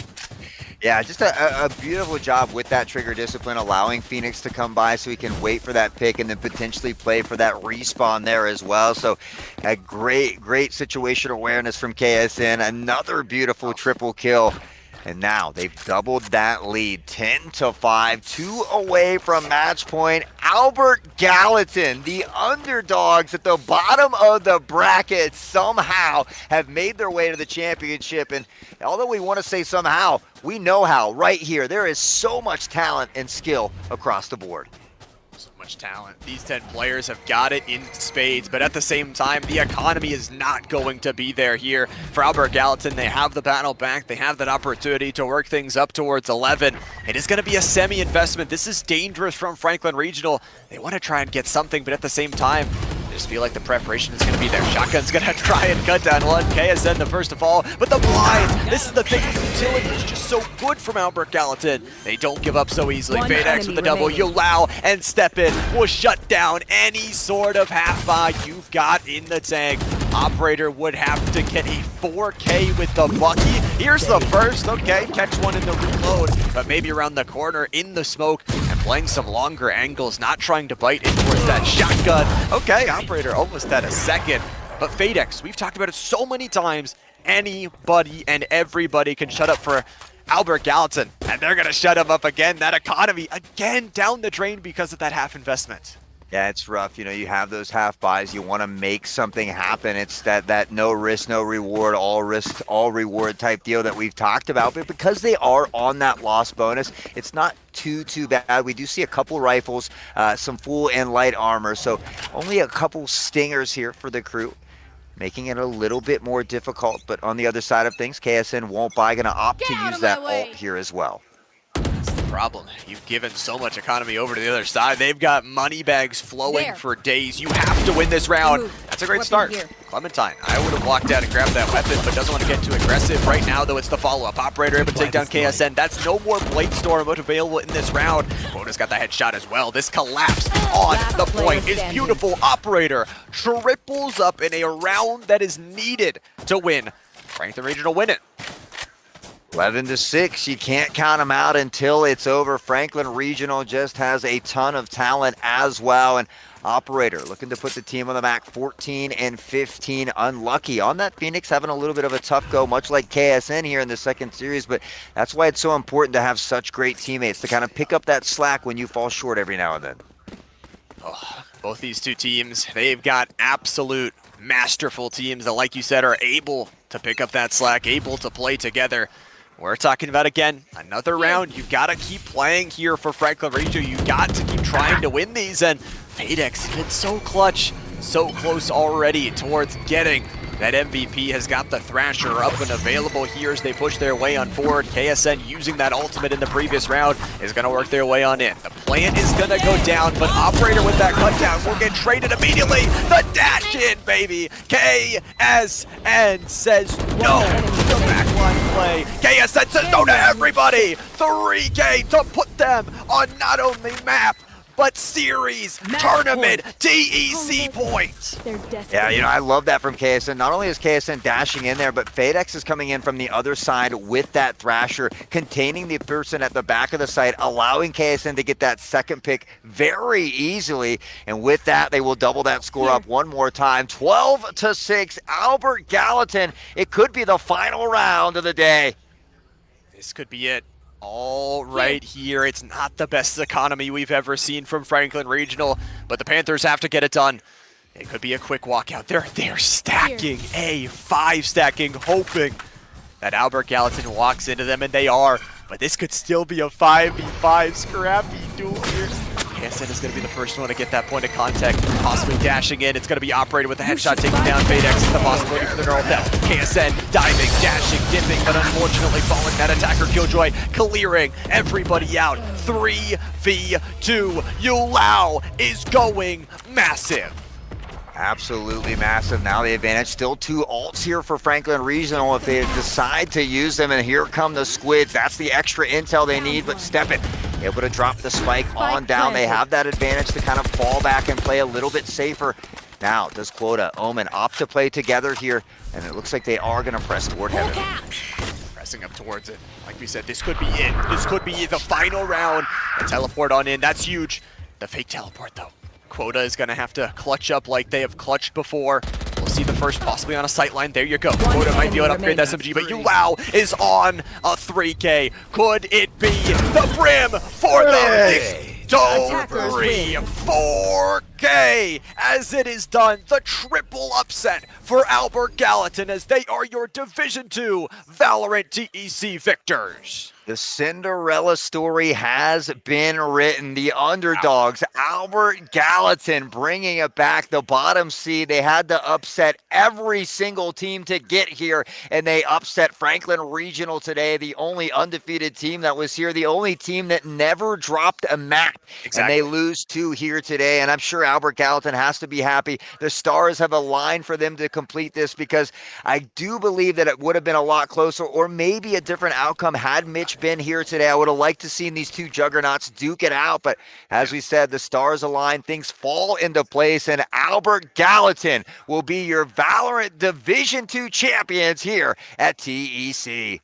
I mean, absolutely deserved. Like we said, it could not have been a harder road to get towards the championship for them. They battled through it. They were 3-3 going into playoffs, 3 series victories in a row. We talked about it. The round differential difference. It was plus 92 at the start of the day for Franklin Regional and only plus 16. The battle back, and like you said, the pieces coming together for Albert Gallatin. They step up. Any one of the team was able to clutch at any moment, and they played their hearts out today.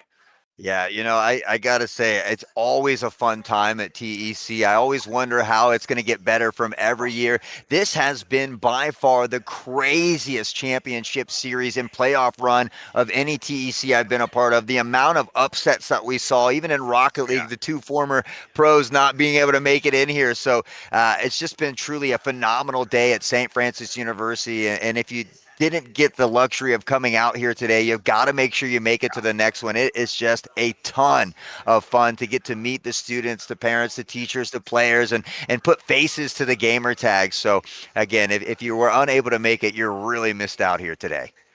You definitely missed out. I mean, I do appreciate those that actually were able to tune in from home, able to watch all these games, because, man, like we were saying, even though this was like increasing the action for TC, this was one of the best championships we have ever had in terms of going the max length series. Of course, we didn't get all 3 here for the final one, but all of the series, from beginning with Overwatch to Rocket League towards the Valorant here at the end, it was the most stellar esports action I've ever seen.